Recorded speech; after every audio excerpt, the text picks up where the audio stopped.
It's a controlled explosion. But eventually, later.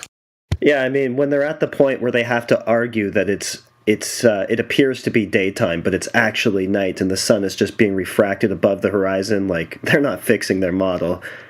They're doing themselves in. Next minute, hey, you guys know where I can get some water? What? You mean like from the toilet? Yeah. Yeah, that's what it's coming to. And that's literally how a lot of these conversations with Globers go. They say, have you seen the Coriolis effect? Look in your toilet. It's already there. Well, they said that's a myth, because I brought that to Jim Pandas, and I've been around long enough to remember that was one of the arguments. And Jim Panda said that's a myth. We never said that. I was like, you never said that, Jim? Really? Yeah, just like they never said we saw boats disappearing over the Earth curve horizon.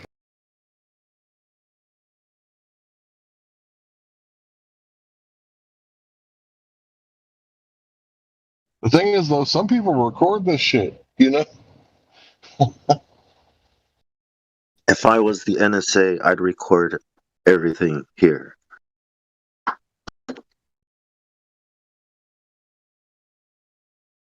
I mean, that's just me.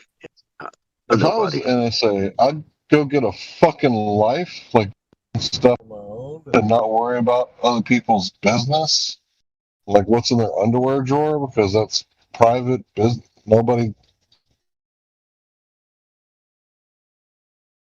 Psychopaths who want Hank, power. I know what's in your underwear drawer. Underwear. They want to be up in everybody's business, right? Yeah. Control freaks, Loosh. They're gathering their loosh from us. It's how they, transmute our energy into theirs, our divine energy into their wicked, nasty shit. The spice melange.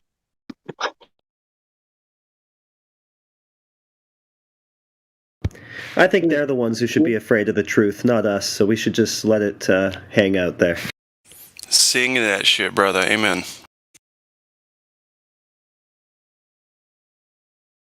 Out of the spice melange. Yeah, that infrastructure that Witsit was talking about earlier, like Nokia, some of the biggest companies, are You're breaking up again. Google, Nokia is one of the big ones. They're setting up. So one company would focus on the devices. The other company focus on the networks or on the towers. There's all these different areas, right, to build the whole thing up, and it's gonna be, yeah, it's scary. This is called 5G till 2020. I don't know if you guys have heard of that. 5G till 2020. That's setting up the infrastructure, and now it's kind of ready to turn on. The beast goes live. Yeah. Skynet becomes self-aware.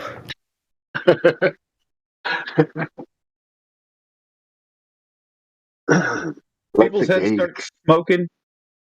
I'm just going to say, I told you so.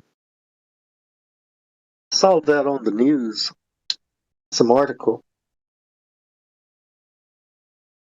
Smoke coming out of some dude's eyes, ears, nose. Somebody shot him with a smoke grenade. I don't know. Looked like spontaneous human combustion to me. Now, that's one thing that we don't really, medical science don't really like to talk about because they think it's metaphysics, even though, there's no combustion material and the whole body burnt up. Kind of strange, like high strangeness. Yeah, that's pretty physical if your body disappears. I mean, well, think about it. If your body can spontaneously combust, then that means perhaps that's exactly what volcanoes are. Right? A lump of rock that spontaneously How did you make combusts. that leap? That was a leap right there. Well, because it's not caused by fucking a molten core. I was like, because it's hot? I was like, no, I'm pretty sure volcanoes has to do with pressure or, the buildup of it, somewhere, the gases and everything. And I don't know. I wouldn't know. Yeah. But I think know it's either. I don't even know if spontaneous human combustion's a thing. I've never seen it. Yeah, I asked my chemistry teacher. She said she just shook her head and says it's a still mystery.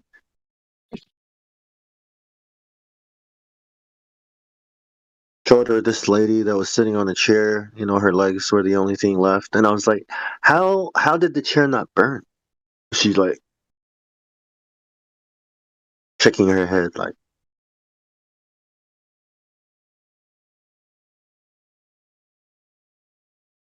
How does the human body burn and disintegrate, and yet the chair? You know that burning bush with Moses, right? The bush that was burning but not burning. It's like maybe I was like, is that kind of fire? Is that? Is that the same fire the sun is, right? Because the sun, right? If you think about the sun, it's not a smoking, combustion type of thing. Well, I might be just a crazy old pothead, but when I think of burning bushes, Hey. Someone said burning bushes.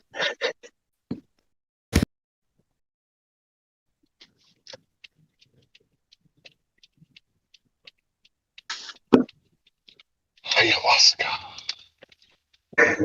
How did we get here? How does flat Earth topics always end up in over there and over there? Because it's the Earth, it relates to everything. Yeah, and there's only so much in this realm that we can actually keep on topic. Yeah, unlike the boring ass globe, nothing to talk about.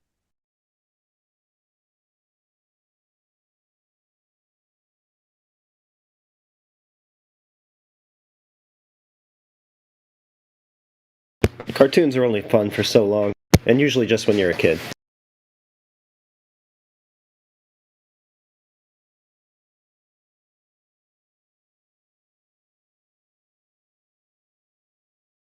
Hmm. I'm not in the movie. I'm not. I keep telling myself that I'm not in the movie, but the Earth is not a ball. But it doesn't mean we're in a movie. It doesn't mean there's magic and stuff. Is there? You know. Okay, we're not in a movie. This is science, is it? You know what I mean? Like, it's like, all right, how do we do this?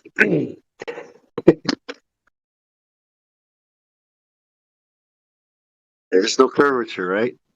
Okay, that's the first thing. All right. And even though we have a lot of questions that are, that are not really, what's the next step, right? After you discover and find out and accept that it's not a ball, like what would be the next step for a person who is still struggling with the cognitus? And you know what I mean? It's like, what do you tell them next?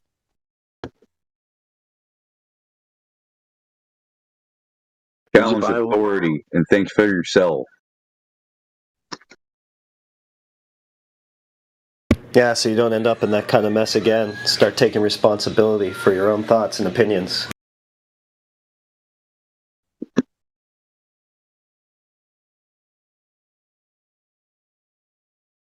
Question authority, not challenge authority. That can be life threatening.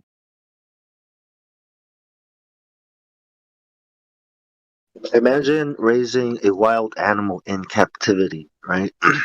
One day, that animal escapes. You left the hole and it figures out, I can just go. How long is that animal going to survive in the wild, not knowing, or living or knowing how to survive in the wild, right? Wouldn't it return to the cage because it gets hungry? So you're saying that'd be like us if we tried to venture through the ice wall. No, I mean, if you... I'm just kidding. Yeah, when you escape this prison that you think you're in and you are thinking for yourself, Like where do you start? Like what I Where mean? do we even go? Some people are 16 when they do this, and some people are 40 something when they do this, and some people are in their 60s when they do this. Gotta be some kind of standard path to take. Or some kind of progressing, like, all right, this is how you build a fire. You know what I mean?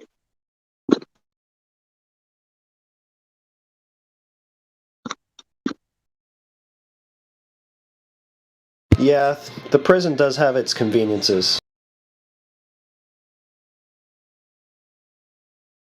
What about chemistry? I mean, it's chemistry. Did you say prison? Yeah. Well, like 3 Hot in a Cot? What are you talking about? Oh, the slave plantation. You know, the one where they drew a ring around us at the 60th parallel, and we're not supposed to go beyond that. The globe prison. Yeah. Gotcha. Prison Yeah. Planet. Yeah. Yeah.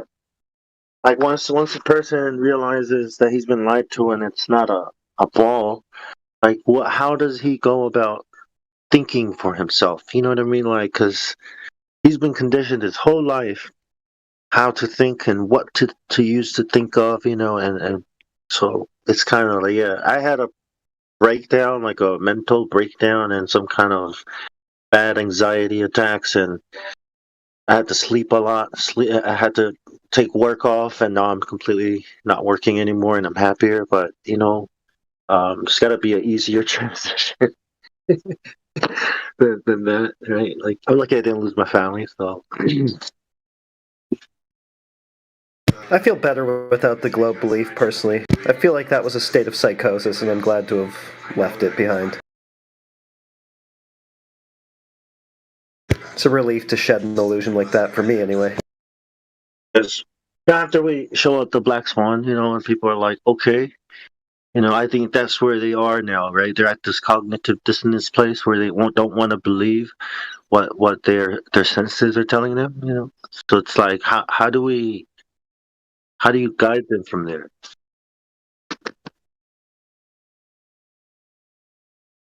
Because he's gonna be asking all these questions, and we have to have some kind of like, all right. And even if they see there's no curvature, let's go right back to the ball narrative, because they'll just reaffirm it with some other part of that story that they know of, like something with space or whatever. Yep, sun, moon, and stars proves it. Yeah. But we measured it directly. Yeah, but shadows and sticks are far better than a direct measurement. Yeah, so therefore a ball doesn't have to have curvature. Just look at what the sun is doing, and the only way the Earth could exist is if it's a ball. The lie is just so elaborate, it's been so built up over so long, that it's a hard one for people to break free from.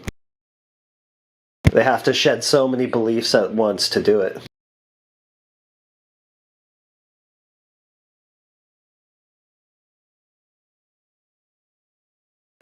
Make the lie big and tell it often.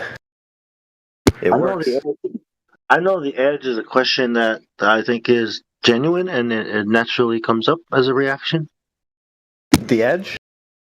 Yeah, the question about it. It doesn't have to be the Flower Society model, but it is a question that people naturally ask. If it's not a ball, if it's not curving, then there must be an end, because the sun can only shine, proximity so far. Why do you have to have the answer to that, though, just to accept that it doesn't curve, Right. Right, you don't have to have the answer to it, but yeah, the 60th parallel is an answer. That's the edge, pretty much. For us, yeah. Yeah. That's the end of our known world. Ask the government. Ask the governments that have that treaty together. Ask them what they don't want us to see out there. Right. How can we answer? That's as far as we can go before before you get turned around. Something bad could happen. Yeah, ask the people who don't want you to see the edge. How can I tell you? We go through the Antarctic Treaty and all that, right? We try to connect it to the moon landing, the timing. So it's like if you don't have an answer for them for literally everything, they just go back to their ball fairy tale. You have to explain all of reality to them, or else, no, it's got to be a ball. Yep. I think there's certain explanations that always come up though, like the edge or The eclipses, which don't even work on the heliocentric model anyway. then there's the other reaction, Night and day. It can only happen on a ball. and then there's the other reaction where they get really such a shock. They're like, I don't really care. Like, what even does it matter? I just want to go Yeah. to work and live my Yeah, who, life. ca- And then who cares where you are? That doesn't matter. that's the other reaction they have. You know, it's the shock. Like, doesn't matter. Just It's not proves how gonna much of a change. slave they truly are.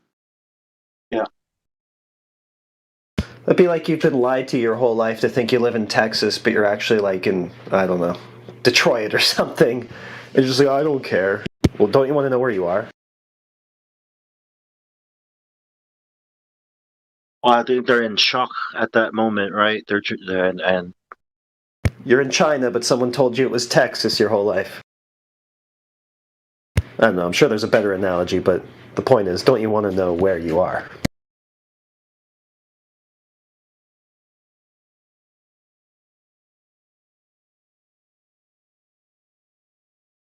Yeah, there are better analogies, because those are both places that exist. The globe is just a cartoon. It's a fantasy. It's a fiction. yeah. It's like you Well, were what told is you're in Narnia your whole life. You're on the Earth, but you've never even heard of the Earth. Well, if Narnia is not a ball, then what is it? Checkmate, Flatty. I've never seen the entirety of Narnia. I don't know what you mean by your question. What do you? How do you know Narnia is not flat? How do you know Mid Earth, right? Lord of the Rings. How do you know it's not a ball? What? Because J.R. Tolkien told you so? What does Give he me mean? one flat mid-Earth map that works.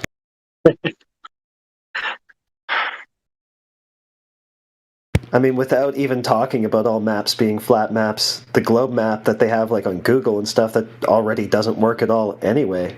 It's just fallacies all the way down.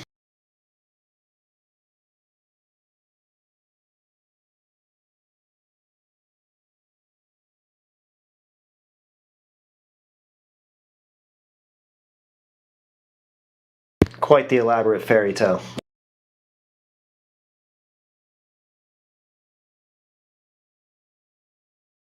But it's just because it's such a huge belief system. Like, if it was just one or two little lies, people would have no problem dropping it. But because it's, like, I mean, it relates to basically everything they think they know about reality, that's a big deal, and that's a lot for them to let go of.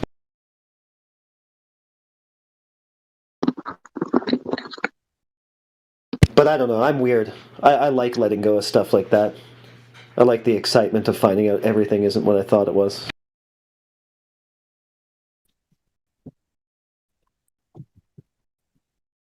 Yeah, try to search for Disney's Frozen Head, right?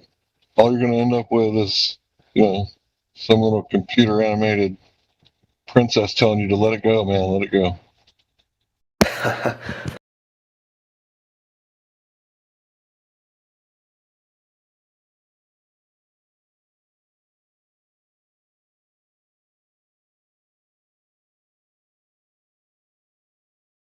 Wasn't Disney's head frozen? I don't know, man. Look it up on the internet. See if you can find anything about it. I bet you get like 100,000 pages of Disney's Frozen now in 4K. Next year, 8K. I don't know. It's probably already out in 4K or 8K, whatever. I don't have Disney. Not in this house. No more resolution. Now it is just beamed directly into your optic nerve via 555G. Wasn't Disney that helped to develop Technicolor and television.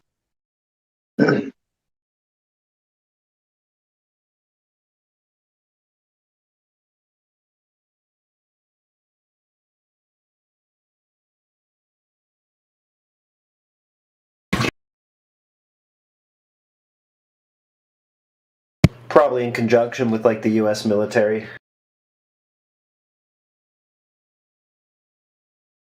Actually, I think Technicolor was done by Viacom, Ah, rats. but I could be wrong. I sometimes am.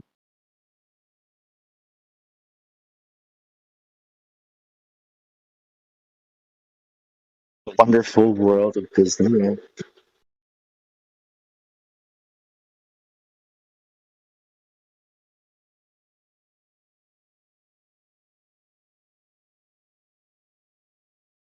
As far as I'm Yeah, concerned, pretty much all TV entertainment is a psyop and has been from day one.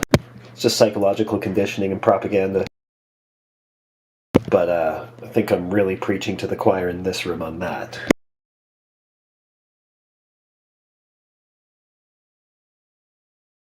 yeah. Is there ever think about the first camera and how crazy it is that we can capture an image, and now we can capture video? I mean, that's Wasn't it just like recycled Tartaria tech? I don't actually know anything about that. um, Neat idea, though. all the people that came before the camera, before the camera was invented, all the people that came before had to like look at some kind of portrait which isn't as realistic. But then you had to remember things, so you had to remember. People don't have to remember things anymore because they have photos, they have video, they have computers, they have all these things that remembers things for them. What are people doing with their minds now? Right? It seems like they're just filling it with Just atrophying. entertainment, right? Like Brave New Yeah. World. Well, that's why they believe in such a fantasy world, is because their head is literally in fantasy most of the time. TV shows and all that.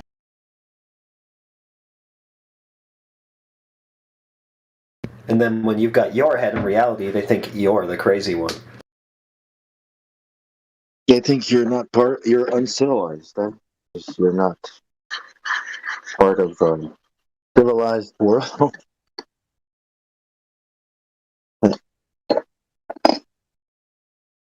that makes destructive weapons of mass destruction.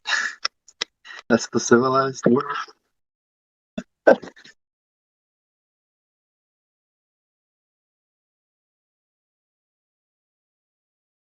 It teaches you that even though it looks flat, imagine it's a ball. That's the civilized world.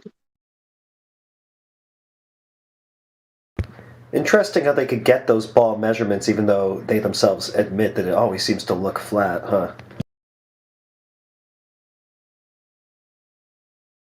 Yep. How did Alberini do that? Actually, shouldn't even bring him up. Most of them don't even know who he is. How did Eratosthenes do that?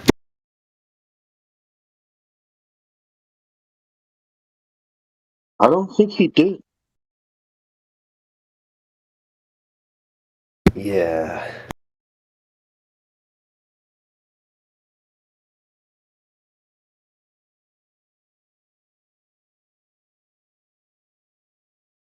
The globe projection maps came about by Claudius Ptolemy, not Eratosthenes.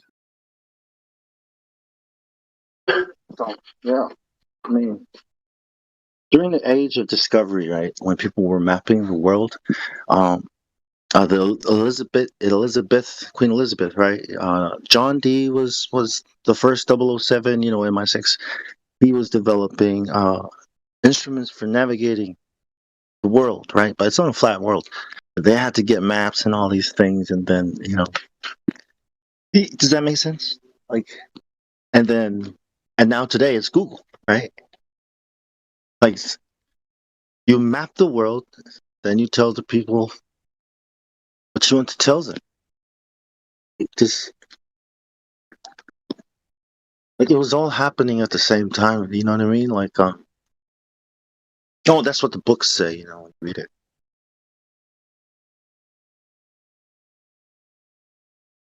Sixth Sense was developed at that time, and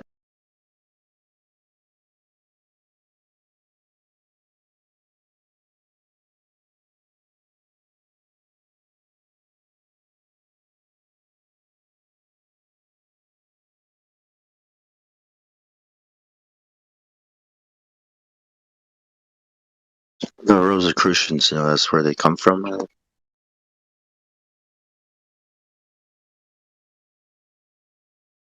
John Dee, Francis Bacon.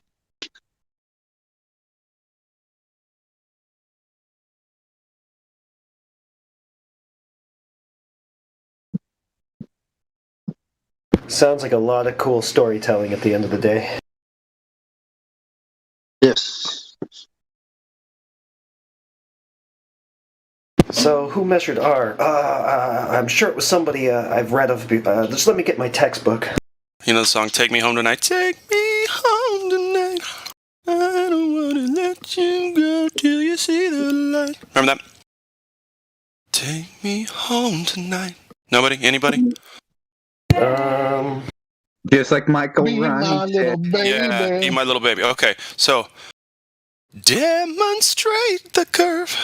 I just want to see you go and measure it your fucking self. Is that okay? Is that a good one? Don't That's be a really little okay. baby. And then fucking self echo. Fucking self. Fucking.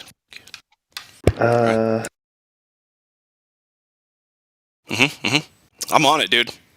Don't test me. Maybe I'll break ad out the lib goods. and harmonize fucking. Well, that's what's gonna sell the tickets, bud. Like just to emphasize the you'll do it yourself. Yeah, that's the plan. Okay.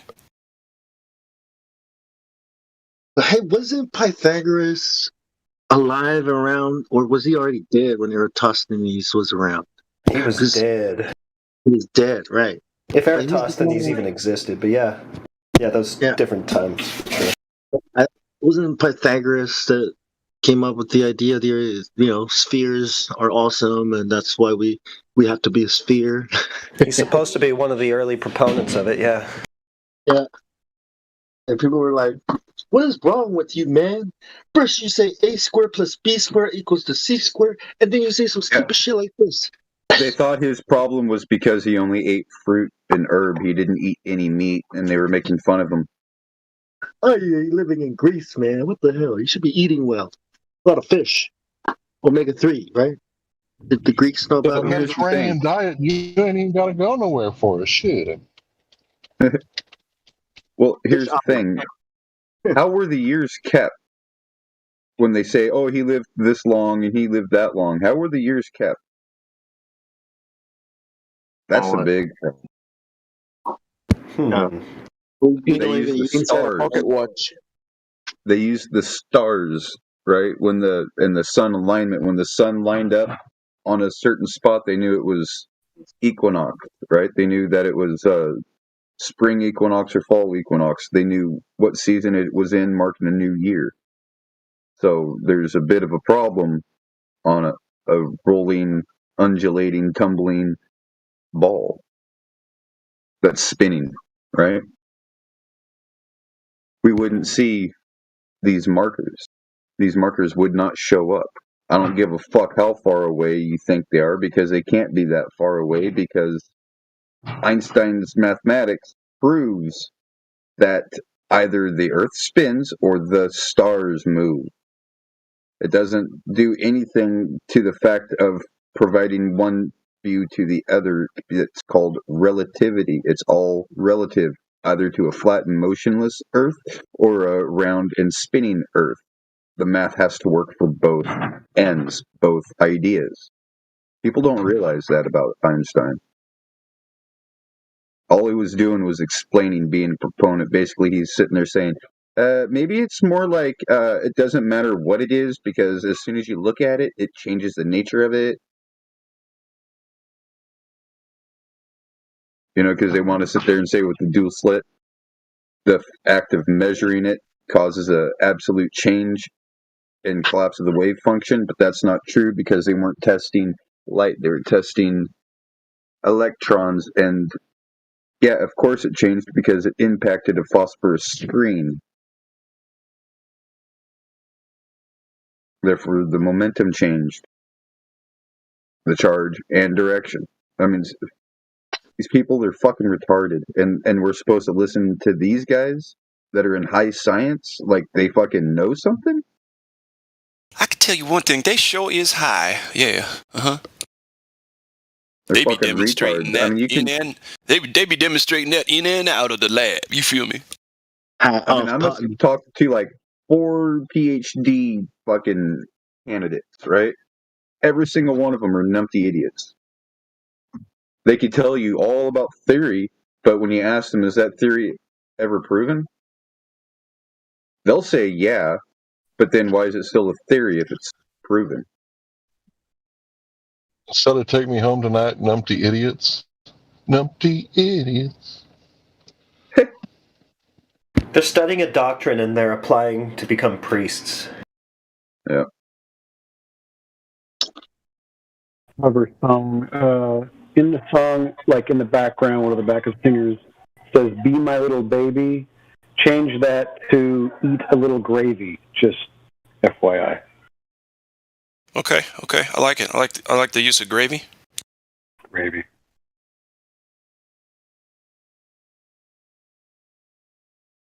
That's gravy.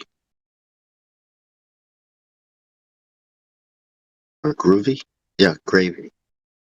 What's gravy? That is gravy. Oh.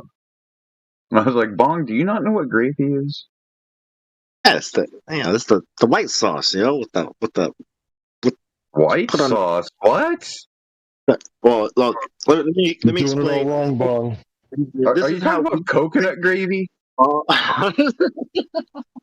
Yes, yes. Unless my gravy been What- fermented in the intestine of a large hog from my establishment for at least 2.5 to 3 months, I will not serve it at my house.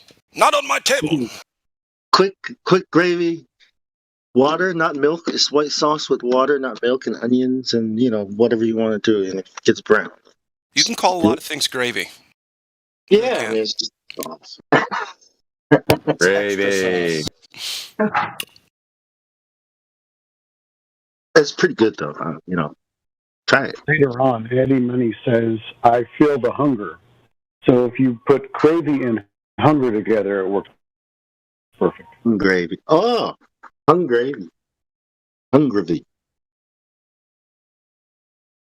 I'm feeling hungry for some gravy. Yeah, I am too, so let's change the subject. Yes. Let's talk about steak. Gravy? Steaks. 24/7 steak Discord. When you make steak without the cow. 24/7 flat iron steak. Dad jokes. I love That was them. good. That was quality. It's the best You know one of the what's day for good? sure. And so, when you're cooking a steak, right? Get your cannabis infused coconut oil instead of butter, and the rosemary, and drizzle that on the steak. Yep, I'll go right down to the local. Yeah. None of the stores in my town sell that store. Oh, so you get coconut oil, right? Yeah, I use Chop that. up your boil it, boil it. Get a double boiler going. Put your weed in the coconut milk and boil it for like 2 hours. I think I'm just gonna cook the steak. To you, man. I what don't I'm even doing. get it wrong. I'm not trying to have to need to eat a steak every night before I go to bed. At that point, No, but when you do have steak, you want it to be an experience, right? Cooking Well, is yes. an experience. Cooking is Cooking. yeah. It's the experience and It's the an eating. arbitrary bullshit thing we have to do to feed ourselves. Indeed. Look, all I'm saying is just stuff as much as you can into one meal. That's kind of what I do every day. I'm eating like a sumo wrestler right now. Just infuse everything and then put it all on the steak.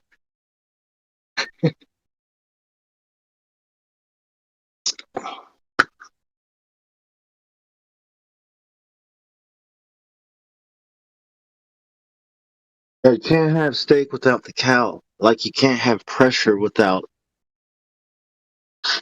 the. They're Cow? globally gonna do that. Can't have pressure without gravity. You can't have pressure Okay, without squeeze and bounce. You need squeeze and bounce for pressure. Without squeeze and bounce, you got no pressure. also known as a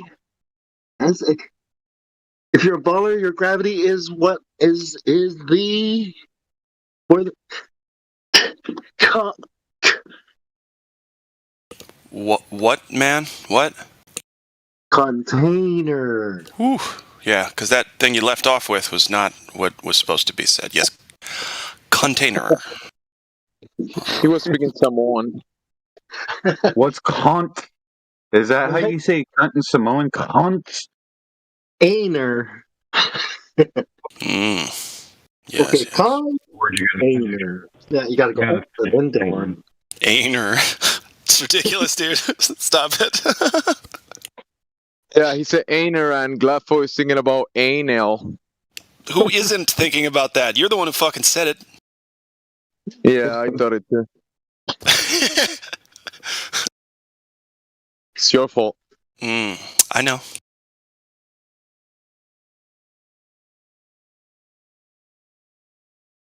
It's not like when you say annual, right? Like every year, Annual. annual.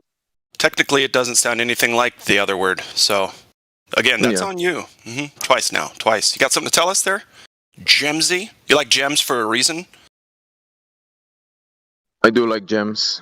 Me too. I don't know why. I mean, you might be gay or not. I have no idea why I said that. Sorry. Yep. They're beautiful. Rupees? Love them. I don't know, you think Anu has anything to do with it? Annual? Ruby Anu? isn't a gem. It's kind of Egyptian. That's something off of fucking Zelda, man.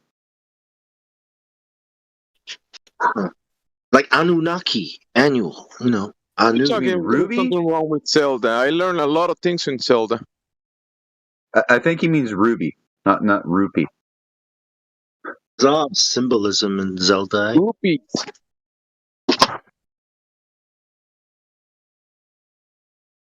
The Triforce thing. I haven't played it in like. Oh, Zelda. Gosh, what a beautiful franchise. Hits and misses, right? But that's good. That's fine. It's like any life. Hits and misses. You know, Famicom, the original Nintendo game, had a satellite service. No. No. What is that? You didn't know that? What You is didn't what, know that? Famicom? What's that? Family computer. It's Nintendo in Japan.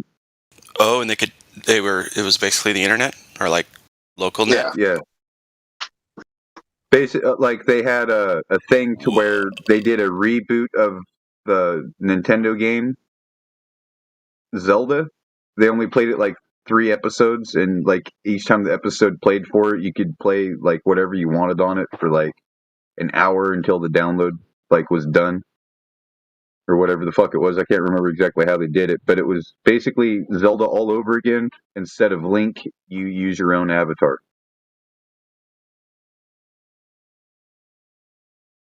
Like it's a way for them to do like DLCs back in the day when it first started out. Yeah. Then you could like do like gambling and all that other shit on there too. And then they didn't do it in America because it featured gambling. Wait, it wasn't real gambling. Yeah, it was. What? Yeah. Okay.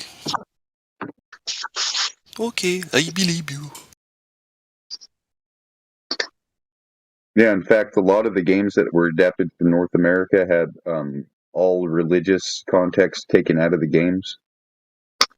like the original Legend of Zelda in Japan, if you get a Japanese version of it, the shield that Link has is actually a cross on the shield instead of a plus.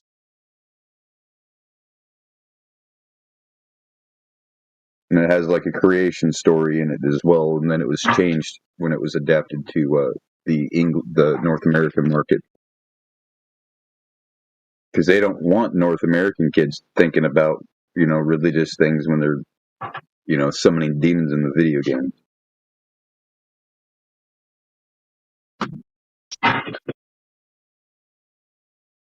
I don't think the cross. I think the cross is a Roman symbol, right? It's not even.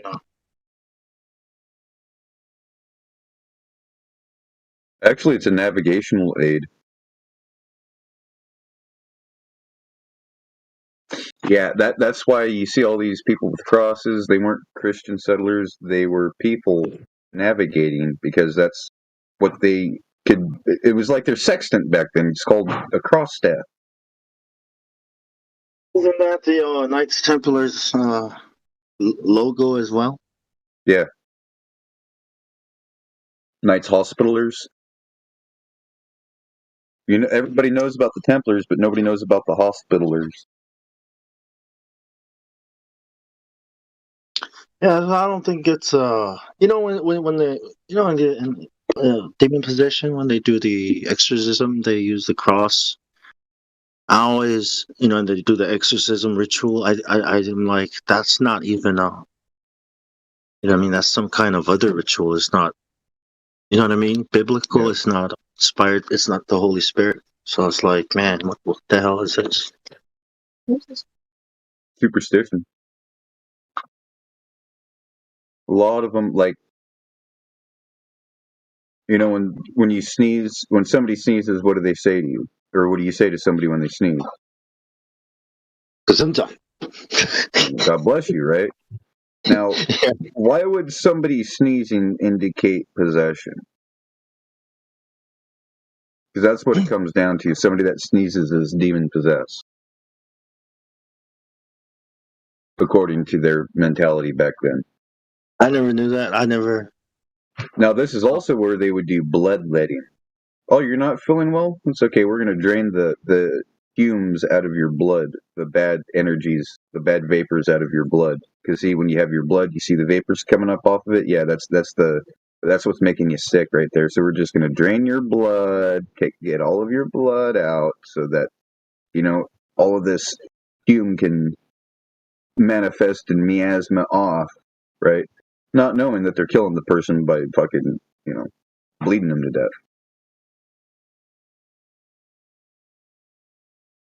Well, donating I blood. disagree. I completely disagree. Yeah, when you're bleeding someone out, I'm pretty sure as you see the life, like leave their body and they start turning like white and then blue or whatever color they turn when you do it. I'm pretty sure you know what you're doing, right? I think they just they feigned ignorance, like, oh, it was a mistake. I didn't mean to kill him.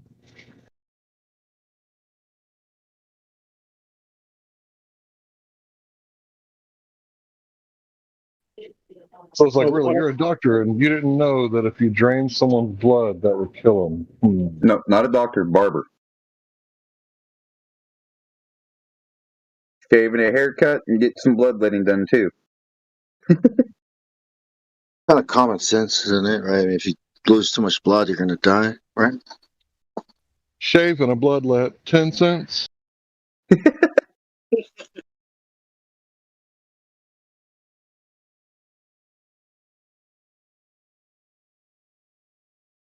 I mean, think about it. They had the sharp straight razors, right?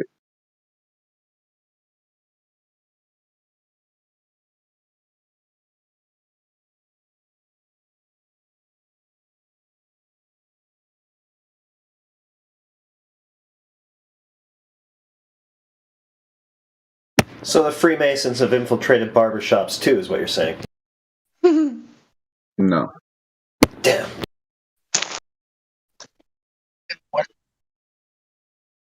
I like how she just giggles. I'm saying barbershop got their start The red and white, the red indicates the bloodletting, the white indicates the bandages, and the blue indicates silver health. So it's one of these things, like people go to the barber shop now just to get a shave and a haircut and maybe get some hairs pulled out, right? Well, back in the day, there were no doctors. So if you wanted your tooth pulled, you'd go to the barber. If you had a headache, you would go to the barber and get some drugs. The barber is like in these frontier towns and all that. They were the apothecary. They were the druggist as well. So Pharmacist. they didn't just cut hair. A plug. Yeah, the plug.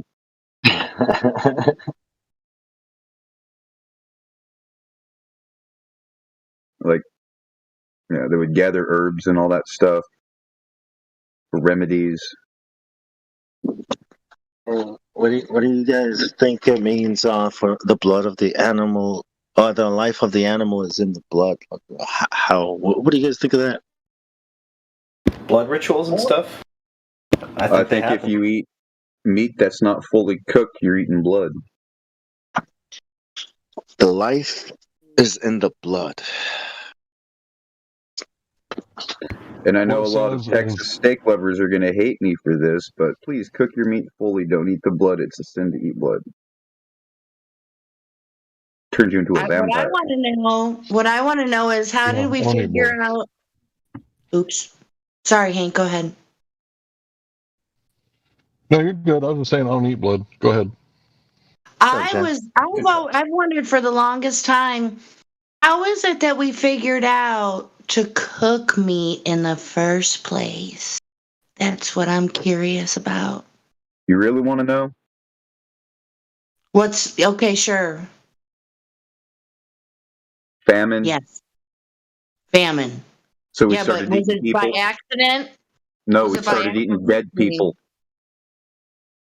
Disgusting. Okay. So we were eating charred remains. Is that what you want me to believe? Oh, sorry. Ugh. Okay. Soylent Green. Pretty sure it I has something to do with that. I don't even eat raw fish. You know, I don't even like raw fish. I don't like have a desire to eat raw meat. I you know what I mean? Like, but if it's on the fire, it's like it triggers the desire Well, to eat it. Okay, but sure. But the very first time someone figured it out, how did that happen? Like, did we accidentally discover it? It was a Like religious everything thing. else? Perhaps it was a religious ceremony where they were sacrificing the animal to the gods, burning it, and then After the consumed it sin. afterwards. Yeah, after the fall in the garden. Yeah, there was the to clothe them, right? And then the tradition is to eat the whole animal. Let nothing go to waste. Eat the whole thing. Right. Don't leave it till morning. Yeah, otherwise it's disrespectful. Yep. Because it gave its life to sustain yours, is the idea. So that you may live. I mean, the shedding of the blood, that's the ritual for cleansing of, the whole religious side of it, But it kind of also, like, all right, now that you guys are eating meat, all right, don't eat these meats, though, because make it sick. They eat. Hey, I Bon, made this animal to eat these, yeah. So, do you remember a long time ago someone in the old server, his name was allergic to bullshit? yeah. Dude, were you there? We had, I'm not kidding, a 6-hour straight argument about veganism and eating meat. And he got so, the way he was talking, it seemed like his eyeballs were bulging out of his skull. And veins popping out of his neck or in his forehead or something. It was like bizarre. I believe the conversation started when I was saying that I was a vegan, and then he was going off about something about meat and certain foods. Oh, I don't mean today. Are you talking about today? No, not at all. Nah. Oh, It was okay. a different guy. And then he was like talking about the different fats, like certain fats, like you should eat a lot of fats. I don't know what his name is. I forgot. I don't like eating the fats. Actually, meat is not really a good thing to eat a high protein diet, right? Especially when you mix it with grains. There's a reaction that occurs. There you go. That's the problem. Yeah. You don't Everything mix in your meat. moderation. People want to just eat nothing but meat. That's fine. Don't eat large portions of it. Well, in the Make sure beginning you detox of yourself. Adam and Eve, we were eating plants in the very beginning. So Yeah. Well, and your stomach and is herb. only supposed to be the size of your fist. exactly, we were taking herbs. Fruit Well, you know- and herb, right? Herb is meant for meat, not You seasoning. know, you guys know plants tell the want the certain kinds of nutrients, so they'll release certain things because they need certain kinds of nutrients, and those nutrients get produced. I think our body is like that. We have these senses. When you see something or smell something, or taste something, it triggers the I need what's in that thing. You know what I mean? And then you eat it. No matter what it is. I think that's what's happening, and we just gotta. Does that make sense? That's why you should fast. Right. I mean, fasting is good, right? It's like it resets the palate. All right. OMAD is good, and then Yeah. every once in a while, like if you want to really cleanse yourself out, go on what's called a juice fast. But it's very, very dangerous. Some diseases that are laid dormant in your system will present themselves when it's being purged. So just be careful with juice diets. But that's a good way to get a lot of energy and detoxify yourself. But it can have negative effects, right? Basically, rule of thumb is used to it myself. for every year that you've been eating garbage shit, expect 1 day of uncomfortableness and pain. So if you're 40 years old and you've been eating shit your whole life, expect 40 days of discomfort. Oh, it's like 40 days and 40 nights of Yeah, why in 40? the mountain, being in the desert for Well, 40 because days and 40 nights. each year is a day. Like for a day of detoxing, it takes it's supposed to represent a year of how you lived your life. Yeah, and I think the size of your stomach depends on how much you eat. But then, I think depending on how much you work, how much your body works, you Well- should shrink your stomach accordingly. So you only eat what you need. Well, way I did it, besides you just decrease your portion size, really. Yes, But, exactly. I've done kale slushies, so that's worked for me. Now skipping my breakfast. stomach is huh? Skipping breakfast is the best way. Oh, definitely. I have like a super easy job. It's not super physically challenging or anything. So most of the time I have like a awesome coffee in the morning, and then that's it. When I come home for lunch, I don't eat lunch. And Yeah. I eat dinner, that's it. I haven't eaten breakfast for years. Breakfast doesn't exist anymore. Yeah, besides you can have breakfast for dinner. Yeah, intermittent fasting is really good for you, I think. I think the problem with the people that get the diabetes, right, it's because every day, all day long, your pancreas or whatever is, it's letting go of the insulin, right? And then your cells, right, they're kind of like when the dog is barking like 24/7, and then when you get robbed, the dog is barking, but the dog is always barking, right? So they become like resistant to the dog barking, which is the insulin. This is how I've had it described to me. So if you're taking the intermittent fasting and you're not like doing huge insulin dumps all day long, then it gives like everything a chance to like rest and digest. Well, it's kind of like my take that I agree with what you said, but also it kind of comes from the idea that it takes energy to process the food. So I do believe people in Asia, they don't really do ice in their drinks. because it takes your body that extra energy to bring it up to body temperature, so it's kind of counterproductive, actually. So I don't know if you guys have ever come across more stuff about that, but yeah, I mean, it doesn't. I've been doing that for a really long time, and I don't know if it's like instinctually or whatever, because my grandmother on my mother's side was diabetic, and I do believe she had to take shots, but I just pay attention to what my body does, and I stay away from white sugar as much as possible. Pretty simple. Cold water, no. Cool water, yes. Yeah, I just room temperature is better. That's what I. Right, but cool water is the coldest I can drink. You know, because you don't want Yeah, the brain freeze. You know, when you need the water, yeah, I it's like agree. Yeah. The only time I'll tolerate a brain freeze is if I'm doing a frozen coffee drink.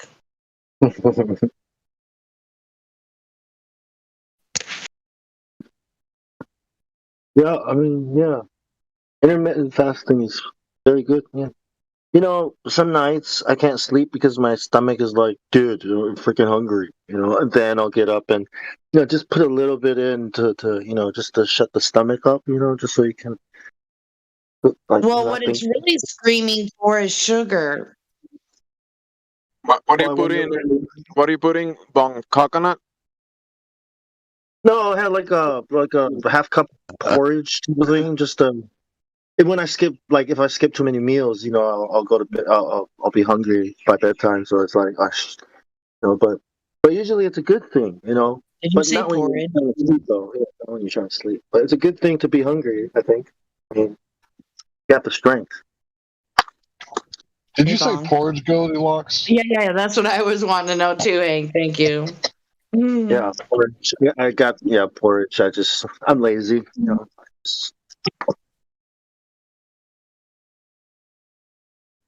Oh, well, I think in the United States, it would be either cream of wheat or oatmeal. Oh yeah, oatmeal. Duh. Okay. Sorry. Well, I mean, I guess to some it would be considered a. I don't know for sure. I don't think porridge is referring to a grain particularly. I think it's the consistency of a cereal. What do you think, Oatmeal. Hank? Oatmeal. Toby's oats. Yeah. I don't know Uncle what it was. Toby's. I thought it was soup or something. Yeah, I think Uncle- porridge would be like cream of wheat would be, but I don't think it's limited to just cream of wheat. I guess it could be. I guess you could have a porridge of like rice. You can have. You really have to smoke some good weed to get hungry. Like to if Rice I want to eat pudding. hot, if I want to have a big meal, I'll smoke. Have the smoke. But usually it's just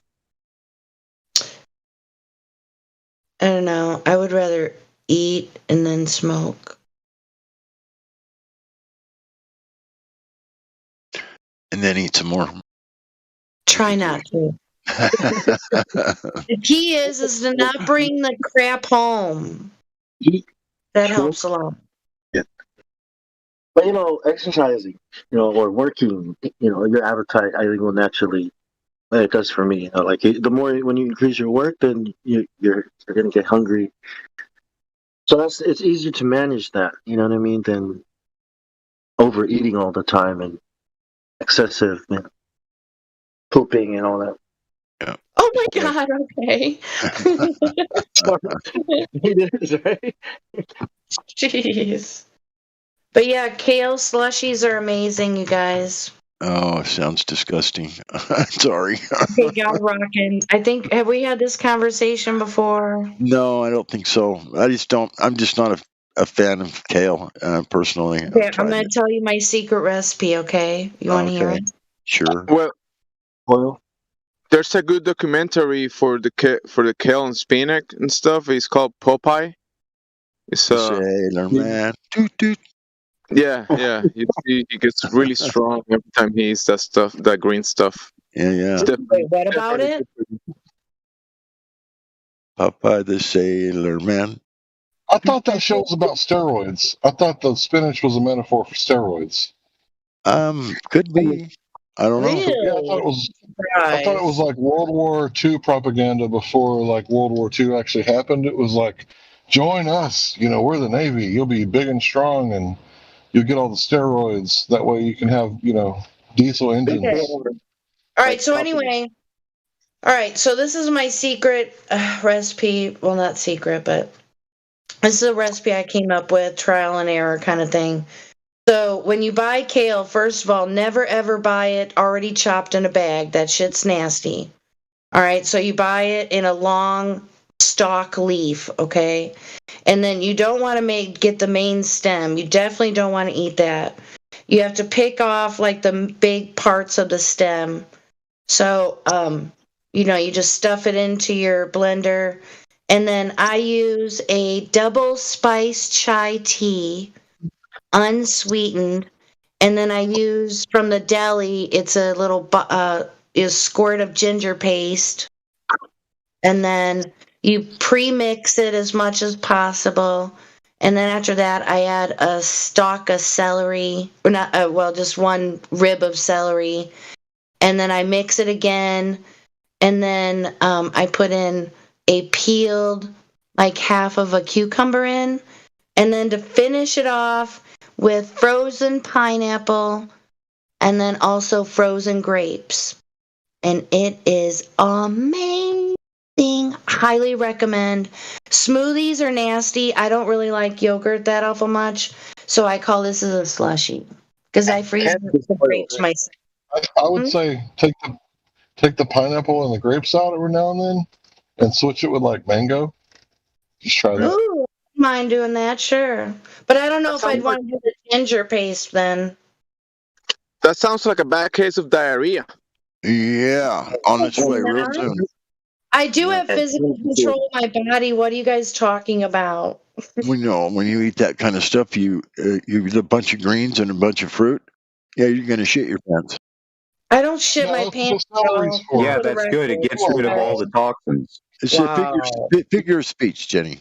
Well, I'm just saying it's a wild exaggeration. If you shit your pants, you probably wouldn't have any friends, so I wouldn't recommend that. Okay, you'd have a better chance of shitting your pants if you drink a lot of coffee. Yeah, coffee and milk will make you shit yourself too.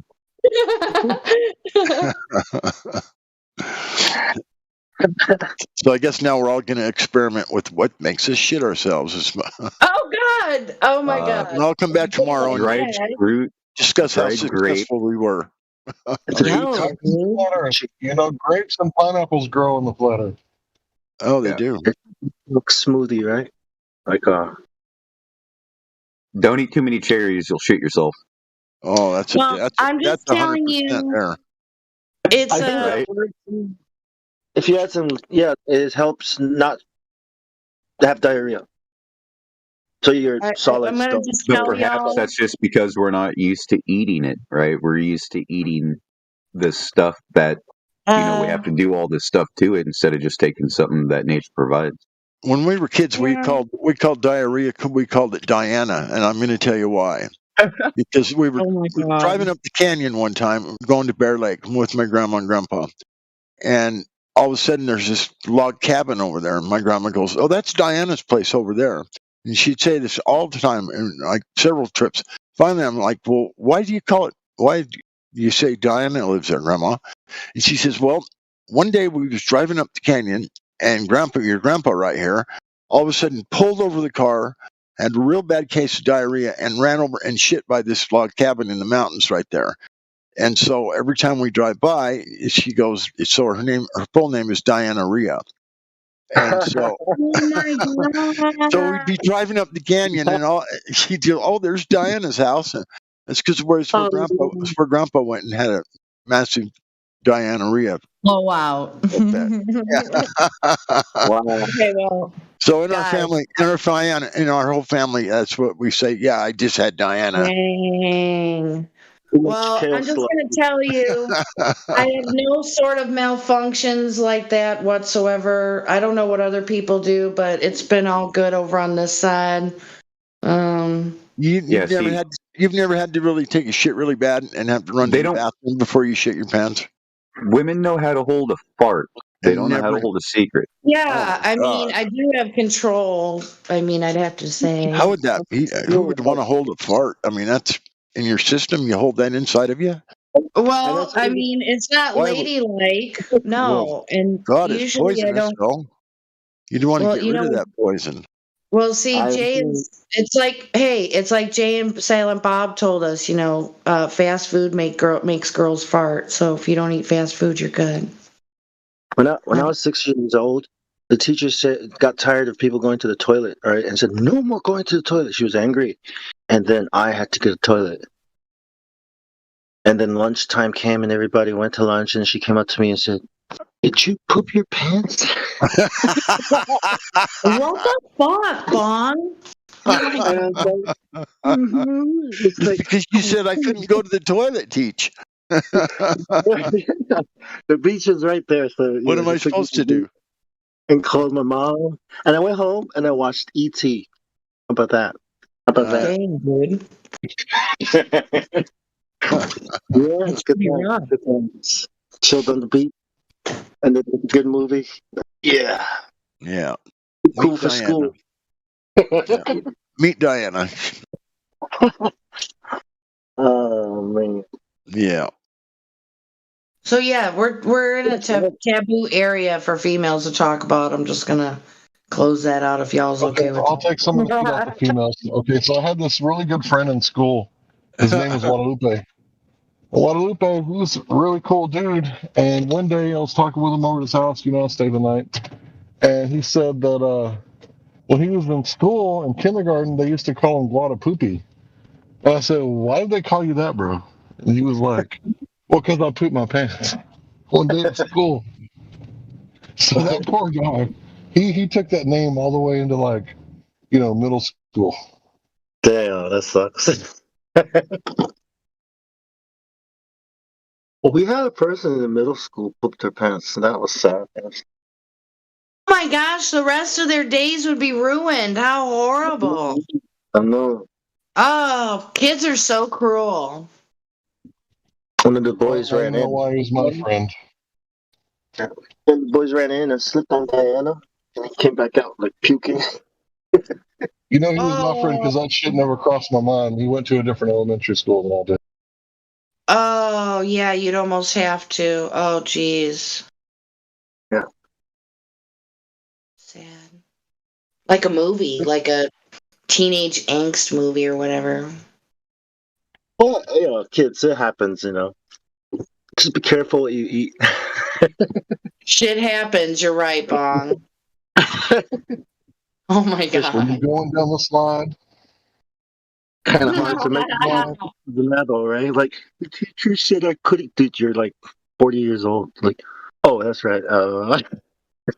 There's a song for that, you guys. I don't remember it. When you're going up to bat and you're feeling kind of fat, diarrhea. Diarrhea. Kiwi's going to be in here any minute, guys. But I'm just going to blame you guys. Yeah, let's just move on. Let's move on now. Like, oh, that was weird. So how's y'all's gas prices?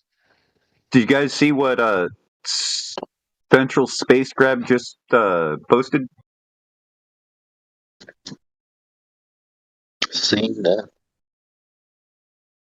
The Don't Look Up programming, how we were talking about it. Oh, yeah. It says several asteroids are already heading towards Earth. I call it "Don't Look at the Horizon." That's what it should have been called. I call it corporate greed. Does anybody in here live in Oklahoma? Oh. No. Damn. Why do you ask, Hank? Well, because I was looking at the marijuana laws at the nearby states, and I'm pretty impressed with Oklahoma. What about New Mexico? Yeah, theirs is a little freer, but a little further away, and I've never lived in the desert before. Oh, okay. So they sell recreational? No, Oklahoma has a really open medical policy where you get a card from a doctor, and it doesn't have to be for specific illnesses. So you can go in there and be like, "Yeah, I got long hair. It makes me sad." Yeah, it's dumb. You I'm just not have saying it's exact. You just, you have to you have to pick something up. it's totally ridiculous. You have to give whatever $100, $200 for this prescription card. It's so stupid. It's like, no thanks. I'll just keep doing what I've been doing for decades now. It's like, just out of principle, I kind of don't want to do it. That's just me. I don't really want to live in Oklahoma, but I don't want nobody kidnapping my wife again either. Oh, geez, Louise. Oh, yeah, I recall One that. thing you got to realize, right, when you sign up for the MMJ program, right, the medical marijuana program, you give up your gun rights. Well, I'm not getting it. Right, but I'm just saying, there's special things that go along with it. Like if you have a card and they happen to come by and like check your room and make sure you're doing everything legal for growing, and then they'll search your house, and if they find guns, you're in trouble. So you have to make sure that the guns are secure. You mean They get those rights from you one way or the other? Yeah, in a safe, without your wife having access to it. What about the one I keep next to my hip? I mean, she don't have access to that. Well, you're going to have to check the bylaws for that. Oh, these stupid government officials make me miss my turn.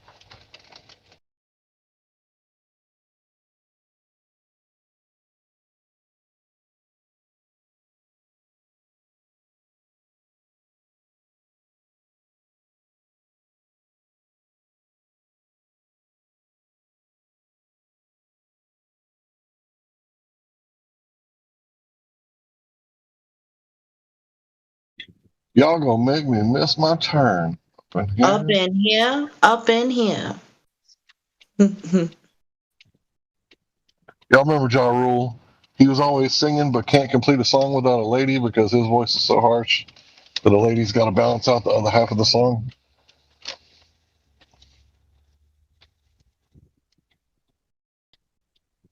I guess not.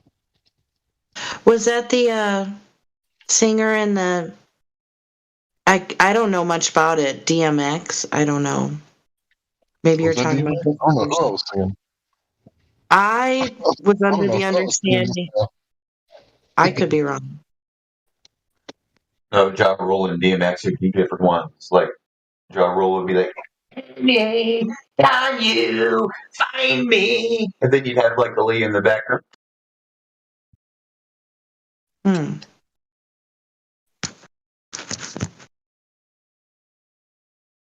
You know that Aaliyah song? Oh no. But yeah, he does kind of sound like DMX, but DMX has a little bit more melody in his voice.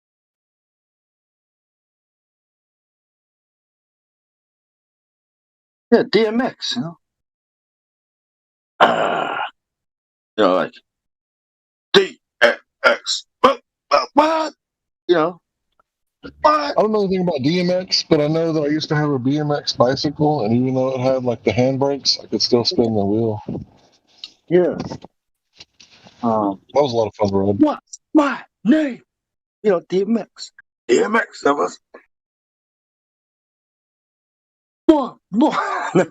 He's the guy that's always shouting and yelling when he raps. Bald head. Did I say wheel? Man, I meant handlebars. Can you imagine a bicycle with a wheel?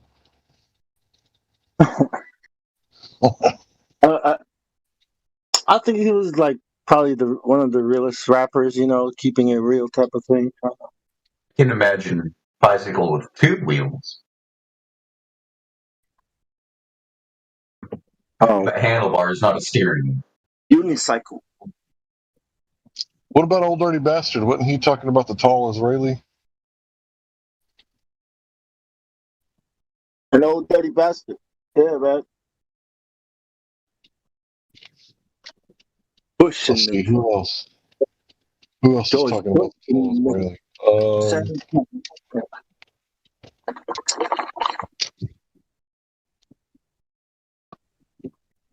Damn, I can't remember the dude's name. He was the one that had the towel. Gotta have your towel. Never leave without your towel. Oh, what's that dude's name? I forget his name. Guru? No, shit. Where's he from? East Coast, West Coast? Hold on, let me think. Is he in a group? A rap group? Or is he? I think he was solo artist. I'm trying to remember the name of the movie. The dude with the towel. Hold on, let me get high. You're talking about Hitchhiker's Tricky? Guide to the Galaxy. Tricky? He was I like think the his second. name was Tricky. It was something like that, though. It was like a play on words. I'm just gonna look it up. Yeah, Hitchhiker's Guide to the Galaxy. The guy with the towel. I can almost hear his name. It's like tip of my tongue. Oh,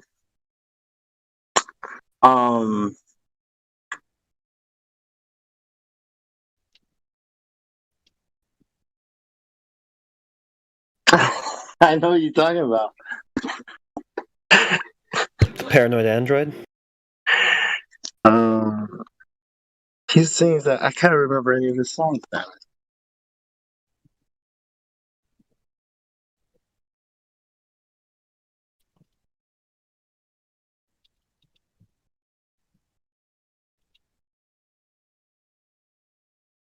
Anyways.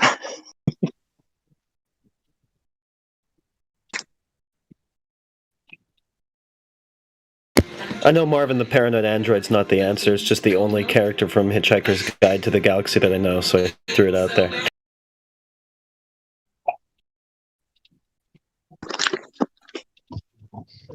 The I looked it actor's up and they gave name me his actor's is name. Yazin Bey. Yeah. Yeah, but that's not his street name. His music name.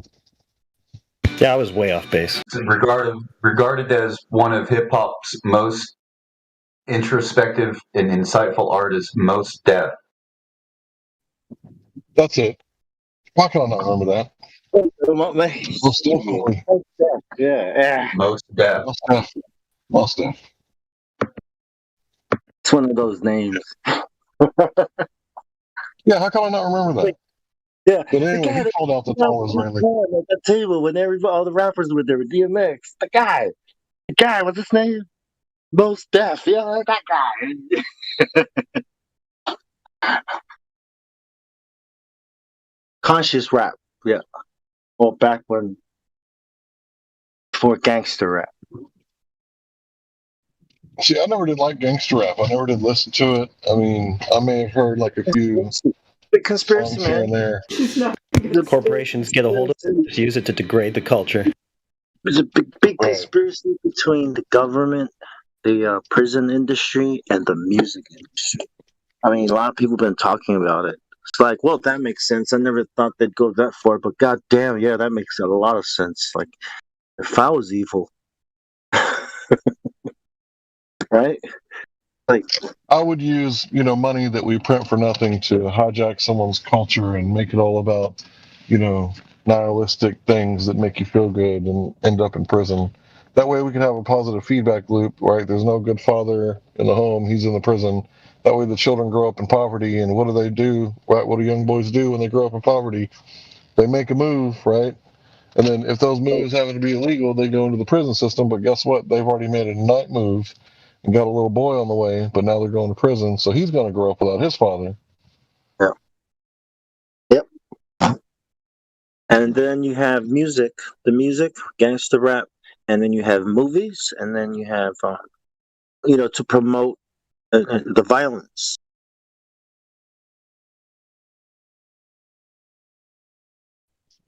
And really, it's like the sickest kind of cultural appropriation because now that they've appropriated it, now they saw fit to like hijack it. But if you like listen to the traditional music of, you know, the black man, like all the way back in the day, it's like no matter what kind of persecution or oppression they were going through, their music was always happy. You know, I'm talking about the happy church music they got going off in there. Like they are always happy. And then the conscious rap movement was all about educating and, you know, expanding your vocabulary and like teaching people through music. That's also happy. That's also good stuff. You know, The real music is way better than the one that is being promoted today, because the good music is not incentivized in under this system. But when you put real artists making real good music, is definitely better than what we're getting today promoted in the top list. well, it's the same content. The music may have gone down, the quality of the music may have gone down, but the content is the same. Since it's, you know, the propaganda started. So after the war, music programs started in the schools. That's where you get all these talented musicians and songwriters. I mean, music writers from. But then the content of the music is the same. It's promoting the same message. You know, aliens and stuff. No, not all the music promotes the same message. You might be wrong about this, Bong. No, listen, I'm pretty sure you haven't heard all of it. the psychedelic age, right? Like Aleister Crowley, you know, is the religion. His religion is behind most of this music. You know, like people like Katy Perry and the messages in those songs, right, are the same messages that go all the way back to the gangster rap, right, through the 80s, you know, through the 70s, through the 60s. It's all connected to the Lima slash, this religion. You know, and people like Robert Johnson, people like Bob Dylan, talk about rituals they have performed to, you know, acquire talents and skills that can only be gotten through. You know what I mean? So it's like it all seems like that ritual that they do to some men, that they cut their, you know, testicles to keep their voices to a certain pitch. Well, no, they actually go out and perform a ritual, you know, a magic ritual ceremony, and go out to a place to meet a man. You know, like this man named Robert Johnson. Like this is the idea. There's it's a voodoo, but there's a man that tuned his guitar. That's where we get drop D from, right? And that's where heavy metal. That's where the blues sound comes from. That's where heavy metal and rock comes from. It's from drop D, from that one, you know, tuning of the guitar of one note, one string, the E string. It changed. And that's one of the incentivized music, which is the ones that you're talking about. But that's not all of the music. Like Hank was saying, there is some good music of the past that is actual. It's not. It's not the Bible talking right now. The Bible says that. But even if you can sing, or Paul says that. But even if you can sing, you know, like an angel, but not have love in your heart, you're like a child banging on pots and pans, making a lot of noise. You know, you gotta wonder, what is music? You know, what is it? It's a harmony, right? It's a harmony. It's a beautiful. It's not just a physical thing. You know, music is harmony. Is melody. Is, you know what I mean? It's not just sound. It's an expression. Right. Just like, art. But then when you weaponize it. But now you have like you mentioned, who was it? Katy Perry. That, for me, that's a dude. That's definitely a dude. That's a guy.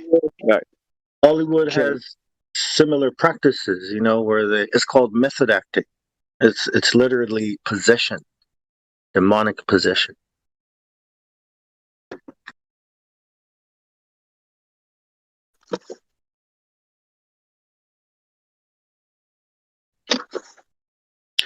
Jay-Z does this thing, right? You know, it's like automatic writing, but instead of writing, you just say it. So it's almost like channeling a spirit. Seance. Yeah. Summoning shit. Yeah, channeling. They say they're channeling, you know, a spirit or a character. You know what I mean? They're just a vessel, like automatic writing. But I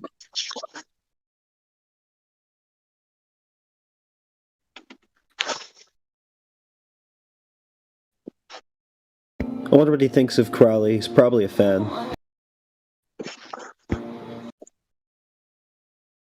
that's where that gray aliens image comes from.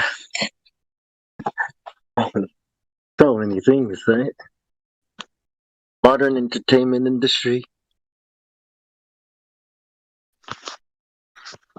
Sci-fi, aliens, psychedelics, Where's LSD, the Globers at?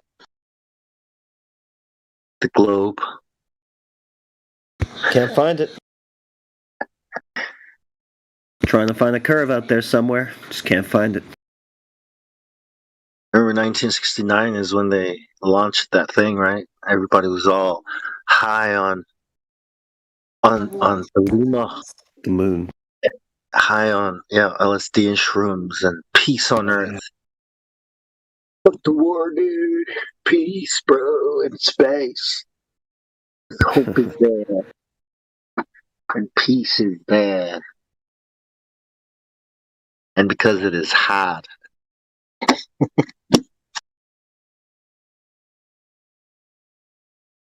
They launched a whole bunch of debauchery and distorted the masses' minds forever.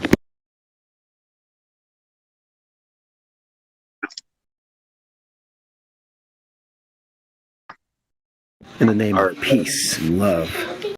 Our parents and grandparents, right? Well, just look at how it turned out. Look at where we are. And we're supposed to believe all that shit that you guys did when the whole world was high as fuck and at war and didn't know what was going on. We're supposed to believe that today. For God's sake, you're apologizing to a generation like that. People in the past, like, what the hell? you want us to believe all that? No, but I want you to believe this. Introducing the new 5G hologram technology that will take us to Mars. That's how they're going to get there. Now you can visit Mars from the comfort of your living room. Well, once they get the Neuralink hooked up, they can send anybody anywhere. Well, and now they're selling real estate everywhere in the universe. Like, you could buy real estate on the Earth, on the Moon, Mars. It's great. It's kind of like having a bridge to sell someone. This is what they want. They say these words. You can share an experience with another person. You understand what that means? It means you don't have to go to the moon to experience it. You only have to experience someone else's experience that's actually gone there. It's like, so what's the point of what's the point of going there if what, like, so you're gonna tell me, you know what I mean? Like, how do you share an experience? Connecting our minds.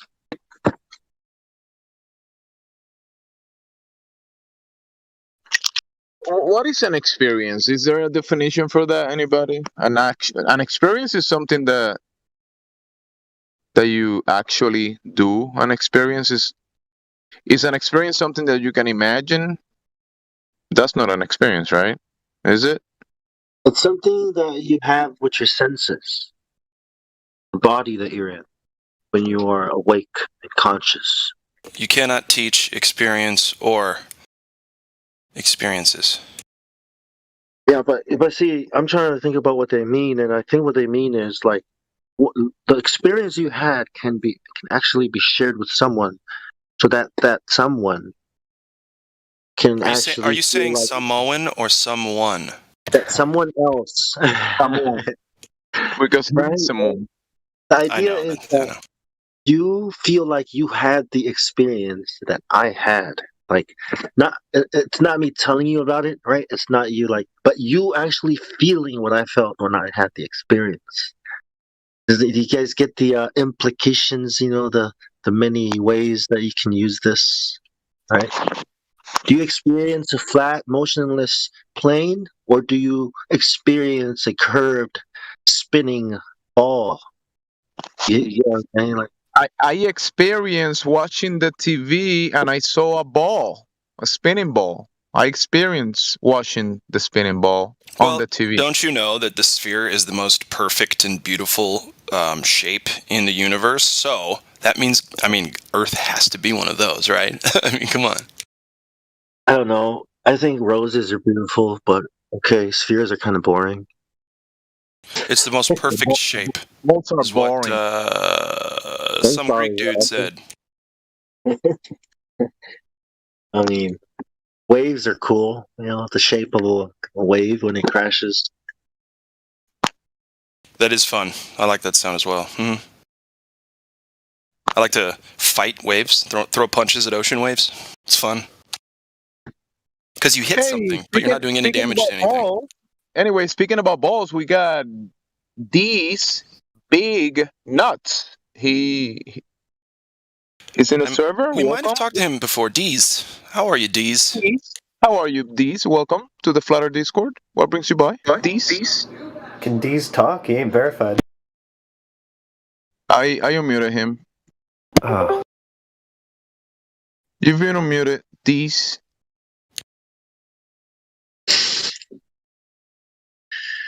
Talk to flat earthers about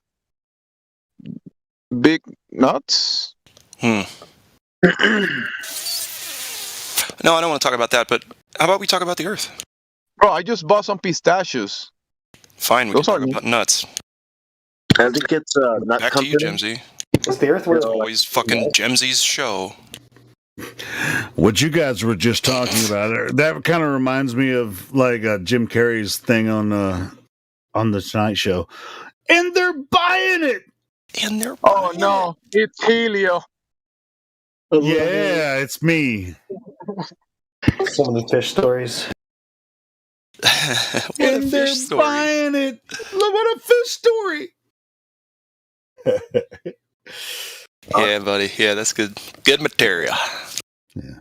Well, it's just like with all everything that we bring up here, it's like they're the religious globers will just stand their ground most of the time, and just bring up illogical arguments. Right? Playing their Won't Back Down song by Tom Petty, right? Yeah. And I won't back down. Gonna stand my ground. Thank you for that, Helio. We have Sim Bro. Slim Bro.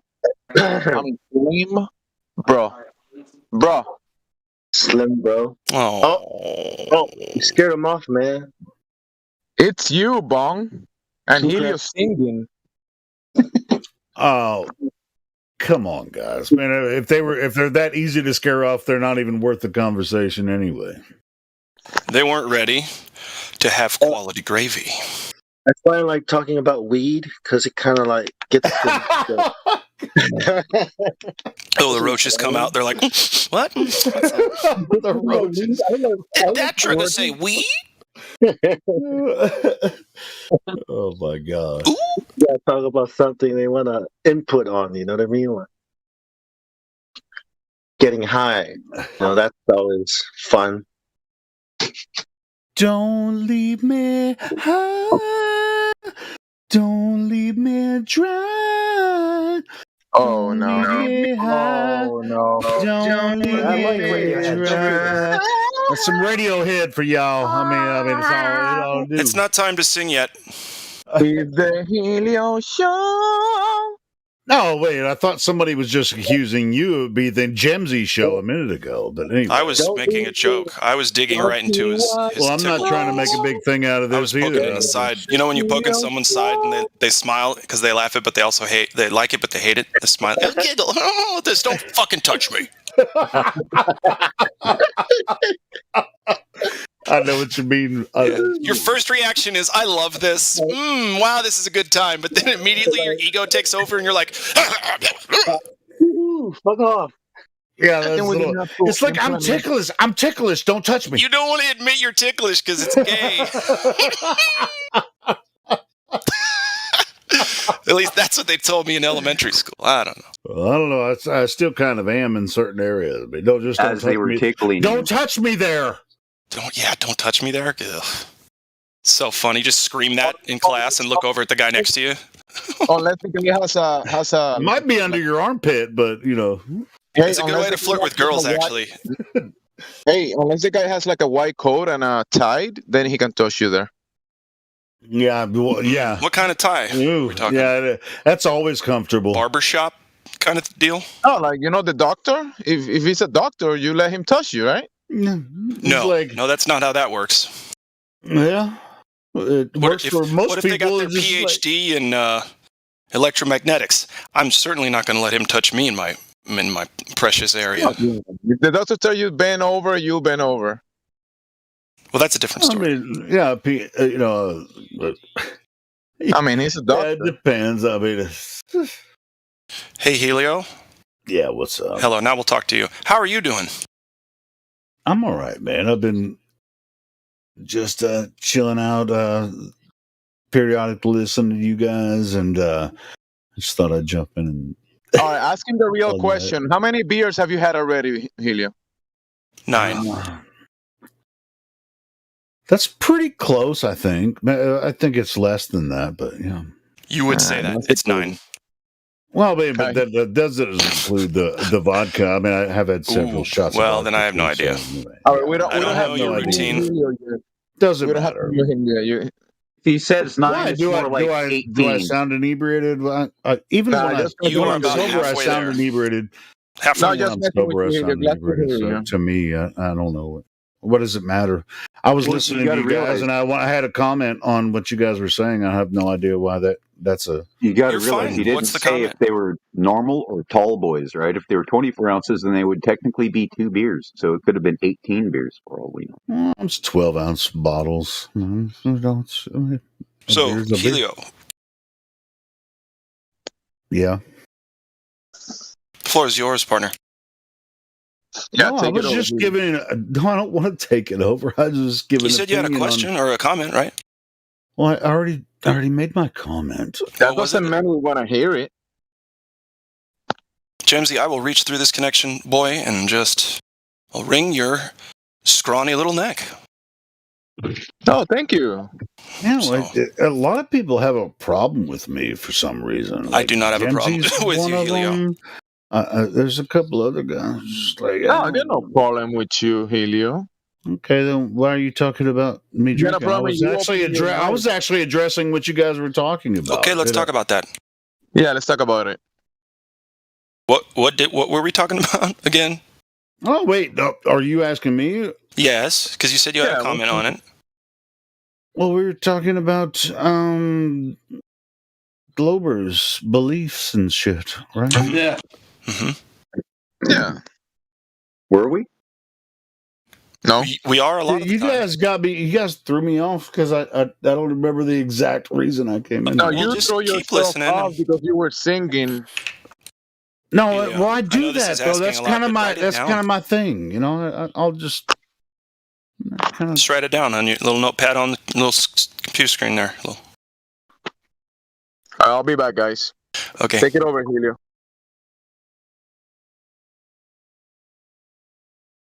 Guys were talking about.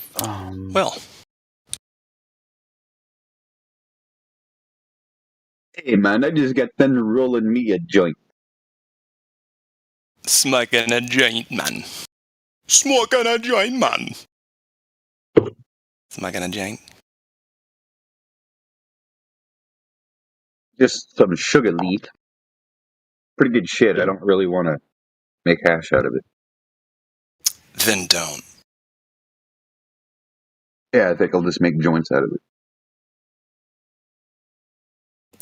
I've got a playlist that's got a lot of videos on it that you guys might like. Since there's some downtime, check out this playlist. It's robust. Check the live stream voice text. I'll post it in the YouTube chat too.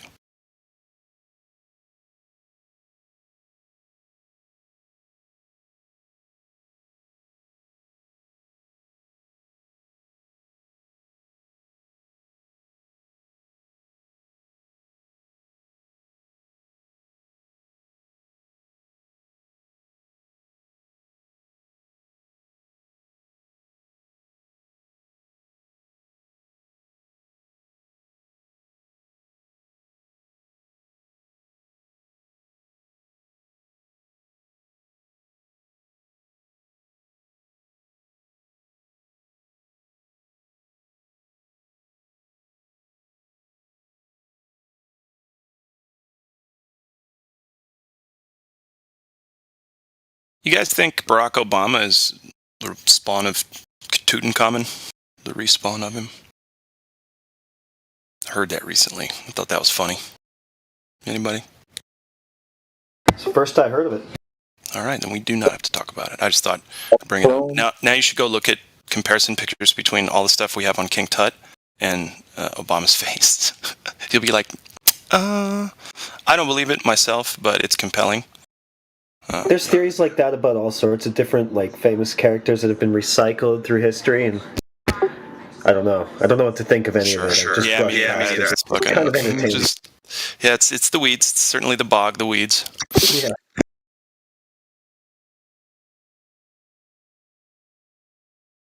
What about clones? What about them? Okay, first we have to establish, do you think that there are clones? Like they're replacing people with manufactured versions?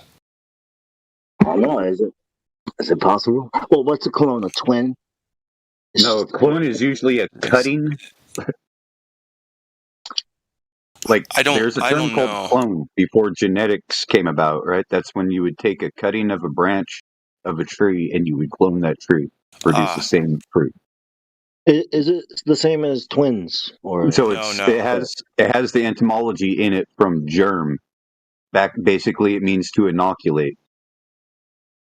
To inoculate in desired genes for the splice. So you have desired product that. I feel like that's correct because it was way over my head. It's like what Globers do. Yeah. Spion and all that. Possible? Did we clone a sheep? Did they clone a sheep? That's a fucking news story. Who knows? Look at this. We got an 1800s Greta Thunberg. I'll post it in the chat. Please do.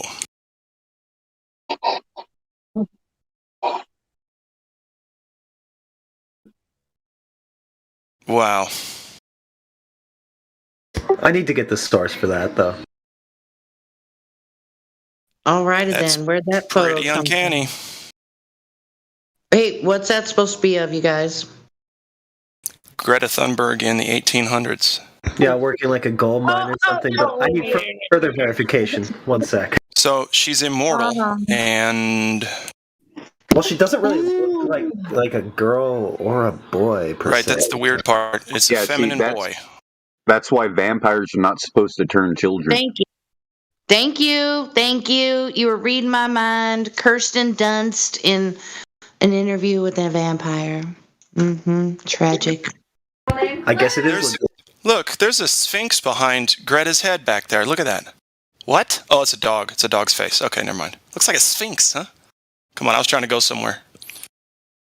Hey, you better. No way. Was she in Arizona? There are dogs in other places than Arizona. She's a doom goblin. Swedish doom goblin. All I know is I have no idea what she has in her hands. no fucking clue what that is. How dare you talk about it? How dare you talk about a young lady like that? How dare you? How dare you? Do I see 6 fingers? No, I'm just kidding. You gotta make the ugly face. You gotta make it's a splotch on my monitor. You gotta make the ugly mouth face. Like, how dare you? No, it's not. It's not a splotch. That's a 6th finger. What does Thunberg mean? A sixth. Look at that fucking shit. The H is silent. I do believe the H is silent, you guys. Greta Thunberg. Yeah. Greta Thunberg. She's a good actress, I guess, or she's just angry kid, angry child. That individual looks happy. The one behind her is not happy. That is the face of a man who is already 55 years old. It's called she has. Well, doesn't she have really influential parents? Or not this lady. Not this one we're looking at. Yeah. Or is her past just this? I think her mom's like an actor. Oh, I think they keep reusing the same characters over and over for certain I'm just saying we don't know the background to these people. There's no information about who are her parents. It's crazy. Nobody knows. They were sent out there by probably the town and their parents to go out here and look for shit, look for gold. There's gold in them there hills. Well, it's just not that it just so happens that she gets the spotlight on the mainstream. I mean, if people think that's organic, that's No, really I don't know. Yeah, it's certainly manufactured in a way. Red. How dare you, girl? Right? Oh, you're Yeah. that how dare So- you, girl, right? Apparently, Yeah, that's the how dare you girl. Yeah. Thunberg is a Swedish name, ornamental name, right? From thun, an ornamental, old spelling of fence yard, berg. So it's walled city, I was thinking walled she. town, fenced town. That's what her name means, walled city. Really? So where we live, you mean? Maybe she's Israeli. I've never seen a more confusing I don't. genetic structure in my life. But how old is she supposed to be? It looks like it still has a baby face, but is like 600 14. years old. Yeah, that's more like Is that, 600. Well, actually, I have something that goes with that. that. One sec. But officially, how old is she supposed to be? Yeah, like 20. Now, really? 19 or something. Well, she was 16 when she 19. came out. That was like when? I'm thinking it was like 4 years ago or something. I'll Wait, just I check. apologize. I I apologize. don't care about Greta Thunberg. I don't care about her. Wait. Nope. I I have overtalked someone. no feelings about this person at I- all. Some. Didn't they- How old didn't is she she- now? She's 19 now. No idea. Maybe, but when she spoke before the UN, She whatever was age she 16. was, you know, it was just like it was just a stunt. It was a stunt. Yeah, to sell their own agenda to them. Well, what do you think the naive people think about her? That it's just she's organic because she's like this superstar. Yeah, she was well, put on people are pretty dumb. You've already realized that, right, Jen? Well, no, I hate to think of it that way. I'm though. not dumb, It's but your fault. misled. Let's just say they're misled. Yes, that is a great way to put that. Those that are misled. They're just a couple lambs outside the fence there. Oh, just gotta go grab them. Save No them. Glober left behind. That's right. Well, There's some this character out there on the national news saying, "How dare you? We'll I shit have you to. not, Dare you you?" cannot She's make talking about this climate up. change and shit. You know, You whatever. cannot make this up, right? Greta means a pearl, and Thunberg means an ornamental walled Yeah, bird. most of that got broken up, Joshua. You're gonna have to start all over. Greta means a pearl, so she is a pearl in the ornamental walled town. Town? Berg, city, Oh, right. whatever, Berg, yeah, township. that makes sense. She's a pearl in the ornamental city. And there are a lot of I'm not going to say. Sounds like New Jerusalem to me. Yeah, I was going to say. I bet there's a lot of Bergs that are, Jews or whatever. But whatever. Small-hatted people. Yeah. But man, she's Swiss. I think is from, if I remember right. Yeah, but Greta is German. Yeah, Greta Thunberg. What's a Which weird makes name? me think Yiddish. Thunberg. The H is silent, right? It doesn't matter. I don't care about her. It doesn't matter. What are you talking about? Glad. The pronunciation of that thing's name. You think that's relevant? Wait, say that again. Don't worry about it. I was are like, do you think the pronunciation of that person, that thing's name is relevant? But That thing? I was just making a joke. Oh yeah, that thing, that Greta thing. That is a boy and a girl all in one. Yeah, it's And pretty, Station. it's a I'm sorry. pretty King strange. Tut, yo. It's King Tut, like reborn. Okay, I I mean, have it's not like how many teenagers have spoken at the UN before this person? Just the ones that they need to bring out to sell their own agenda to them. None. It's only this one. I haven't seen enough, I guess, viable photos. Well, at this point, it's not about that. They're so good at it now. Oh, man. But see, I think people get too hyped up about this topic. I Oh, I'm not believe it's hyped. happening. I don't really Okay, care. I believe it's happening, but it's kind of like believing that there's psychics. You know, there's too many that are not actually psychics, and then for some, then they don't believe it at all. Well, it's But really I do believe that there are people who are saying that what they're not. But I haven't seen enough photos to indicate forensically that Greta is something other than what she's portraying herself. Not human. right. Well, but at the same time, though, I mean, the message She's a that puppet. is, it's the message. Whether or not this Well, person double actually knows message. what's going on, You know what? whatever. It's just going to remind my opinion that thing's a Baphomet creature, and everything that they want us to pay attention to is trans. Thanks. Yeah, that's what I meant. A double message, Not Glad. fucking kidding. You look it up, guys. You spend enough time on it. It's all it is. I was gonna say, if I was a Yep. normie, like a blue pill, right, I would probably be saying things like, "Well, look at that! What a role model! She's such a good, she's gonna grow up to be a good role model for all the world." You know what I Yeah, mean? but I'm Jenny's like, right. It's not really that important, to be Well, honest. and just like I was saying, I mean, how many teenagers get to speak before the UN?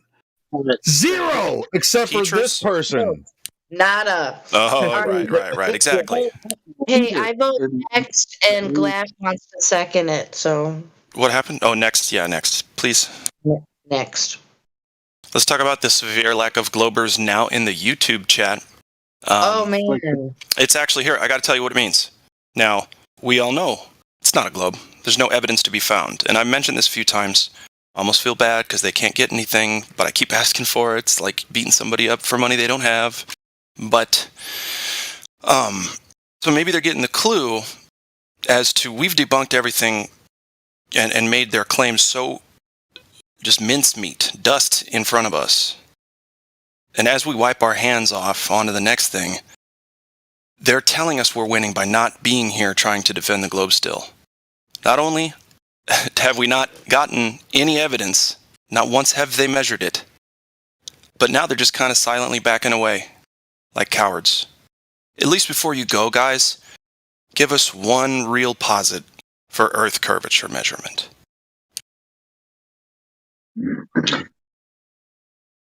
I think you should let them go with their dignity intact. What if you were to play the devil's advocate with them and be like, "Hey, you know what? I kind of agree with you. It doesn't make sense, right? Why? No, it doesn't work. Like everything's telling us that it's a globe, but yet when you go to check it, there's no evidence of the globe. So, can you help me understand that? Maybe we can help each other understand, why it measures flat and why people mathematically bend it. Too much room for error. Maybe just get straight to the point, and no room for them to back out. So quickly get them there. Well, I was just trying to lead them down the garden path. And then abandon them in the middle of it. They don't have the skill to do that. Well, there's answers at the bottom of the ocean. We have abyssal plains. I agree. I think the lawyers should investigate. An extensive area. So, there's topography and everything, but, how many flat areas does it take to make a sphere? You know what I've heard once, just the one that I've heard is infinity. Infinite flat spots make up the sphere, is what they say. I mean, it's no wonder they don't want to explore the ocean and shit. They want to make up this fairy tale outer space. It's no wonder. It's like, so let me get this straight. The science is settled, but it's an unimaginary number. So you're settling on nothing. Okay, that makes sense. When you're doing 3D modeling, every point on that 3D model of the sphere is a flat point. In fact, it's a flat image anyway. Okay, some say we're not allowed to use the word model. What? No, I'm saying in Yeah. a three-dimensional model, like you're modeling No. 3D graphics. Whatever. An infinite amount of flat surfaces I don't is have a just problem with that. calculus, right? I mean, it's just calculus where you're trying to cut up a little a circle or a curve into as small pieces as you can until it. That isn't Earth Uh-oh. measurement. When you extend your infinite flat surfaces, are they going to curve like a curve should curve, or are they just going to stay flat? Like when you say flat, are you talking about a curve? I mean, Let me we're go talking measure an about- infinite surface, and I'll be back with you never, so we can talk about it. Infinite flat surfaces equals No. curvature, Well, not flat. we have I don't know if that's the correct word usage, Bong, but I see where you're going. Is there Well, if any they such were- thing as infinite? No. If That- they were there's- infinite, I mean, you Yeah, got topography to Go be ahead. in the way. if But- there were infinite spots, infinite square pieces, flat pieces, and you could join them together and create a small angle between the two, and Yes. create a ball. You get them infinite breadsticks over there at Fazoli's. That's pretty nice. Yeah. Where are these angles, right? Yeah. I'm just saying that's that's the only ridiculous way you could do it. But when you say infinite angles, now you're back to saying it's a ball, right? But it's Wait, not a ball. infinite angles? How'd you get to that? They're saying that they're joining all these infinite flat surfaces together, right? And when you join infinite flat We have surfaces these. to a wall, you got Well, Except they're talking about a ball, which is the exact opposite. It's just nothing but curved surfaces. where the lack of topography allows, we have this sporadic areas of largely significant areas that are flat, and we see too far. One large area would be called the ocean. Be 70%. Well, yeah, but there's still topography for the ocean as well. I guess I a mean, tidal there's wave different- might be. Well, there's different levels of topography. a sea level, right? Like it's the same everywhere. Yeah, the beach, where the water hits the beach, is basically the same elevation throughout Well, the I entire mean- plane. Within a few feet, basically, it's the same elevation, depending on the tides. Even when you're on land, you also think about sea level to kind of as a reference to how high or how low you want to build from it. Well, yeah, I'm a builder, and you can go out in the road on the manhole covers and find the elevation stamped into it. So when you go to build a new building in the city, you go out and shoot a grade so many feet above sea level. It's on the manholes. It's stamped in the road for you, so you can shoot to get your transit, your builder's level out, your theodolite, wherever you're using. Shoot your grade. Go over to your leave your tripod set up. Turn it over to the lot you're building on and shoot your grade over there, because it'll say on the blueprint what grade the footings are supposed to be set at the top of the footings, and then you start from there. It's everywhere. It's all surveyed already for you. The cities are all surveyed out. You just go to the manhole covers, and the elevations are stamped in there as how many feet above sea level they are. Everywhere. So, like, if we start with just, you know how they say infinite flat surfaces. So, if we start with two tables, right, let's say in a restaurant, and we put our two tables together, right?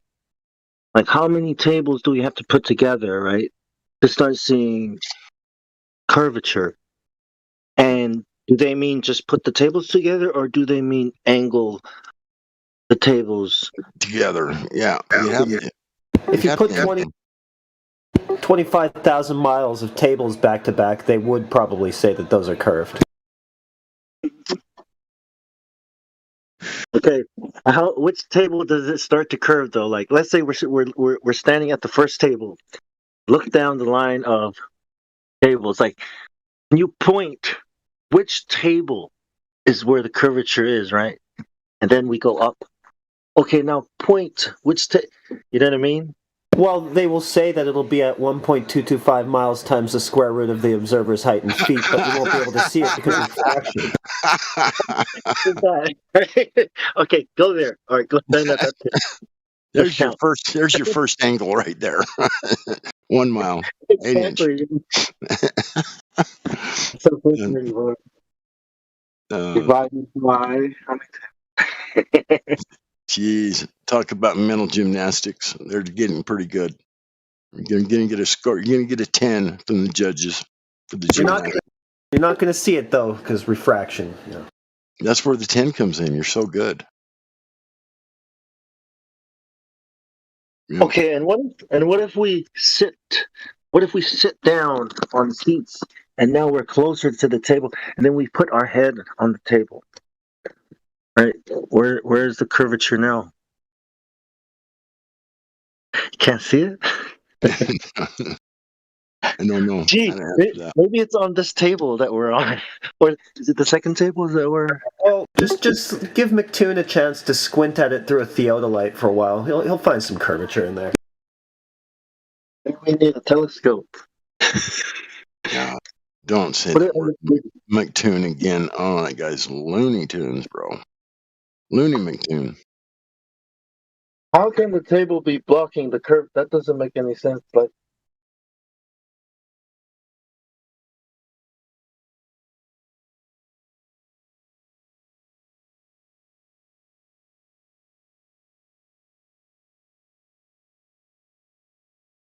usually say something like, "Well, it's so big, you can't see it." Like, how big? Then you go around the circle, like, how big? This big. Where's the curve? Well, it's so big. How big? This big. Okay.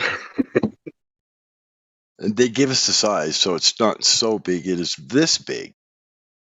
You see how big a circle that we're actually doing here? This is called circular argument. How big? Really big.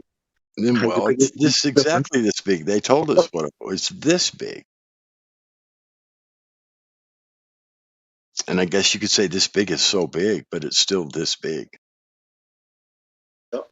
Specific. That's what he said. So some mama jokes, you know.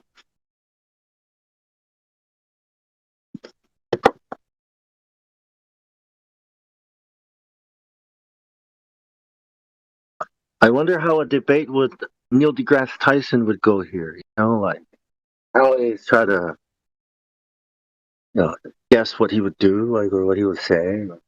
Well, he'd tell us that stuff is flat. He's already a flat earther, bro. I was just gonna say that same thing. He's gonna say that shit is flat. I wonder if he'll sound just like all these Globers, right? Just yeah. If we ask them, if they say, "Well, it's so big, you wouldn't notice the difference," right? I mean, it looks flat, but it's not flat because of so and so, whatever reason they give. So if you ask them, if they say that, and you ask them how big it is, and they don't know, then they're outside of the argument. Yeah. Yes, absolutely. So that's called a concession. When they do that, go, oh, so you concede, you can't experience. Yeah, I mean, so you're seeing the same thing that we're seeing. When we look across the ocean, you're seeing the exact same thing we see. Now, you're going to have to make a lot of presumptions if you think that the Earth is a globe, but it's so big. But you can't tell us how big it is? Come on, man. Doesn't matter, right? No, it matters to us because we actually... You know why it matters to us is because this is not our measurements or our mathematical calculations. Right. There is no measurements, when it comes to all that. So what we're kind of talking about is it's because the reason why they're here is not so they can look at the data and open their mind to it. You know what I mean? But they're here. Yeah, they come in with their religion of the globe, and exactly. they can't answer our questions. Precisely. And so they're just coming in with their religious beliefs and saying, I believe it's so big that you wouldn't even notice. That's what they're saying. Matter of faith right there then, and then we have to talk to them. about faith. How what you're doing is a faith, right? And how doing this, having this faith can actually be bad for you. Like Well, sure, but they come in claiming mathematics, right? So once we show them how big the claim of said ball Earth is, then we can go over the numbers with them. And if you continue believing it after we show you that what they're claiming is impossible, then we show them that they just believe. They're just believers at that point. Yes.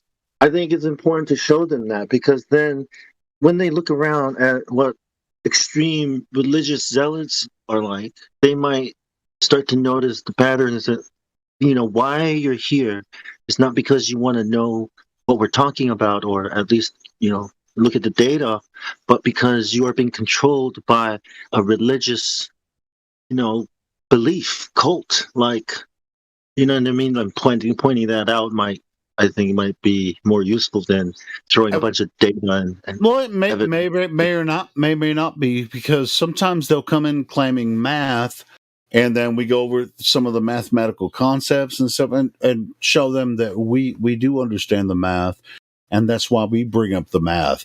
They don't bring up the math. They just say, well, it's so big you might or might not be able to see the curvature of the Earth from a certain point or whatever. And it's like, well, here's the claim that the globe Earth makes, and you can look across Earth and you can come to the same conclusion that we've come to, that what they're claiming about the size of Earth is completely impossible. Yeah, I mean, I like the whose fault is it, right? Like, if you eat, whose fault is it if you put something in your mouth and you don't know what it is, and you eat it and you get sick? Whose fault is it that you got sick? It's your fault, right? Whose fault is it if you believe something, right, that somebody told you, and then you found out it was wrong? And I don't know. I mean, you can blame the people that fed you poison. I mean, if you're a child, I mean, if they fed you poison as a child, I mean, it's their fault. Right. But as an adult, when you're able to make your own decisions and you say, this, I choose to believe, I am old enough to choose to believe, right? And you grow up, like, it's pretty, you can't blame anyone. It's your fault for believing something somebody told you that you put your faith in because you believed they were good people and they betrayed you. Whose fault is that, right? That you can't get fooled again. Right. Yeah. It's your fault, for believing. It's like people that think, that flat earthers are trying to get one over on somebody. No, we're actually questioning everything they told us about this globe. So it's not our fault they brought us all these numbers and showed us, the spinning ball Earth around the solar system. They give us all the numbers to scrutinize. It's not our fault that we're scrutinizing that. They give us these numbers and we're scrutinizing them, and what we actually experience on Earth doesn't match up with what they've given us. They hung themselves by making very specific false claims. Exactly.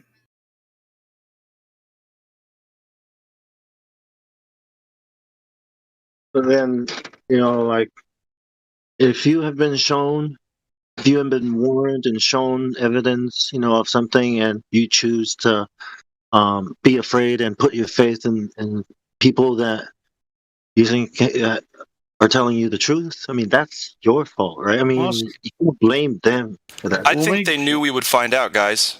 I think they said, yeah, we can make a specific claim, because by the time they start to figure it out, it'll be too late for them anyway.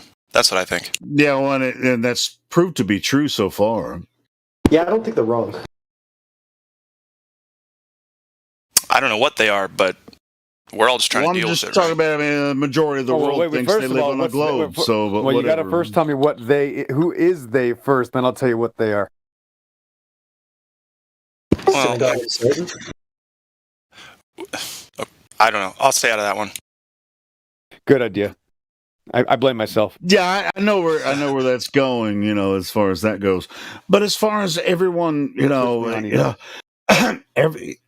from the smartest to the dumbest person can figure out that the Earth cannot be a globe. The way they prescribe it. It's not really hard. They give us their mathematics. We can scrutinize that and then go do observations and prove that it's not true. It's not really hard to figure out. No, the problem is the desire to figure it out. You have to desire to figure it out. Yeah. Well, yeah, that's another part of the system, but yeah. Right. So again, I know this is going to be a broken record, but you're excited to hear me say it, Helio, is that 2 Peter 3 says they are willfully ignorant. They're hiding. Exactly. Yep. You're right about that. They're willfully ignorant because their success is based on them just functioning in the designed world that was made for them. Yeah, it's materialism, right? Yeah. Yep. That's it. It's like even if I can see a little bit way through the veil, I'd rather just keep doing what I'm doing because I'm successful or whatever. It works for me. Well, there is another aspect. Actually, there's that sense of fear. They are in fear of seeming stupid to their peers, family, the world. They're scared to death. I don't want to see. I don't want you to think I'm stupid. Uh-huh. It's the Owen Benjamin thing. I'm sure all of us in the old guard have seen it, but Owen Benjamin's a comedian, and he started to figure out that Earth actually is flat. And at first, he started to make fun of it a lot, and then at the end of it, he just basically just admits the Earth is flat, and he says, "I can't be a flat earther. I can't be a flat earther. I can't." That's great. Lost his mind there. Well, anyway, enough about Owen. All I'm saying is that's the sentiment. That's another aspect. I cannot have been wrong. I cannot have been duped. I cannot now be believing something that's not popular and accepted amongst my loved ones. I just like the stages of his disillusionment, though, like that part where he was just going through the phase of like, Mars is stupid. We're not going to Mars. I think it was all staged. I think it all was, but it was entertainment anyway. It was good. It was funny. I would have been like, yes, it's flat. Yeah, well, none of it, whether or not Owen Benjamin was staging or whatever, he's an actor. We know he's from Hollywood or whatever, but hopefully he's an honest guy. Whatever. I mean, it doesn't change the facts of the matter. Nope. Yeah, we don't need to make idols of men. It was entertaining, and the facts are what they are. So. Oh man, and I won't get into it. What I think about that whole crew, the culture. Anyway. How dare you? How dare you? Yes. How scare you? Cowbell.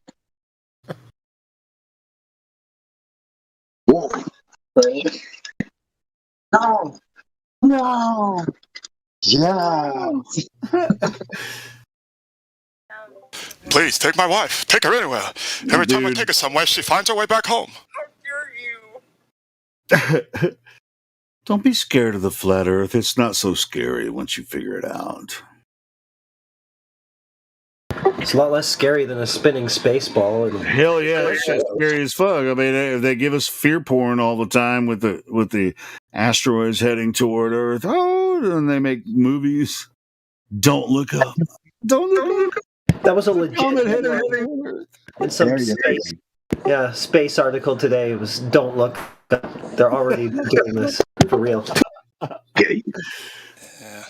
I don't know if they're going to pull that card just yet. I don't think they are. Not right now. I think it's going to be a multifaceted thing. It's going to be a thing that does. Go ahead, Helio. It starts a domino effect. So Fear of the Lord is the beginning of knowledge, right? Amen. Verily. Mm-hmm.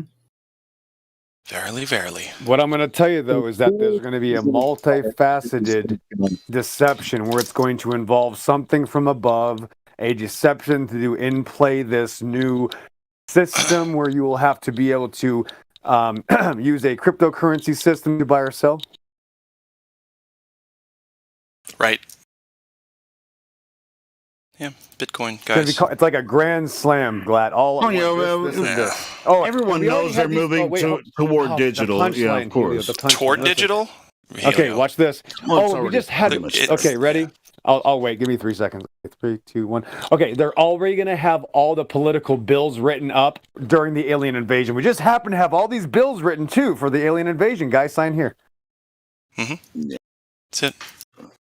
Yeah, aliens are like, yeah, we made some changes, some minor changes here. All right, now but remember the great blasphemy that is mentioned in Revelation. So imagine these aliens talking about, oh, your God is this, and those are just legends and fairy tales, and we are your gods. That's what's going to happen.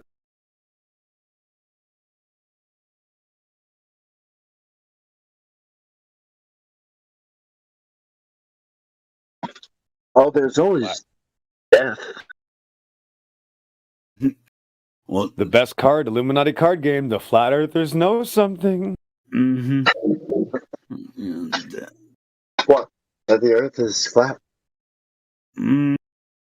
That's one of the things that flat earthers know. But yeah, there's a lot of other shit we know too. You know, Well, like, it's bigger than that. It's the only thing everyone knows. I mean, everyone knows it's not a ball. They just don't know they know no. most of the time. They don't Everyone know they that know. comes and hangs with us does, but yeah, most people still don't. Maybe they know, but they don't know they know, you know? Yeah, I do. Everyone lives on a flat Earth. How about we put it that way?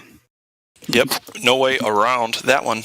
It's called unknown known, right? You know how you like unknown. Yeah, unknown, you have some known knowns, some unknown knowns, and some known unknowns. And then some unknown unknowns. Those are the worst ones. Yeah, there you go. So we're talking about unknown knowns. Yeah. I think that's part of fields of logic, right? Oh, it's so dumb. So bad. Throwing them around, switching them. Yeah. I heard him say it live, and I was like, wait. Nobody understood that. But we're just going to let him get away with it.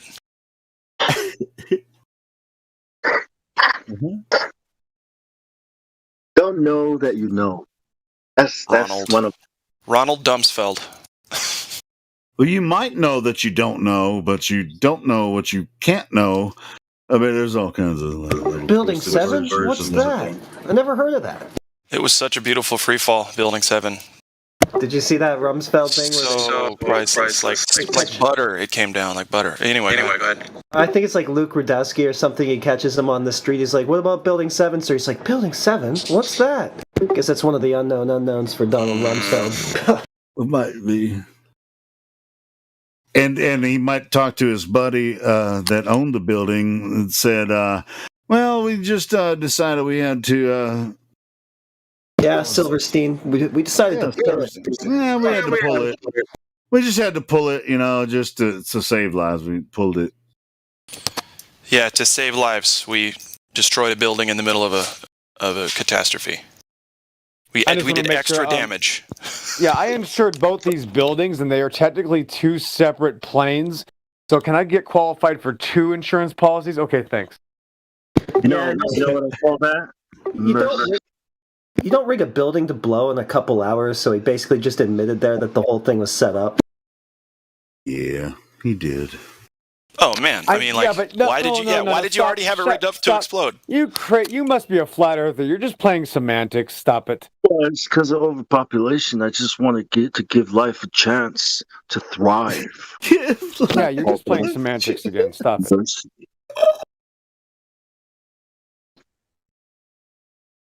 Disney. They own Marvel Comics universe, cinematic universe. Yeah. Marvel is pushing depopulation agenda. Did you notice? Snap of my finger. Really, I didn't notice when they on the what was it of the Universe movie or whatever oh shit, now I can't remember the movie. What was it? Universal Soldier. No, there was a movie they had with the guy with the freaking fist thing with the 5 stones or whatever. Thanos, the Infinity Thanos, Stones. yeah. I mean, it's just like the Infinity Stones, and they destroyed the entire universe, and then they brought it back, or half of it. Yeah, half of it, which is what Bill, what was in the or something similar was in the Guidestones and the Guidestones. Yeah, it's a less extreme version of the Guidestones because they're not trying to get rid of half. They're trying to boil it down to like a small group over there that. Yeah, but the new one, the new movie, that's it. The new movie brought it back. They brought everything back. Or it was in that movie they brought it back. But what then movie? They keep bringing it up. Freaking Avengers. Avengers. Shit. It starts with Ultimate. Is it Avengers? Age of Ultron. Age of Ultron. Well, no. It was the other. It was the one after that one, I think. Infinity War. Yeah, Infinity War. Yeah, that's what it was. The Georgia Guidestones talk about maintaining a population, right? Bill Gates is saying that if we do a good job in the medical field industry, we can reach this number, right? Depopulating here. We can take that down. He says, and he's talking about the population. He says, if we do a great job with healthcare, reproductive services, etc., vaccines. He says vaccines. And vaccines. Yeah. Okay, but hold on. And then he says we could potentially lower that by 10 or 15%. He said that about the population, like word for word. Does that mean people die, or does that mean people are? It means people aren't born. You're just playing What semantics again. What I heard him say, I think he was implying that humans are the virus. Well, he implies that, yeah, because he's all kinds of monster. Anyway, that's all I'm gonna say about it. Yeah, me too. Okay. Yeah, one always has to be careful, Jeffrey Epstein's dead. Did you see that interview? No. Oh, some recent Bill Gates thing. That's just so stupid. I don't know. They asked him about Jeffrey Epstein. He's like, well, he's dead, so one always has to be careful. That's what Bill said? Yeah. Pretty awkward. Oh, man. One always has to be careful. Like, he's like, I hope they don't do that to me. Yeah, he looked really nervous and stuff. I'm going to post it. Super duper.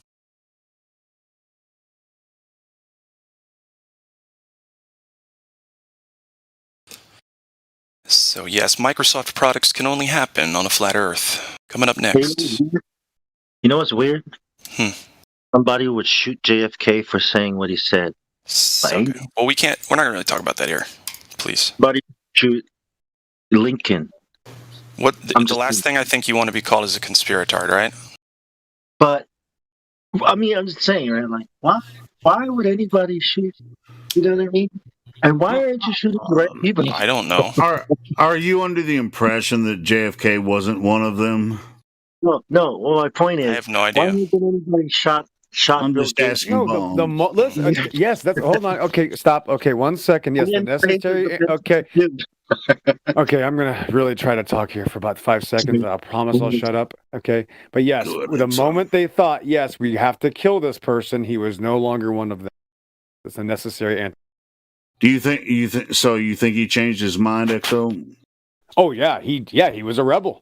Absolutely. He was a hotshot. He got the girls. He got the attention. He was loved. He had an ego. He said, I'll do what I want. Listen here. It's over. Sorry.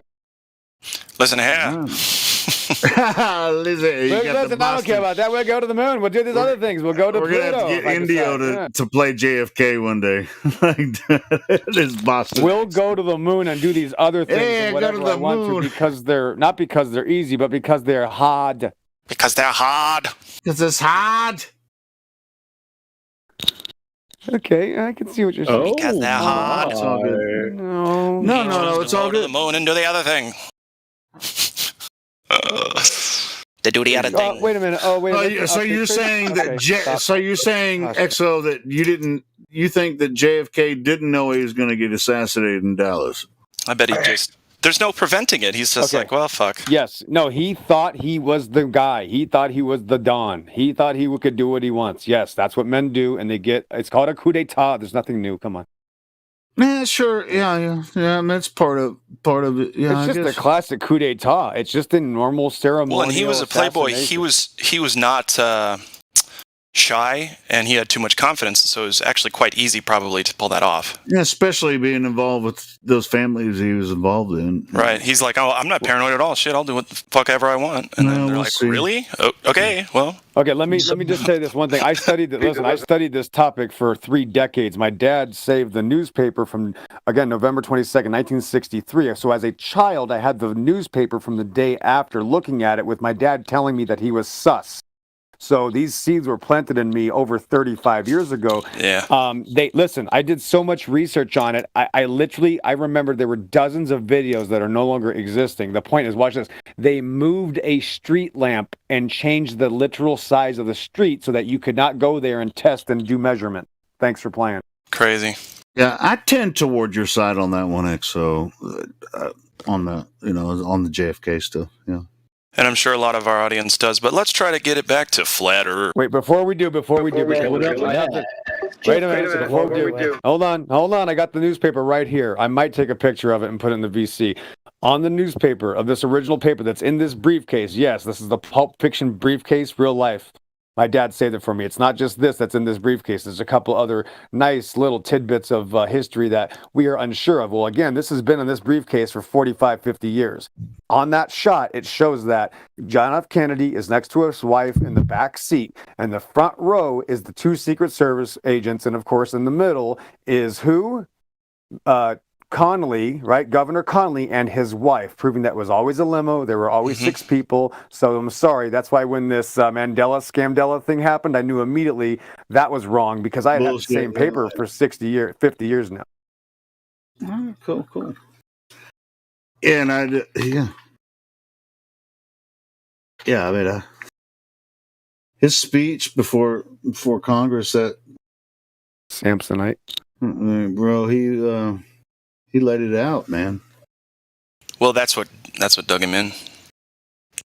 They're like, we don't really care that you know the truth, just don't talk about it. And then he talked about it. And then they're like,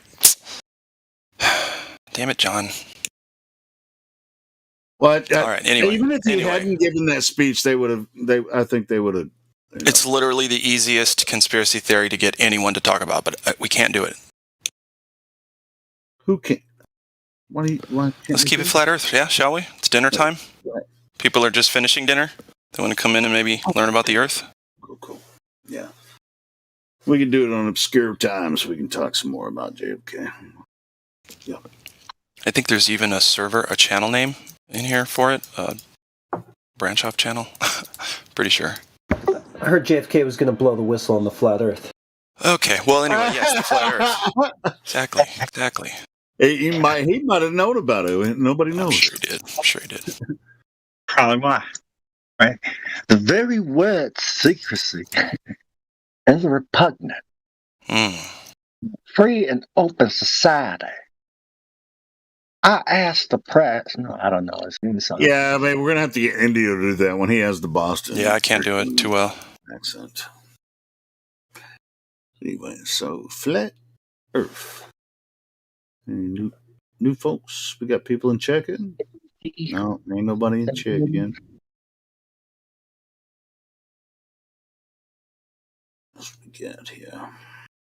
What else we got here? What were some of the arguments when you guys first joined the topic? The same exact arguments that they've been using for the last 8 years. But didn't they hijack our arguments? Didn't they hijack the refraction argument? I don't know. They made it up. Because they used to say that the curve, the geometric horizon, that's where the curve is. It's physical. And then we were like, nah, atmospheric refraction, boats, obstruction. And then Black Swan came out, and they're like, oh, no, Oh, just kidding, refraction.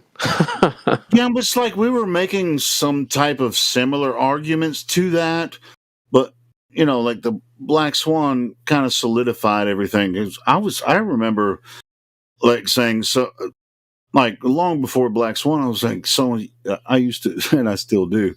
So when you go to the ocean and see the horizon, you're saying that's the curvature of the Earth. I always ask, people when we first start talking to them about it, and they'll say yes, and I was like, really? So when you see the horizon, that's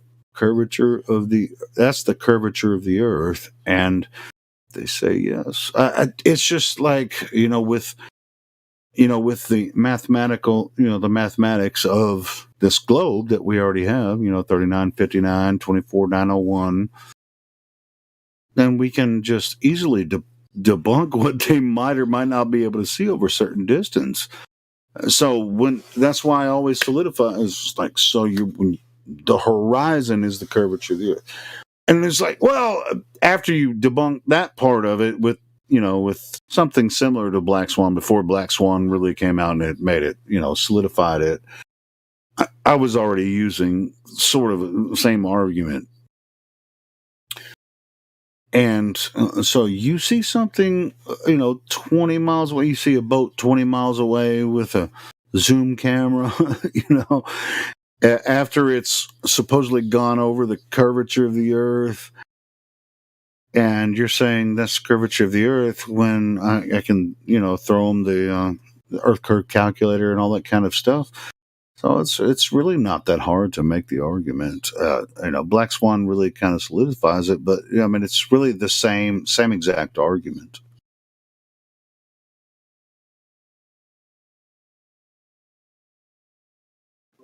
When I first brought this up to people, when I first heard about it, I went off to go tell a bunch of people, and like the only response I would get back is like, "Nah, bro, it's physics, bro. Can't be flat, bro. Physics." Well, it's just like when you try to get like hone them down in the math, they just don't want to get into it. It's like, bro, this math isn't even really freaking hard. It's just like they make it out like well, the globe math is really hard. It's like, no, it's not, man. This is what they told us the size of Earth is. It's not even hard to figure out.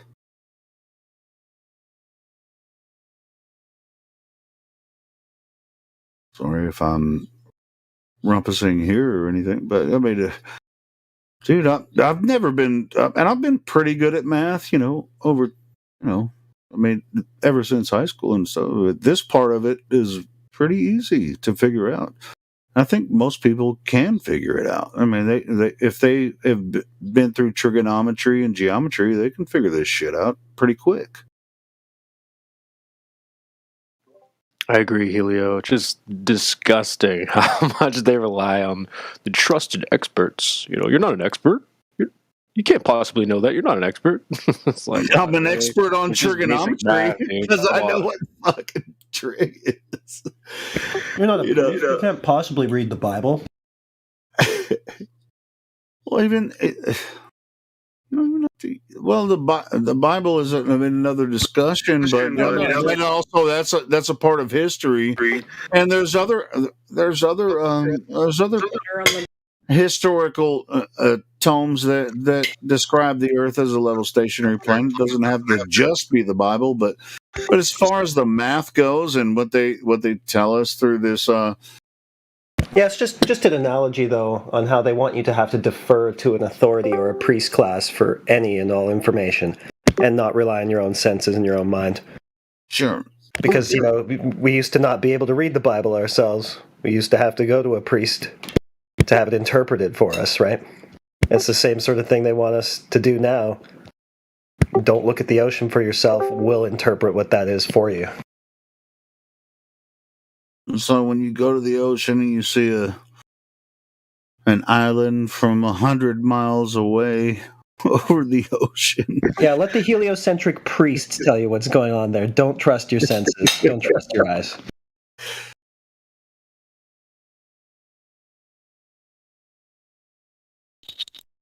Turn your attention, Helio Skeptic, 26 minutes after you're on the live stream voice check right now. There you go. That's my claim. Thanks for playing. Is that a sling ring? Nope, titanium, 2 wedding rings. My wife had to Okay. give me 2 rings because I'm not smart enough to realize I'm married with. I was figuring it was like a titanium knuckles type of thing. I was like, dude. No, it looks like that. Yeah, they're actually very different too. You just can't tell from a distance. Yeah. Yeah, the one on the right's a little bigger, a little thicker, a little different color. It's The one on the not left's about a the little rings. darker. It's not about the rings, guys. I don't know how this happened. 2 seconds into this, my goodness. Sorry, bud. Yeah, JFK, man. There's that old newspaper. How many years old is that newspaper? 63. There it is, yeah. So.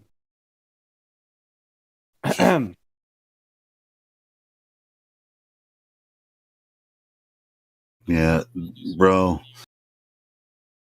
LBJ I mean, is yeah. a demon. LBJ was a demon. Yes, he was in on it. I mean, that's the thing, man. I was born for this. I mean, that's me growing up with that. Dad had that. Listen, quick story. Over 30 years ago, we got robbed, and Dad couldn't find the briefcase. And I remember him searching all over the house, ripping up everything. And he came back in the living room and was like, "I lost my briefcase, son. They stole it." And I said, "What was in it, Dad?" And he said, "These old newspapers that Grandpa had saved for Kennedy and the moon landing." Oops, I just gave away what the other one was. And I was like, "Oh, really, Dad?" And then a few months later, he's like, "Hey, son, I found it." I'll never forget it. He was so scared that it was gone. Here we are today, several decades later, and now you see how I got here. Bro, Nice. if they hadn't whoever they were hadn't like stopped JFK, the world would be different today. I think that too. Maybe. I mean, it's just We might also be dumber. maybe. Maybe, saying. yeah, that's I'm true just because saying, he you know, was, yeah. he was more liberal than LBJ. LBJ was a fucking warmonger. But yeah, I mean, I don't know. I wouldn't say it would be better, but whatever. They're all. I'm just saying, it's one of those things to be able to know. Just for me as a small child, to be able to know and say, "Sorry, that's not what they said," is that level that's you can't teach it. I can't teach you guys like, hey, 30, 40 years ago, this is what they were claiming, to know like this truth, right? Some people say, I don't know. Well, again, fast as me you can be, you'll never trick me. I'm sorry. I already knew. Yeah, I mean, it's just like, I mean, I lost family members in LBJ's Vietnam War. So, I have a connection to that. I have family members that I never knew, And I have some family members that did come back from the war that I knew. And one of them that I liked a lot lost his brother in the same war. They went to Vietnam, and one of them.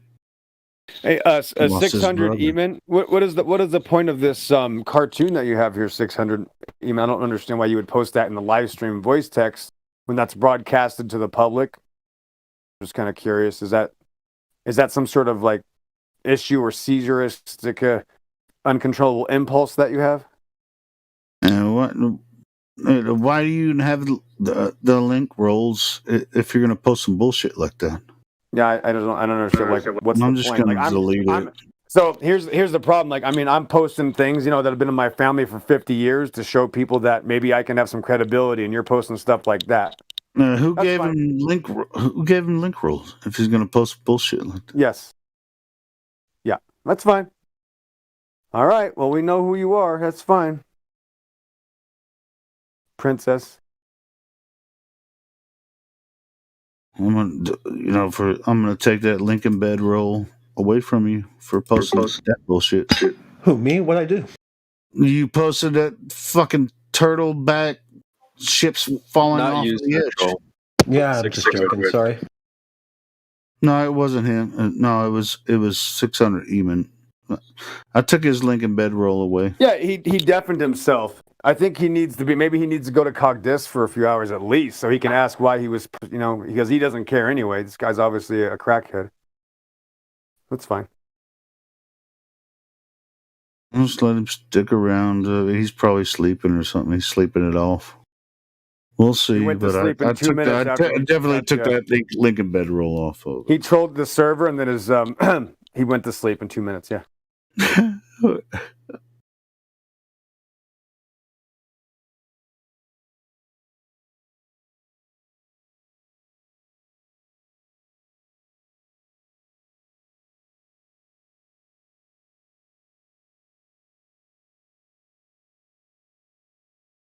Not funny. Not funny, Glenn.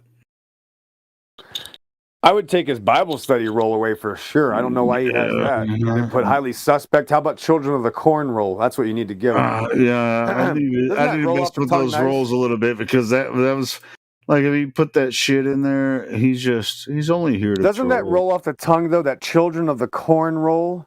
That's a good one. You got to give him that. I'll give him VC verified. I'll let him keep his VC verified, and then I'll scroll through the rolls and see what we got. God, there's so many fucking rolls in here. Say, Children of the we have a Children of the Corn roll. Please find it. I don't know. I'm not allowed to have any of these types of controls. I don't have. I know, but I'm just. Yeah. All I have to do is just like Can you search? I'm searching it.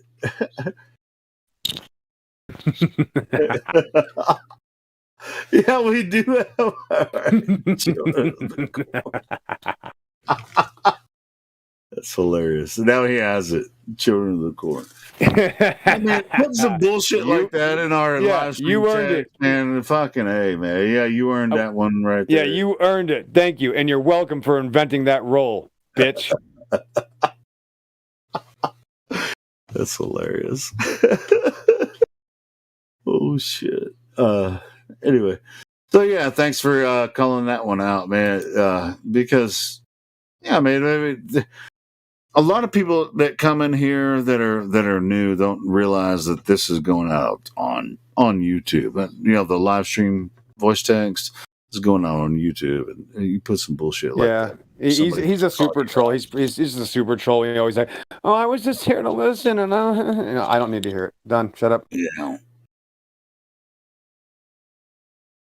Anyway, so where were we? We were talking about JFK, and now we're back to Flat Earth. Yep. Anyone else? So here's the deal. So in this briefcase, now back to the Pulp Fiction briefcase in real life that I have. No big deal. Okay, anybody can get one, I guess. I have the moon landing, fake moon landing newspaper also, obviously from a few years later, 1969. Grandpa saved that as well. Dad had that. Now, the interesting thing was I really didn't pay attention, but years later, obviously, around the time of 2012, I got the old briefcase out, opened it up, turned to the page, and saw that they had a photo which looks like it was taken with a corn cob, right, on the front of the newspaper. Okay, you took a photo on the moon with a corn cob. I literally have to squint and use binoculars just to see this picture, right? But on the inside, there's a drawing, an artist's conception of the moon landing. Okay, go back to the front cover. The front cover shows a perfectly flat surface underneath the homeless tweaker shelter lander, right? But the cartoon shows a crater that the rocket engine would have blown away. So it's amazing that the cartoon artist knew that there would be a crater under the moon from the rocket engine blasting the sand away, but in real life in the studio, Stanley Kubrick forgot to dig a rocket blown hole from underneath the lander itself. As you can tell in all the pictures, yeah, there's no sand or dust disturbed. Right.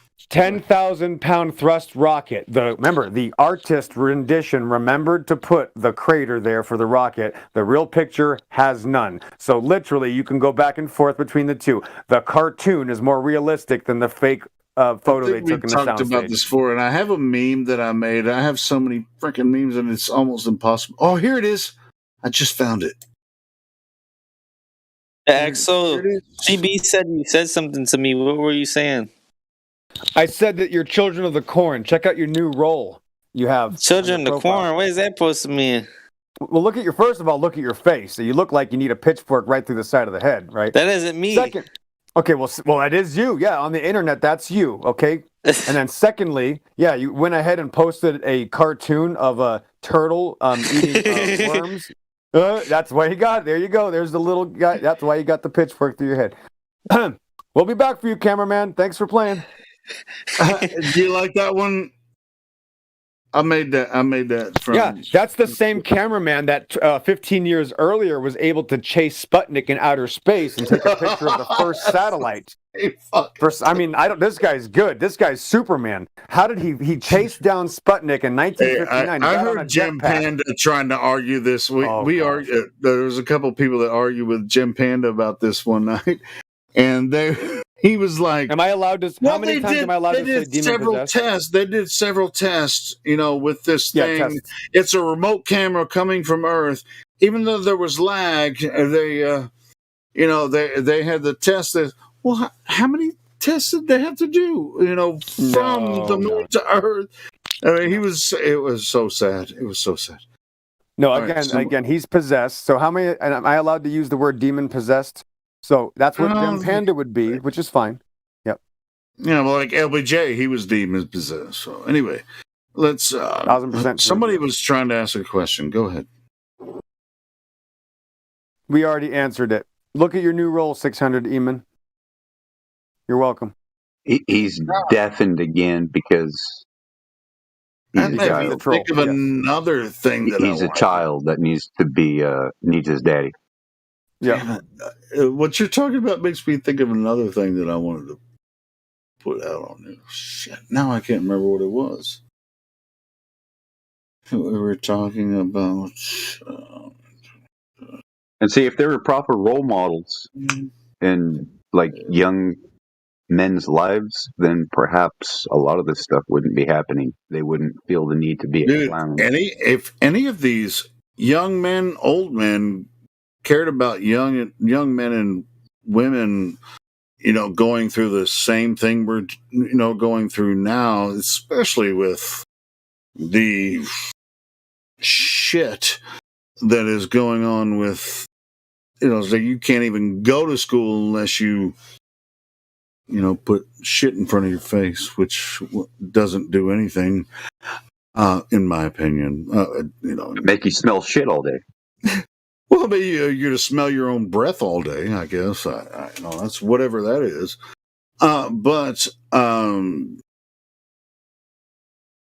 what is this? Okay, can you please take his picture? Yeah, thank you. This guy is clearly having some sort of seizure, so I'm glad that was deleted. Thank you. So again, now this is his new photo. If you need to add a photo to his profile or something, I upgraded this picture for people like him, Helio, so you have an artist illustration to understand these types of people. Who? Oh, Children of the Corn, the Final Sacrifice. You think I'm a Glover? No, you're not. You're a child of the corn. Thanks. A child of the corn? What is that supposed to mean? Because I posted a picture of a turtle, I lose my pick perms? That's crazy. Oh, it's worse. No. You need to be. You're gonna have to. No, you're just a goddamn troll. That's all you are, dude. I'm not a troll. I've been here loser. for the longest. I'm a loser. If you want that's kind of low. No, I took it away. So did you feel offended? Did you pick up offended? That's too bad for you. Crazy shit earlier, and now you're gonna have to show me that you're that you need it back for any reason because you were freaking posting some crazy shit earlier, man. How's it crazy? You act like I sent nudity or something. No, dude. Let me ask you this. Do you know that this live stream voice text channel is going live to my YouTube channel? Yeah, it's literally a thing. I type in flat Earth, and that's what popped up was a turtle and eating. So that being the case, can you respect my YouTube channel? This isn't your channel. This is my fucking channel. Yeah, I know that. Okay, well then, how about you respect my live stream voice text? I am. People are posting DMX and stuff in here. Like, what is that about? That's my question. All this random stuff. Look at. But I can't post when I search a flat Earth. You I can hear can't this post guy that. fucking whining like he's a Quim. What are you talking about? Oh yeah, Quim. Right. Well, just pay attention to what you're posting, which you can't post anymore until I give you approval again or someone else does. I think you need a break, bro, because I didn't like what you posted, and so I took your link. Do you feel offended by what I posted? What was it again? I don't even give a fuck. By the way, what was it? I mean, if I'm offended right away, I just took it away. You must have felt offended. I was. Listen. I like the way this guy's handling it. Helio, it was just a joke picture, dude. I don't know why you're taking it personally, and this isn't going to be popular with XO. So thanks, guys. XOs, are you offended by the turtle? I mean, it's rare that we get VC I think it's pretty. Yeah, I got to be honest with you. I think it just shows that you have a lack of respect. We're talking. Yeah, about it's rare that we give VC verified people with VC verified role, link in bedroll, and you disrespected it, in my opinion. And so you're gonna have to earn that shit back, So yeah, I'm not gonna give it back to you, bro. Mm-hmm. But anyway, you can. Yeah, are you offended that you can't troll a server? Does that offend you, 600? I'm not trolling. I just post one picture and I go on Def and watch videos. Are you offended? I know my is your picture life comes over? off as trolling, and 600 E-Man doesn't sound like a truth-seeking name. I was already preaching with the gospel with Prince B Except and for Ace earlier. everything you've said is a troll, even when you talk about gospel. How you gonna tell me what I'm doing as a troll? How you gonna tell me what is a troll? How you gonna define what I do? Look at your picture. Look at as your a picture, yeah, because picture means nothing. One dude has Batman. What Is that a about? concern, troll? You don't even know what kind of fucking fallacies you're using, son. What do you mean fallacies? All I know is Jesus is the truth. You need Jesus too. That's all I know. Yeah, it got real quiet.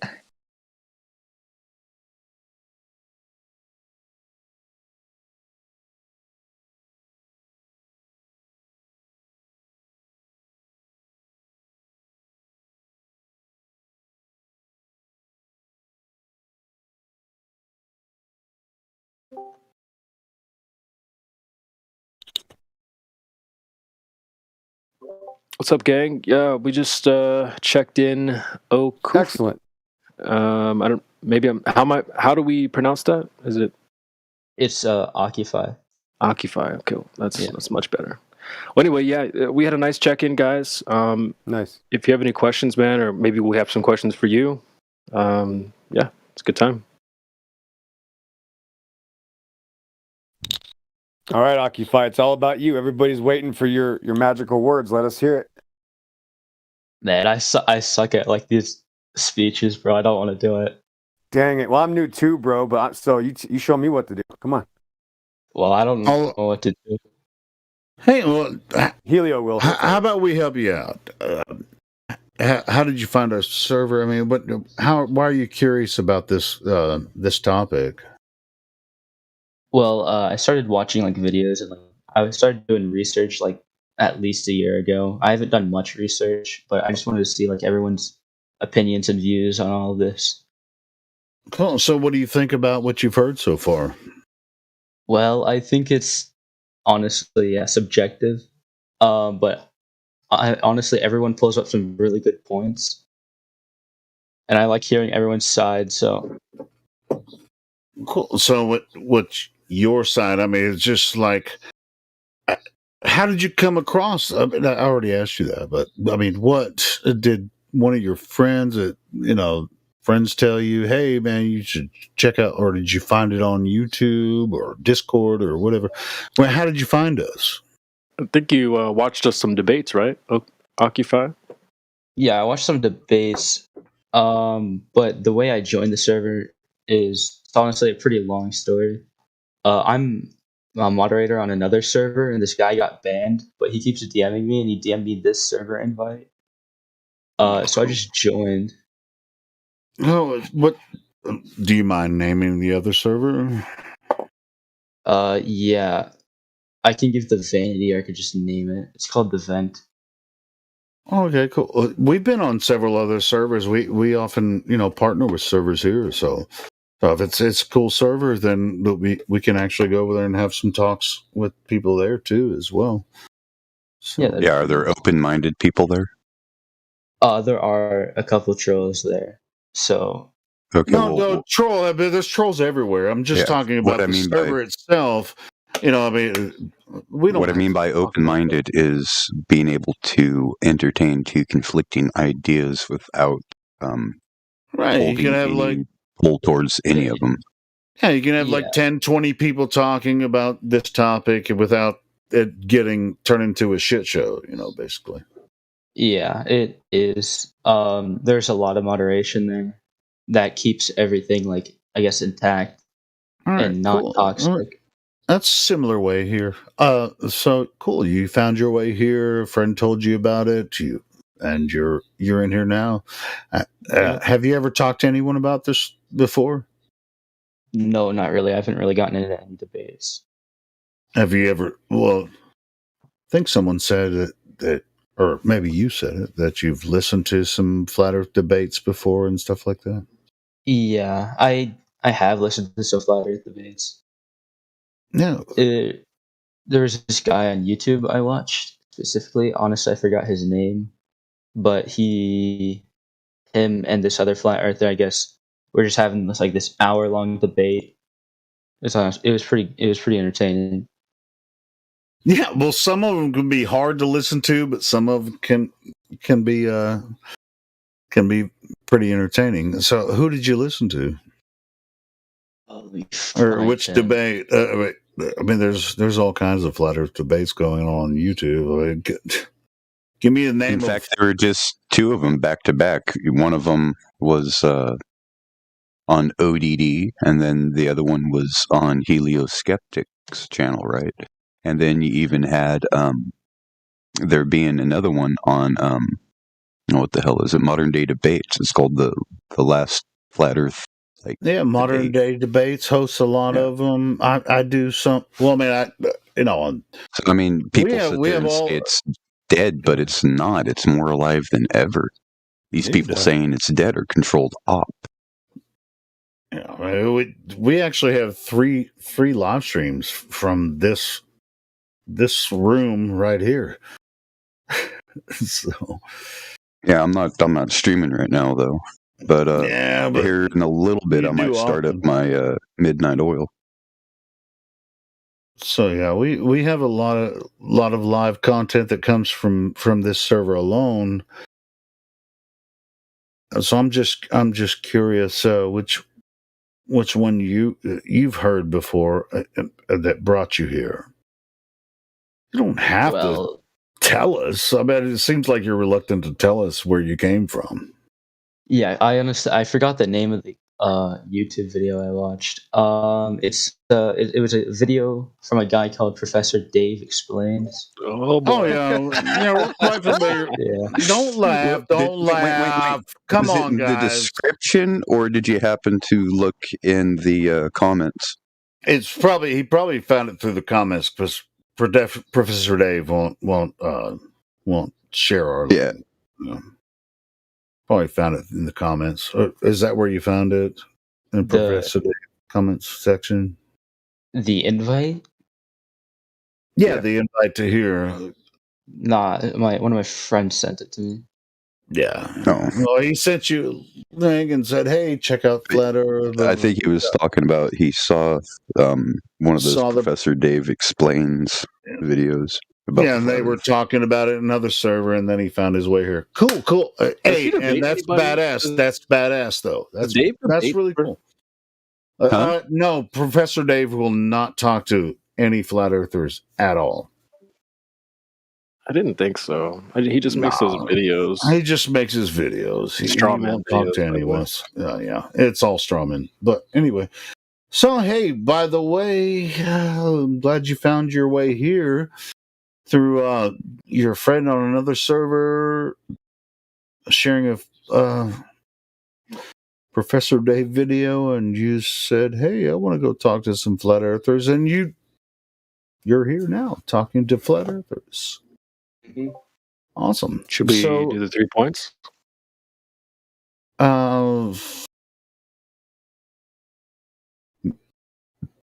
That's probably not a bad idea. Who wants to do it?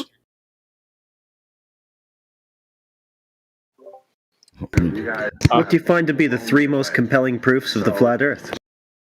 I think he's a globe earther.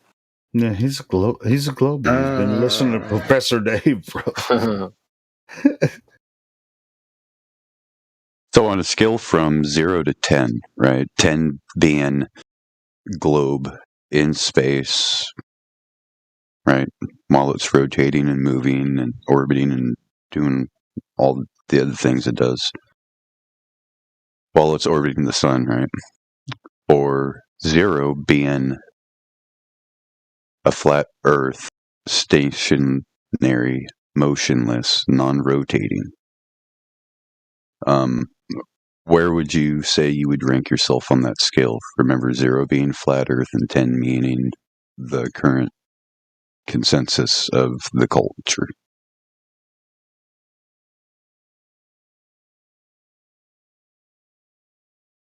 Aquify. -5. I don't know, Josh. That's a really. I think he's not familiar with this topic. I mean, he just really kind of found us like flat earthers, you know. And are you curious, Occupy, about why we think the Earth is flat?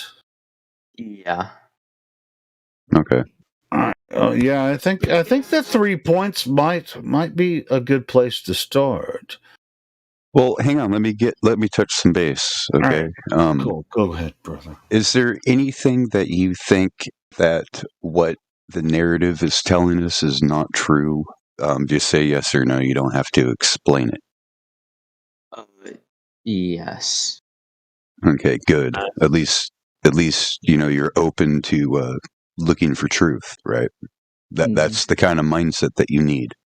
Now, whatever proofs we provide to you, you probably will either accept or reject them, right? Yeah. But somebody in your mindset would sit there and just sit in the middle and say, well, I would have to ponder this and think about this, and then go through it and look for it yourself, right? Try to prove the globe or debunk the globe, right? And there's a model to it. There's a definition of dimensions to it. They tell us that it's 71% water, 30 or 29% land, right? So just based on that alone, that it's 71% water, we know that water is flat when at rest. And even waves, you know, the crests, top peak and bottom peak, it's negligible, and the top peak would indicate the level plain. Right? It's a medium, just like sea level. So we know that water finds its level when at rest. And if the world is 71% water, that means it's 71% flat and like 29% bumpy land. Right, and we can go from that point, that being the case, we can go over the 3 major claims that the globe Earth presents, right? We can go over curvature, spin, and outer space, right? One by one. So, you know of anyone ever in history that has come up with a measurement for the radius of Earth? The radius of Earth? Yes. No.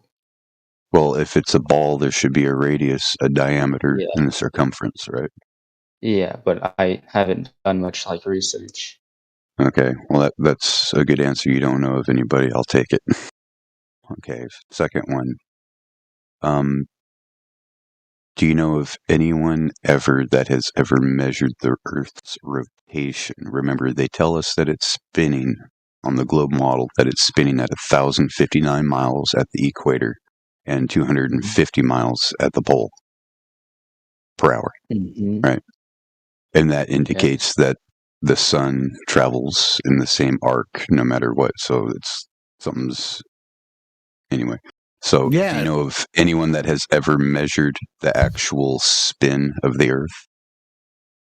No, I haven't come across anyone. All right, cool. How do I say? Do you know how you can get? Do you know what gas pressure is? Gas pressure? Yes. Yes. Okay, it's measured in pounds per square inch, or bar, or Newton kilonewtons, or something like that. Well, there's several different ways to measure gas pressure. But the thing is I'm not looking for the measurement, right? We're looking at what gas pressure is. Gas pressure itself is defined by gas bouncing off of the walls of the container, and that force that it bounces off the walls of the container with is the pressure. So do you know of anywhere where you can have gas pressure without a container, especially next to a perfect vacuum without a container, without equalization occurring? A gas container without... Can you repeat that? Do you know of any way to have gas pressure without a container? Without equalization occurring? I don't know. I'm not that smart. I'm not gonna lie. Well, check this out. I mean, you don't have to be smart to figure out that gas molecules. Well, I mean, just gas think of molecules can. You guys are already bounce. there. You guys are already making them talk about gas pressure without a container. That's what's going on. No, not bad. Well, just try to think of bringing some propane to a barbecue without the propane tank, and just think if you have any example that you can draw. Just think, I'm going to flame up your barbecue grill without my propane tank. Just try to think of a single occurrence where that can happen. What about this? What about this, Akufi? What is it going to take to make this make sense to you, though, man? Because listen, let me just tell you something. Not everybody's ready to know this. You understand this, right? That this can hurt a lot of feelings if this was true. Mm-hmm. In other words, I'm not trying to put you on the spot, but if this is true, listen. And again, we're all different people here. We're not a cult. Actually, we're very different. We have all different opinions. But if you had the chance to know that you've been lied to about outer space and all this nonsense and all this television cartoons they show, if it turned out that that was a lie, would you want to know? Would that be important to you, Akufi? Yeah. Okay, good. That's the right answer. There you go. That's the right answer. Yeah, if this is important to you, you're going to find out, though, but it's really not something that we can force you to know. I don't want you to be forced. I don't want someone to say, hey, you have to believe us. This is something that you're going to have to find out yourself, right? Because even if I give you evidence, you're going to say, oh, well, you know what? That's not good enough, right? If I showed you that the Earth measured flat, you'd go, oh, well, I guess I got to keep researching, right? That's not going to change your mind, right? Yeah, and you know what the best thing about this place is? No one here is trying to convince you of our ideas. We're just introducing ideas to help you think for yourself, and you can figure this shit out for yourself. Come up with your own conclusions. You can come to your own conclusions. All right. And Healy, I just want to give him real quick, Healy. I just want to give him some because this might be his second or third impression, but just for the record, Akufi, the difference is that these people here can trust their senses. When we walk outside, we experience reality. We accept it. The other people, the people that show you these things on TV and your friends and family are going to end up telling you, you can't trust your senses. We can only trust television and what they tell us to believe. That's literally the crux of this conversation. That's what they told you. They told you you actually have to believe you're in outer space traveling at 500,000 miles an hour around the Milky Way galaxy. Okay, when I go outside, I don't notice that. You see what I'm saying? That's all I'm telling you. Here's another thing. We don't experience that. XO, here's another thing that I heard him say. Well, I'm not smart enough, or I haven't studied this enough to actually understand this. It's really very easy. Some of the concepts we bring up, very easy to understand. Well, Helio, let me you can talk on actually experience this. I mean, what you can do with these concepts that we present, you can go experience this. Hold on, Helio. On Earth because you live there. Because you live there. Right. But I want to say something about that. I did hear you say that, and I don't like that because that's what the system has told us. The system has told us if we don't trust them, then we're not smart. And that's ridiculous. That's insanity. Actually, I think it's the opposite. I think if somebody doesn't trust the system, I know they're smart. So to me, it's the exact opposite, but that's what they've ingrained into your mind. They've told you if you don't believe people on TV that are told what to say on television prompters, then you're not smart, Akufi, right? We grow up in this society. We're told what to believe since you're 3 years old, 4 years old. You're told 2 + 2 is 4, and the Earth is a magical ball in outer space. And if you don't believe in that, then you're not smart. That's literally the biggest problem I can pull out of this. You are smart. You have the ability to think on your own. You don't have to be told what to believe. That's a huge problem. It's a huge problem, Exo. Right. The difference is we're not going to tell you what to believe. I'm telling you not to believe anybody and that you can trust your senses. Thanks. Interesting. But I'm surprised you didn't say gravity. Wait, hold on. He said, "But I want to hear this, but Akufi. I want you to talk to me. Listen, there's no pressure here. But tell me what you're feeling. You're not going to get in trouble. Trust me. I'll get banned out of here before you do. Go ahead." All right. I feel like some things should not be like. Hold on. I forgot the word for it. I forgot. I'm sorry. Hold on. No, it's all right. No pressure. It's okay. Not a big deal.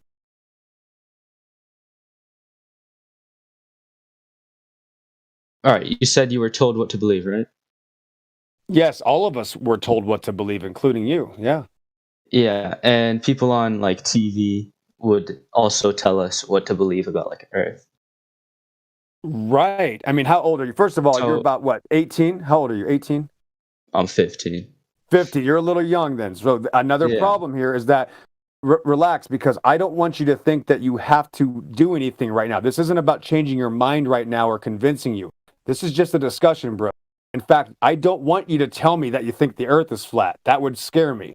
This is just you literally talking about something for maybe the first or second time. This isn't something like, an initiation into a cult. It's the exact opposite. We just know we've been lied to. We're not telling you what to believe. You already know you've been lied to. You already know the government's lied. I don't have to tell you that. By now, you're 15 years old. Do you think that it's been okay for us to go to Middle Eastern countries and say we're going to defend America so we kill millions of people in other places because they have weapons that only we're allowed to have? Does that sound legitimate? So you already know this. You're not stupid. You're actually smart. And you're just being cautious because you've been told what to believe, or else you wouldn't believe what you believe, right? You didn't come up with the information about a ball Earth in outer space. Is that your idea or somebody else's? That's somebody else's idea. Okay, so water off a duck's back, no pressure. If you have questions, we're going to help you out. If it's relevant to the topic, it's going to help you. If it's not, we can also help you with other things. This isn't like, we're only going to talk about one thing. But yes, that is the topic that brings us together, right? But don't doubt yourself. No, you actually have a chance now to think for yourself. That's the difference. So go ahead. All right, so you mentioned that we are being told what to believe, like via television or whatever. So even if we are being told that information, we could still be able to test that information if they give us like the correct like formulas and shit for it. I did not mean to say that. I'm sorry. Nice. Exactly. You're right. No, you're right. Keep going. You're fine. Good to go. Yes, continue. That's fine. So if they say, the Earth moves at this speed, if they give us the correct formulas to calculate that speed, then we can calculate that on our own. Yep, essentially. Right. They told us how big it is too. So then you can go out and test that as well. Yeah, you would first have to come to an assumption of, okay, what do you think is easier for me to figure out? Well, I can't really test if I'm moving because I already depend on knowledge. Well, sure. I mean, movement. Hold on, Exo. They would give you the tools to calculate that, or not calculations, or done on a chalkboard. But to actually physically measure that, you'd have the tools to do that. So, have they provided those tools to you? I mean, I know you're a young man, so it's not. This is something new to you. So where would you, in your mind? I mean, since you know what you know already about Earth, what type of tools would you expect for them to provide to measure these calculations? Well, we're not going to need like a whole bunch of expensive government types like stuff. We can literally just. I don't know how to explain. He's right. This. You're right. You're already correct. You can do it yourself. You're right. Exactly. The instruments should be able to be built by anyone. Like lasers, landmarks, cameras. It's all you need. Hey, I'll tell you. I mean, the Globers will look in the sky, but if you want to measure Earth, you're going to look across Earth. You can use instruments to survey or look across Earth and measure Earth, and you're not going to come up with the same calculations that the ball Earth idea is. So if you stick into this conversation long enough, you'll find out that there are people that measure Earth by looking into the sky and going to chalkboards and writing out calculations. Or you can look at different tools that you use to survey Earth, and then you'll find out that it's impossible for the Earth to be a globe. Like, say, you know what kind of lighting you have in your parlor, right? And you want to put some tiling down. So you go to the hardware store and you tell the hardware guy, I want to put some tiling down. And I know it's this big because... No, I don't use measurements. I just looked at the light, and I know what kind of light I have. So that means I should have this much square foot space. So I need this much tile. They would laugh at you. Yeah, probably. Or you looked at the ceiling. You looked at the ceiling that wasn't built yet, and then you were trying to say, "I'm going to build a floor off the ceiling," and that's my measurements. Anyway. Yeah, they would tell you, sir, you need to find the area. How would you find the area? You would measure the distance and then draw it out. And then draw out all the distances and then do the math. It's a simple formula. Multiply it all by the other.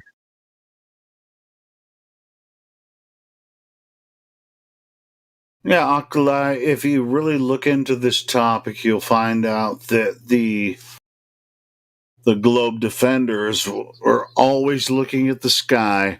They're looking like at the moon, sun, and stars, and solar system and everything, which you have to compare and contrast the ideas. Yes, we have, the patterns of the sun, moon, and stars, and the planets, which actually is related to the calendars, but it has nothing to do with the Earth shape at all, because there's no shape of Earth. Earth doesn't have a shape. We can't claim one. If you want to claim that the Earth is a globe, go for it and see, and then we'll have a shape. Actually, it's not even a shape, right? A globe isn't even a shape. What they mean by globe is orb, right? But that has nothing to do with the other, right? Globe means stage. Yeah, and Oculi, if you've been listening to Professor Dave and all those guys, I mean, you might think that some of the things they're saying are debunking something. They're really deferring to other sources and everything, but we've been doing this for a very long time, and I'm not trying to convince you. You have to convince yourself. Nobody here that's a flat earther is convinced by another flat earther. We've convinced ourselves. We've been doing this for a very, very long time, so it's not It's not. Then we're not trying to convince you. We're trying to convince you to go do your own research on this.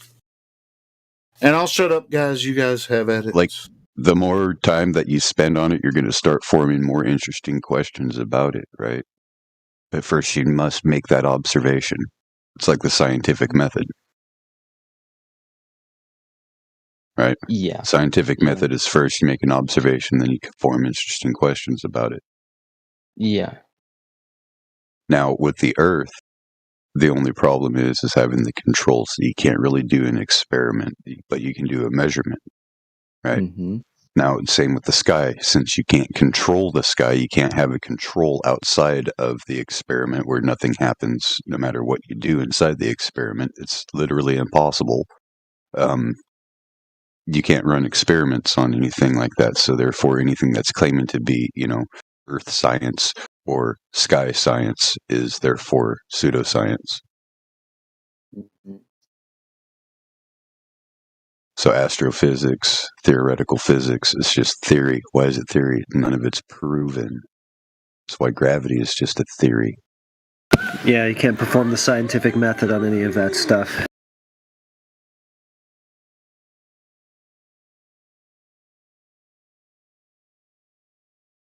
You have to be able to manipulate it and also be able to have it not manipulated by any variable you throw at it. Gosh, I got some PTSD hearing that. I don't know if you guys were here listening to that conversation earlier. We talked exactly about that, Josh. Oh, really? Mr. Ba. I don't know if you guys were here earlier today. Yeah, that was crazy. brutal. Oh my god, dude. Yeah, he was upset. Holy smokes. No, I missed it. Wait, I'm curious. Was he listening? Was he listening today when they were talking about Cavendish? Who? I was. Yeah. See, a lot of people were. See, that's what I'm saying. It's just like it's like a lot of people don't know that people are listening to what we're saying. Yeah, I was talking specifically about I can't even pronounce OUCLFI. Occupy. Oh, he's fairly new. And yeah, were you listening? Like we were talking about occupied. Yeah, were you Sci-fi. listening? When they were talking about Cavendish earlier today. No, I joined like less than an hour ago. I'm pretty sure. Okay, cool. Oh no, it's occult fiction, isn't it? Yeah, just keep. How did you get your name? Like, what is your name? My name? I'm curious. Yeah. Well, I took the word Oculus and I put an FI at the end after cutting the word in half. Oh, it's like Oculus Vision 5. fiction, eye fiction. Crazy. I like it. Cool. I like it. Cool. But yeah, High fidelity too. Maybe.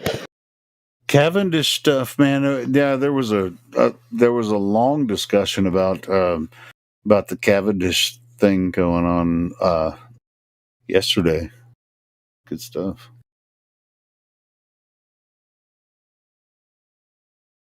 So yeah, like basically, the more you look into it, the more questions you're going to have, right? Like parallax, for instance. Like, how do they determine the distances of these stars? And how do they determine the speed of light? Then you start looking into the papers of Einstein, special theory of relativity, and relativity itself. Then you realize that he couldn't quantify the cosmological constant with relativity because everything is relative to the positioning of the viewpoint. Either the sky is moving or the Earth is moving, right? It proves neither. However, special theory of relativity quantifies the speed of light, E equals mc squared, right? C equals the cosmological constant. So when you start looking into that and you realize it's all theory and, mumbo jumbo. And that's what quantum theory is all about. It's just a theory, right? You have quantum mechanics because of how we understand light. That's a misnomer because the dual slit observation is not an experiment. And when they use an electron and it strikes an optical plate for measurement, it changes it and collapses the wave function into a particle, that doesn't mean that it behaves as a particle. That just means it turns into a ray because it struck a phosphorus screen as an electron, just like a cathode ray tube. Come on, man. You're talking to a guy that has never heard of this before. Come on. Oh, I know. But like, it's just like little nuggets. Like when you start digging into things, you're just like, wow. So how do they come up with this? And they can't quantify for a lot of it. So a lot of science has moved away from what it truly is. And they're moving to the fanciful and the things that cannot be proven. This was a quote by Nikola Tesla.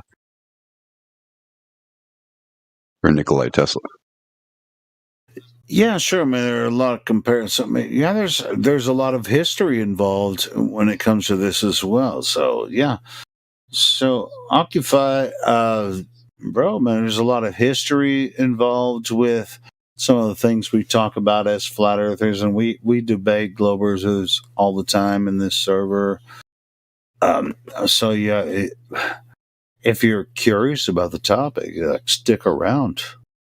There's a lot involved here.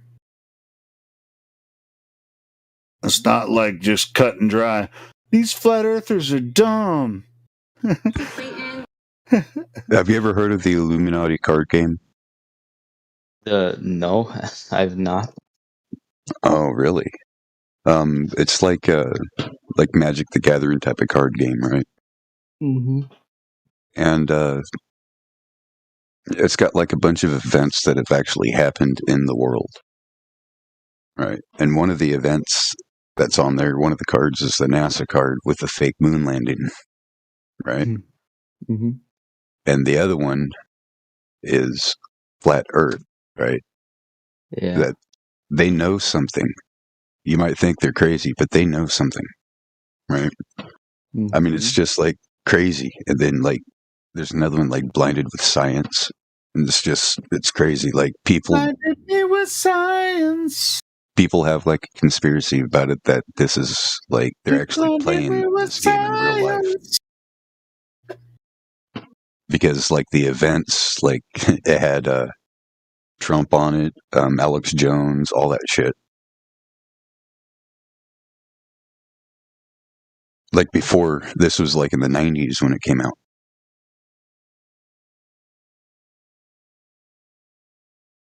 And one of the cards is when the magic ends or when the magic dies or something like that. The sorceries don't work. Electronics don't work. No more magic in the land. Well, the magic of the globe is sort of a sorcery. If you pretend that the Earth is a globe, it sort of works out if you apply a certain mathematics and you draw it really tall on a chalkboard. That's a lot of like math magic that can make it look like a globe in your mind and your spirit, but you never experience the Earth as a globe. Nobody ever does. Mm-hmm. I would take it real simple to start with and just see if you can find any proof anywhere of Earth curvature.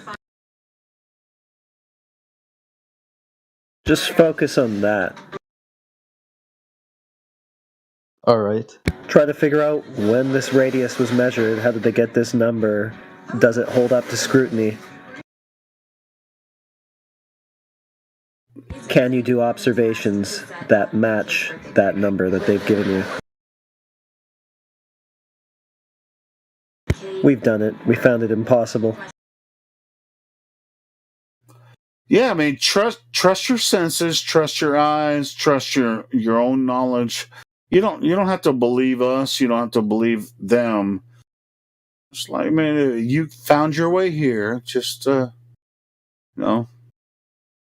If you have any questions, just ask us, and we'll answer the best that we can. And nobody here is trying to convince you that the Earth is flat or a globe. Just see if you can find proof for yourself that oceans curve. I'll look into it. Yep, that's what you gotta do.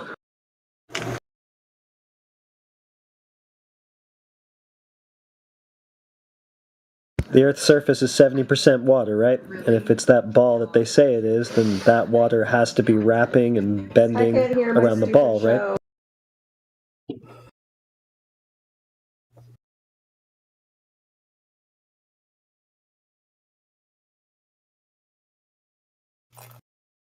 So the sun spends more time. Okay, crazy. It kind of adds up, doesn't it? Because doesn't the circle kind of have to go wider as it gets into Capricorn? Yeah, because like I'm thinking right there, because I'm right over Tropic Capricorn, and it does seem to be just 2 seasons, winter and summer here. Interesting. Yeah. I mean, if you go through the Farmer's It's like the Almanac, fishtail.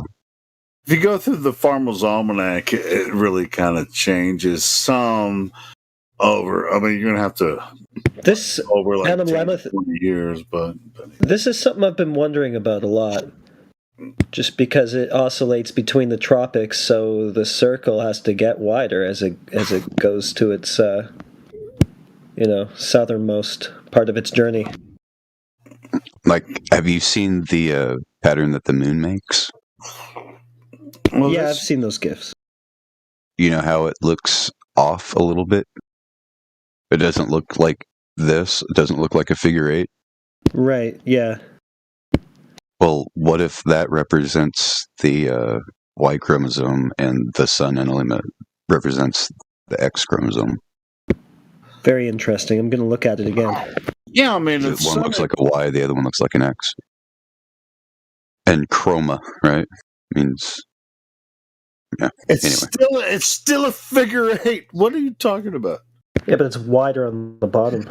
Yeah. It's still a figure 8. It looks more like a Y than an X. Are you talking about the moon? Yeah, the moon.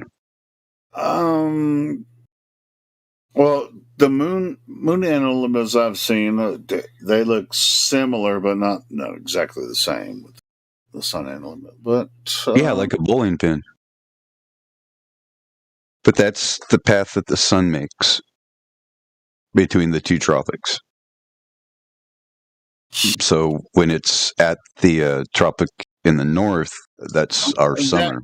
Hold on, I mean, that sun enelema is reflected on a fake globe or whatever.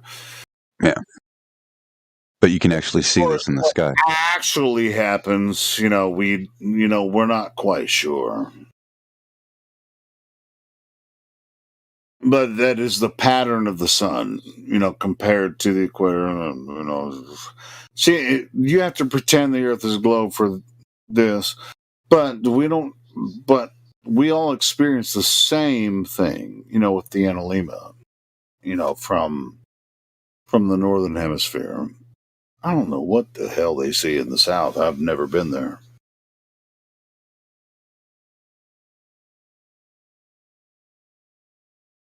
Well, Josh, you're there, right? That's what you said, right? What are you saying? No, I'm in the north. No, what are you saying Cancer, that you might, I mean, I know there's a moon enelema as well that, I mean, it looks similar, but what are you saying that there's some, it looks like a bowling pin? Well, so does the sun enelema. It looks like a bowling pin. Brave broke Facebook for me. Damn it.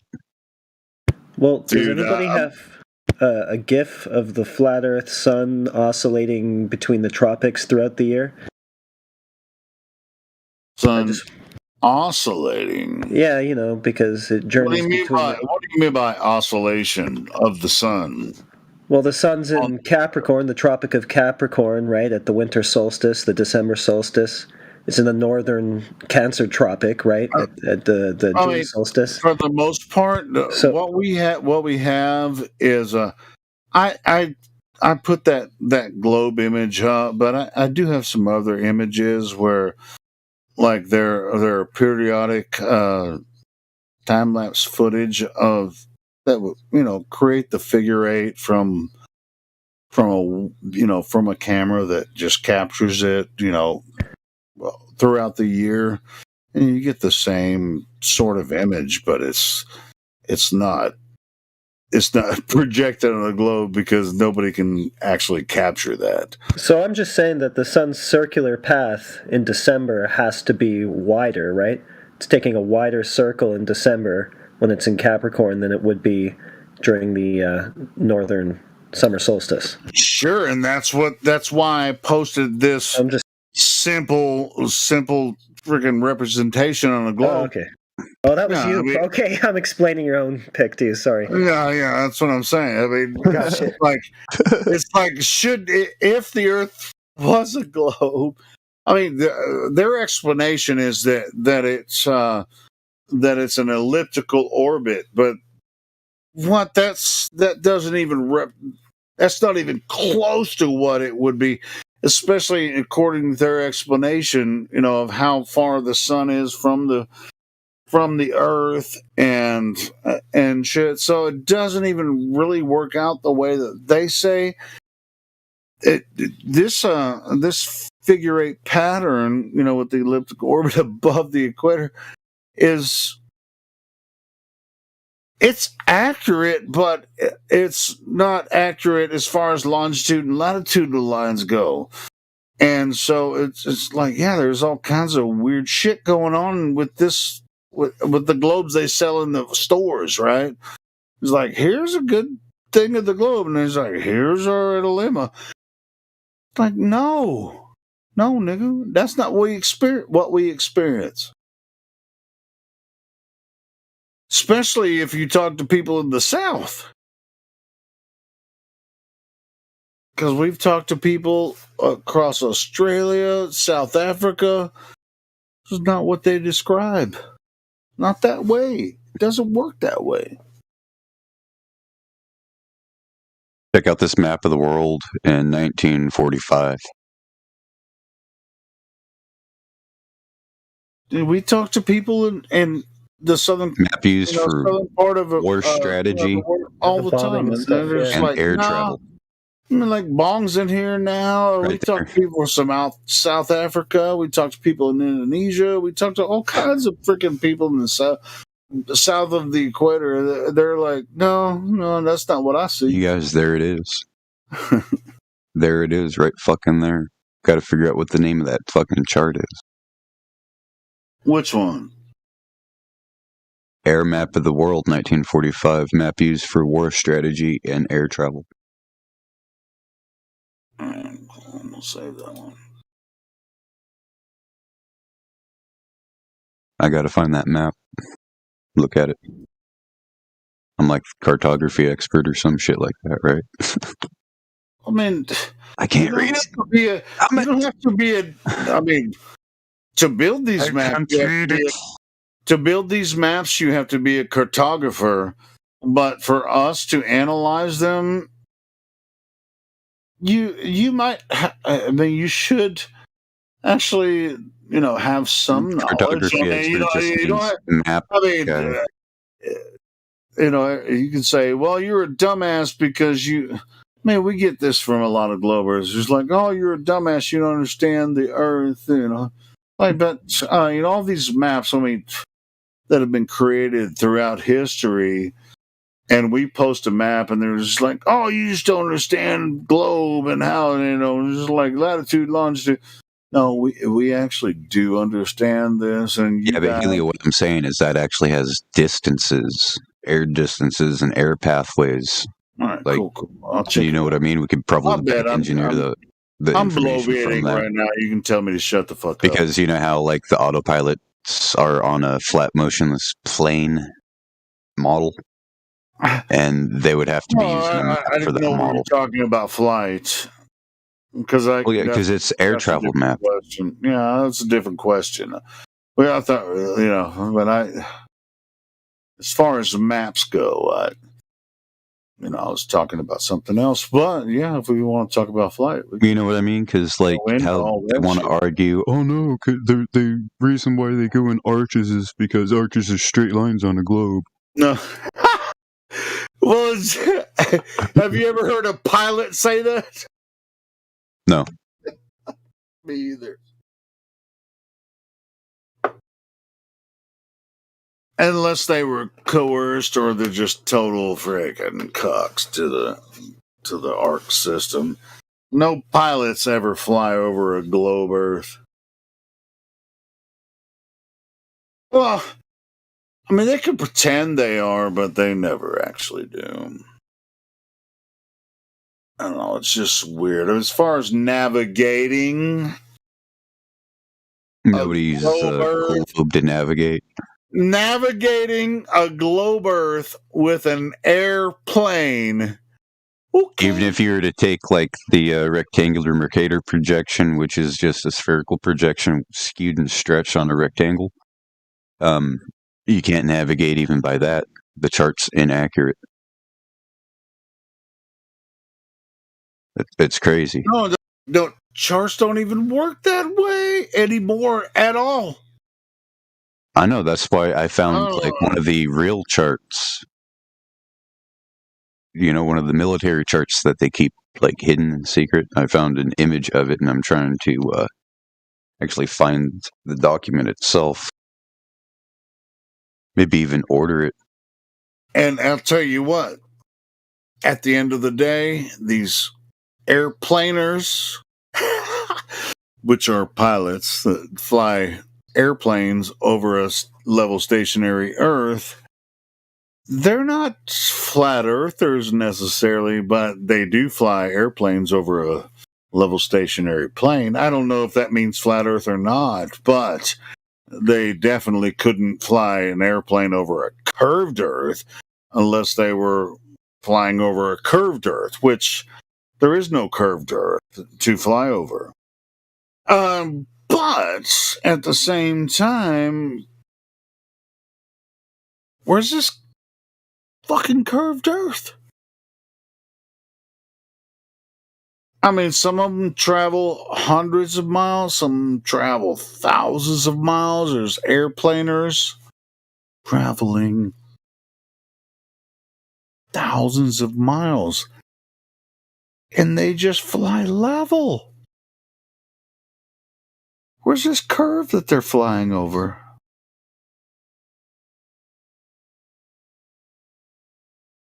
And for all the new people, the claim is, well, we're maintaining altitude.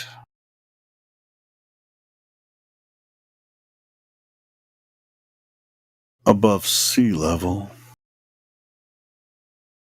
And that's how we can pretend that we're flying over the curved Earth when it's actually a level stationary plane.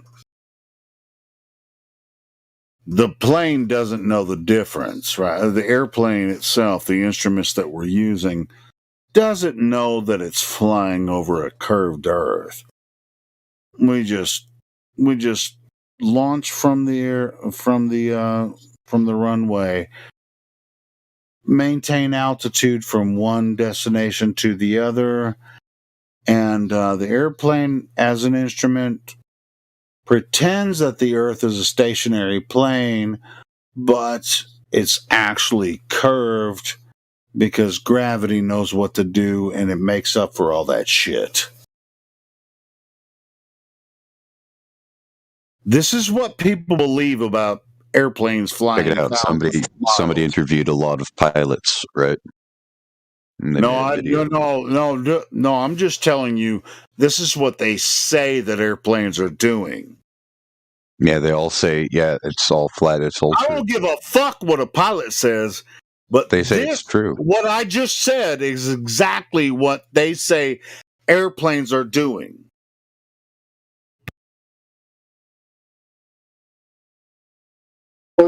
It's more like how you can explain why it seems like you're flying over a plane, right? Explain why it looks flat. Hold on. Let's pretend you're an airplane. it doesn't know what to do when you reach level flight and you're traveling over 1,000 miles. I think I made my point clear. I don't have to repeat it and make myself look like an ass. Go ahead.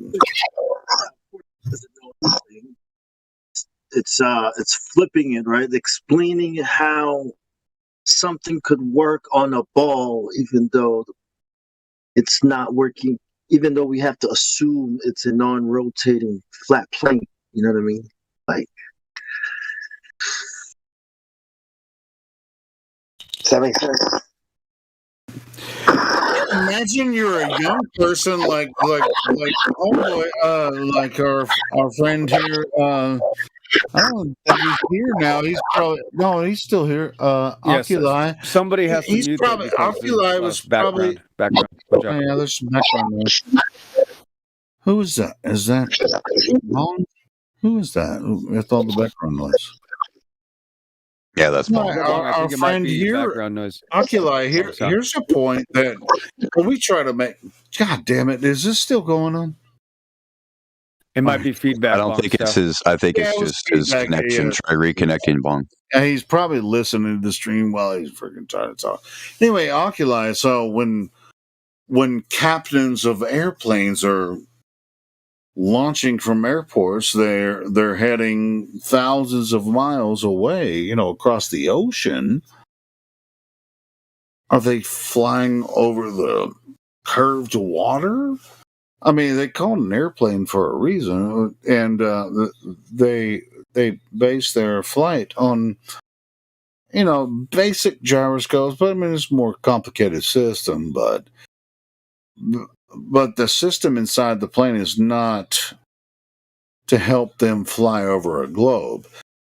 And if he's a young man, so I want to say, when you're using ships, it uses a similar method. When you're traveling across the ocean, on a ship, it uses a similar method. It's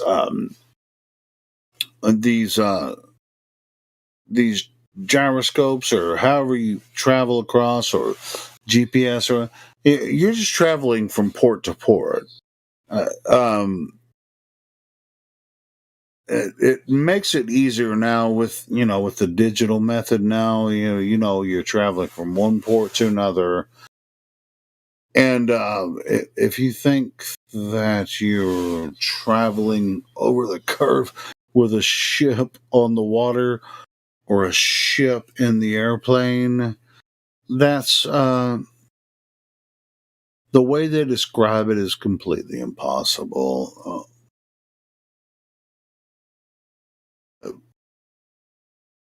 Well, it's not impossible if you pretend that it's true, because you can just pretend that it's true, just like in Hollywood movies.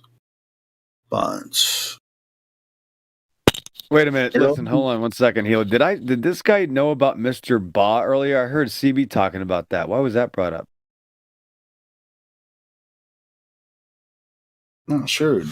Is there somebody I need to unmute or something? No, maybe I just threw a wrench into this, but I was just wondering where he's at because I left. I'm just bloviating. Please, right. anyone interrupt me, okay. please. Maybe, I'm just bloviating. Did Kofi have anything to say, or did anybody want to talk about this? Because if you're new to this, you might need to actually speak your own mind. I do. I mean, the basketball only looks like a ball, like a sphere, because it's too small. But they actually are flat, is what they're saying. It's just too small, that's why. That's why you think it's a sphere, but they are actually flat, right? This is what they say. Right. I'm definitely shutting myself. Not only that, I don't know where you're going with this song, but you better make it make sense. Okay, Helio. If you don't make it make sense really quick, can I make this make sense, please? Okay, try this. Imagine a world that was actually a ball, but people were saying it only looks like curved, but it's actually flat. Imagine a world like. How crazy would that be? That you lived on a Yeah, ball. somebody. Yeah, that's right. Curvature, right? Even though it's I right mean, there. yeah. You brought it back around. It's coming again. This is for the people of the sun. I don't know who they are. They need some. That was Rage Against the Machine, by the way. Go ahead. I think everybody almost knew that. Yeah, everybody. Your mama. I guess what they're saying is any curved surface, if it's big enough, is going to look flat. But no flat surface is actually flat. I think that's what they're saying. Sounds crazy. That's right. Okay. And if it looks flat, I just went for the record. If it looks flat, it still could be a ball.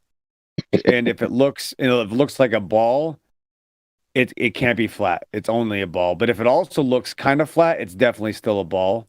And those are the rules of the ball. It's sort of flat, but it's spongy. It's just like a weird little spongy thing, where it's just like flat-ish. Okay, so real quick, no, is Akufi still here, or is he scared to death to talk now, Helio? No, I think he's probably scared, but that's all right. I'm not. I don't see him in the room, but No, he's here. I see his name there. Yeah, he's at the anime character. No, I see him too. Just like, hey, man, we have a lot of fun here, but we're very serious about this topic. We do this all day long, so it's all good. It's all good. Well, nobody's trying to take the piss at anybody here. We're trying to all understand this together. Go ahead. Okay, so real quick, first of all, Akufi, can you hear me? Are you there, man? Because I just want to know if I'm talking to you. Okay, there you are. You're on. Go ahead. Yeah, I'm here. All right, man. Just real quick, do you have any questions about this topic, or any of it's a side tangent, man? What's on your mind right now? I just want to kind of put the ball in, literally in your court, pun intended. Just talk to me for a second. Well, right now I'm just talking to the people in this chat. I'm trying to understand what they're trying to tell me. Okay, well, I don't want to. Okay, Helio, can I just real quick? Just want to talk to him for a second. One on one, and if they want me to shut up, I'll let somebody else talk. Okay, real quick, Akufi, I just want you to notice that there isn't an argument for this ball religion that they teach on TV.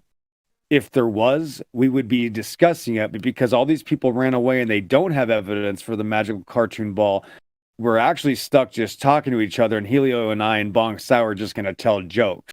So do you know if there's any arguments for a ball religion? We can talk about that, but I just want you to notice that there is no argument for them, or else we would have one to talk about. It's just people believing in cartoons on TV, bro. It's really not that big of a deal. We're raised on television. We're raised on screens. We're told to believe our teachers that are also raised on television, right? Your teachers that are older than you, that you went to school with, that you're still in school, right? They're in their 20s, 30s, and 40s. They grew up on television, and that's why they believe it. They're not lying to you. They live in a fantasy, and that's the great deception. It doesn't mean that you'll wake up to it tomorrow. It just means that that's really the reality. It's not that big deal. Anybody can actually know this truth. You don't even have to know anything. I can be a farmer raised on a desert island. I'm not adjusting for curvature or spin. You see what I'm saying? Like, that's just reality. Get up, we wake up, you either go to school. Hey, EXO, that's why I asked him when he first. Mm-hmm. No, I mean, to be honest, I think you already are finished. That's the reason I asked him when he first joined. I mean, how did you find us? And what do you think so far? And this is what we do. I think I explained that. I think he already said how he found us. Right. So can I just Helio, I'm almost to the I'm going up this tick tick tick tick. I'm on the roller coaster.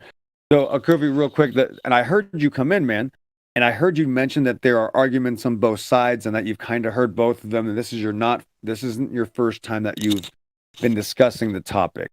And all I'm trying to point out is that there isn't a claim for a globe outer space religion other than what they teach us on television. It's not something anybody experiences. It's a religion. It's a belief system based on programming. And that's it. But if you want to believe it, that's fine. I actually count on it. I actually am glad most people don't know about or else I'd be without a job. You see, but I know that listen, I know that this isn't your first time talking about it.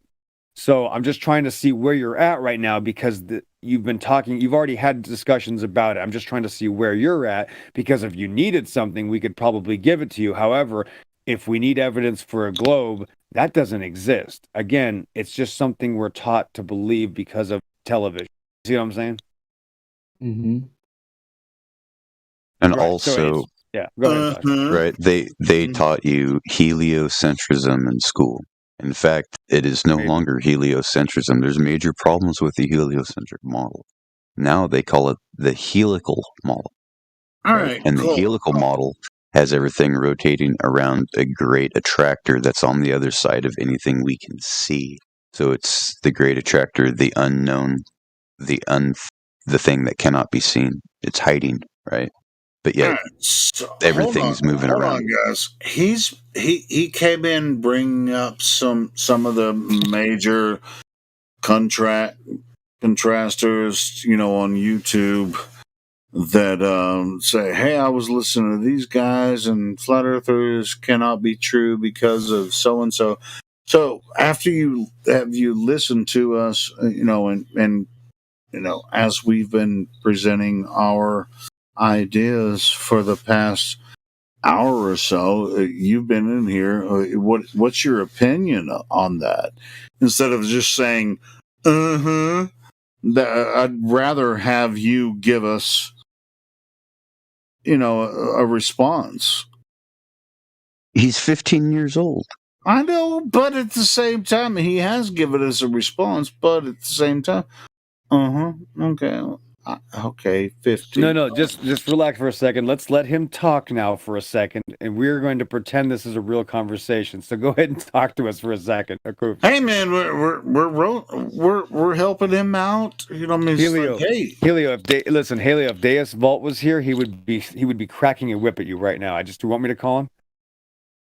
No. No, please don't. I'm just fucking with you. Anyway, all right. Oh man, see, listen. But I really want to hear his responses. I know, please. Well, let him respond. You and I have to stop talking. Okay. Well, I usually say when I'm taking in information that you're telling cool. me. Well, what do you think so Helio, far? stop. Helio, let him talk. Please. Just let him Helio, talk for a let him second. respond. Give him 37 seconds, please.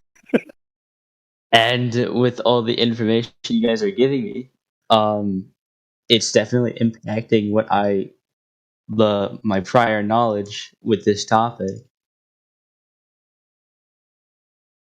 Although I still believe that the Earth is a globe because it's what has been taught to me for so many years. I still believe it's a globe or a ball, whatever. Yeah, keep talking. Keep going. We want to hear more. I'm all ears, man. Keep going. Yep, tell us. Understandable.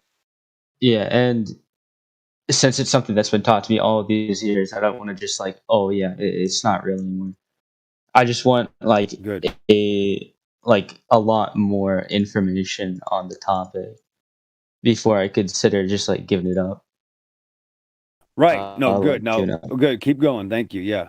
Let me know when you're done. Keep. And I'm talking to the people in this private chat. They're giving me a bunch of information. Are they giving you any information for the outer space cartoon globe religion? They're giving me information saying people who believe in the globe don't actually know anything about anything. So that's some good information right there. They're telling you, okay. So are they persons or people or groups on this channel, or is it a different? It's in this chat. Okay, right on. Right on. One of your main comments, I'm going to shut up soon and somebody else is going to talk, but one of your comments was that I liked is that you want information about it. Now, would you say that you admit, right, that you believe in this outer space globe belief system because you've seen it on TV or screens, right? Or what? What would be the right? And that's what we all try to get that out in the first place, is just to get people to admit that we believe it because we're told to believe it, right? And that's the thing. Well, the difference is you're not going to be told what to believe here. you're actually going to be told that you can trust your consensus. So it's a very different way of understanding and having a discussion, as opposed to a government religion where they constantly have to show you cartoons to believe in balls in outer space, right? You're not going to get cartoons here. We're just telling, hey, when you go outside and experience reality, you can actually believe that, unlike the people telling you actually you really can't trust your senses. Like I said from the beginning, that's what this is about. There really isn't too much more information that I can give you other than you can trust your senses. You see what I'm getting at? I'm not going to give you new information. You already know how your eyes and ears work, right? Yeah. Right. So you have how many senses do you think you have? Let's do a quick little check on our bodies real quick. How many senses do you think you have? Dude, I forgot. Like at least 6 senses. At least 6 senses. Maybe many more, actually. What if I told you had 21 senses? And I'll leave it there. I'll tell you that I know that you have over 20 senses, but they want you to think that you only have 5. See? In school, they teach you have 5 to 6 senses, and then you actually have far more. You have 4 times as many, but they don't want you to know that because they're trying to actually keep you in a cartoon. So that's a perfect example. See, they're trying to take information away from you, and we're trying to tell you, whoa, bro, you got to trust your senses. You don't even know you have senses that you don't realize you have. That's how deep this goes. How about in school? Do you ask a lot of questions to the teachers, or do you sit there and be quiet and just do the work? When I think the question is necessary, I will ask the question.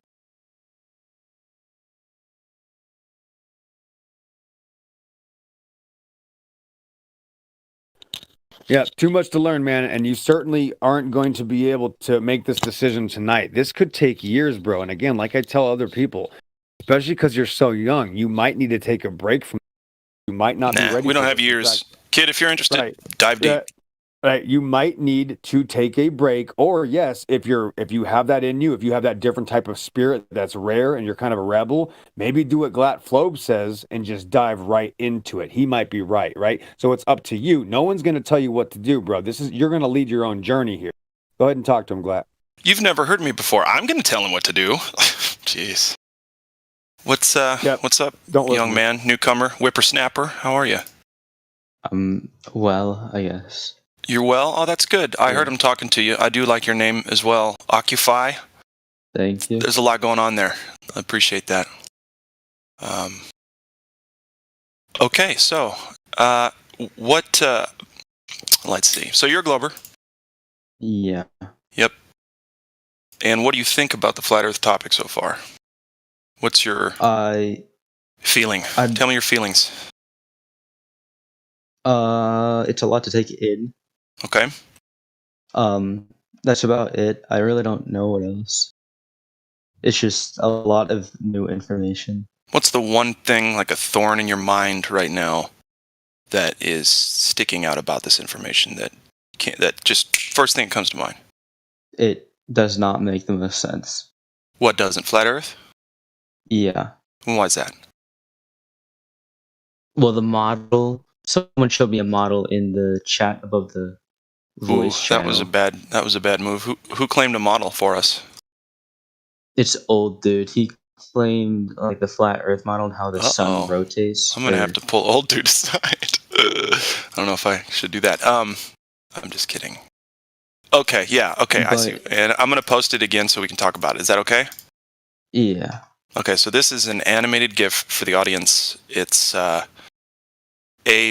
I gotta say it. It's a supposition about the way things work in this realm, only because we're not allowed to see the outskirts. But we do notice these patterns in the sun and moon above us. They move in these patterns. So let me put this down there. We can talk a little bit about that. Because again, this is not a model, but it does help with the information if one can set aside their disbelief. Just for a moment. All right, yeah. Okay. So that's hard to believe? Yeah. And the main thing is a couple things. The sun seems dangerously close to the Earth and how it'll only light up half the Earth. But okay, hold on. Let's address that right now. Ready? All right. Okay. Yeah.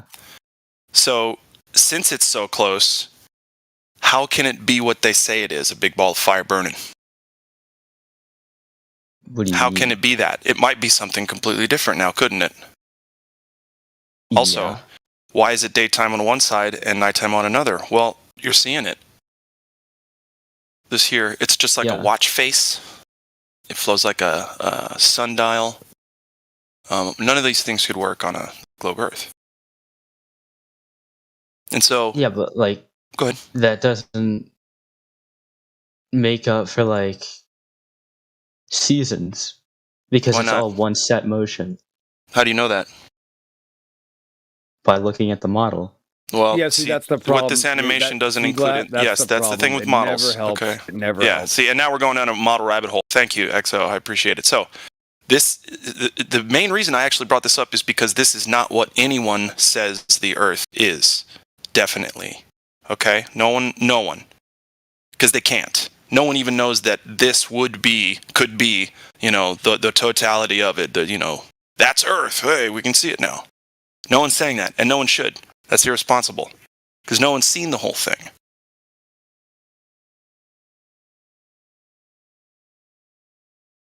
No, don't keep posting like maps and stuff. Just, it's a hard thing to. That's the best we can do is that GIF, right? Yeah. Is there any better that someone can get like a graphical representation? Most people are visual learners. There was also another thing about this GIF. What's up? The light from the sun only shines up. What is that? It looks like a fourth of the planet at a time. So it's only going like halfway, like through the planet. So if you were to look through a telescope to another planet and you see a light on that planet, how would all that light get up there but not cover the entire Earth? Yeah, see, and that's just sky stuff. I don't know, man. I don't like to get off into the weeds and bogs too often. I just did want to kind of tell you that we don't claim a model. We don't even claim that thing in the GIF. Again, it's just a learning tool. So, that said, where can we find the curvature of this Earth? Do you know of any time, any place, somebody or group of people found it, saw it? You can go, hey, here's a sign in the Earth that says curvature measured from here to over there. With this model right here, which are we still on that one? No. Sorry, in just the world itself, the real world, not a cartoon. Because we're still stuck on cartoons, aren't we? Huh? And that's what the Globers do, so we don't want to do that.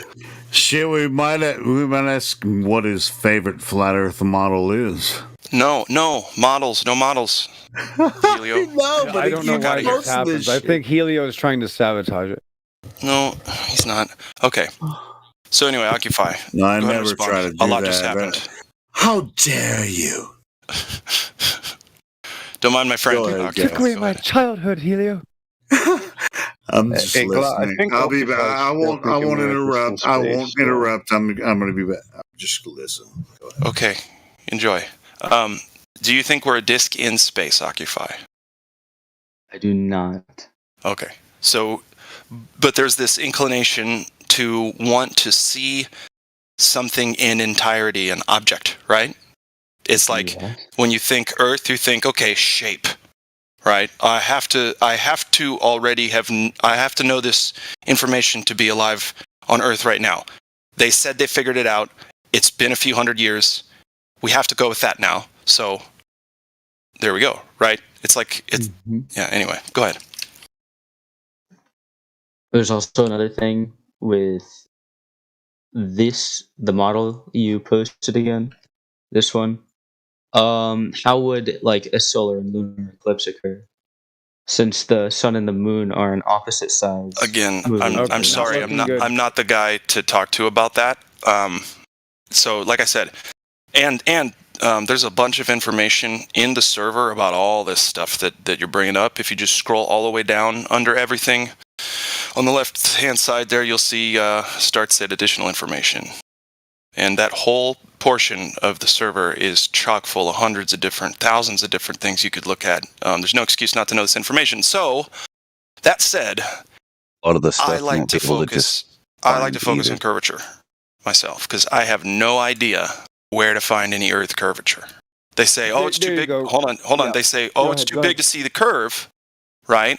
But then we say, well, how big is it? And they say, well, it's 25,000 circumference. Okay, so let's go measure it for that. Oh, wait, it's not that. So how big is the Earth? Oh, it's too big for you to see the curvature. Really? But do you have curvature? Yeah, it's, so how big is the globe? 25,000. And then we just go over and over and over.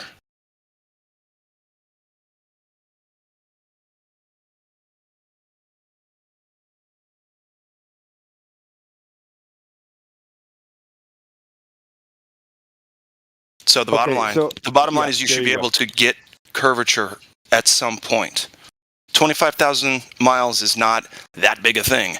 So there should be noticeable curvature given a very small measurement, let alone the longest distance photograph we have so far, Guinness Book of World Records, is 275 miles. There should be like, how much drop? I don't even know how much Earth we shouldn't be seeing. Mountains worth, right? We can see at least that far. Miles. Yeah, miles. Yeah, so it's certainly not about models, bro. That's why I continue to tell you over and over again from the beginning that what we experience in reality is real, right? So when I go outside, like I could just put this picture right here that someone took of me on a mountain, about 6,000 feet elevation. There I am on the border of Mexico. Right next to my left hip is a city 10 miles out. Okay, that's called perspective. It's 10 miles out, it's still below me. A mountain to my right that's 50 miles out is straight out to my right. And a mountain even farther than that, that's almost 100 miles out, is on the left side of me. You can barely see it because it's 100 miles out. You see, that's reality. I went on top of a mountain and I saw literally 500,000 square miles of Earth in southern Arizona. That's reality. I don't have to talk about the sun, moon, and stars. I can experience reality. We can't test the sun, moon, and stars. So that doesn't change eclipses. Eclipses don't change the shape of the Earth. They've already lied to you about eclipses. If I prove that the Earth is flat, I guess Earth being flat doesn't have anything to do with eclipses. See, that's the difference.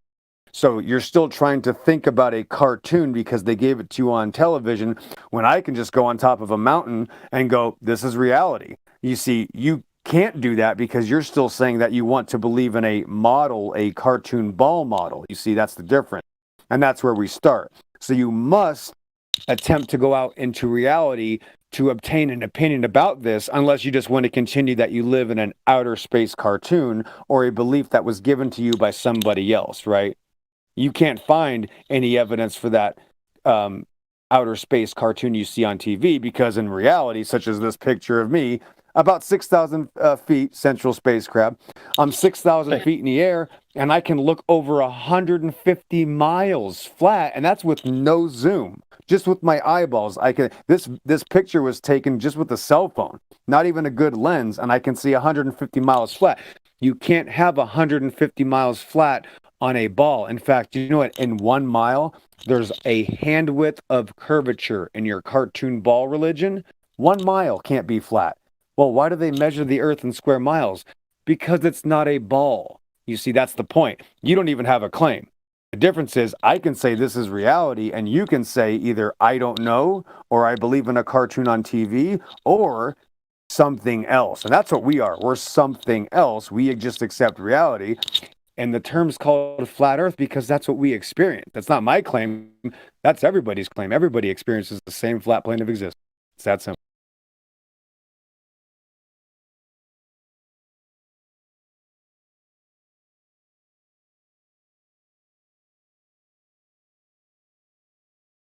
All right.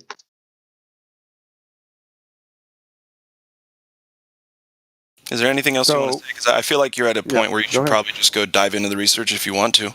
This is my opinion. Yeah, again, we're not here to convince you of anything. Nope. And the thing is, if you want to truly find out about if you really want to find out about what we're talking about, you don't trust anything we say, you shut off Discord, and tomorrow you start preparing to go measure over a frozen lake somewhere. Rent some survey equipment, find a laser that'll go far enough, it's not hard, Set it up. Get a friend. Set it up. Use your phones. Just take 3-4 hours and go get a measurement. You don't have to trust anything we say. That's the best part. Your evidence is right outside your door. You don't even need all that, to be honest, Occupy. Just a big ass mirror. That'll do. Yeah, the mirror works too, but yeah. Had a friend. Yeah, and a friend.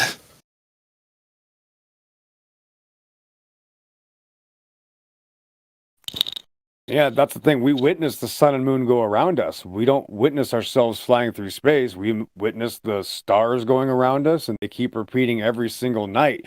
And they literally reset every year. And that's what's gone throughout all of human history. There isn't a claim otherwise, But again, like I already told you, if you don't want to kind of do this yourself, it's not something you can understand anyway. You have to go out. I insist, you have to go out and find out for yourself. I'm not asking you to trust me, but if you keep believing a cartoon on television, then you're not interested in reality anyway, so you're not going to find out the truth. You're going to stay in a cartoon on TV. And again, that's fine. You might be too young, bro, and it might take you 10 years before you relook at this topic. It's up to you. But again, I can't force. I'm not even want to. But you need to do it for yourself.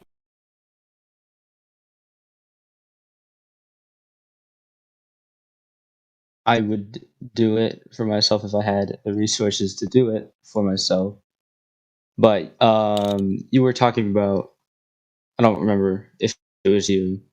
You said you view the Earth as flat because of what you perceive of the Earth. No, everybody does. No, everybody does, including you. Yeah. Nobody observes anything else. Yeah. But we all perceive the Earth differently.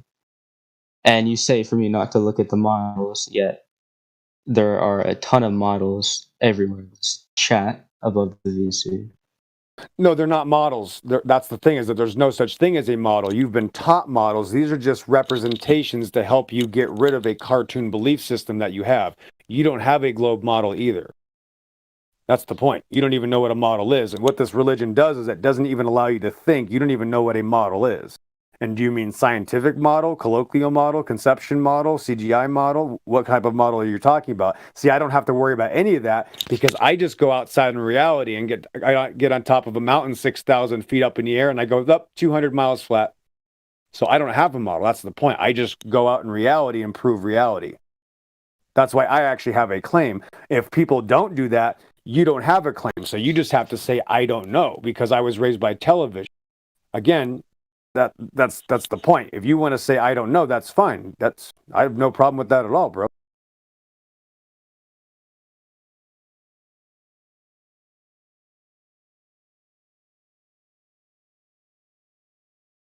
It's not about evidence anyway, because you don't even have any evidence for a globe Earth. So it can't be about evidence. You've already admitted it's because you've seen it on TV. You don't have any evidence for a globe Earth outer space religion. And again, it's not just the globe Earth deception. It's this outer space fairy tale where they show you, probes and distant stars that we're going to travel to. And the ISS in space, which is all just a hoax, bro. It's just hilarious. I mean, this is just like literally they film it in a wake. Yeah, you underwater. Say hilarious, but it's not even funny. It's like when you walk outside. See, I don't live near the ocean. I can't experience some of the observations that people make, watching the sunset, sunrise, and all this. I live in Arkansas, man, so there's no ocean near me, right? But when I watch the sun and moon, what they claim about these celestial objects, the way they describe it is completely impossible. Right. No, that's right, Healy. Now, hold on one second. So I want you to make a statement, Coffee, I'm sorry, I can't say your name right. I'm sorry. How do you say it, Glad? Occupy, right? Occupy. Okay, okay, I think it's Occupy, right? So that's the thing, Occupy. I mean, you can believe what you want, but you can't claim that you live in a cartoon unless you really think that. Do you really think you live in a cartoon? Is that what's going to be on your resume? Not every single bit of information about a globe Earth is in a cartoon. Okay, that's great claim. Can you give me any information for your globe Earth belief that's not in a cartoon? or not in a presupposed belief system or religious claim? Can you give me anything? Documentaries.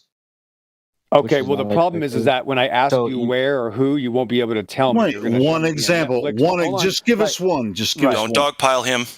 Right, relax. Hold on, Helio. But that's the thing, is that you're going to say a general word documentary. Yeah, see, that's the difference. I don't have to say documentary because it's reality. You know, you notice you didn't say reality. That's the difference, Occupy. What's your favorite proof of the globe Earth, Occupy? Which one? It's my belief, man. Correct. Okay, well, you believe that the Earth is a globe. Yeah, and I that's our believe it's a point. globe. Exactly. That's my point. Exactly. You admit it. That's the point, right?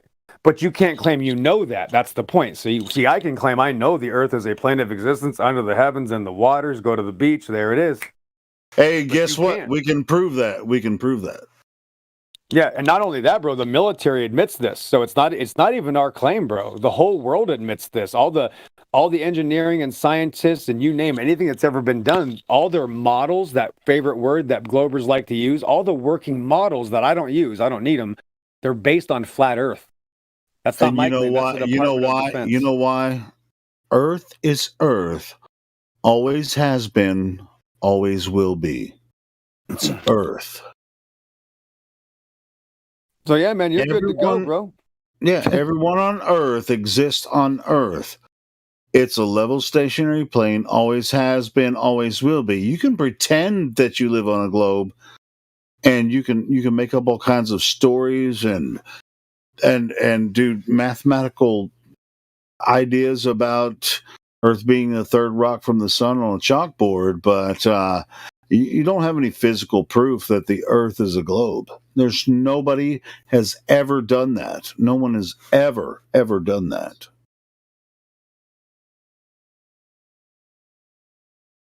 Well, it'd be hard to physically prove something that doesn't exist. Yeah, no shit. Right. That's it. Exactly right. It's never happened. That's why, again, no pressure, bro, but Occupy, hey, it's a belief system. You're right. And in a few years, you might want to look into it and you might have the time to put effort into this topic. And then you'll probably realize it's not a cartoon on TV, and documentaries on TV are also not real. And those are still cartoons. They're not showing you evidence of Earth in outer space. If they're showing a documentary, they're actually dependent on not adjusting for curvature or spin. If there was any evidence, we'd talk about it. We would already be. We wouldn't be going back and forth and just doing this and saying, "Hey, where's the evidence?" Dude, if the Earth was obviously a globe, everyone would know it. Everyone on Earth would know that the Earth is a globe. This argument wouldn't exist, just like Pillbox just said. Yeah, we're just that. It's all good though, bro. Hey, you know what I mean? Like, do what you got to do. There's a lot of information here, but right now you're the only person here. That's why we're talking to you again. We're not holding you hostage here, are you? You're not forced. You're not being held at gunpoint, are you? No. Okay. All right, man. Well, hey, it's all you, man. No one's gonna force you what to do unless you watch TV. They're gonna force you what to believe. See, that's not us. We're just telling you to think for yourself, man. Yeah, you're already like 100 times further ahead than most Globers that come in here anyway, in that you could admit that it's a belief, a religion, basically, to yourself. So you're way ahead of the rest, basically. And as long as he realizes that none of us are here trying to convince him the Earth is flat we told him that or guy. anything. We told yeah, him. I'm reinforcing exactly what you guys told What, him. the propaganda? You're just going to repeat it until it becomes real to him? I'm just That's what kidding. the globe is, right? That's right. We all grew up watching these globes on TV and being shown outer space and Star Wars, Star Trek, everything they do. They show you this. No matter the movie could be about Mary Poppins documentaries from the 1940s, and they still show you a globe in outer space when the movie starts, bruh. Okay, so that's not, it's just so obvious how insane this religion is. Everybody believes it because you watch TV. 100 years ago, before television, nobody believed it, bro. Didn't exist till modern times. Yeah, but you'll get a lot of these globe these flat Earth anti-flat Time Earthers. travelers. Yeah, time travelers. They'll go in like 300 years in the past or 1,000 years in the past. Say, well, everybody knew the Earth was a globe 1,000 years ago. You know, Right. They took a time machine and went 2,000 years in the past and played with sticks and shadows, and then found out that yeah. It's hilarious. It is hilarious, though, Helio. That's the thing. It is funny. Yeah, but as far as the education system, it's like they will accuse us of being uneducated, right? And that's why we think the Earth is flat, because we're too dumb to figure out that the Earth is a globe, right? That's their one of their major arguments, you know.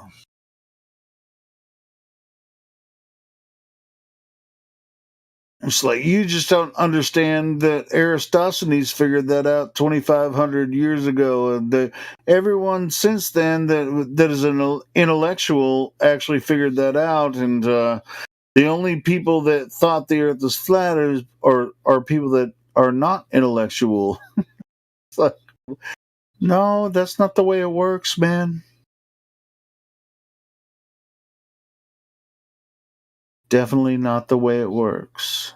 And I don't want to overwhelm you, Ro, but again, this isn't your first time talking about this subject, as you told us, right? We're not mind readers. You told us, how you got started on this, but there's people in chat right now also that talk about this. Her Eyes on Level and Triple for the Truth are in chat right now in YouTube talking about you and talking about this conversation on how this is about Earth, right? Which is Earth, and this is about water. Water's another topic that it's honestly bigger than Earth, right? You ever been to the ocean?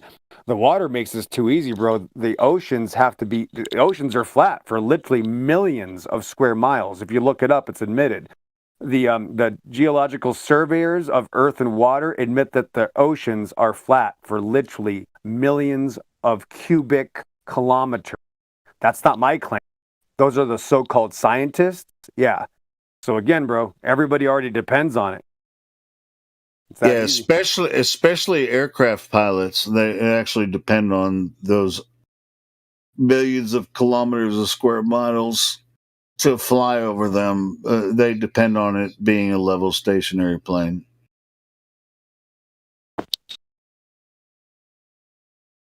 And this is just the beginning, Occupy. That's the thing. Once these other people realize this, there's actually thousands of other things that they learned because they were able to now trust their senses, right? And it's actually just a new beginning, right? Again, it's not for everybody, bro. This might not be for you. So I can tell that this is going to be a little bit difficult. In a scale of 1 to 10, you're at that right there in the middle where you're teetering back and forth. You're kind of hesitant. And that's fine, bro. It might be good to take the night off, and you can come back tomorrow and we can rekindle a conversation, bro. It's up to you, man. But that's the thing. If we had any evidence otherwise, we'd be talking about it. Hey, and on that point, we not just him. We invite every single person across the plane to come in here and have this discussion. We're not scared or shy about discussing this topic.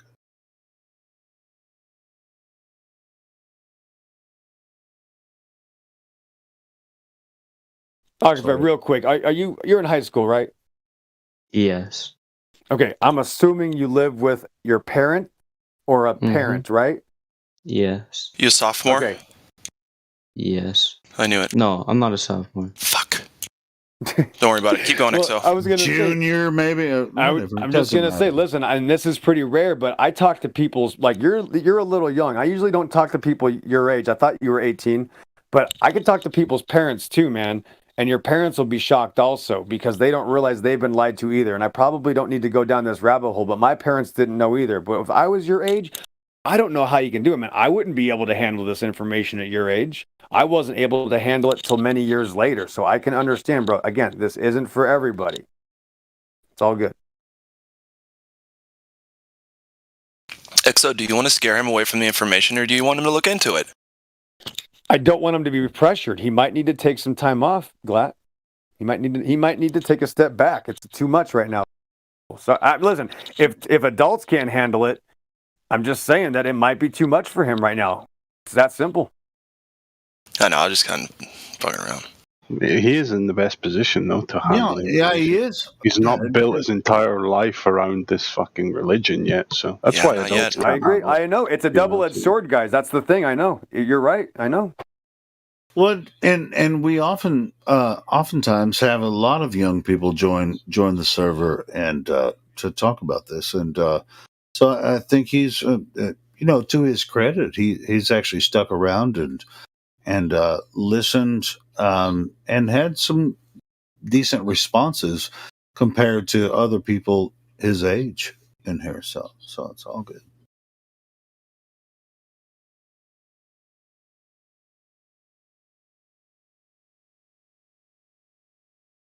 So, by the way, hey, we're here 24 hours a day. If you want to invite some friends, if you have some other friends from other servers, tell them about us. So we have more conversations forthcoming. We're going to be here all the time, 24 hours a day. So good. Anyone listening? Yeah, we're here 24 hours a day. Same type of conversation. It's not always the same, but yeah, I would like to introduce this idea. This idea.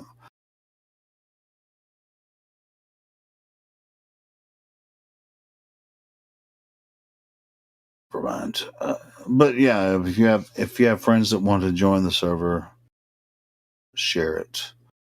I was about to go and bloviate on some bullshit. I'm not going to do it. Okay.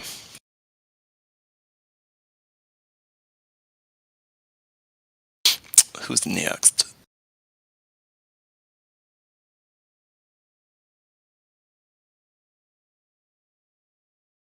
Did you say who's next?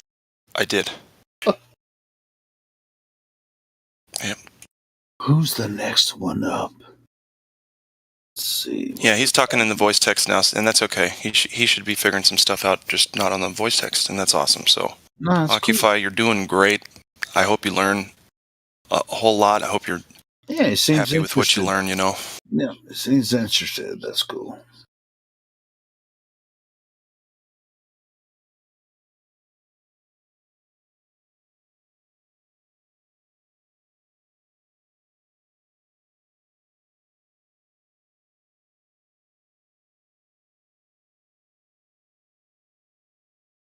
Hey, since there's a lag, should we play a song? Sure. Let's see.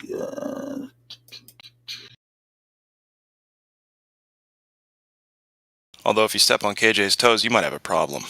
Oh, well, is KJ in here? Yeah, she's here. Hey, KJ, play a song.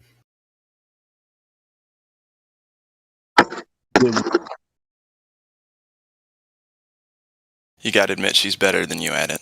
She is. I do admit that. Yeah. Better than me too. Shoot. Dude, she's introduced a lot of really cool songs, man, that I've never heard before.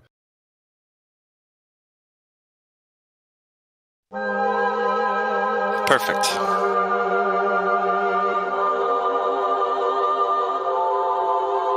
Hey, yo, I only know what I see. I seen enough to know what it means to me. Learned from red dirt and I got degrees. Veered off left turns and wild out east, and we're poor and rich and hold all that class. Still wanna know any signs, still wanna know where you are. Mind made up already, we're not here to watch. We just don't wanna fall off the edge and into the dark. So we clench our fists, clutch our pearls to anybody critical about my view of the world. Tongue like a slam door I keep closed just to beat those doubters of these blindfolded free throws. And the channels love a G up, shoot the heat up, we'll beat up and eat up, and I don't wanna have to read up. Just drop a grenade and put my feet up. I don't wanna fall off the edge of the earth. Don't wanna, I wasn't real if it's not what I felt. Cause I filter it out. Don't tell me what to believe, or accept what I cannot see. Fuck you and your facts, I'm free. If you don't like it, leave. I don't even wanna walk in your shoes, what about me? Flutter, flutter.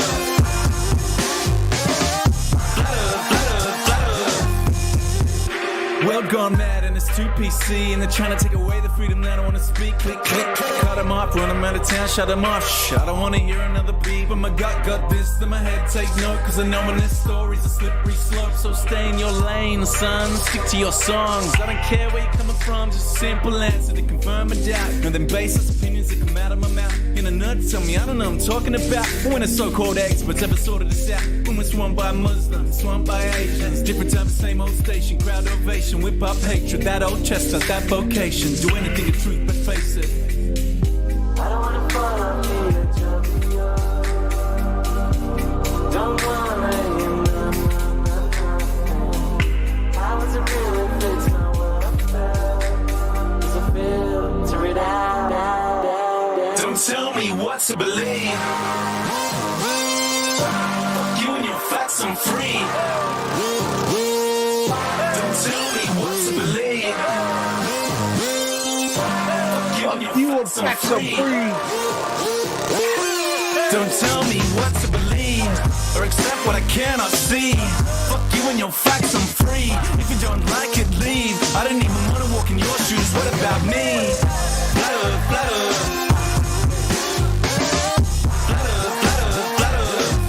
Don't tell me what to believe or accept what I cannot see. Fuck you and your facts, I'm free. If you don't like it, leave. I don't even want to walk in your shoes. What about me?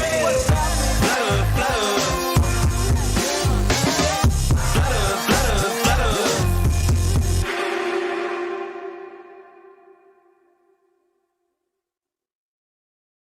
And if you didn't like that song, you're a piece of shit. Fuck you. I'm free. I like that one, man. If you don't like it, leave. I don't even want to walk in your shoes. What about me? Flatter, flatter. That's my favorite Flat Earth song, I think, right? Like, yeah, it's all of last year, I think. Yeah, it's pretty badass, man.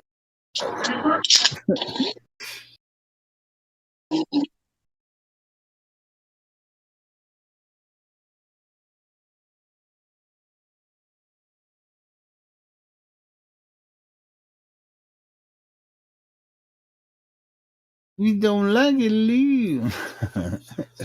Flatter, flatter. It's a cool cadence, man. Like, it's a unique song. Is. Yeah, it is. It is. Yeah. I like what Black folks said. Which what? What'd I say? Oh, if you don't like it, fuck you. Oh yeah.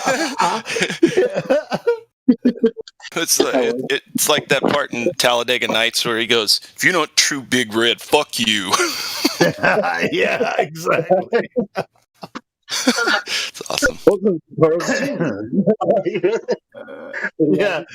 Oh, that's an Idiocracy, right? No, that's Talladega Nights. Oh, or what he was saying? Bong was saying? Both.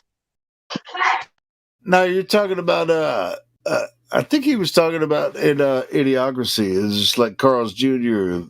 It's like something about Carl's Jr. or something. Fuck you or whatever. Anyway. That's if you don't chew Big Red, fuck you. Yeah, that's what it is. Yeah. It's at the end of Talladega Nights. He's also he also does like a Chinese prune candy spot. He's like ding bong and don't ting fing song pay prune candy. It's so funny. Oh man. Shit. Anyway. Hey, we need to play that freaking a song by God, what's his name? You Can Do This. You Can Do This.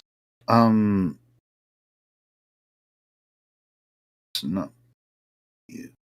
Well, now you've got to give me a hint 'cause you need some help.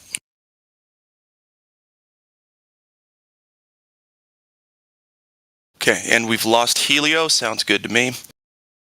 Latest Glober claim is, yes, it measures flat, and that's how we know it's curved.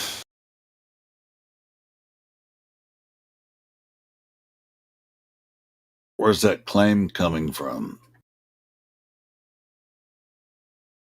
Well, the world admits that it relies on a flat stationary Earth. Right. I got somebody here who hasn't seen Idiocracy. I'm trying to explain it. Well, they're over at Gem Pandas right now. You don't have to explain it. Just listen to the people at Gem Pandas. I will never do I'd that rather not. on purpose. Have at it, bro. You want to go over there? I feel like the second I click in there, I just start absorbing estrogen. Like I'm not. It's fine. I can stay right here. You got to get that estrogen blocker, bro. Doesn't work, man. Gamma Panda is pure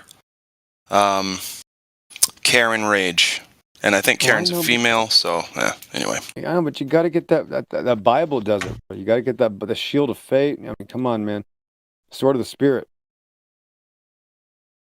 Is he worthy of that? Oh, bro, trust me. We should go over there sometime together and watch what happens. It's hilarious. Lino Tomo. We got Lino Tomo in. There he is. Glatflobe, the guy you've been waiting for. Yeah? Where's he at? Lino's the Italian Globy. Oh, right. I think we have talked to him. He's really nice. Yeah, it's kind of hard to get after him. Kid. He's a nice kid. I mean, he's Maybe EXO can try. I really feel bad. I don't know why. He doesn't join voice very often. I think it's because of the language barrier is why I feel bad. It's all right, man. I mean, he knows what's up. He's like a huge fan. He's a huge fan of the channel, though. Shout out to Lino Tomo. He listens all the time. But yeah, he's an Italian Globy. People in need of the right information exist everywhere on the plane. No, I just remembered. It's MacGyver. You remember MacGyver's cover of the... so far, no, I don't. Wait, hold on. Let me think of it. It's just coming back to me slow because I'm slow right now. It's She's watching it right now. You're excited? For her, it's like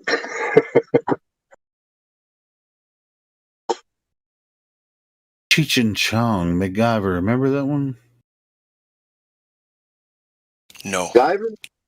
MacGyver did a Cheech and Chong song with his son. His tongue could play guitar. Yes. And shit. What's the name of that song? Let me find this fucking channel. So when most fucking flat earthers. Most fucking flat earthers. Or most fucking glowers. In their sticks and their shadows. With that.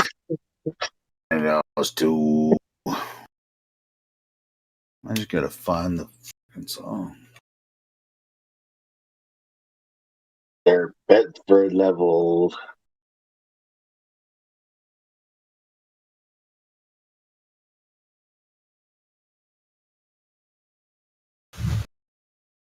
I mean, it's pretty much just waiting for aliens to invade, right? Flat Earth. Is that what we're doing? We're all waiting for aliens? I'm sure not waiting for any of that. All them aliens and shit, you know what I'm saying? You know what's funny? If it starts happening out there, I'm just gonna be like, fuck yeah, all right, let's see what they're actually gonna do now. I'm curious. Whoa, let's see. You know what I mean? It's like a sick curiosity. Yeah, anyway. It's not important. Earth measures flat no matter what kind of demonic activity is happening between the ruling elite and us.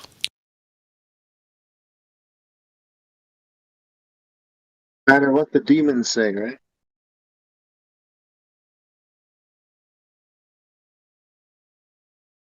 I mean, sorry, aliens. Get them mixed up all the time, sorry.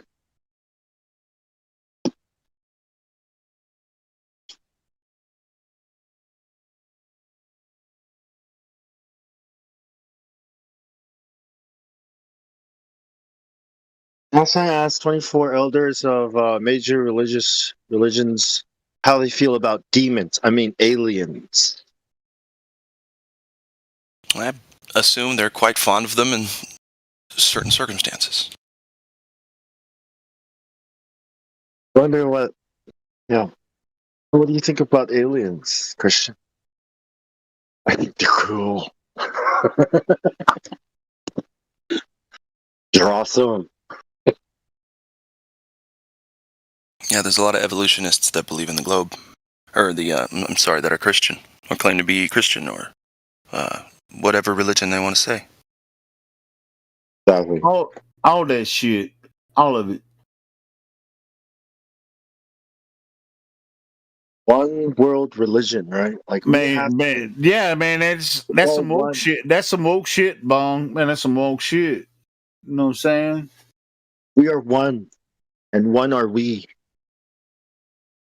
Yeah. Like the Three Musketeers? Everything is everything. Helio, you got to pay attention to the YouTube chat. Someone's trying to talk to you. Oh, really?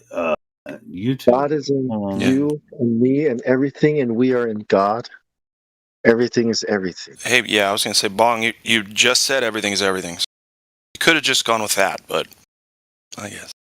Hey, have your fun. Are you trying to say he's not woke? That nigga woke. No. Nothing is also everything. So he woke, man. How big Samoa? Nothing is also everything because that's where everything came from. Nothing. In is out, out is in, out is out, in is in. Which, in conclusion, thank you. That's also proving evolution. Yes. Congratulations, Bong. Thanks. What am I talking about? Yeah, Bong is woke. I only had 2 bongs just now, too. Didn't even hit the third one yet. Man, Bong got 2 bongs, man. What you talking about? My tolerance is supposed to be high. Flat Earth. Well, my tolerance for bullshit is through the roof. Researching all the globe stuff. That's we all. It's like this. I woke up to flat Earth, and it took me just a little bit to learn the basic foundation. And then I started to learn about everything else.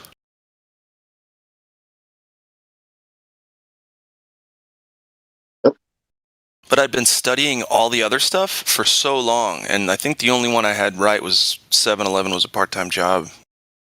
All the other stuff was nonsense until I got to Flat Earth. Flat Earth, Flat Earth.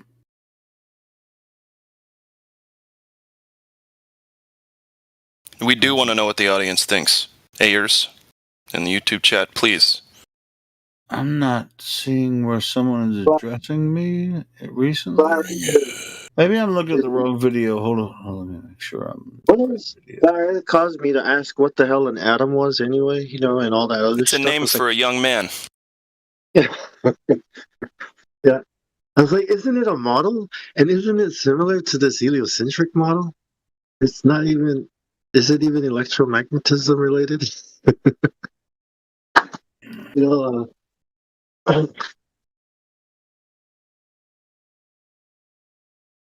Yeah. So, is everybody excited to become a computer? I have ascended beyond the level. I've always been a pooter. I don't know about a computer. Oh dear. Computers are trying to be people. And people are trying to be computers. So it's so nasty. Oh my goodness, it's gross.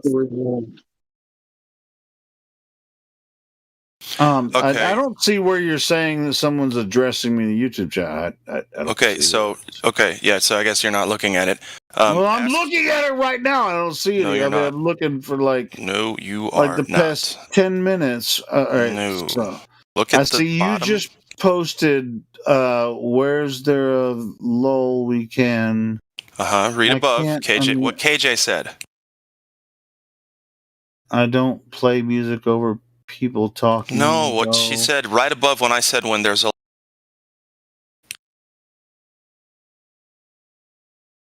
It's just like. Wow. Okay, Helio, I'm going to read this to you. It's a yes or no question. Are you ready? Don't get mad at me, dude. I'm not gonna get mad. I'm gonna be mad at you if you don't just tell me I can't fucking outright believe you're not seeing what the this. It's fuck just you're a message talking in the about. chat. Like, you own this server. Ready? Okay, so ask Helio if I can play a song Her Eyes on Level requested one. Thanks. Her Eyes on Level. Is it a copyrighted song? I mean, we probably can't play it. I think I Don't saw ask me. that. Helio, read the chat. I think I saw that, but it's good. Let's see. Don't worry about it. Just admit that you might not be able to take it in right now, and that's okay. I mean, if it's not a copyrighted song, and if it has something to do with flat Earth, then we can play it. I mean, I'm not. No, This is a big deal. It's becoming a really big deal. it has become so far. I don't know. Okay. Well, I mean, KJ, even some copyright material we can play on here, as long as no. I mean, you can play it and see what happens. You know, just be careful with some.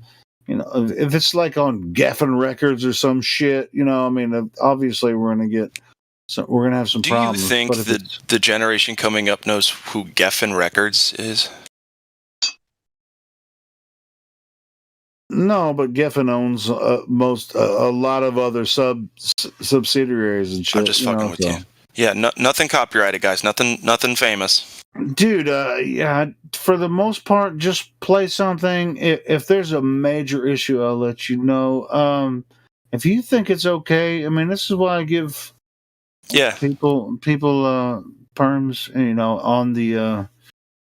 If you would like, KJ, on the go ahead and YouTube check it out. And channel. if it's not copyright, I'd say just play it. Yeah, if they're associated with a major label, then for the most part, they're either going to give me a copyright claim, which doesn't affect the channel. I get dozens of those every day. But you know, if it's like a really popular, like they have videos out and all that kind of shit, I don't know. I don't know. But really, we mostly want to keep it to like flat Earth or truth or content, you know, kind of stuff.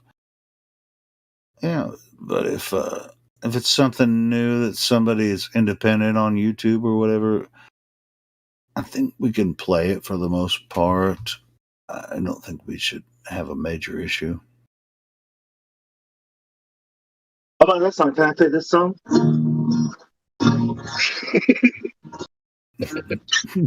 No! That's an absolute no! I'm just fucking with you. Okay. No, go ahead and play it, KJ. It's all right.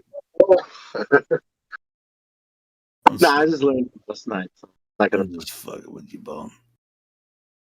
You can play music on here anytime, Bone.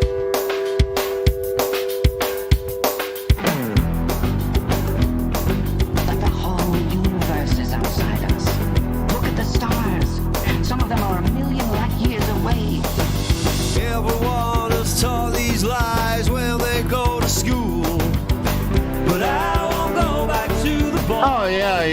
I play this one sometimes. This one's cool.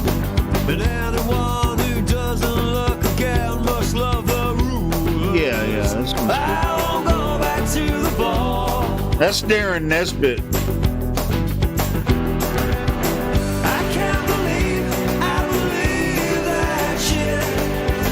'Cause when you take a step back and look at it, everything they show you is CGI. Gotta watch you still. Why? You can tell me gravity accounts for space and time, but I won't go back to the ball. 'Cause I won't trust my senses over Newton and Einstein. I won't go back to the ball. Yeah, he's a Pac-Man guy. I can't believe we believe that shit. 'Cause when you take a step back and look at it, everything they show us is CGI. myself,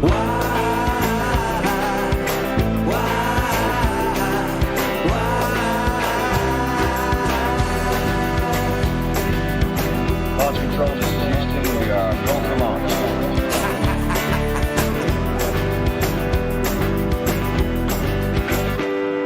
So what exactly do you think all those theories prove? 'Cause I won't go back to the ball. All it takes is two clear eyes to see the earth don't move.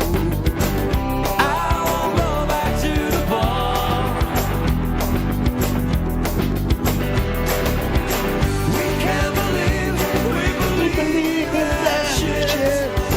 'Cause when we take a step back and look at it, everything they show us is CGI. You really gotta ask yourself,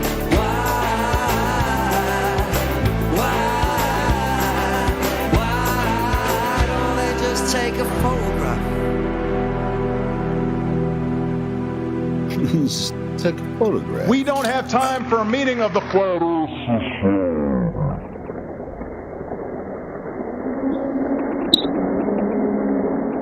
Do you suppose it is beyond us to produce a dual system of astronomy? The stars can be near or distant according as we need them. Do you suppose our mathematicians are unequal to that? Have you forgotten doublethink? Wow, that ending is perhaps my favorite part, and I've never heard that song. So Really, you never heard that? That's Darren Nesbitt. He's from. Oh, I know about Darren. Yeah, from, yeah. That was him. That's him singing. It's good shit. That's his song. In the key of E minor. Well, cool. You have perfect pitch or something? In case you want to play it. I don't know, but he's pretty badass. I've seen him play it on acoustic, like solo. I was asking Bong if he had perfect pitch because he said it's an E. What, E sharp? Bad. B sharp. E sharp. I thought you said B sharp. No. That's the treble clef. It is. Did you say the treble or the treble clef? Every good boy does fine. If you go B sharp, then you're kind of like. Every good boy does fine.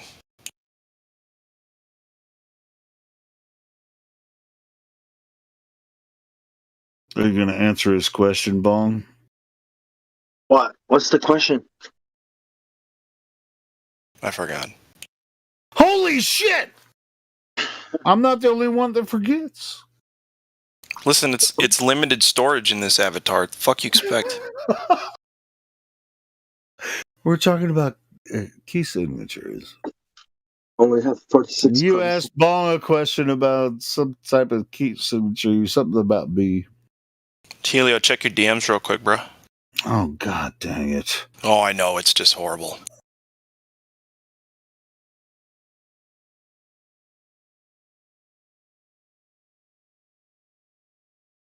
Let me check it. You guys remember Axis of Awesome? The 4-chord pop? 4 chords? From Jack Black movie? Yeah, something like that. It's just 4 chords and a lot of pop songs are written in it. School of Rock. I get it. I got you. Yeah. It's the formula. Yeah. Which is intro, which is a chorus without lyrics. First verse, first chorus, second verse, second chorus, bridge, ending, last chorus / outro. You did not let me say about 60% of that, Bong. Hey, Bong, did you hear a goddamn word he said? Yes. No, he's smoking. Why don't you fucking mute while you smoke way over there? Because your mic sucks right now. Intro, chorus, verse, chorus, or bridge, chorus. Yep. No, see. Yeah, I think we can play that song since it's, I mean, that's All right. That's FDS's song, right? It's just like the video. We don't play the video on here anyway. Right? Yeah. The audio should be fine. Do it. The formula is 1564. 1564. KJ, if you could be so kind, I guess I'll do it. I mean, I could do it. See, I don't. KJ, would you be so kind as to play this song? I'm going to send it to you.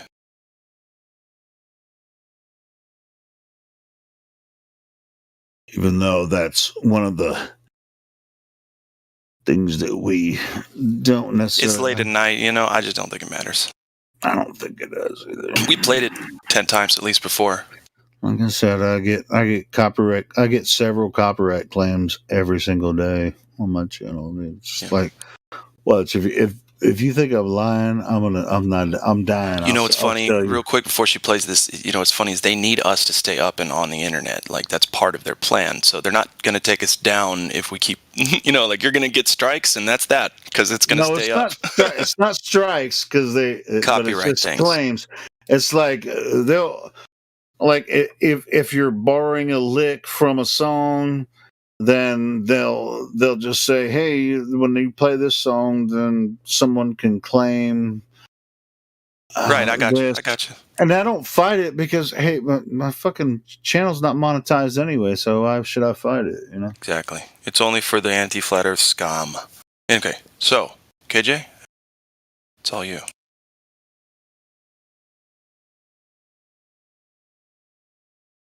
I think I haven't even heard that one yet. Yeah.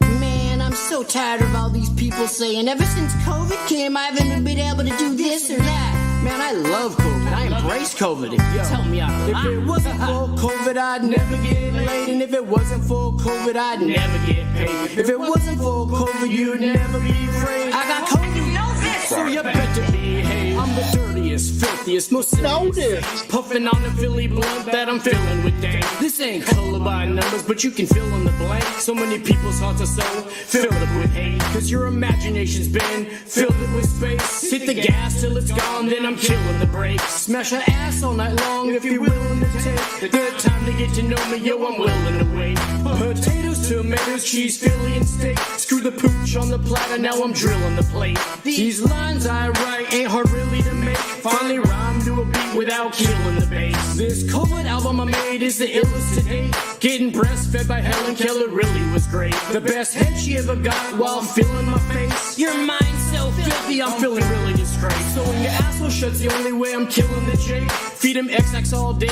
till he's willing to shake. Jaren's hand in the sandbox, now they're willing to play. I gotta say something no one else is willing to say. Yo, if it wasn't for COVID, I'd never get laid. And if it wasn't for COVID, I'd never get paid. And if it wasn't for COVID, you'd never be afraid. I got COVID, and you know, so you better behave. Hey, hey, hey, hey, hey, hey, come.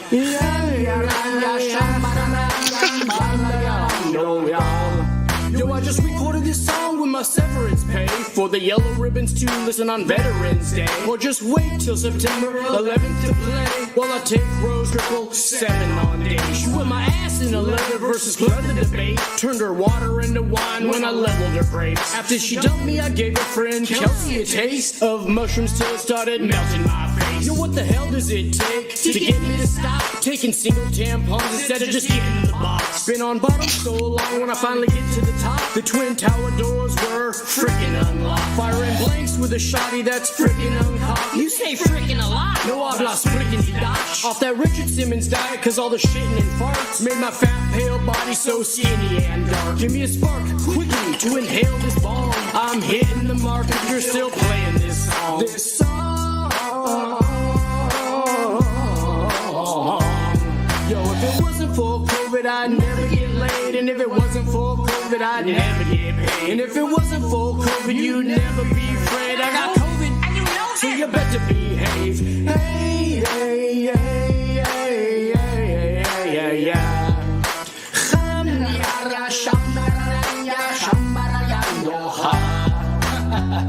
Yo, man, that song wasn't even really about COVID. I mean, you mentioned it once or twice, but I mean, 4 times. Even Flat Nasty had more mentions about COVID than that. Man, never mind. Never mind. And you know this, man.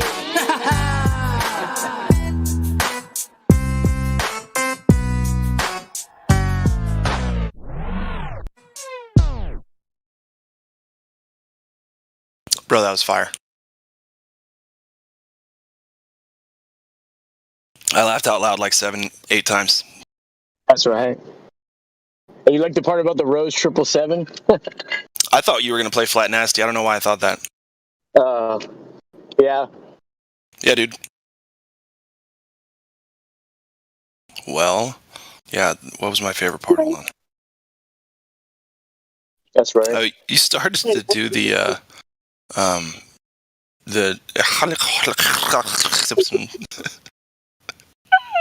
that's pretty good.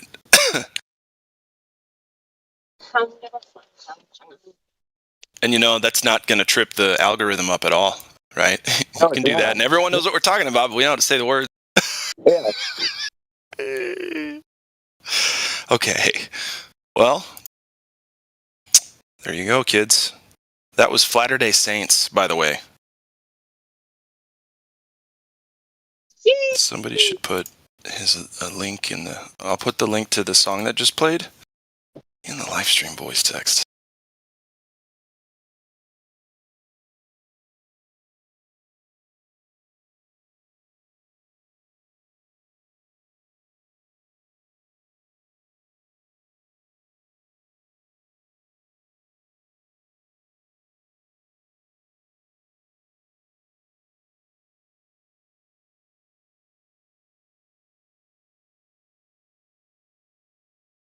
KJ, if you want to take it away for a little bit, I'd say have fun.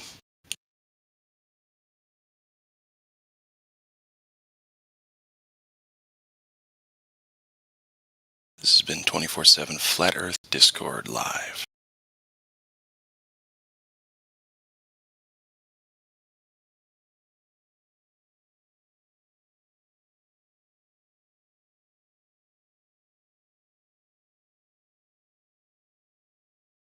Like write a song just talking smack about all the BS, the lies and liars, and probably have a catchy, cool song, like a more substance than a lot of these. Well, anyway, while we wait for our resident super DJ, Flatter-Day, since you're here, let's yell at you for a couple, 2, 3. If you'd like. If not, that's no big deal, too. I feel like I'm scaring people away. Yo, what up? Just trying to flatten the curve, Yeah, man. So, have you seen the the flatten the curve, the new movie coming out? I haven't seen part 2 yet, no. I didn't know it was out yet. Yeah, the part 2 is pretty neat. It's pilots. It's the whole roster of the Merchant Marine guy, the pilots, and a radar technician for the, I think, Air Force or Navy. Okay. So some gravy, some big hitters. And I don't want to say too much about it. I was just going to post the link. Hang on. Of course, I want to say a lot about it. Go ahead. Santos Bonacci posted one of my videos, the Co-Vagina video, on his on his page. I was like, yeah, I got a bunch more subs from that. So that was cool. Yeah, absolutely. My mom actually met him in Mexico. Santos. Yeah. The legend, the man, the myth. Right? He's been around for a long time. He really lays it out. I remember like first getting into Santos and seeing where he was then. It was like 2016, 2015. And then watching all of his old stuff and seeing his transition from the globe narrative to literally with his work just showing how all the celestial bodies, all of everything matches more a flat earth understanding than the globe one. He pointed out all of the astrological flaws. He does his syncretism thing, and I think it's sweet. Yeah. One of my favorite videos was the one where he talks about the Vatican, bro, and he breaks down like the 6QKV and all that, bro. I was like, so much gravy right there, you know. The greatest of gravy. I've I've almost found the video. Hang on. So what have you been up to lately, brother? Just been making music. I made the intro for Mellow. Have you heard of Mellowdome? Mellowdome, By Austin. no. Awesome Austin. They do like a live stream. You should post it in the voice text. I'm not quite done with the song. I need to make the vocals louder, and then we will. So, not quite yet, but okay. Pretty all right. by tomorrow I should be done, and then it'll be on his channel. Cool. So you guys finish out the tracking, all mix and master it. You guys will be good to go. Sounds good. All right. All right. Yeah. No, I'm just kidding. You guys do a great job with it's the perfect, like, I don't know, the production is perfect for the style of it's like it's comedy rap and it's well done. Yeah. Which you know, like a lot of people like comedy rap. Oh, like, that's good. Something we buy at a dollar store. It's no, actually. And if you want to learn something, like take some of the words that you were laughing about real quick from his song. Just go look them up. Look all that stuff up. It's crazy what you'll find. Right. Yeah, most rap today is like so serious, you know what I mean, about shooting people and about stacks of cash and everything. Yeah. Mm-hmm. Someone said my name? Yeah. You do mixing and mastering? I do. I have a associate's degree in audio engineering and music production. Oh, nice. Well, it's not lucrative, right? I'll tell you that, but I know how to do it pretty well. Okay. Yeah, man, if you got something you want to brighten up and make sound better, send it my way. I'll send you any Flat Earth projects I work on. Is that all right with you? Not all of them. Check this out. Find one that you want to send to me, and then I can get to know your style by digging deep on just one, and then you tell me what you like and dislike about it, and from there we can do more things. Cool. Like a test thing. You're going to try me out. Yes, I'll send you something. Thank you, man. Thank you. Okay. That's good, man. Cool. If you want to send it to my email, because you might not be able to put it up there in the old voice text there. Hey, yeah, man. Because I've been trying to learn on my own how to do stuff, and it's a bit frustrating and kind of getting. No worries. Hey, Battlemon. Can I try to? I'm going to try to rap those lyrics right now. Can I shit all over your lyrics, Battlemon? I don't want to do it if you don't give me the permission. Oh, we call that biting in the rap world. Yeah. Sure. Okay. Sure, go ahead. But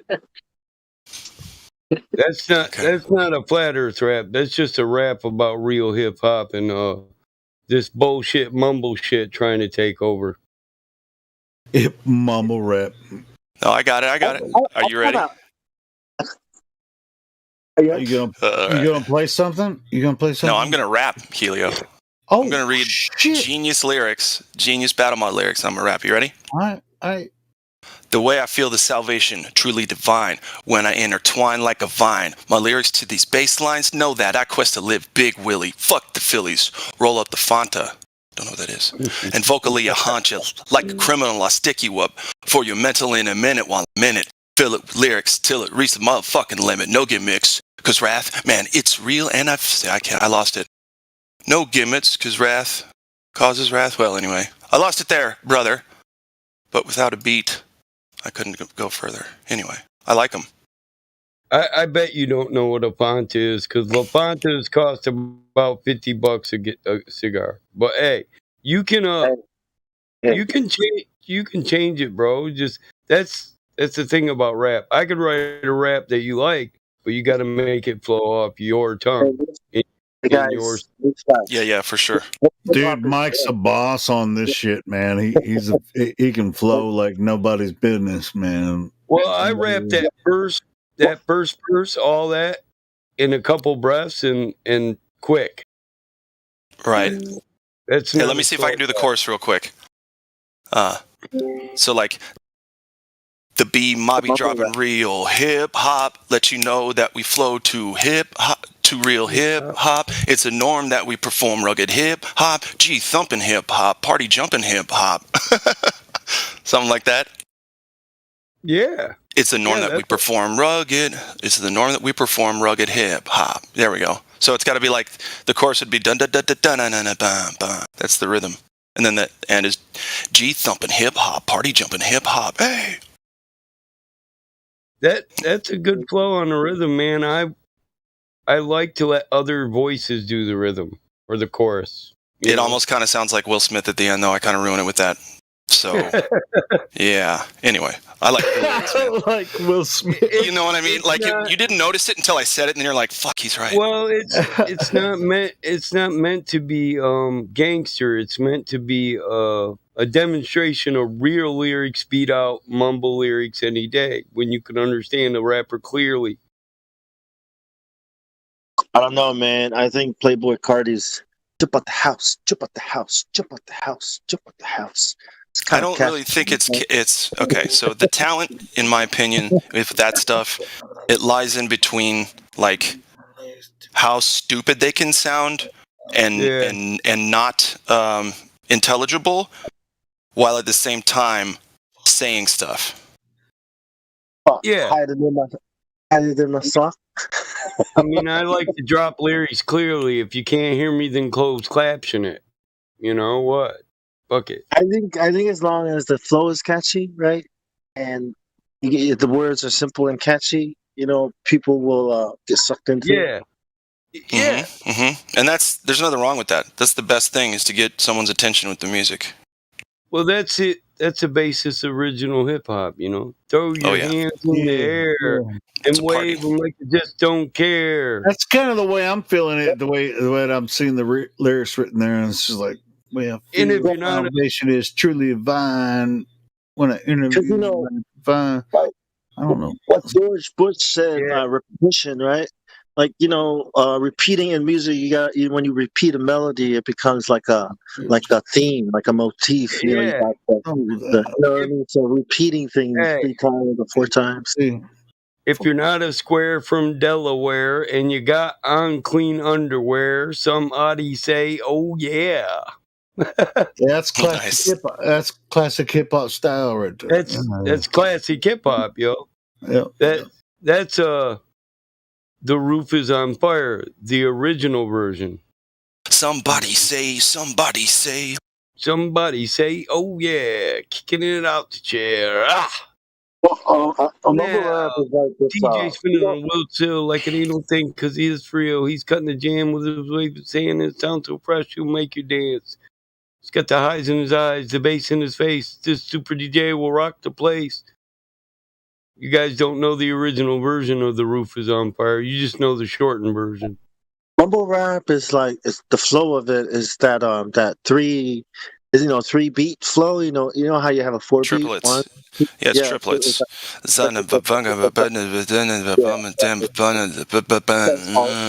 so stupid, dude. And you just float to it, throw words in, and man, it's catchy enough. Like, I'm gonna read what John said in the voice text real quick in the mumble rap. Ready? Got a question, a friend asked. I can't explain. Why is that? We can't always see it the same. Like when it's over and China and America. Just make some of it rhyme. Fucking stupid shit. Got a question, a friend asked. I can't explain. Yeah, so it's like, oh, somebody figured out to use the 2-plate triplet rhythm. It's called a shuffle or something, actually. Tuplets. I think so. Yeah. Anyway, music is fun. Only possible on a flat Earth. I think a catchy repeating rhythm or a flow is also as effective. You know, just switch out the words, but you repeat the flow almost like a repeating melody. You know.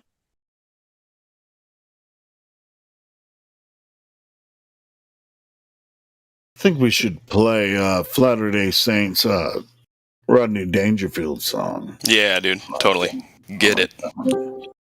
Come on, Latter-day Saints. Oh, is he still in there? No, he left.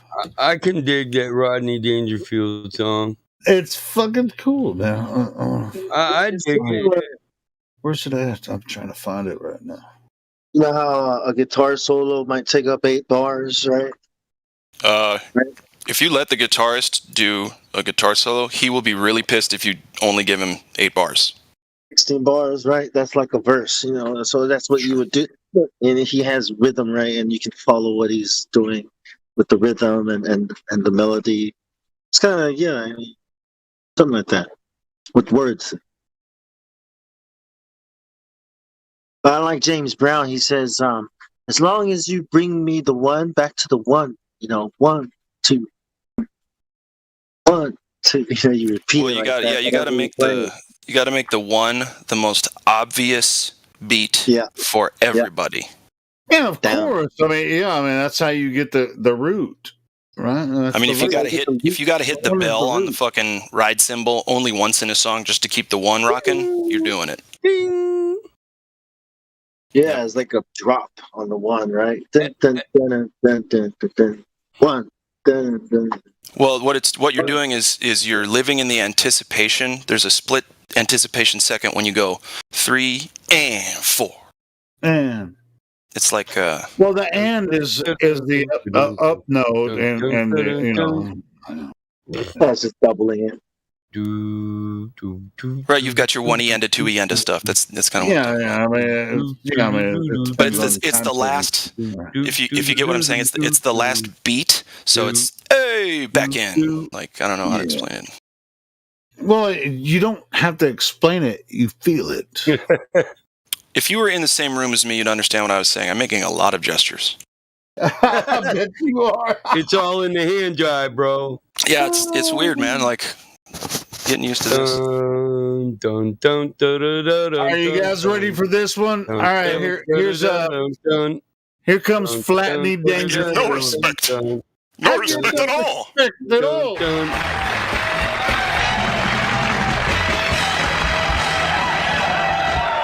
Well, when I was a kid, nobody was nice. I was 6 years old. I found out there's no such thing as Alpo baby food. I mean, I don't get no respect from anyone.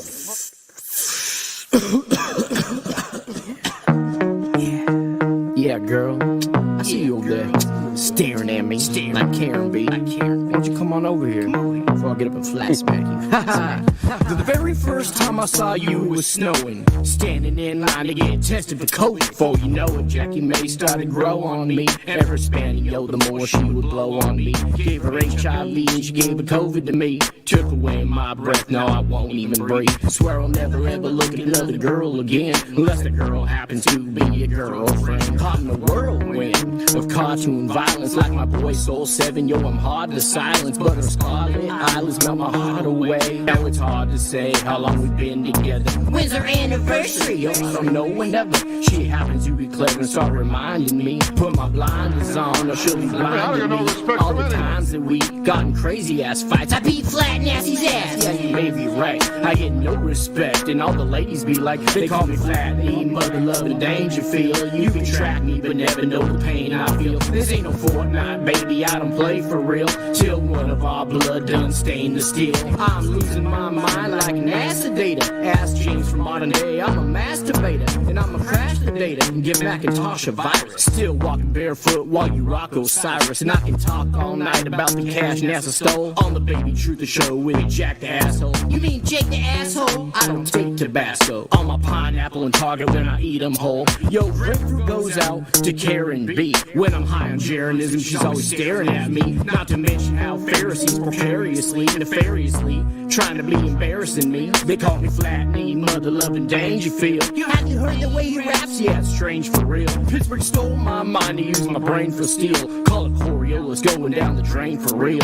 All the pain I feel inside of my noggin, Lithuanian baby, and it made me froggy. They say I'm crazy as piss. The astronauts drink, I'm attacking my shrink wrapped in foil psychology. Jackie May never knows she owes me an apology. I pour my soul into this song, baby, it's all of me. They call me Flat Knee, mother loving Dangerfield. I get no respect, baby, this pain's for real. This ain't no Halo, I don't play no games for real. I hope none of our blood done stained the steel. They call me Flat Knee, mother loving Dangerfield. I get no respect, baby, this pain's for real. It's really, really real. It's really, really for real. Super real. I'm out. Super duper real. I'm out. Don't forget to write. Have a safe flight. I tell you, Johnny, I told you it's tough to be funny when you're coming off drugs. I'll tell you that.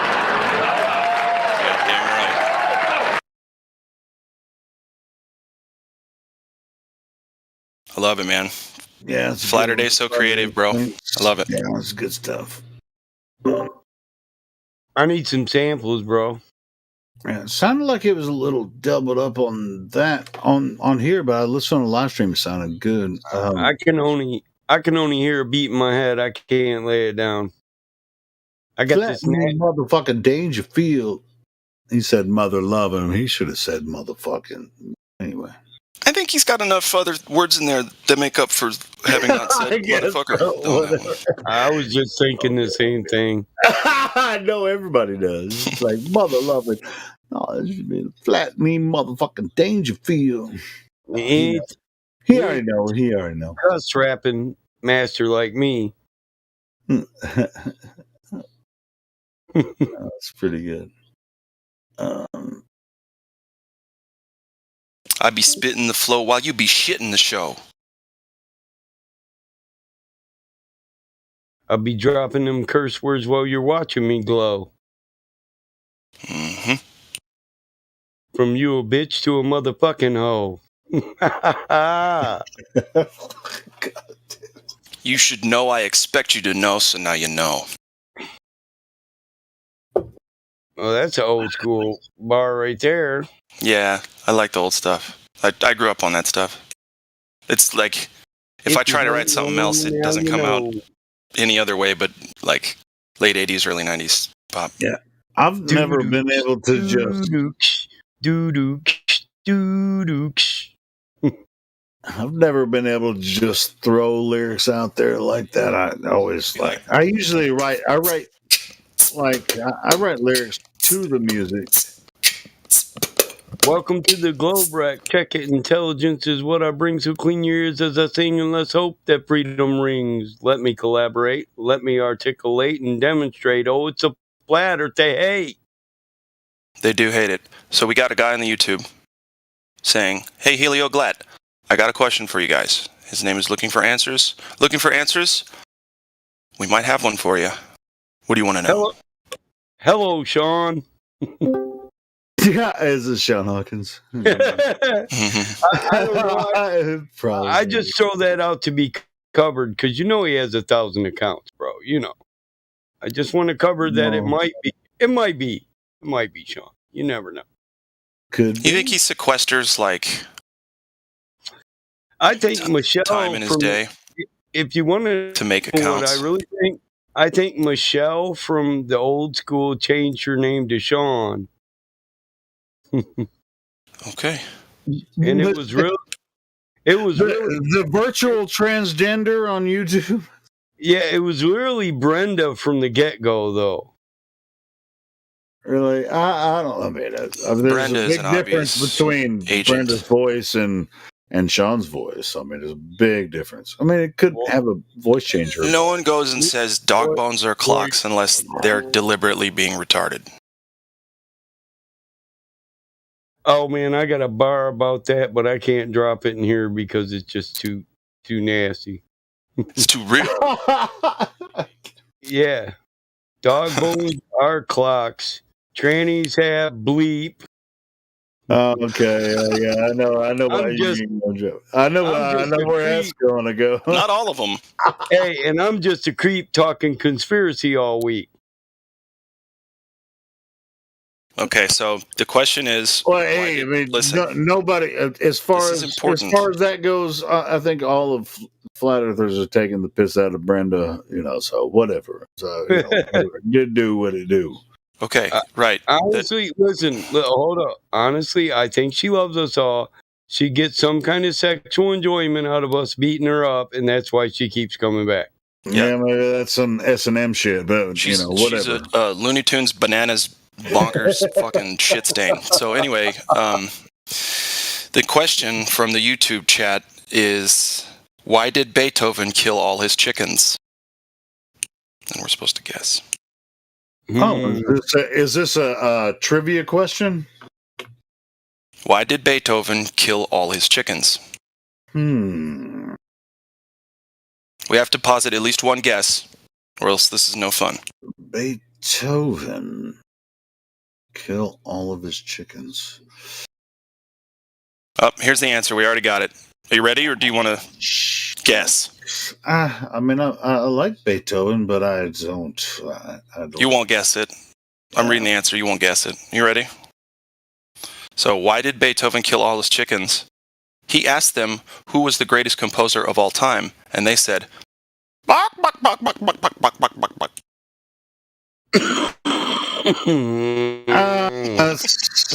I joked on that one. That's a good one. That's decent. That's a decent joke. I'll get that. Yeah. But I like both of them equally. Bach. Okay. Yeah, Johann Sebastian. What, you missed that one, Mike? I didn't catch the Bach, bitch. Yeah. Helio, you're going to slow your roll. Nope, you're going to slow it. Slow it down. Who's the best? Best composer? Bach, bitch. Bach. I give that joke a 68%. Fuck it, 71%. Yeah, it wasn't bad. You get a C. I like it. Now I get it. And that's a high mark. And to be honest, I mean, I love both those composers. Yeah, they're great. Yeah. I don't know who's better. I think Beethoven had a more impressive. Mozart. Mozart. Mozart was There's no better, or when it comes to style. Yeah, I love Mozart too. I mean, right, but Mozart was the I have the biggest dick in the room guy, right? Yeah, because his songwriting was so impressive. Okay. And he started that shit when he was 5 years old. It was like show-offy. Yeah. In his defense, he could run the orchestra with that thing, Oh no! I mean, Mozart was obviously the best, but we're going to talk about. He didn't need a wand. Right. But I think. But they were in different periods and different flavors of everything. Yeah, man. Anyway. He was a cockductor. Cockductor. I think they all tapped into like the same kind of energy to make music. I think so too. Because it's very similar stuff. Hey, do you like Tchaikovsky? Yeah, I like Tchaikovsky. Love Tchaikovsky, man. Oh my God, he's so. Whichever way you pronounce it, I like. Yeah, I've never known how to pronounce it, but I've listened to a lot of it. Well, I think it's pronounced Tchaikovsky. He's a Russian composer. So bad. He wrote The Nutcracker. Yeah. Yeah, that's one of the most famous Christmas tunes or whatever. But he didn't write it for Christmas. It was just... but if you listen to a lot of his other stuff, Tchaikovsky was fucking amazing, man. He was so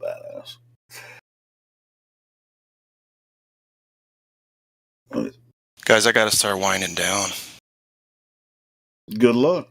Well, that's not up to us. You're gonna have to quit doing rails, bro. Yeah, get doing rails. I'd probably throw up if I did one right now. I'm serious. That would be such a shock to my system. Bruh. I would not like that. At first. You used to do that, right? I can neither confirm nor deny that I have done the necessary research to be an addiction counselor. I used to do it. It'd be pretty hot. It'd be pretty hot for me right now if I. No, I never did none.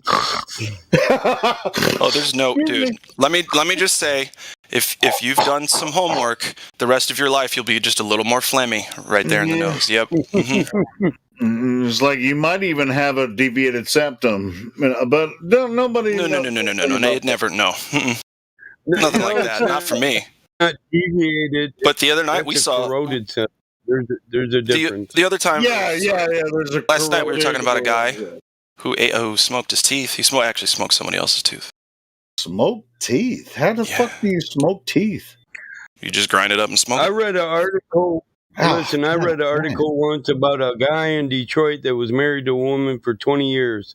She wanted to quit one night. She was tired of smoking crack with him, so she swallowed the last $20 rock, right? Yeah.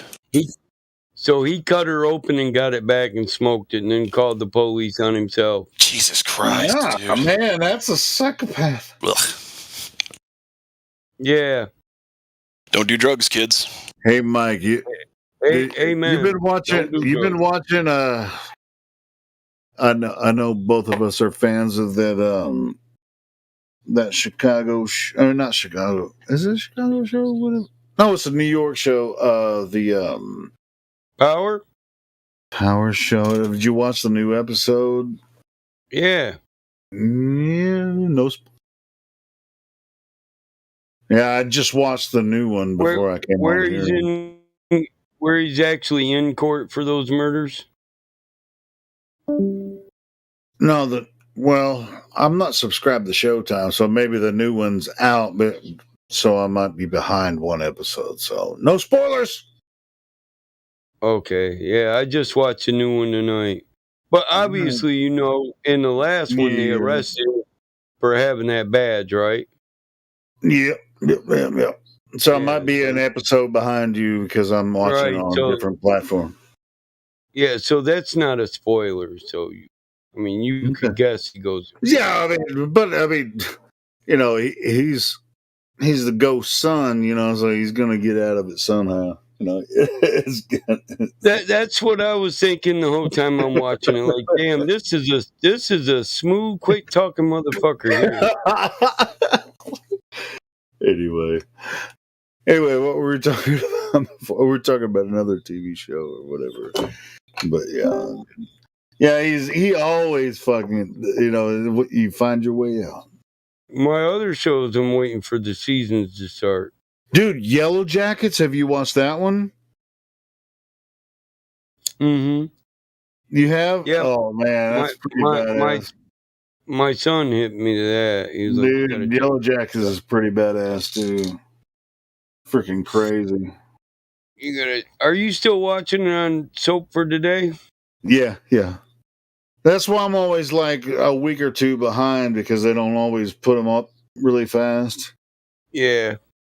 Because I'm not going to pay all that money to freaking subscribe to all the channels they come out on.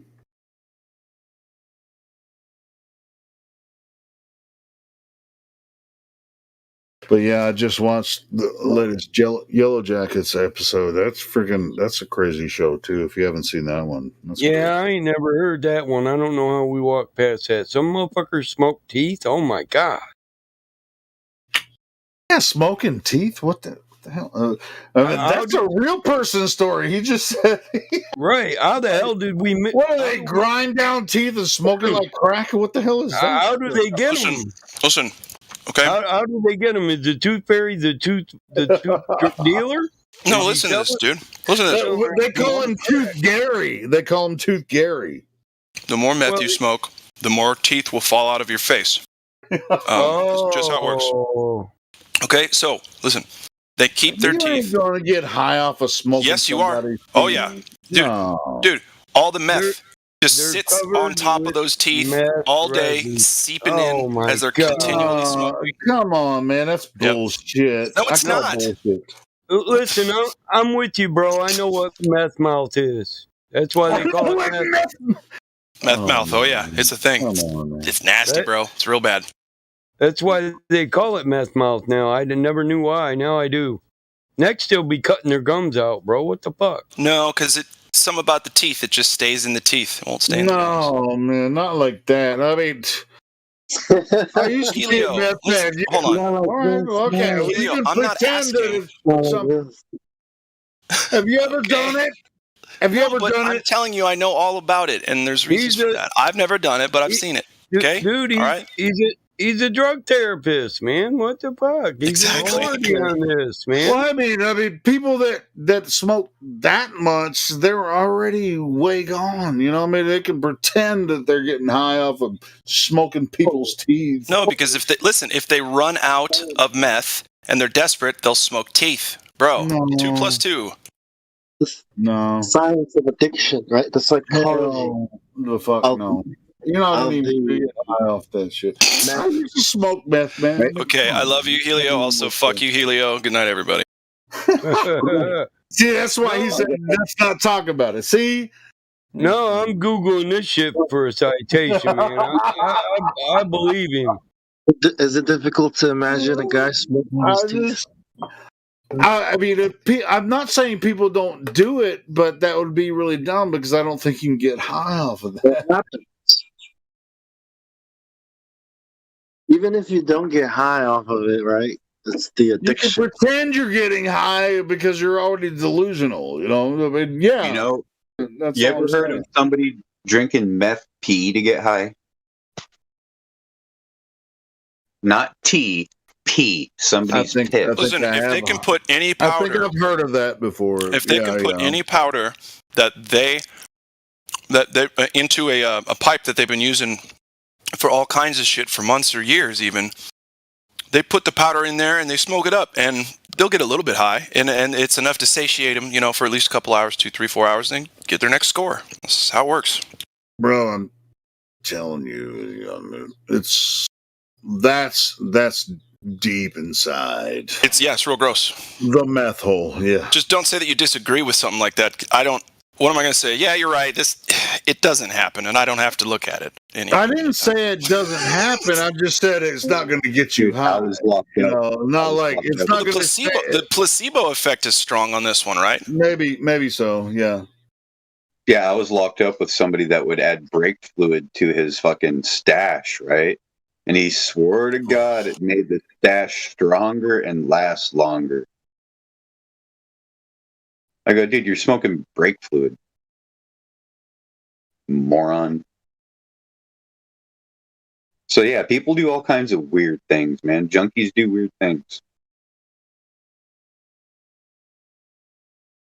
Now you tell me, listen, you tell me when these teeth are getting all stained and blackened and they're rotten and crumbling and falling apart, that there's not going to be a little bit of meth on that you can smoke? You fucking kidding me? I've seen a crackhead at a party picking the carpet and putting lint in his crack pipe. I believe you. Oh, yeah.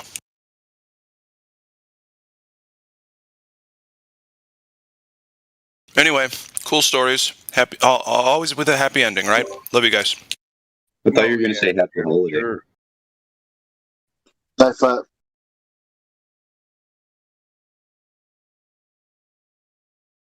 The point here is don't use drugs, kids. You don't want to meth your life up. And become a meth American.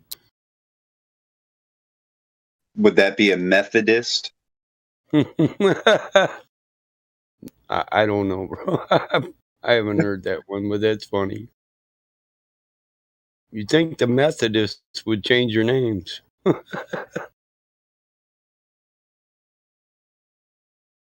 Did you say the Methodist?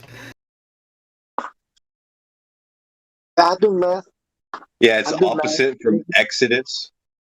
No, but sure. Yeah, I mean, yes, I mean, I know that people when they're in desperate situation as a drug addict, and I've been there before. Yeah, so when you feel desperate, I mean, yes, I mean, just smoking somebody's teeth is not going to get you high. You ever smoked meth? What? Have you ever smoked meth? I plead the fifth on that one. Because that's what he was talking about. People that it's a phenomenon. People that end up smoking meth, they get rotten teeth. So it's called you smoked your teeth. They'll even say, "Yeah, man, I smoked my teeth up." Well, how about never mind? I don't plead the fifth. Yes, I've smoked a shitload of meth before. Okay. Didn't you just And lie? I don't think I could get high off of smoking people's teeth. No, it's a metaphor. Never mind. It's like smoked out, you know? Don't knock it till you try it.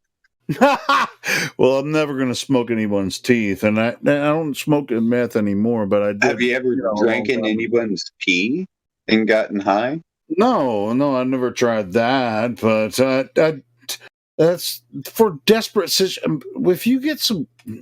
See, that's why I plead the fifth. I'm not going to talk about my drug days. You know? My really bad drug days. I'm not going to talk about that. I thought you were going to say whatever I do in my own bedroom. It's my No, I was just going to say, no, I mean, I wouldn't even. I ain't going to drink nobody's fucking piss thinking I'm going to get high off of drinking their meth piss. The meth gets stuck in your nails so you can start with your nails. No. I mean, if I'm going to smoke meth, I'm smoking meth. Other than that, I'm just not. I'm not going to drink somebody's pee. I was going to say, I'm gonna get high. No, that's you try fucking smoking your retarded. hair. You can try smoking your hair too. Maybe. Oh. Yeah, I know. You might as well. I mean, where else are you going to go with it? It's just like, I had meth a few weeks ago. Maybe I'm going to shave my head and smoke my hair. What the? There's meth in my hair. I'm going to try it. I'm going to try it, guys. I'm going to try it. Go on TikTok. Yeah, I mean, this was in my early 20s. Yeah, I did smoke, quite a bit of meth in my early 20s, but I haven't done it since then. So, I mean, it's not like smoke people's broken teeth that are meth heads. What the? Sugar boom boom, I'm chasing dragons. This dragon's got my hand. Sugar boom boom, I'm robbing people, but I'm an honest man. Let me tell you straight up, homie, the story's not rehearsed. Got my share of dragons, but with this feeling I am cursed. Done a little tempo, paid for my crimes. Got off so healthy, now parole's going just fine. Sugar boom boom, I'm chasing dragons. This dragon got my hand. Sugar boom boom, I'm robbing people, but I'm an honest man. Hey, that was pretty good, Mike. I like that one. That's not mine. Well, you might as well own it because nobody else ever heard it before. What do you think the name of that song is? It's called Sugar Boom Boom. Sugar Boom Boom. Well, the sugar would be the whites. And I've done plenty of the white as well, but anyway. Bro. White lines. Bro, it's in the first two verses. I'm chasing dragons. What do you think chasing the dragon is? Chasing the dragon is the slamming. White girl. White girl. Chasing dragons is folding foils and killing lighters. Okay, well, I mean, sometimes it could mean slamming too, but anyway. Slamming means. But I've never done that. Fucked up. It's just fucking up the combo bong. It's lagging and making other people lag, and I've only known chasing dragon to refer to smoking meth on a foil. Oh, well, I thought chasing dragon can also mean like slamming the brown. Bitches ain't loyal when they smoking on the foil. These hoes ain't loyal. Dragon chases its tail. That's all right, though. Yeah, I mean, I've done my share of. These bitches ain't loyal when they smoking on that foil. But I'll tell you what, guys. I mean, you guys already know I drink a lot, but I don't. I don't touch any of the other that shit, all that shit anymore. But it's really mostly because that shit's expensive. It's bad for your health. Oh, well, so is alcohol. Okay. So it's just really expensive. And I don't even associate with that crap. I went to college, man. I bumped some rails to cram for a final. I know how it is. Not rails of meth, though. Well, see, I grew up in Arkansas. Meth was pretty hot back in the 90s, so anyway. And it was I have a theory on that. I think Walmart has a lot to do with meth. Really, Walmart. How does Walmart have to do with? Wherever there's a Walmart, there's better meth in that town always. Okay. Well, that may or may not be true because I mean, Walmart has big parking lots, so that might be true. That might be true. That's funny. But where I got my meth from wasn't from a Walmart parking lot. Whether or not He said you could. Hey, he said the place to get the purest methamphetamine to start your cooking on Hitler's recipe is Walmart, folks. No, cocaine. Meth is bad. Hey, Sam instead Warren got the hookup. see, back in the day, they would say, you know, at the Walmart, when you walk in the door, instead of saying we promote mass, you say don't buy meth in our parking lots. This is what they did back in the 90s instead of. I know some bikers that would say medicated chicken feed makes the best shit, but hey, that's bikers. They're only digging holes underground and cooking 50-gallon barrels of this shit. I'm serious. No, I know. heard Mike, that stuff comes from that oil that's in those old Transformers, the ones that are made of steel that have rust. Yeah, that shit. No, well, let's not it's called what? Get into the deep shit about meth. All right, It's the propionine that's in the Transformers. Yeah, the oil that's in the old Transformers, the carcinogenic shit. The Megatron shit.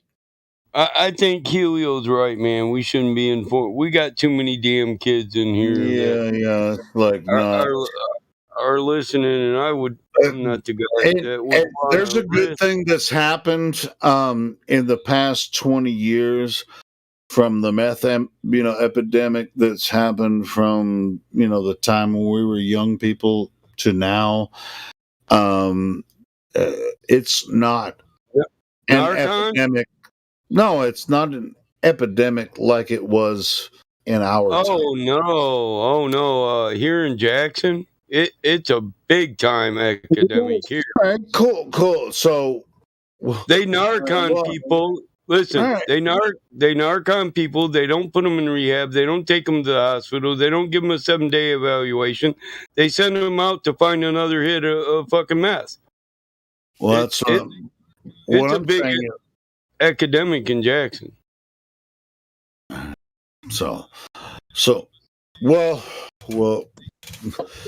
yeah, I have some questions about that, but I'm not going to ask you those questions here. I was paving a homeless shelter because I was friends with people that were making. But anyway. We're not going to talk about it on here. Listen, though, I was paving a parking lot at a homeless shelter, and I was there all day. I watched one guy die twice, and they narconed him back to life. He'd go get his shit, come back to the shelter, smoke it, die on the lawn. They come up, narcon him, bam, he's back to it. He was probably smoking bad meth. I watched another guy do it 3 times. But it's just, I mean, all of it's, every meth is bad. But I'm not just, all meth is bad. The epidemic level that I'm talking about isn't based on what I've witnessed. It's based on articles and statistics I've read about Jackson County. Hey, I posted Arby's logo. I saw it on Family Guy as I got my coffee and walked by the TV. I was like, cowboy hat. Does it look like a fucking penis? Mushroom head. Yep. Man, dude, if that's what yours looks like, man, you got a problem. To me, it looks like a hat. Purple headed yogurt slinger confirmed. I know. I was like, no, it's a cowboy hat, man. It's a penis. Are you the youngest child, Bong? The question becomes circumcised or uncircumcised. Look. Oh look, Disney does it, right? They make ranked. They start off with a penis and then draw a bird out of it, or they'll start off with or draw a character out of it. That's what I'm just trying to say. I was like, Well, hold on. Are you saying that everything in Disney is some some type of sexual innuendo? Like, Yes, have you seen The Little Mermaid? really? Yeah, you're not hip to the Disney stuff. I'm asking leading questions. You guys play along. I was walking up to the inside. Sorry, I didn't mean to go off topic, but is it a penis? So how about the castle in Little Mermaid? Oh yeah, that's definitely yeah, of course. It's That's the hat. It's like, why doesn't it look more like a and not like a hat? That priest got a little bit too happy when he was marrying Eric to Ursula the Sea Witch. I know, right? Hey, check out. I mean, here's something I've thought about. In the past couple of years, that smile that Amazon has, where it's like, "Whoom, pa-ting." Doesn't I it remember look seeing like that a when I was doesn't little. the I was Amazon like, what smile the look fuck? like a curved penis? It's like, "Whoom, pa-ting." They always have that little What the little fuck, sound Julio? that goes along, "Whoom, pa-ting," and they just Julio, swirl it I'm gonna around, mark and you it's out. like a curved I'm going to penis. tell Walmart that you're an Arkansas resident that shops on Amazon. You say, fuck Walmart. No, I use Amazon all the time. Yeah, I get I'm subscribed. So to the mermaid conspiracy. The mermaid conspiracy is called the Phallus in the Palace. Phallus in the Palace. Yes, it might be. Is that what you're saying, Bong? Yeah, it's clearly a dill rod. Saying it's a Yeah, subliminal message every time you and your family drive It's by the an Osiris Palace that was lost, right? Well, it kind of looks a lot like that hat on the Arby's thing. Yeah, every time you and your family drive by an Arby's, you're exposing your children to a penis. And the thing is, though, every one of them in that palace is like that, not just that one. Yeah, and monuments that look like phallics, like the Washington Memorial, stuff like that. These skyscrapers, those are phallics. I mean, it's sticking up and out into the Let me ask you guys, since we're talking about phallus. Yeah, of course. Little Mermaid. Yes, of course. Yeah, Michael just posted where the original cover of the Little Mermaid thing had a dick as one of the towers. That was, that's a Disney thing. It's been that way for a very long time. Demonetized. It's a penis, Helio, not a dick. No, I mean, dude. Dick is. What? Yes. Are you fucking serious? I'm subscribed to Comedy Central. They say dick all the time on Comedy Central, and they make shitloads of money, and I don't make a fucking dime from this. Anyway, I just moved forward. He never took sexual education. It's a vagina and a penis, Helio. Dude, those fucking Comedy Central motherfuckers make shitloads of money from YouTube, and I don't make a fucking dime from those fucking assholes. Yeah, but Helio, anyway, they sold their soul, okay? They sold their soul, Okay, Helio. so should I sell my soul to YouTube so I can make some money for calling these fucking Disney assholes out about putting dicks in front of little kids all the time? You have to ask it, Julio. No, I don't, but a lot of people don't know that they're actually doing this. So that's what we're doing right now. No, we're not showing. No, we're actually doing. Michael just did it. He showed them where there's a big dick, big dick. Helio, we can't be bringing this stuff to Big O. Mickey dick drop coming in. Anyway, I thought I was talking about what was I talking about the other day? So what about a rocket? Does a rocket look like a? Is a rocket not a giant Mickey Mouse. Oh, no, man. Well, they put big dicks on biggest SpaceX and NASA every fucking day, and we don't have any. You know, and they're like, Slick Rick and shit. Yeah, don't get me started. I mean, it's the biggest, bro. It's biggest, thickest. Yeah, laugh it up. Because don't get me started. Because I was about to. It is the thickest. Helio started. Oh, he is so serious. Don't get him started. He's talking about the. Look at how much. There's so many phalluses everywhere. I mean, there's phallus here, phallus there, phallus there. I mean, it's like, look at all these phalluses. There's penis in the windows. Silly penis on the table. All right, I'll shut up. How about Who Framed Roger Rabbit? Yeah, who did? That's a really good question. It's probably one of these phallus people from Hollywood. Yeah, I was gonna say it's probably the guy that put the penis in the show. That's who. But I'll tell you what else. The star of the show is what was her name? The big chick in the red dress that was a cartoon that had the big breast. Jessica Rabbit was just like that was Roger's wife. Ignore all the Helio, were you oogling a cartoon rabbit's wife?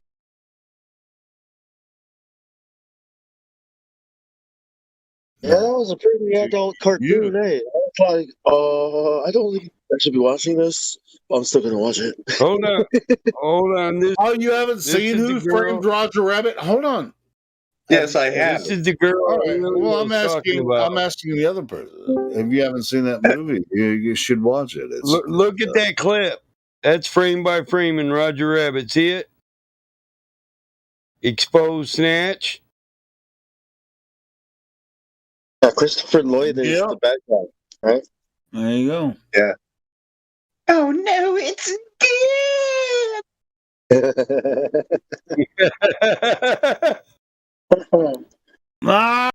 That man does a good Roger Rabbit, damn it. See everybody. It's like Helio just don't pay attention when he watches shit. No. I haven't seen that fucking movie since I was a kid. I'm just talking a lot of shit because I can.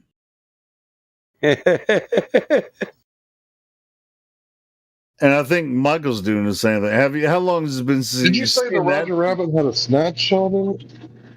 Dude, look, I just showed it. There's another one where he's on the train. It shows a porno in the window of one of the buildings he goes by, but it's.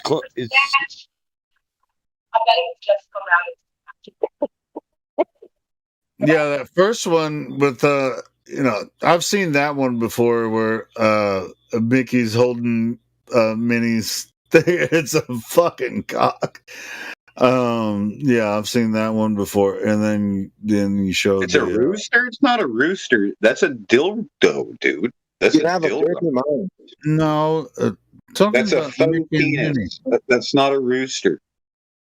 Dude, I'm your cock. Just saying, in the Mickey Minnie thing, it's Mickey holding whatever her dress is supposed to be. It looks like a freaking cock. A dildo. I'm saying it doesn't look like a rooster. Okay, well, it has. What is it? Is it a cock or a Richard? I mean, or a what'd you say, Dick? Yeah. Dildo shoulder. Shoulder shaped like a dildo. Well, it could be a Charlie. It could be a Charlie. Or a Harry. How many nicknames are we going to give to whatever you might, one might stick it. Whew, I'm going to stop. So listen. So you didn't know Charlie's Angels meant penis angels?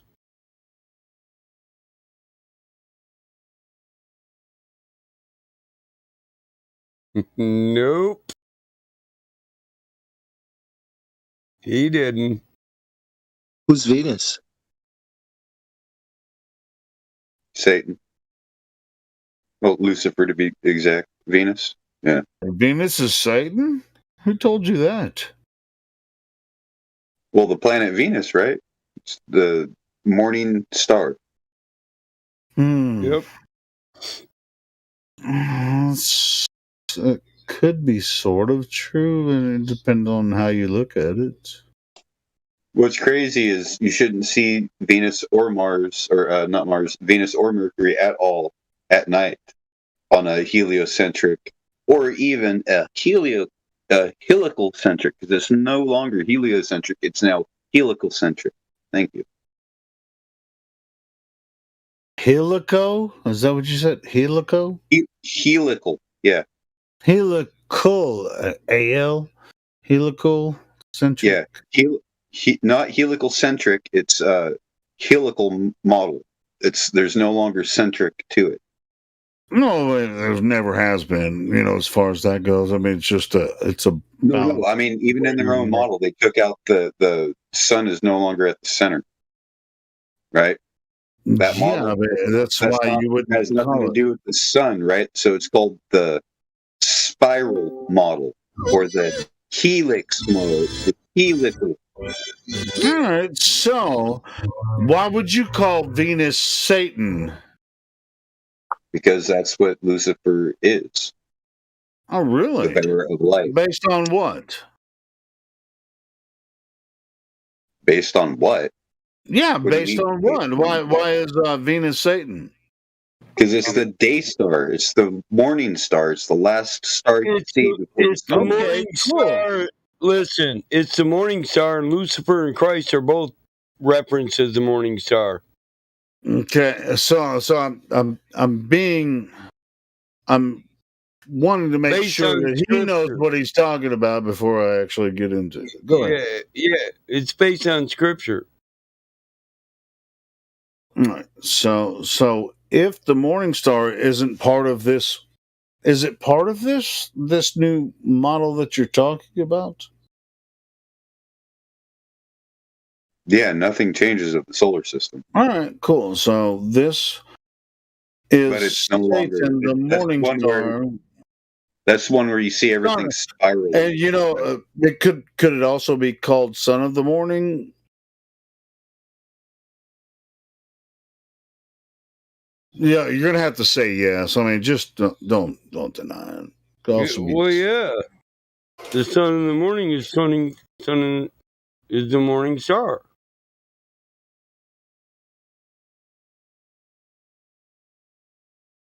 Why are you reluctant to actually agree to that? I'm not. Not you, the other guy. Well, Helio, why are you hoping that he disagrees with you? You're such a contrarian. I'm a contrarian for many reasons. No, he's flexing his scriptorial muscles here, damn it. I just want to know, Helio, what were you doing on the cover of The Little Mermaid? You weren't supposed to be there, bro. I can come here anytime I want to. So, Helen Ben Shakar. Helen Ben Shakar, the son of the morning. Yeah, Venus is a very fantastic object. From the book of Isaiah. Hallel Ben Shakar. Hallel. Yeah. Okay, well, Mr. Specific, I still said the son of the morning. Yeah, same thing. It's that's that title, right? Mr. Semantical, shall I say? I was waiting for you to correct me on that too. No, it's a title is what it is. So and son of the morning, it says refers to the planet of Venus. When it's talking about like, the name of the guy that supposedly changed the calendar, his name was Hillel or Halal, Halil, whatever. Hey, do you know in the Roman tradition, the Venus before the Roman Venus yeah. Venus is changed to a female form. Yep, that's right. Satan is a female, but it's a male also, right? It's got both sexes. So that's hermaphroditic, or is it Baphomet? As it's similar, really... and the androgynous, the so-called goddess. It's not a goddess. It's a drag how queen. do you know? I mean, you should look more into where all of this comes from. I mean, It's androgynous. It's neither male nor female, right? By scripture. Yeah. Some would call it Gozer in the ancient tongues. Really, I thought I heard about that in Ghostbusters, the movie. Gozer was. Yeah, it's the same entity. Yeah, I know. I'm just fucking around a little bit, but yeah. And then in Egypt, you even had Gozer's pyramid, but Gozer was spelt Joser with a D. And everything we're talking about right now, even though we're just like joshing with each other a little bit, just going over with our knowledge, proves that Earth cannot be a globe. Which I love this, talking about the stuff with each other. It's good stuff. Well, you know who first come out with the projection of the world favoring contracting lines towards a pole and expanding lines around the equator? What equator? When was the equator brought up into this thing? So you don't know? It's Claudius Ptolemy. I do. I'm just being facetious. Go ahead.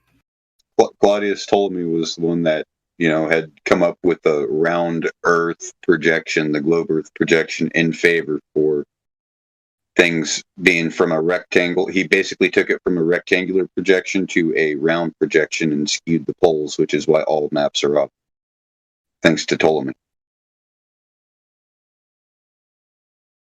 Ptolemy? Yeah, Claudius Ptolemy. Ptolemy. Yeah. Ptolemy. I think the P is silent, right? Yeah, Ptolemy is a position, right? Not a name. Head astrologer. Yep. And his name was Claudius Ptolemy. So, because they didn't have surnames, didn't come about till the Industrial Revolution. Last names. So, all of that indicated what your profession was, right? So, like Miller, Smith, that indicates, Right. And Miller. what I was going to say is that human history, or is that a version of how we might understand human history based on general knowledge? What are you talking about? That shit makes sense, bro. You go into a town, you're like, hey, I'm looking for Benjamin. And they're like, Benjamin who? The Smith or the Taylor? Like, oh, the Taylor. Okay, Benjamin Taylor, he's over here. Yep. The Taylor, he works on clothes. Right. This other guy works with metals. He's called Smith. Right.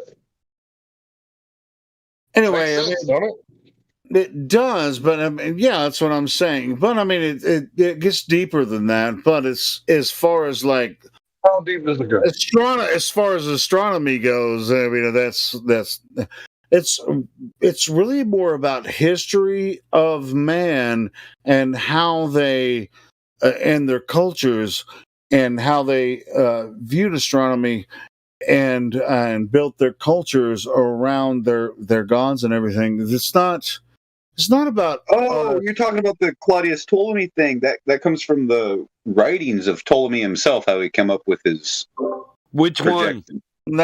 Yeah, Claudius Ptolemy about 100 AD.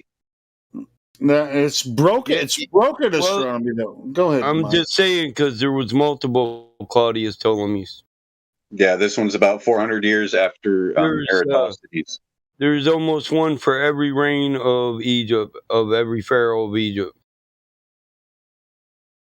This was 400 years after Eratosthenes.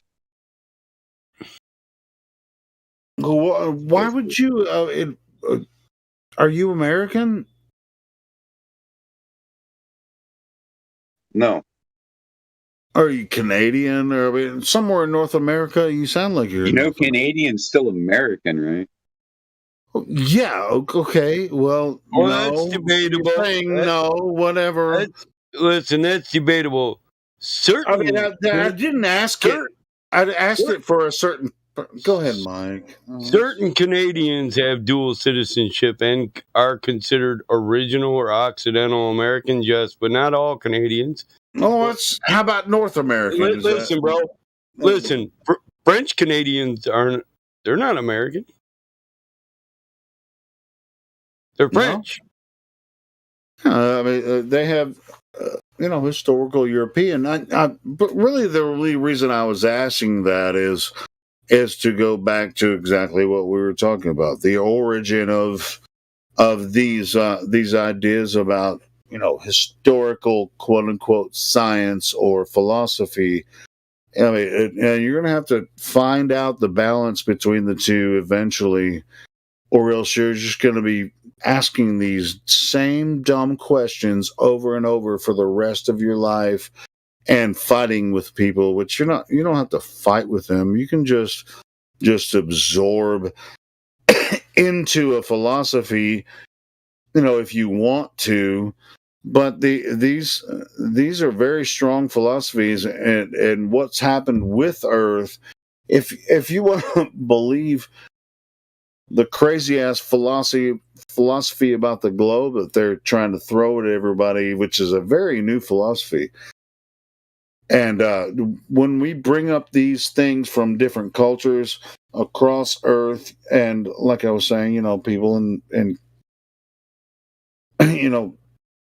in America or Canada and even in Europe or Africa or whatever. I mean, it's just like you're going to have to find out where you're from, what your culture is.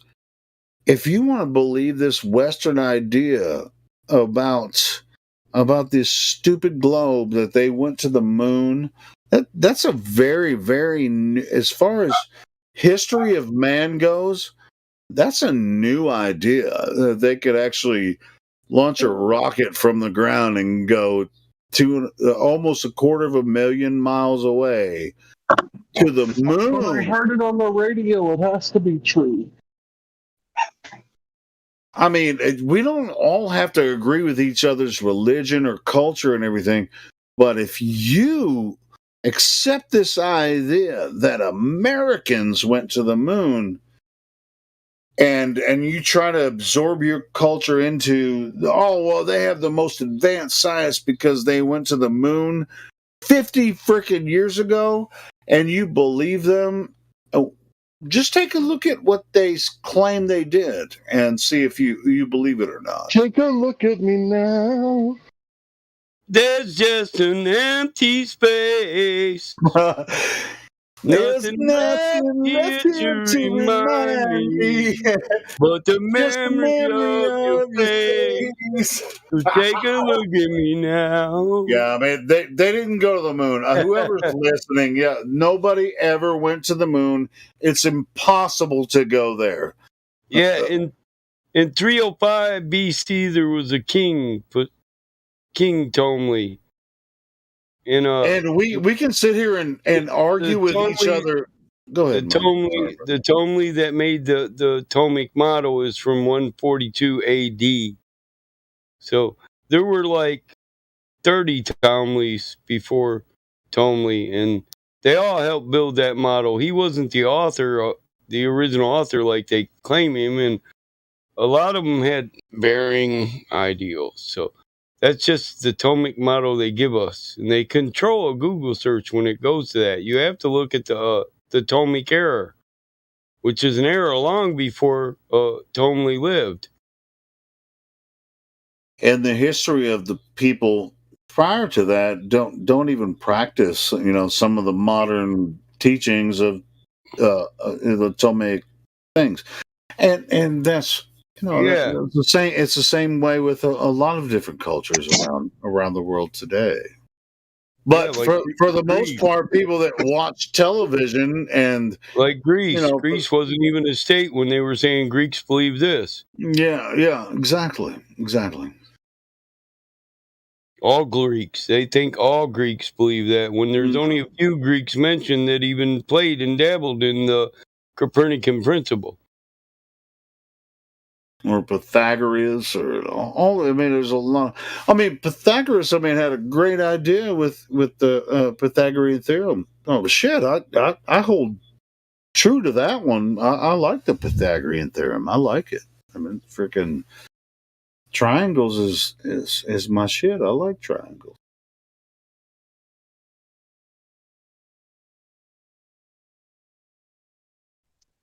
Love triangles. I do be liking me some triangles. There's 3 straight lines. Helps you discover the area of a triangle. Woo. Amazing. That's funny, man. He sings one verse of a song and others pick up where he left off. We're gonna have to write a song about Pythagoras' triangles.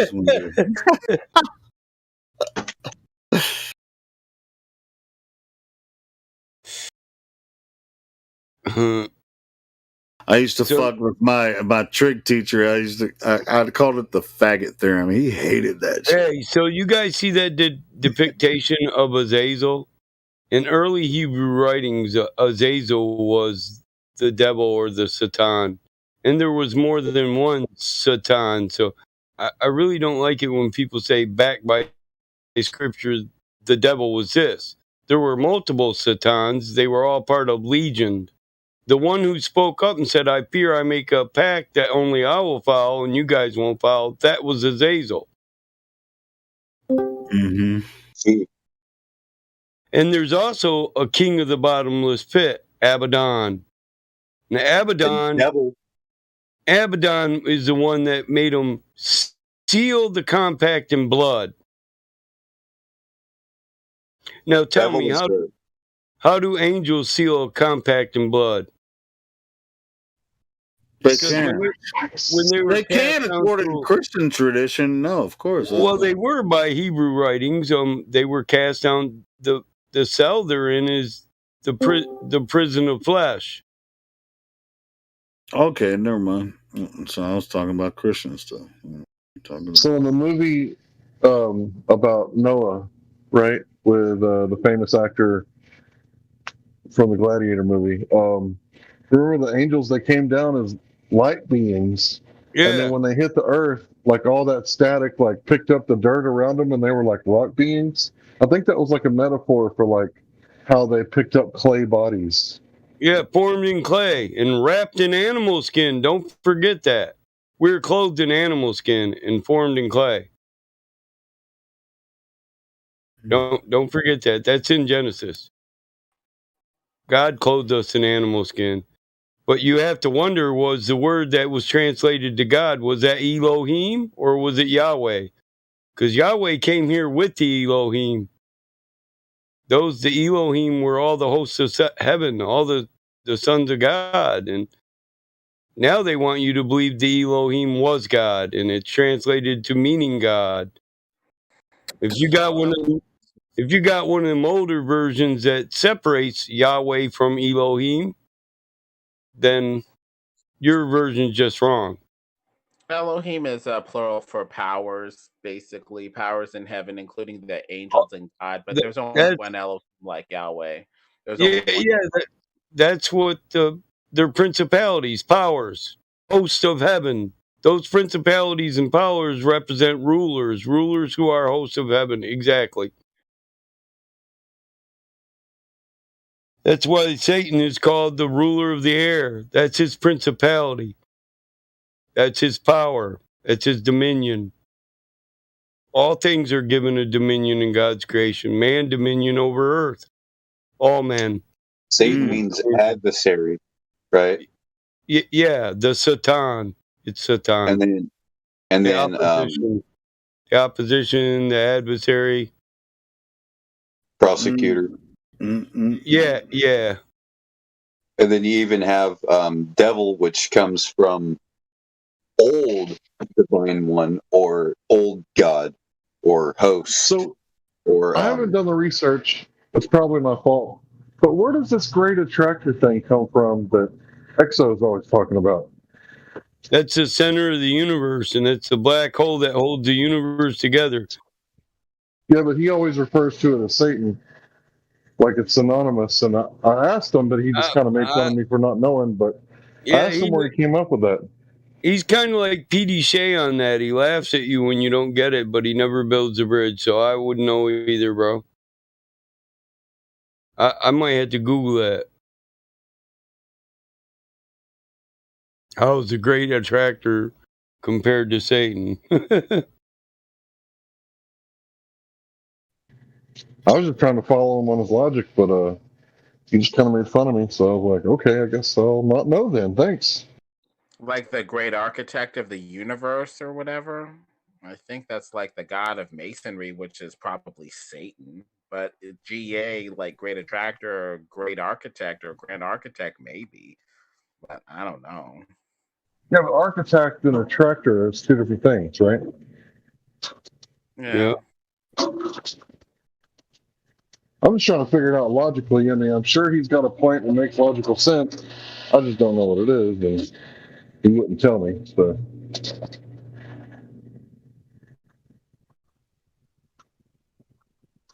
I guess it's up to me to figure out.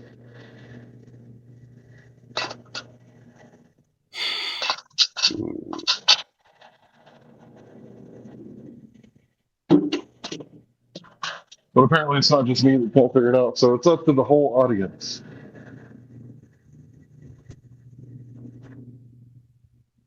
I thought somebody knew. I just figured it. I wasn't one of the ones who knew. That's what I figured. This is the first time I've ever heard anything like that. Gravity demands that everything clump together, I guess. I guess it's demanded by their theory, but they'd have to balance that with some sort of outward pulling force, otherwise everything would just collapse. I think it's demanded by the theory, whether they've actually seen something like this or if it has any sort of real relation to anything in reality. I don't know. I think it's just demanded by their theory. I think that's why they come up with dark matter. Antimatter, dark energy to explain the push. Yeah. Like it's the opposite of gravity or some shit. Ooh, I didn't think about the antimatter. So before the Big Bang, all the matter, all the antimatter, all the dark matter, and all the dark energy was chilling out in one spot. And then antimatter bumped into the matter, and then there was explosions.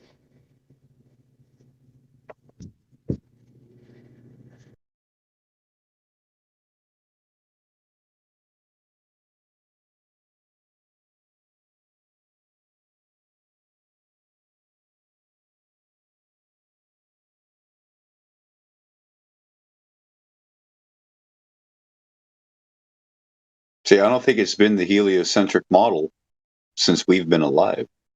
I think it's been something different.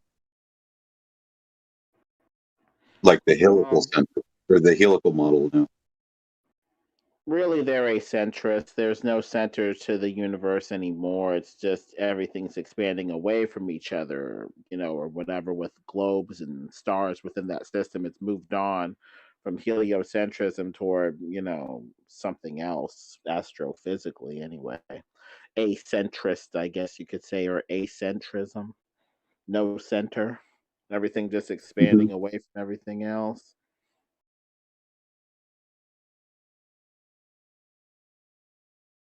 Just a bunch of randomness.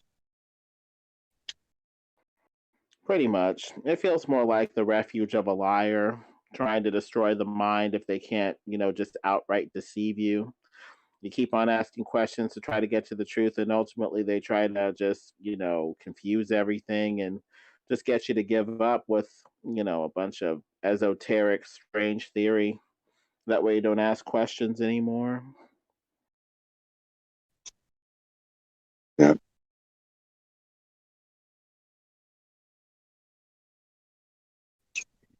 Is that what he's doing? I just thought he was trying to get as many wins on his YouTube channel as possible.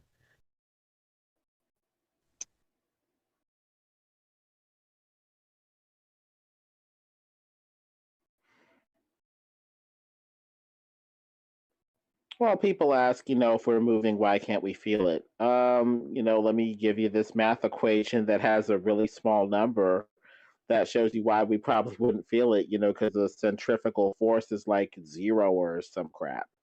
You know, what does this, equation have to do with reality? Not really anything, but, it's convincing.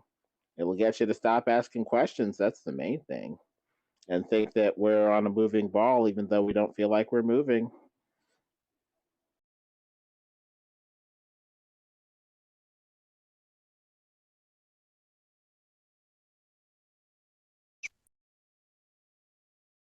Why do the stars look the same day in, day out if we're moving through space? Because they're so far away.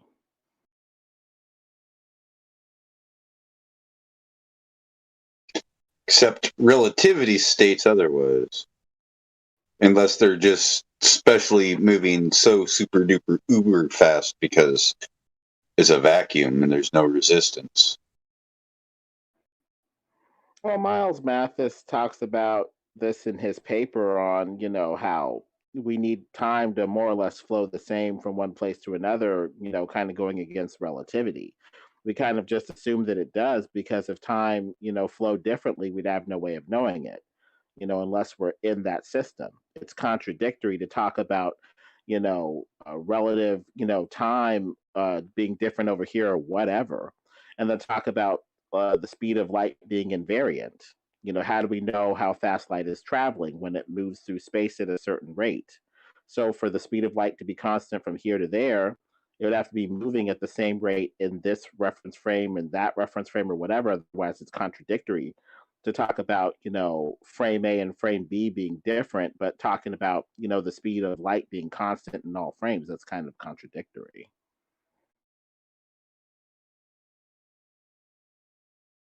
So relativity is more like a mind-killing device to, keep you from being rigorous and having the same metric, throughout all your measurements in all time and all space and all, frames.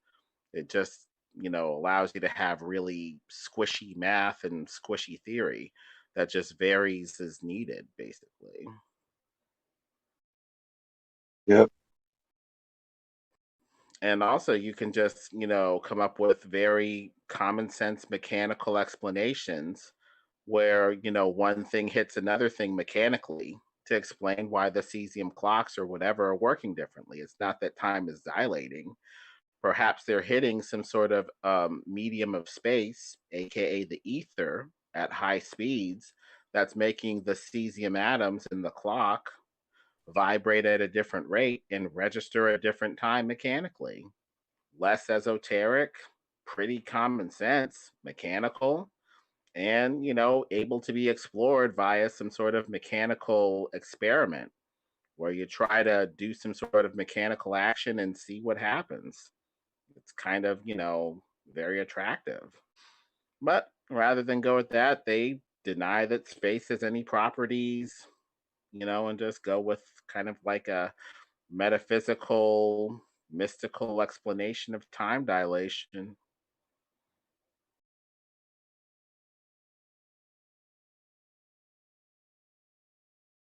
I think Miles Mathis calls it the charge field, but sounds a lot like ether to me. The only place where time dilation exists is on Star Trek.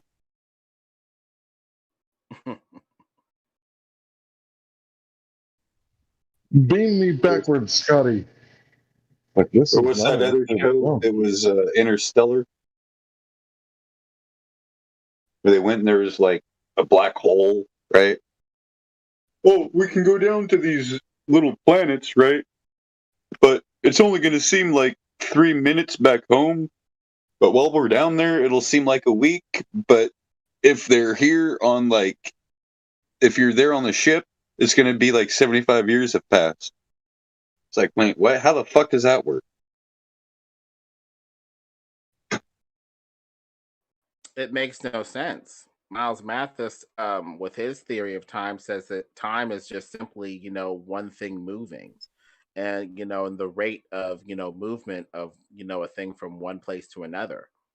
And so if light is moving the same in all reference frames, and by logical extension, time would be the same, by that definition of, time anyway.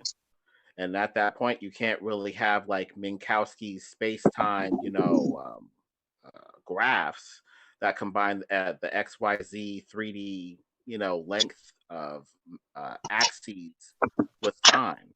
You can't have 4D space because time would be measured in those axes based off of moving from one point to another along those axes. It would be, the XYZ would be dependent on time. And so you need to have them separated. You can't have them, lumped together like that. You need to have the thing that they're, dependent on separated from the thing that's dependent. The thing that's independent, basically, time separated from the thing that is dependent, X, Y, and Z. Otherwise, you just get really messy theory.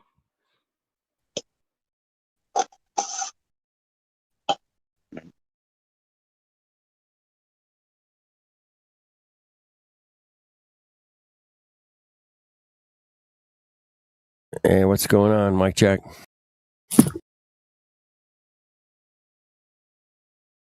Yeah, I'm here. Yeah, I'm checking. I'm checking the 24/7 live stream. I just got fucking 2 dings.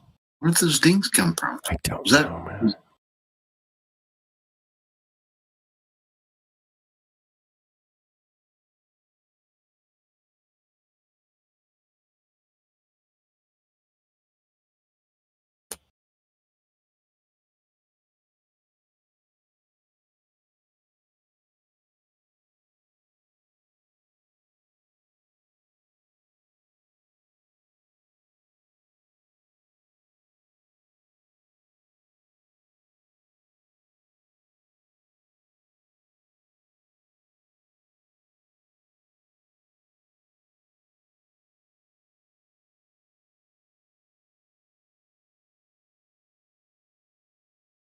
Well, chirp up in there. What's going on over there, man? You guys good? Everybody good? I got some audio problems. Okay. Let me reboot this.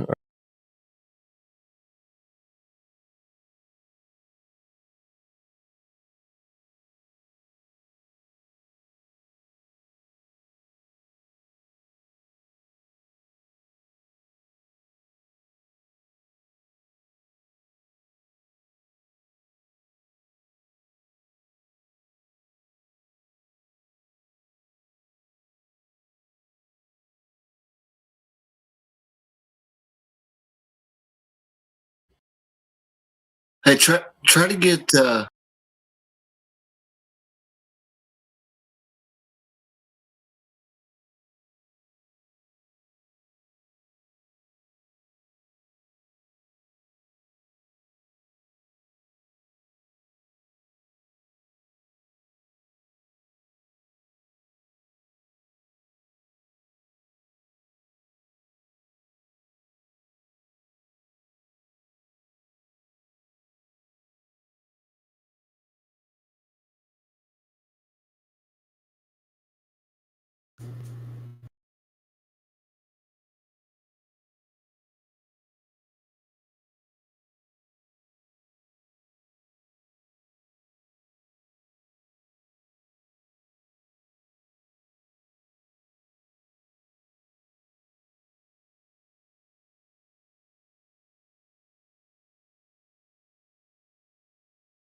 Bazogris is asking about the Sun China launched. I I guess they can launch up some sort of sun simulator or attach something to the firmament, maybe, but I don't know. Could just be something attached to a Satelloon or something.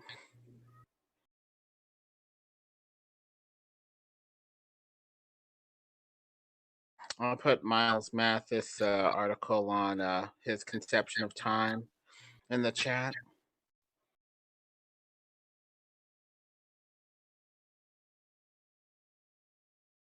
He says time is just simply a way to chart movement, basically. Very simple.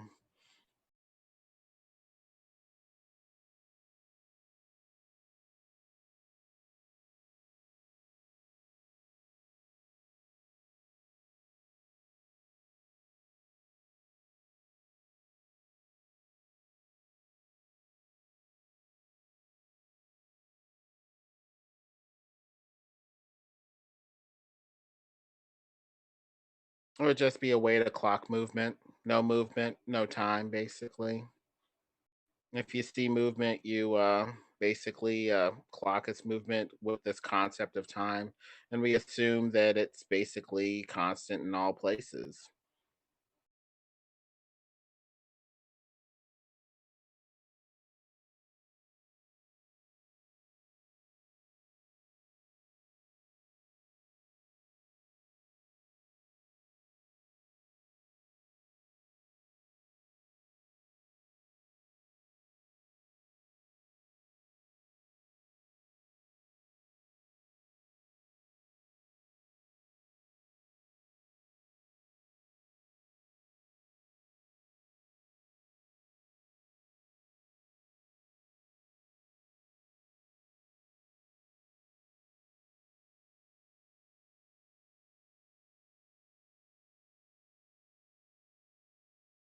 So the Earth is constant. Is that what you're saying? Time is constant. It's consistent, man. Right? Time would be constant because it's just a way of monitoring movement. Right. That's it. Just assume that things move more or less constantly everywhere. It's pretty predictable.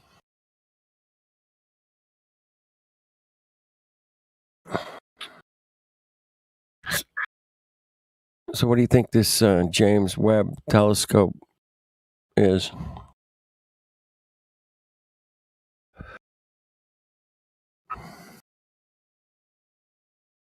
$10 billion for that bad boy. Mm-hmm.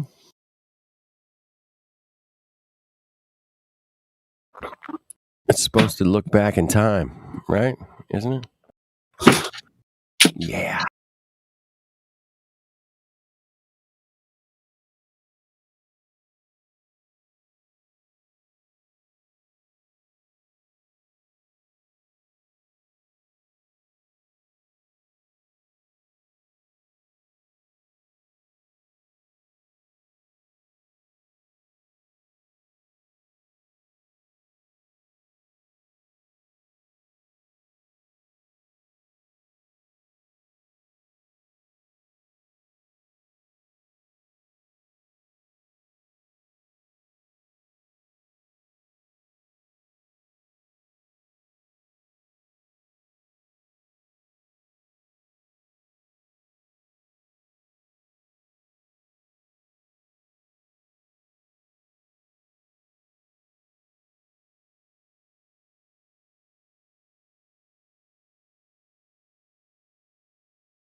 And just quit talking. What's it do here?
Chickadee check of the microphone 1 2. You guys want to listen to 24/7 Flat Earth Talks to Mick West?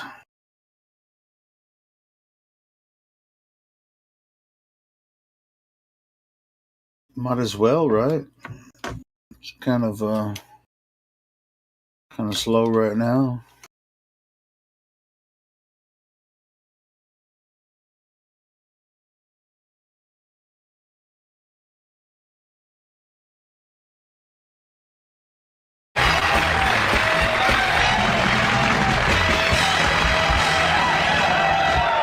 Well, when I was a kid, nobody was nice. I was 6 years old. I found out there's no such thing as Alpo baby food.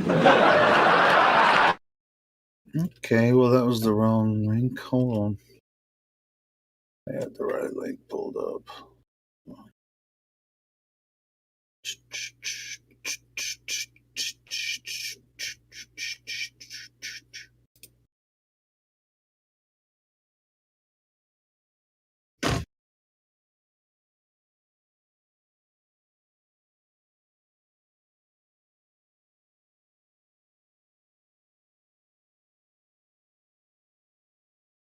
For the 200th time, Zanuck. He's already destroyed this argument for himself earlier today by claiming that you can't leave reference frames, you can't leave reference frames. Like, he's already destroyed himself numerous times on this. I love you, Chocolate. I don't know I've got why to jump this is... in. Yeah, go ahead. Mike West is in the house. Mick West, even. Oh, I seen him in the check-in. I didn't think he was real. Yeah, no, he is real. Bev has been talking to him on Twitter and has managed to get him in. So, just so you all know that he's probably going to come down to the live stream soon. Oh, fantastic. Oh, that's going to be way better than fucking with behave yourself, Zanuck. You'll be the Is first. he like famous? I'll be what? You'll be muted if you don't behave yourself. I'll always behave myself. Yeah. Isabel got muted a second ago. I'll be the judge of that one. Hey, Chocolate, can we just talk about one thing before we let this topic go? The leaving of reference frames? No more reference frames, please. No, my this is ears are bleeding. There seems to be a misunderstanding. I just wanted to explain it in case there's ever a question. No one. Maybe no you could one, No one cares? Okay, I'll leave it out then. Yeah. We are fine. We cannot eat any more reference frames because they are not healthy. Yeah, if you confuse me more, I might actually start believing in the globe again. I'm not trying to confuse you, just letting you know about how you can't leave a reference frame. It's not possible, but you can go to another reference frame if you'd like to. It still exists. Stop explaining. Observation point. No, we didn't ask you Is this that. an all-inclusive All about reference observation frame that we can go to? What's that? Could we talk of rainbows while the Mick West is coming? How about crepuscular rays?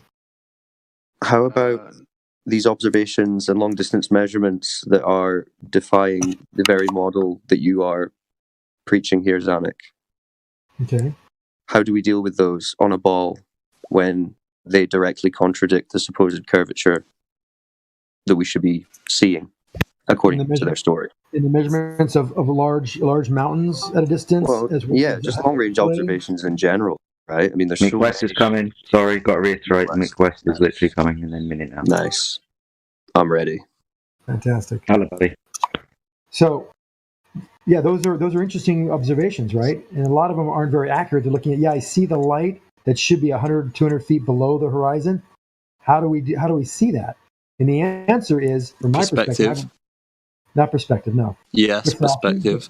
Refraction has only a small effect, but there could be something called diffraction, which could actually allow those. Yeah, diffraction can actually could be. I'm admitting that I don't know, and I'm interested in that test, in replicating it myself. Could it be that we see what there is without anything? Yeah, until it's shown otherwise, that's the logical base assumption, so that's where we leave it. Well, I'm sorry. That's the first step in science, it looks right? like a beaver. It looks like a beaver. It smells like a beaver. It has a tail like a beaver. No, but how come? Then answer me this. Then. Answer me this. So when I shine that same laser to an 11,000 foot peak, 123 miles away, what do you think we'll see when there's less refraction or diffraction involved? Do you think I don't know. The fact that you can shine the laser on something 100 and however many miles away just means there's no curvature. If we use a laser targeting device to aim a laser at a target, we'll probably hit the target with a laser if you've got a direct line of sight to it. Okay. Now, refraction over vast distances will have to be taken into account, because quite possibly if you're viewing this mountain over a vast distance, it's going to be refracted to you, the observer, anyway. So you'd have to take account of it, wouldn't you? But you've shown 200 feet over 20 miles, so we got to see, a huge amount of refraction that's going on over 100 miles, right? Well, yeah, more distance, more atmosphere, right? Yeah. Well, that would play into my case here, in that when we show a mountain 125 miles away, why is it angularly much lower than it should be for that given distance? I don't know, because you're comparing a geometric function to refraction. Yeah, but this observation of the mountain, you're observing it, the light is being refracted through that atmosphere. More distance, more refraction, possibly, right? 3 degrees? We're talking about a refractive index. Refraction over long distances is 7 to 8 inches per mile squared. Yeah, if you're able to shine a laser on a mountain that far away, you shouldn't be able to see it due to the alleged curvature. Refraction, two factors, right? You have your angle of incidence as well as the material you're shining light through. If it's air, it's very low refractive index. Then you have the angle of incidence on top of that. That no way accounts for the amount of sink those mountains would have at 125 miles. They're 11,000. How come they're visible? How come they're visible? We're seeing them being angularly at 7,000 feet. That's right. Where did 7,000 feet of that mountain go? Mick West in the house, people. How you doing, Mick? Yeah, Mick knows this very well. I know. Yeah, I do actually. I know all about the refraction problem. It's very interesting. Also, welcome to the server. Yeah, thank you. Yeah, I'm pretty familiar with it too, Mick. It seems like the only time you can get light to bend down is in a tank full of sugar water. Oh no, you can actually do it fairly easy in any type of thing where the refractive index is higher the lower you go down. Can you demonstrate this? Yeah. Ooh, no. Well, then do it. Yeah, I'd like to see laser light bending down in air. Can you demonstrate that, Mick? Okay. Yeah. No, just gonna make a small announcement, guys. Just to make a small announcement, guys. I understand we've got Zanuck and Mick West in, so if we could just dial it back 10% and try and keep them here as long as possible before we start getting involved. Okay. Yeah. Okay. You should get married. No, I'm just asking a simple question. Mick West here is very informed about the. No. Mick West here is really informed about the refraction problem. So I've asked something very simple of him.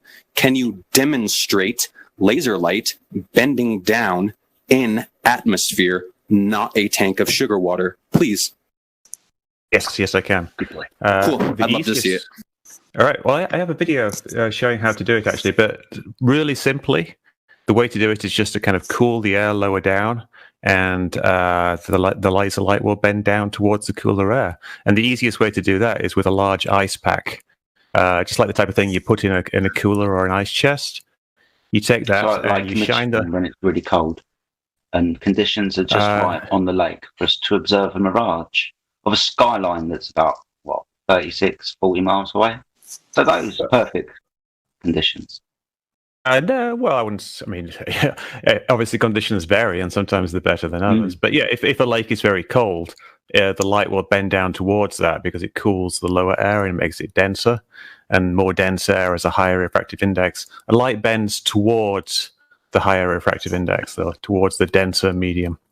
Which is why on a hot road, when a road heats up, the air expands, it becomes less dense. And the light bends up, which is where you get that kind of mirage refraction. It looks like a mirror, the typical, like mirage, like pool of water in the desert type thing.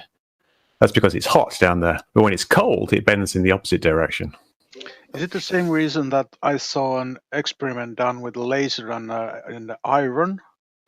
Iron was heated, normal, like an iron, what you iron your shirts or whatever. And iron was put next to the laser, and it changed the direction of the laser. Yeah, it is. With hot things, it's kind of tricky to do because hot air moves around a lot more because it rises. Cold air just sinks, so it doesn't move so much. So you get a lot more turbulence with hot air. But you can do it. I have video. Can I post links in here? So I've got a. Maybe post. Give me 2 seconds. I'll Live give you the stream part appropriate right. 1. Hey Mick, I got a question for you. Sure, One of the things the flat community has done is they did an experiment out there at the Salton Sea. And they basically, it's really simple. Guy sitting in a chair with a camera, guy across the Salton Sea 20 miles had a mirror and was changing the mirror angle up and down, up and down, up and down. And they were shining the sun off the mirror to the person holding the camera. And they did see a flash when they got the right angle from 20 miles away, which would be about 150, 200 feet below level. So my thoughts, and that's when I kind of was interested in, because refraction would only account for so much in air, as we know, 0.003 or something. It varies though based on the conditions. Right. But in this case, it was a fairly warm day. They saw the light flash from the camera. We all saw it. Is it a chance, because the light is traveling over an object, water, there could be diffraction involved? No, diffraction happens around the edges of things. It doesn't really work over a surface like that. Diffraction is when when a wave kind of spreads out when it goes up to a corner or something like that. So it's not really an issue, other than I suppose atmospheric diffraction, which is just kind of glow, which really isn't an issue here. What they're seeing there was an actual line of sight from the camera or from the guy's eyes all the way to that mirror, and indirectly to the sun, because it's reflecting an actual beam of light. Because the lake is cooler than the air, the water just above the surface of the lake is cool, and it curves around that curve of the lake. It seems like hold on. So it curved that much around over 20 miles, it actually followed the surface? Well, it's not really that much when you think about it, because the Earth, being so large, the curve really isn't very much. It looks flat because it's curving so little. So it doesn't really bend the light very much. Oh, okay, that makes sense. So the angular change is not that great, but over long distances, it was enough to where it would. Yeah, exactly. So over 10 miles, it's only got to bend a few feet, which is hardly anything really. This implies duplication of the image, a real image that is giving light rays that are coming more or less straight from the object, and a duplicated image from the light rays bending up and refracting. It's a bit too much to beg the person to believe that a duplicated image, essentially, of the actual object is being shifted up and over a curve with the actual object with the straightest rays possible coming from said object somewhere else. There are no straight rays coming from it. They're all being bent. If you took the object and drew a ray in every single direction, all 360 degrees, the ones that go across the lake are going to be very slightly curved. The ones that are a little bit above that are going to be slightly less curved, and then the ones going straight up will not be curved at all. So the curve is so small. What's it got a bending of the? This is not on your regular air. We're not talking about sugar water, Mick West. We're talking about the atmosphere, which is much less of a refractive medium than sugar water. So it only bends a really, really tiny amount. The reason you have to use sugar water to demonstrate it, it's been proven. There is no refraction at night, Mick West. Are you kidding me? There's refraction anytime that there's a difference. No, there is not. Refractive. No, there is not, Mick West. Quit lying. Let's let West respond. We're starting to harangue him a little bit. Mick West, you had to respond? Yeah. Lasers at night, no refraction. Oh well, yeah. Why are you? Yeah, right there. There's the there's the data. Show me where there's refraction in that data right there. It actually shows none from 6 p.m. to 6 a.m. Literally. That's why tests are done at night, Mick. That's why these laser tests are done at night. Okay. I have a question. There seems to be quite a lot of change in the angle for a lot of the time there. At some point, over a small height variation, sometimes things equalize, because at some point the refraction bends down, at some point it bends up. So there's some time during the day when it laser light bends up. We've seen it. It bends up because of the humidity rising off the water. If it does, that's why they choose a frozen or a partially frozen lake to minimize that effect. Thank you very much. Prove that it bends up in our atmosphere. Show me. Or it bends down in our atmosphere. Please do. Well, yeah, like I said, I demonstrated it. It doesn't. We can demonstrate it goes up, Mick. But I've just said that I personally have demonstrated, and I have a video of me you actually haven't. Not showing in the atmosphere. Atmosphere. I had to use like an ice pack to cool it locally because, well, you're accusing me of lying when I actually have a video showing me doing this. Are you? Yeah, I'm accusing you of being very deceptive. Yes, you are. We don't need to just like Dr. John D called you out big time for your calculator and all the other lies and bullshit that you produce. Oh, I'm not going to take it lightly with a shill in here. But if you're just saying I'm lying, then like, how are you? Why are we even having a discussion here? Are you a government agent? No, I'm not. I'm just some guy. Well, Mick, going back to the refraction, when refraction happens, not all colors. Oh, there's a bit of an echo. Sorry, but not all colors of light refract at the same time, which leads to an unstable, hazy image when there's been like miraging and different effects. Now, when you go to a cold layer of air, there is some stability, but you have what essentially amounts to a faded, duplicated, hazy image that is unstable.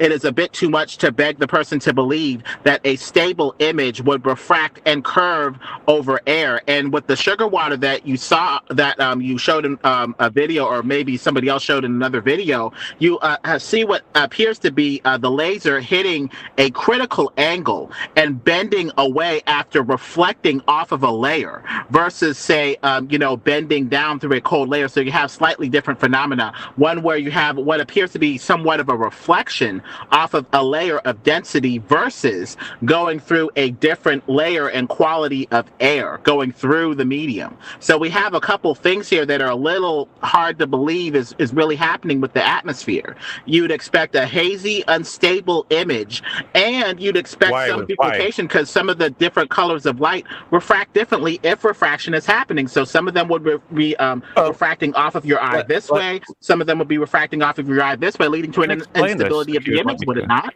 Yeah, and that's why Dr. John D used two different color lasers on his test. He tested for your refraction and found nothing. The amount of refraction with different colors is about the same. It doesn't really vary very much. Now, if you look through something like a magnifying glass, no shit, and he took this into consideration over a distance. I'm addressing the issue raised by the previous person, and he's saying that different colors refract by different amounts, but they really don't refract by very much difference. When you look through something like some glasses, the light is being refracted a lot. It's being bent a lot, but the colors really don't change very much at all. You get a little bit of coloring around the edges called chromatic aberration, which you see in photographs sometimes, where the blue is bent a bit more than the green. But really, the difference isn't very much. So the color thing isn't really an issue. No, but isn't that how we establish the difference of rate between a refraction that's happening is by using different colors? So it's not a matter of if it's happening or not. It's the rate at which it does. That's why we use different colors, right, Mick? Yeah, well, that tells you basically how the wavelength of the light affects it. And that leads to a thing called the green flash. Are you familiar with the green flash on the sun? Yeah, it's when the sun's setting, right? Yes, we're familiar with the green flash. And that's the difference there between the red light and the green light kind of shows you really how much the sun has been refracted. You can do the math because we know the different refractions. It's only like 1% or so for the difference between the red and the green. So you can tell by the size of the green flash how much the entire sun has actually been refracted. It turns out it's been refracted by an amount that's about equal to the diameter of the sun. So when you see the sun just above the horizon, what do you need to calculate the refraction under of the conventional model, it's actually just below the horizon. It's been refracted upwards by the standard atmospheric refraction. Well, another problem with the way that this refraction is applied, you can have 1% from the origin where the light ray is put out, or you can have 1% by the time it reaches the observer. And depending on if you apply it at the start or the finish, you're going to have differences of, miles. That's not how it works. If it just goes a degree off of the observer's eye, that's hardly anything. But if you started at the origin, that may go off a couple miles. So how is this refraction even being applied at the start or at the finish? It applies over the entire path of the light. Which means that you're going to have a lot of miles that are going to be added to the calculation when really it may only affect the observer and be even less, even smaller than that. You have to look at what the light goes through every single step of the way from the start to the end. You can't just look at the start or the end or something in the middle. You've actually got to look at the entire path of the entire beam of light, which is why I actually use ray tracing. When I in my more complicated calculator, the refraction simulator, you've actually got to step through the atmosphere one step at a time and see what happens to that one small step, and then bend the ray of light very, very slightly, and then move it again. And I do tens of thousands of calculations on that one beam of light to see exactly how it bends. In Lemon, when I posted that picture of the ship disappearing, you see only the smokestacks of a 200-foot tall ship. You think if you had a laser pointed at the bottom of that ship out to the shore, you'd be able to see the laser when you can't even see the boat from the shore? Yes. How much refraction would you have to see the bottom of that boat 20 miles away? All you see is the smokestacks up top. It's still there. It's just compressing at the eye line of the observer. Something that's above your eye line physically will only compress down to the eye line and no further, and stuff that's below your eye line will compress up to that line but no further. Otherwise, you have an error condition where something can look like it's above you when it's actually below you. It's just the logic of the way that the eye focuses rays. I get it. I get it. There. Lemon, nothing has changed proportions. There's no compression. There's no distortion. There's compression down to the eye line. No, there's nothing. Usually is compression down at the bottom. The boat at the bottom is completely visible and not changing shape whatsoever from the moment it was seen 3 miles away to here it is at 20, 25 miles away. How about this? How come the flat Earth just makes sense at all? How come it's not just the most retarded thing ever when you look into it? Why, just Mick and Zanuck, why do you guys think that we believe it so much? Why does it make so much sense to us? Can you I want to know if I'm wrong. Am I so confused? Is it because our observations make it look flat and that I'm just wrong because I haven't been high enough? Essentially, yes. So when are we going to go high enough? You don't need to go that high. There's the experiments you can do at a fairly low level, like the Bedford level experiment done by Wallace back in the 1800s. Was actually a really, really good experiment. No, this was even conflated in court. We can't go back and forth with these two scallywags. That's not going to happen. No, but Mick, Dr. Johnny redid the Bedford level experiment anyway. No, he didn't do it. He didn't do it. Dr. John didn't do it. He had bad weather and he's never been back. So. But do I think I've never seen the globe, so why should I believe it? All my observations are of a flat Earth. Do you agree? Your observations are all of a flat Earth, right? Are your observations? You've seen things like No, my observations are of a globe. The observations I've taken show that there is. Look flat to you, and it's you've never seen curve in your life or motion with your observations. You've never seen anything. None of us have. Yeah, I get it. No, he just wants to beg the question and apply a model to it. He's like the model to. But you've never seen it, right, Mick? You've never seen the globe, right? Right? Like us. See it every day. Here it is. Nobody has seen the globe. You see it every day, dude? Are you serious? You don't see shit, man. You go to space every day? Hold on. Guys, just taking a bit out of hand. I think what you're trying to say is, are you trying to ask him what does he observe? Rather than just repeating the question and shouting it, just ask Mick. Mick, what do you observe on a day-to-day basis that shows a ball? Well, I think Mick and everybody would agree that.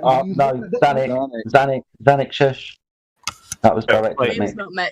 My problem is I see a flat Earth every day, and I can't deny that anymore. We understand that, but Mick, what do you observe? Well, I see a lot of evidence that to me shows that the Earth is actually a ball. Like the simplest thing is not the evidence, the observations. What do you observe? Okay, the observations. Like I observe, say, Catalina Island. Like something I used to live in Venice, Venice Beach in California, and there's an island off the coast. It's about 35 miles off the coast, and it's about, I think, 2,000 feet high. And when you look at it from the beach at Santa Monica or Venice next to each other, you see that half of the island is hidden behind the horizon. What's the horizon? I just posted. Hold on, Zanuck, shush. What's the horizon? Horizon is the line formed by the edge of the curve. I can't hear. I can't. Shut the fuck up. Santa Monica all the fucking time. Shut up. You're talking about. I want to know what the horizon is. Your horizon is about 3 miles ahead of you. with the naked eye. The horizon is a horizontal line. That's why it's called a horizon. I'm asking Nick a direct question. What's the It's horizon? not a physical thing. I'm not asking you. The curve of the ocean. Platypus. No one is talking to you, what dude. you see of essentially I don't think he can hear anybody. Who are you? All right, so Who's so I talking can to you, bro? yeah. Yeah, shut your ass Me. up. Sorry, Right. y'all. It's just that we have to collectivize a little bit because it's one, group against one man. We just have to collectivize a little bit. Let Jedi ask his question to Mick. But we Alright, should let so- we should let Platypus talk at the end because he also has been and seen Catalina. So I want to hear both sides. I live in LA. Yeah. I got a picture. I want to on know. the chat. Fuck me. Check out the I wanna picture I know- posted in the chat of Catalina. Well, you all know what the horizon is under the standard model. You No, understand. I understand the horizon is the limitation of my view. So that's what the horizon is. You're reifying this apparent location into a real location, the apparent leading edge of your sphere. That's what you're doing. But The philosophically, horizon that's is what the you're doing with all limitation. observations. The horizon is the limitation of the observer's view over the Earth. It is not an actual location. It is not the leading edge of a sphere, and nothing is hiding behind it. So this guy just But claimed- it matches so this guy just claimed that exactly you saw the standard model. Wrong. No, it doesn't match exactly the standard model. This is what long distance observations are. I mean, if you're at the beach and you're observing something that's 35 miles away, and you can't see the bottom of it, I'll give you your 6 foot tall. This is a very narrow angle of view to the thing you're observing 35 miles away across a flat surface. You can see curvature. That's not how vision actually works, though. What do you mean? I've just pointed out you're observing something from 6 foot above the surface of the ocean that's 35 miles away. It's Nick, reduced in angle of size. You've been to Santa The Monica. angle. Next person who ever talks to me is going to get You've seen the muted. big bulge. You've seen the water curve up and block your view of the shore of an island 30 miles away. You're telling me there's enough curvature across 30 miles to see a giant curve and have the ocean bulging in front of you, and then you don't see the shore. It's just a smooth curve of the ocean. Well, hold on, because I hear this argument too, like, oh, I see the curve. Well, where do you see it? I see boats going over it straight ahead. If you're seeing something 35 miles out straight ahead, imagine how long a distance of horizon you're actually seeing, and how many hundreds of miles you're actually are in your vision. Like, there should be something else. There should be left and right curve too, if it's real, but it's not. No, the horizon is flat. Flat circle. Yeah, but if you're saying it's curving like away from you, it should also be curving left and right. Visually, you should be able to. If you think you can see the curve away from you, then you should also be able to see the curve left and right because of you're seeing way more distance. You're seeing way more distance. That's not how it works. That's a different curve. It's a different curve, but it's still a curve that you can actually see. It's based on your angle of view, is what it is. The higher up you go, the further you can see, and it's got dip to do with a curve. It's got zero to do with a curve. You can prove this to yourself by standing on your damn kitchen floor and laying on it. Put your eye next to the floor, and you can't see very much of it. You stand up or even raise up a few inches, you see more of the floor. Yeah, but you can see the same amount This is what happens on a flat surface. Literally. Yeah, but we're talking about the surface. We're talking about 0.05 arc radians at 30,000 feet. There's nothing to see as far as curve around you. We see the effects away from you. There's a difference. Well, you know what? Here's the reality. No one has ever seen. Yeah, you're right. No one's ever seen the left and right curve, and no one's ever going to see it because it's not real. Because you're not, All you can do is all you guys can do. All you guys can do is take a perception. 0.05 arc radians. Say that's curve. All you can take. Hold on, guys. Hold on. Hey, hold on, Hollywood, hold on one sec.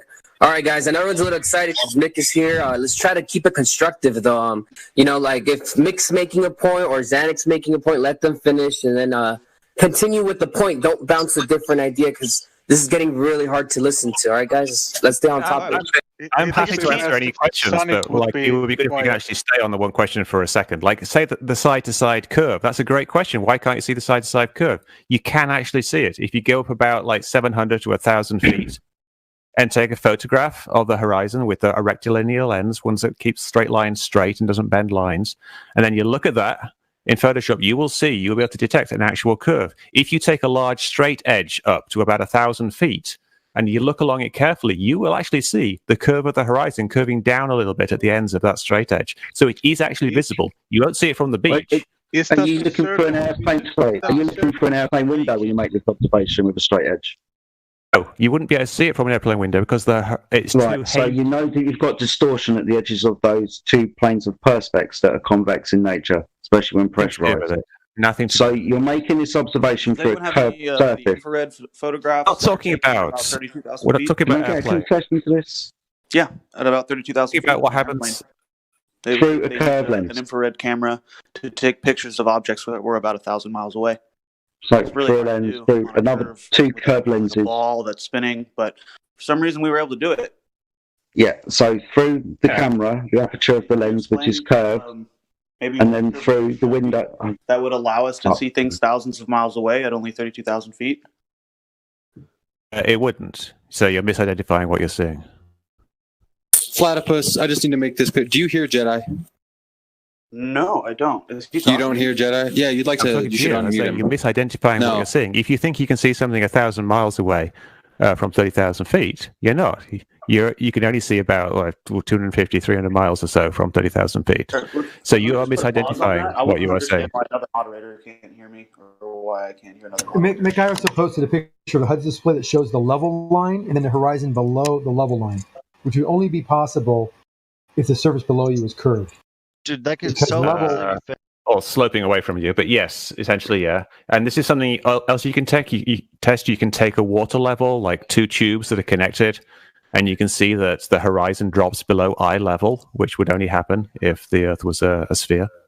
It does parallel horizontals that miles big. away of the Himalayan range is not possible on a globe ever.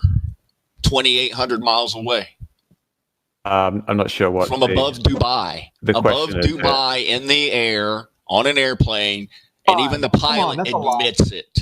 2,800 miles away, and then tries to explain it away.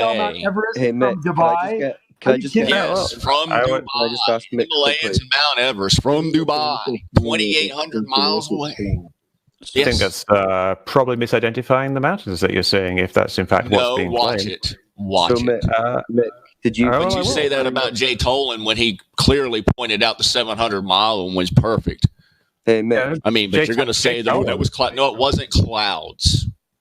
Jason Tolan actually shows the curve of the Earth. You can actually see the horizon curving No, in it doesn't. his videos. Do you disagree with Have you Neil measured deGrasse it with a Tyson straight when he edge? says that you can't see curvature at 100? Are you going to try to pull the crap like FTFE, where he tries to show curve by zooming in with a program that shows the actual table that the thing was sitting on curving too? Are you kidding me? I'm not sure what you're referring to there, but someone asked about Neil deGrasse Tyson. man. He was wrong. So how did you come to have better knowledge than Neil deGrasse Tyson on this issue? But it's not that knowledge. He just said something that was wrong. I'm sure that if you actually asked him in detail about what he meant, he would explain it to you. Well, he was pretty clear about saying that from 120,000 feet you couldn't observe it. Yeah, he So was that's- saying that that's- it that's a looked big flat, so you wouldn't see much of a curve. But it's No, he said technically it was. wrong. Yeah, it's so wrong. you say So he was 1,000 wrong. feet. You say 1,000 feet, and he says you couldn't see it from You 120,000. you can't really see it with the naked eye very easily. You have to use like a long straight edge and look very carefully and have good conditions, like clear air and a So have you clear done that? horizon. No, but I've seen a lot of people doing it online. Do you have What any? about? Do you, Is it possible? I'd Is be it interested possible to that see it's a that. circle of vision what you are seeing, not the roundness of Earth? Because we have a circle of vision. We see in circle. We don't have a circle of vision. We have eyes and we have cameras, and they share the same thing. you have Yeah, but peripheral vision. From your point of view, you see. It's irrelevant the though. Like, let's You see don't the talk same about amount- vision because vision's irrelevant. What's relevant here is photographs, because the photographs look like what we see. So let's talk about like how a photograph is made. You can make a photograph. That's not true, Mick. A photograph is not what we see. A photographic is a distortion of reality, actually. It looks like that right, didn't I? if you That take a helps us photograph of see- something and hold it up in front of you, it will look like the thing that you're looking at. Will it not? But all lenses are curved, so they're going to add curvature. Even the rectilinear lens, it's going to add it after bigger distances and bigger elevation. All lenses are going to do that if they are convex and curved. pinhole camera. Different cameras will take different images depending on the air clarity of the day. This can be observed with 12-hour time-lapse footage of things in the distance, and the mid-ground and the near-ground undulating throughout the day, including the horizon, depending on the air conditions, right? So it does appear that things do undulate. So you're going to tell me that everything that you see at vast distances is exactly what it is all the time? Or is refraction definitely coming into play?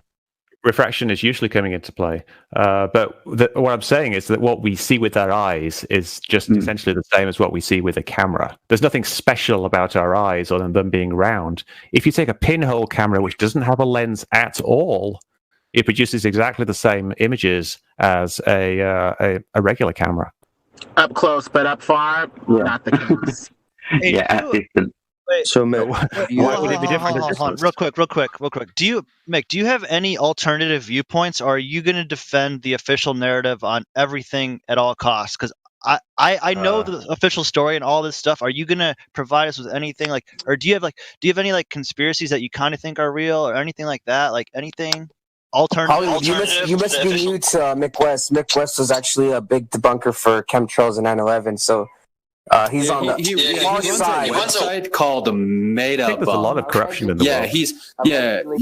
Mick West. Mick West is the antithesis of a conspiracy theorist.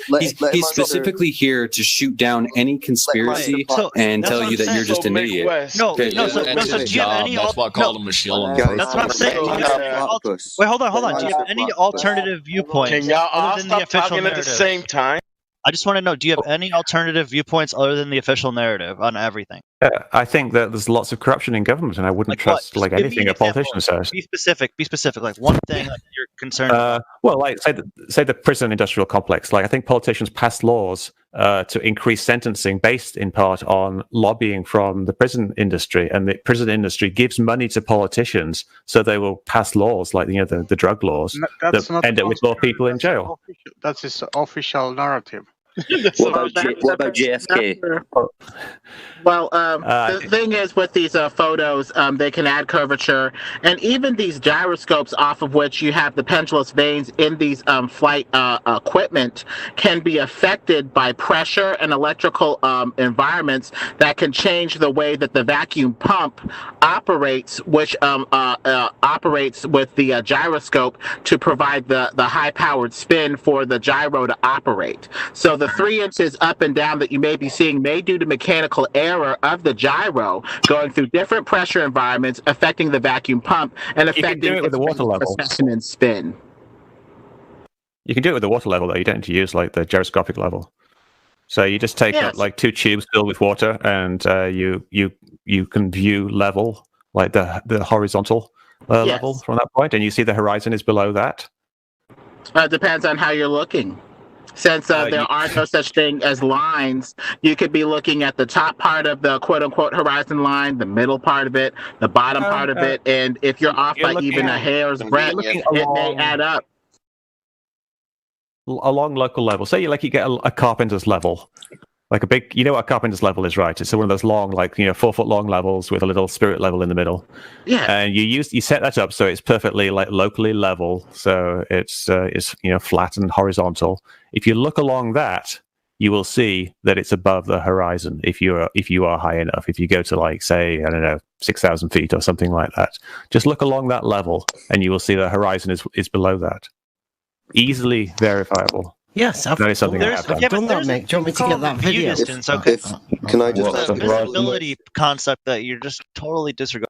Can I just ask a couple of questions again to Mick? So, Mick, firstly, have you ever attempted to reach out to Neil deGrasse Tyson to correct him on his misunderstanding about where you can observe Earth's curvature? Yes, I did. I tweeted at him. Did you? Yes, I did. Okay. And also post explaining why he was wrong. I think if you search for Mick West, Neil deGrasse Tyson wrong or something like that, it will pop up. I'm interested to read that. If you post it, I'm going to give that a read. But also, because I think Flatipus's question is quite interesting as a kind of starting point for some of these things. So if I just shoot a couple of topics at you, can you just give us your opinion on what you think the story is? So just posting a link to the Neil deGrasse Tyson debunk that I did. Okay. But Mick West in the chat. Well, quickly, just let me finish, Lemon. I just want to ask a couple of ones. So, what about JFK? What's your stance on that? I think the Warren Commission was correct. Okay. You should see the video of the driver pointing and shooting him to death in the car. Did I just hear Mick West say the Warren Commission was correct? On Hey, Mick, was your dad? Oh my God! Right, just a couple more, and I'll be done. The moon landings happened. Happened as they described, right? 9/11. Yes, 9/11 was done by terrorists flying planes into the buildings catching fire and collapsing. World Trade Center 7 was hit by World Trade Center 1, caught fire. You're an absolute buffoon. You're an absolute. Just getting a quick gauge on that. Hold on. On the link you sent, that 45,000 feet. Whoa, that's a curve. Everything the news says is real and 100% true all the time. Okay, My name is Mick West, and there's nothing here let's to. go back to some flat Earth stuff because I just wanted to get a quick gauge on some of those. So, Mick, sorry, go on, Lemon. I'm sorry. My bad. You're saying? Hey, we shouldn't torture him because for all we know, he's literally he's being forced to do this. Yeah, no. So I kind of feel bad. No joke. Right? I mean, he makes some money. No, that was I'm pretty sure. The government's paying him. I don't make money. I'm retired. I actually, I used to be a video game programmer. He's just been threatened. I mean, I guess I'm pretty sure he retired. But Mick, you agree that right now people Look, can I just address this real quick? Like you say, like I'm being paid, I'm a shill, and I'm scared, I'm being forced to do this. Can I just do you know like that's what a possibility? I never said you were. Right. It's a possibility. Okay. Well, let me explain why I'm doing this. Like I used to be a video game programmer. I programmed a game called Tony Hawk's Pro Skater, which was very popular back in the day. I used to like that. Yeah. So it was a very popular game. I made quite a bit of money doing it, and so I retired from the video game industry, and now I just do things that I basically am interested in and enjoy doing. So I have a variety of interests. Well, this is one of them. So did you know that all video game worlds are flat? That's not true. There's quite a few video game worlds that most are around. Flat, would you agree? Most are. Yeah, they are. But the water's flat. Everything's flat. I can show you a cool video of a lot of different maps, and they're all flat. Like I said, I used to be a video game programmer. Wait, so is this your dad was FES? Question. So because the video game is flat, hang on, guys. Hang on, guys. I'm seeing this. I've got to ask this question. Was your dad FES, Flat Earth Society, Mick West? No. Okay. Huh? There was a question. There was a question my dad, in the chat that wanted. Because if he was, then you're part of the problem. Hello. Can I finish? Can I just ask this question? He can't answer that question. Yeah, hold on. Emma. Just ask him a question. When somebody pauses and lets me answer, I will answer. Guys, just all right. My dad was a member for 1 month of the Flat Earth Society because he did it ironically. 1 month, huh? Oh, that's ironically. Emma, go and ask your question. Well, it's too late now. Everybody bloody jumped in and answered it anyway. So thanks, guys, for talking all over me. Bunch of that. Yeah, guys, everyone chill out and let's try and do it one at a time. I think. Okay, well, well put, Emma. The thing is, with the flat Earth, it looks like we have a bunch of lenses that are adding curvature. Even if you look up at that fisheye, fakery up there in the chat, that matches almost perfectly the globe that they give us. It looks like they go up as far as they can before they hit the firmament, turn around and take a picture of as much as they can with a distorting lens, put black background on the photo, and pass it off as the Earth and the blackness of space. It's so simple. Why didn't we see this before? We've been duped. He's gone anyway. Funny. You know what's funny is that he's putting all these pictures that could be photoshopped. Yeah. Wait, can I ask Mick a question here? Yeah, no, he's gone. Wait, what happened? Did you scare him off with the question about his father or something? What was that? No, exactly. We were all shouting over, I think this is what I warned when I said calm down. I think the fact that we were all shouting and talking at him probably made him leave. Which is the point why we needed to be respectful he didn't and shut just up and let leave. everyone He ask got the question banned. one by one. What? The fuck banned him? Yeah, this isn't okay. Yeah, for the chat, are you? Somebody pulled the trigger. Yeah, for the record, just so people know, this isn't Mick West's first time here. Okay, he's been here before. He comes in very seldom, but he does come in here. Okay, and just before he came in here, there was like 20 people in the chat, and then when he came here, like 40 people joined. Okay, so. I mean, it's a big deal when someone like him joins in. We all kind of want to get at him, because he's a tool, Mick West, the tool, He's literally a fucking tool, like you said. Nothing but the guy sits on his ass and does nothing but try to debunk conspiracy theories all day long, which he fails at. Well, he presupposes he says he made all this money making video game shit. How do you know that's even true? Look at this totally impossible. I don't care. We don't know. Look at this picture I just posted. Look at his leg. His leg on that picture. He presupposes that the Earth is spherical and has a certain radius. Dude, he just told everyone. Out of that, he builds up to what he calls the terrestrial refraction. I don't know if he's doing it personally or if some crew hold on. Metabunk side is, right? But that's what he does. Look at the picture I just posted from Mick West, supposedly with them and with Tony Hawk developers and whatnot. Look at his leg where he's sitting down next to the other dude. That is so funny. 2:47 Central Time, whatever. Do you know what got me? It was the 35-mile away island. I don't understand how I even got that. I mean, well, these discussions are for people listening because they need to hear both sides so they can make an informed decision.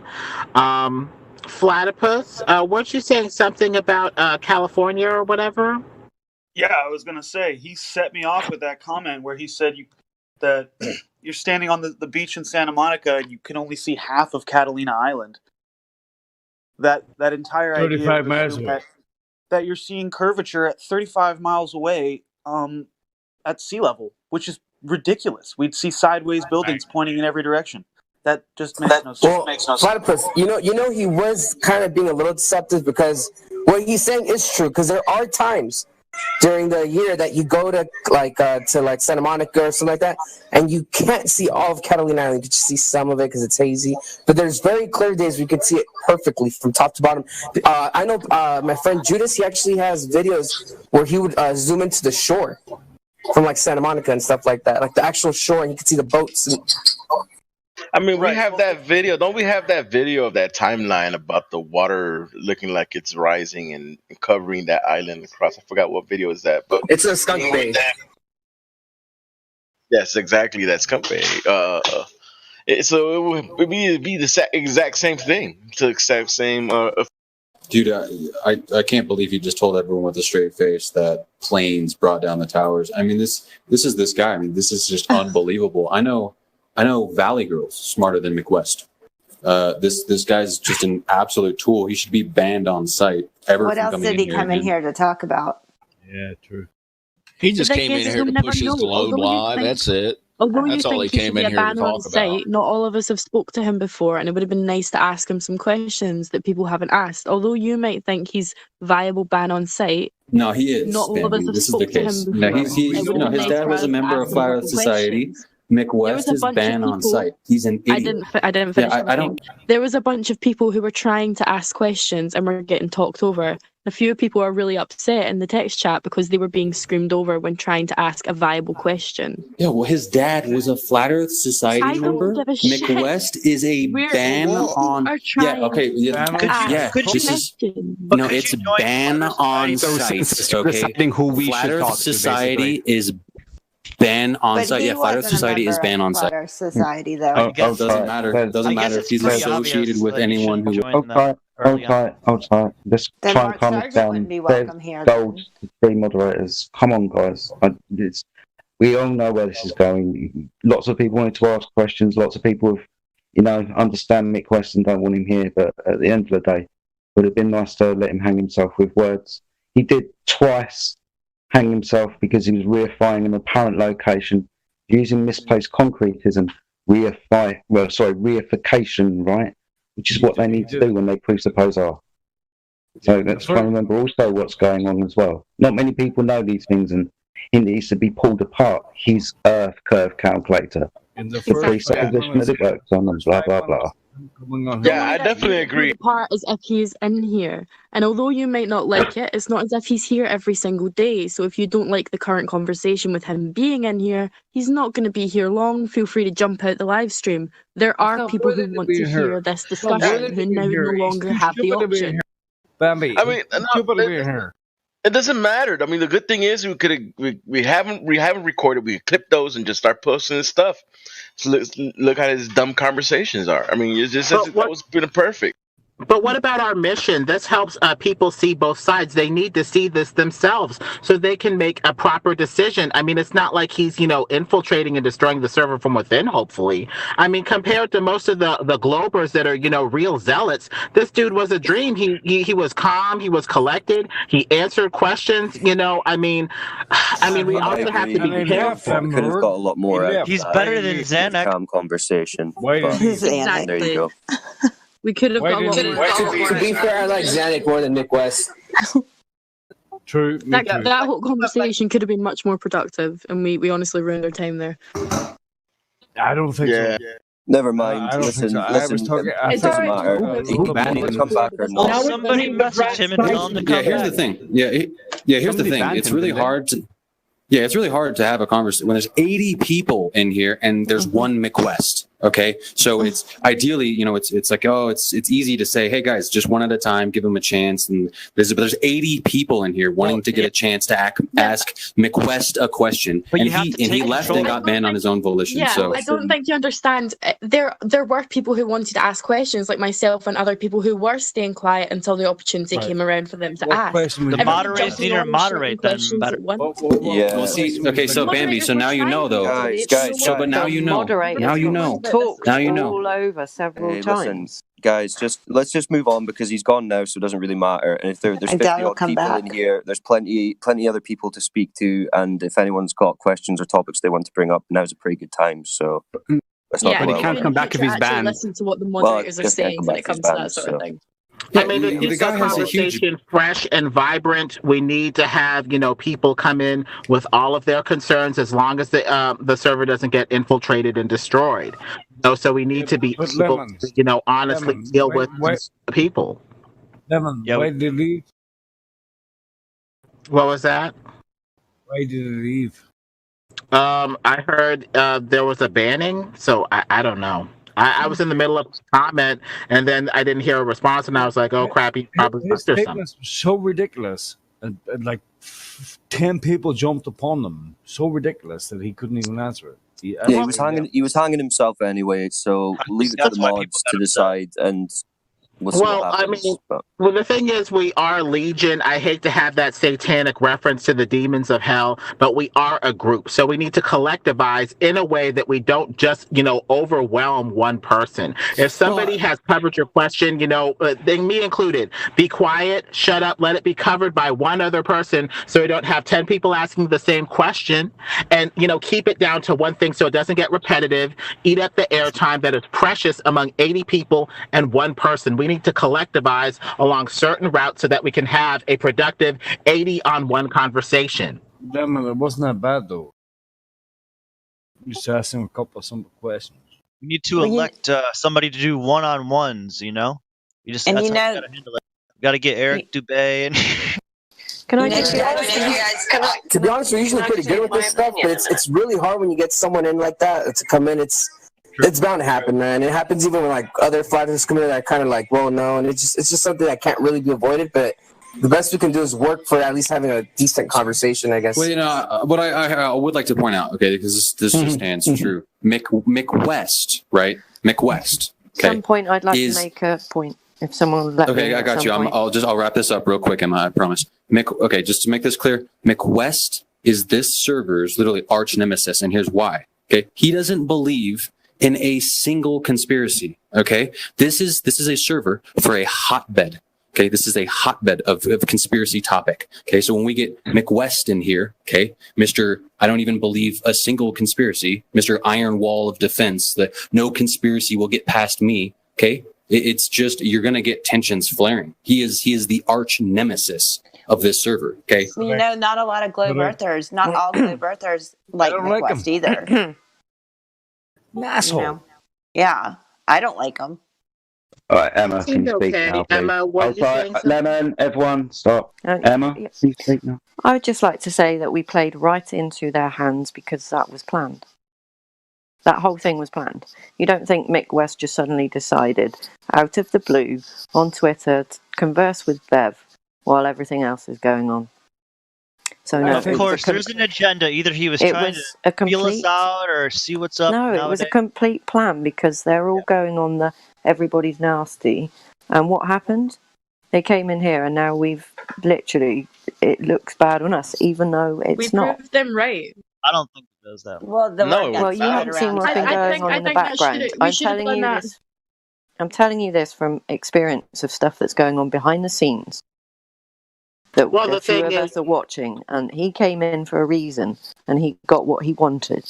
Well, it's very disheartening because right now the move is to demonize flat earthers. Even O.M. Benjamin's appearance at the Flat Earth Conference may be used to peg, flat earthers as, crazy anti-Semites or whatever. There is a move to demonize flat earthers and push them out of society on some level. And if we can't get it right here in a friendly space, there isn't much hope for out there in the real world either, with people that are much less, prone to give us the time of day. We need to set the example. Show that, hey, we can have a productive dialogue even if we don't agree with everything that they're saying. I understand what you're saying, Lemon, but do you think that he didn't have productive dialogue? Did you hear the shit he was speaking? It was very productive. He wasn't yelling. He wasn't ad-homming. He was maybe his answers were BS or whatever, but he was answering and being productive. If we can have other people on here that, a straw man even more than him, I just don't get it. Well, even with the Flat Earth Society, with good information. But the hard part is to find an individual like him because he's clearly trained in this. So he's well versed and good at what he does. Right. Well, so it's nice to have a worthy opponent, but I kind of get. Well, if that's the case, let's not give it more time than it deserves, especially when there's so many people in the room. Let's open it up. Is that Gem Panda in the house? It's a full party tonight. I am indeed. I would be a very, very poor man's Mick West, I feel. But, but I'm here if you need. I wouldn't give it these assholes the time of day. They're a waste of space. Gem Panda, total waste of space. Mick West, waste of space. Well, here we go. If you want to read about what they talk, just go to school. Everyone knows what all this is. Gem Panda. Hold on. Let's show them. Gem Panda. So you're saying you don't get paid as much as Mick West? Yeah, are you just tag teaming in? What are you doing? Like, is this how this works? The Globe guys just tag. The word spread through other Discords, guys. It's not a big conspiracy. This one. No. I just thought it'd be interesting to hear what. I thought it'd be interesting. We're under attack. I thought it'd be interesting to hear Mick West get challenged on a few things and see what he had to say. No, they do what I do. Too bad he ran off with his tail between his legs. Yeah, we've got people from Gems in here that watch what we do, and then you've got me in here that watch what they do. So it's all good. Yeah. So Gem. Oh yeah, go ahead. Did you? I just want to say, Mick's been unbanned, so if he wants to come back, he can. I don't know him. I don't have any line of communication with him. I'm just saying, if anybody can get the word or whatever, I'll get it. It's been on Don't worry. Anyhow, I also want to comment on him generally. He's obviously a crazy shill, and he does believe in conspiracy theories because he believes the official government conspiracy in 9/11. So he is a conspiracy theorist. It just depends on who the conspiracy comes from. Ooh. Yeah, so just let the guy talk, let him... he said a lot of things which are utterly just nonsense, and he needs to be challenged on them. Things but he's not a conspiracy theorist. It's just like an eyeball. No, a camera is just like a human eye. This is for the ridiculous nonsense. Yeah, this is for the audience, guys. So when they come in here, we want them to say what they say so that the people can hear them. The audience all the people who are listening. So when we challenge them on those ideas, they could hear how ridiculous it sounds when he's presenting the Globe nonsense.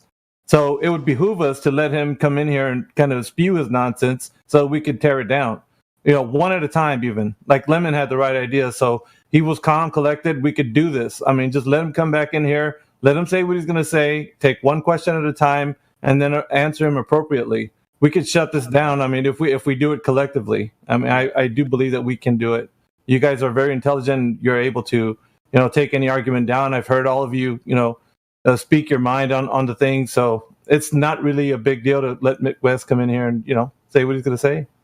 Yeah, you guys have to understand what his argumentation is. He's the ultimate hand waver. He will just make claims and assertions without any type of evidence to back it up.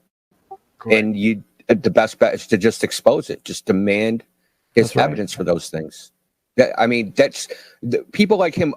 You're not going to change his mind. All you can do is expose him as a disingenuous person. That's pretty much all. Well, yeah, I mean, he does run a website that's an anti-conspiracy website. Yeah, he is like an ironclad wall who doesn't let conspiracy even get past him. So yeah, I'm banned from his website because he had this long post about Canada in his forums. And I stated something about how Snell's Law is not applicable in a single medium, and he banned me for that. So, he's totally mainstream. He's not. I don't like him. I never have, but he's way mainstream. Won't bend at all. Does not have an open mind at all. Right, and this is the place where Indio could have got his word in right here. I mean, when he comes into this server, he could have told them, "No, why did you ban me for putting this on there?" And people would have to listen to his response for that, and he would have got exposed in that one single argument. So there's we got to let him kind of speak what he's going to say, so that people can tear him down with the truth. Listen, the title of the post had the word refraction in it, Canada refraction, something like that, and he banned me because he said Snell's Law was off topic. Well, what did he now think about that? If you look up Google refraction, the first thing he'll talk about is Snell's Law, and saying it's off topic to refraction just shows, he that's he just muted me for no reason. To apply the refraction at the origin or at the end point, because you're going to have a huge angle if you do it at the starting point where the light, quote unquote, emanates, which makes sense. But if it just, affects the observer's, angle, it may just be half a degree, which is nothing, based off of the observer. So, there's a lot of ways that we can apply this. I like to build, him back up with the truth, for the people that are hearing this stuff and don't know what to believe, because there's a lot of stuff to dissect. Why didn't you put him in Cogdis? You honestly think that Mick West is going to hear the truth? He may. Nah, I think he's a perpetrator. Well, it's a conspiracy in and of itself to not believe any conspiracies. So by that, Mick West is a total. Mm-hmm. Yeah. Well, and then what caused Mick West to come here? Maybe he's thinking about it. But if there is infiltration, a healthy amount of paranoia is, possibly necessary. But, let's just use the truth to fight bad speech with better speech. But I mean, Bong has a point, right? Why is Mick West, right, concerned with fleas like us, right? Why does he even entertain? Why does he? Okay, well, but dude, we're fleas. Yeah, no, literally, this is like a chat full of 100 people. This is nothing, right? Okay, so why does he even come here? And to answer Indio's question earlier, to make light of what he was talking about when he was talking about how he didn't want to talk about Snell's Law, with the refraction and everything, and it's because of what we were posting and what I've been posting, what Indio posted in here, was it earlier this week or last week, the refraction index. That at the time they took the photo of Canada, refraction was on its way down and it drops off rapidly. So the amount of refraction they would need for that photo to work out is not possible at that time of the day. Mick is back. Hey, everyone. Hey, welcome, Mick. Oh, yeah, Canigou. That's one of my favorite photographs. It's actually amazing how much of the mountain is missing with Canigou. It's just this tiny, tiny bit that's visible over the top. And it's very difficult to explain. It's definitely more than 4,000 feet that's visible. You shouldn't even see the tops of them. If you actually calculate in the height of the mountain, too, and then put it in with the 16,000 feet of missing curvature, that leaves you with almost a mile of missing curvature to even see the tops. I don't think so, but let's go with it. Leaves 4,000 feet, basically, a little over 4,000 feet. How many feet in a mile? 5,280? Yeah, that's pretty close to a mile, man. So what's with all the missing bits of the mountains? Why is there's mountains in the foreground? There's mountains in the foreground. So what about when you get 125 miles away? There's 1,800-meter mountains in the foreground. Yeah, but there's other mountains which are only visible over the ocean, where there's nothing in between, where literally thousands of feet of the mountain are hidden apparently behind the ocean. No, that's the blur line. That's where your eye can't make out what's going on there. Do you understand perspective? Where do you think? Holy shit! I do understand perspective. Where do you think Hold on, everybody. Hold on. Let's do this right. Let's do it one person, all right? Because this is getting annoying. Indio, go ahead. Oh, if you look at the image, so I'm going to talk about the 443-kilometer one, right? So I'm sure you've seen that one. From From Pic so it's Peak Fenestrel to that one exactly. Have so that where do you think on my board in front of me? Horizon is supposed to be in that image. The edge, this leading edge of the ball, you think exists? Where do you think that's supposed to be in the image? It's that kind of like darkish line you can see just below the peak. But okay, so that's what you think. But if you look at the math, it's supposed to be 128 miles away. And 128 miles away is the far shore of the ocean. I'm not sure. I have to see the actual picture you're looking at, but the real issue here is that there are many thousands of feet that are hidden that should actually be visible if the Earth was flat. And I told you why, because there's 4 mountains in the foreground that are 1,800 meters high. Not with the Pic de Fenestrel to Barre de Ekrin's photograph. It's all ocean. If you look at the topographical map, right, and actually look at it, there's mountains that are 1,800 miles or 1,800 meters tall in the foreground. Before that mountain, is this guy? If you get the angular size, it's going to block off 3,000 meters of the other mountain. Hold on, but is this guy asking it with the naked eye, or is he asking with some type of optics? It's an image. It was taken. I think that image was taken with a apochromatic telescope and a Nikon. Yeah, but what the guy's asking, he's saying it should be visible with what? You should be able to see the whole mountain. Visible with the naked eye. Is that what you're asking, guy? Or are you talking if there's mountains in the foreground, you can't see the whole mountain. That's impossible. Yeah, but if there are mountains that you can't see over the top of, but we're looking at things that are over ocean. Yeah, he's saying it's flat, so you should be able to see all of this. How? Oh, if it was flat. That's what I wanted. Hey guys, hold on a sec. Let Indian have a little exchange. Let him get some groundwork because you guys are interrupting and throwing in other ideas, and it's taking away from the points. Well, I'm going to just give my general opinion, and then I'm going to shut up. Right. So my general opinion is you guys only taking. When I say you guys, I mean people that believe in the globe. When they look at these images, they are only looking at one particular data point. Right. They're not looking like the whole prediction of the globe. Where's the horizon in this image, and where is it relative to the peaks, right? And what distance is it away? So we can look at topographical map. Type of thing. Well, yeah, just listen. All you have to do is come up. You can use your own calculator that you have, right? Good. So get the Google Earth distance is to the actually really good for this horizon. type of thing. So you can get the distance to the horizon, and you can figure out where that would be in the image. And if you look at it, it's basically the far shoreline, right? And then if you go a little bit further, looking at a topographical map, there's foreground mountains that are 1,800 meters high in the line of sight. And as you know, things that are closer have a larger angular size than things that are further. So if you have mountains that are 1,800 meters high, and there's a mountain that's another 125 miles away, it's going to obstruct a significant portion of that mountain. But that's not what we're seeing in this image. So in this image, it's basically water pretty much all the way up to Barre de Ekrin's from Pic de Fenestrels. I suggest you apply a negative color filter, and you can see all the foreground mountains.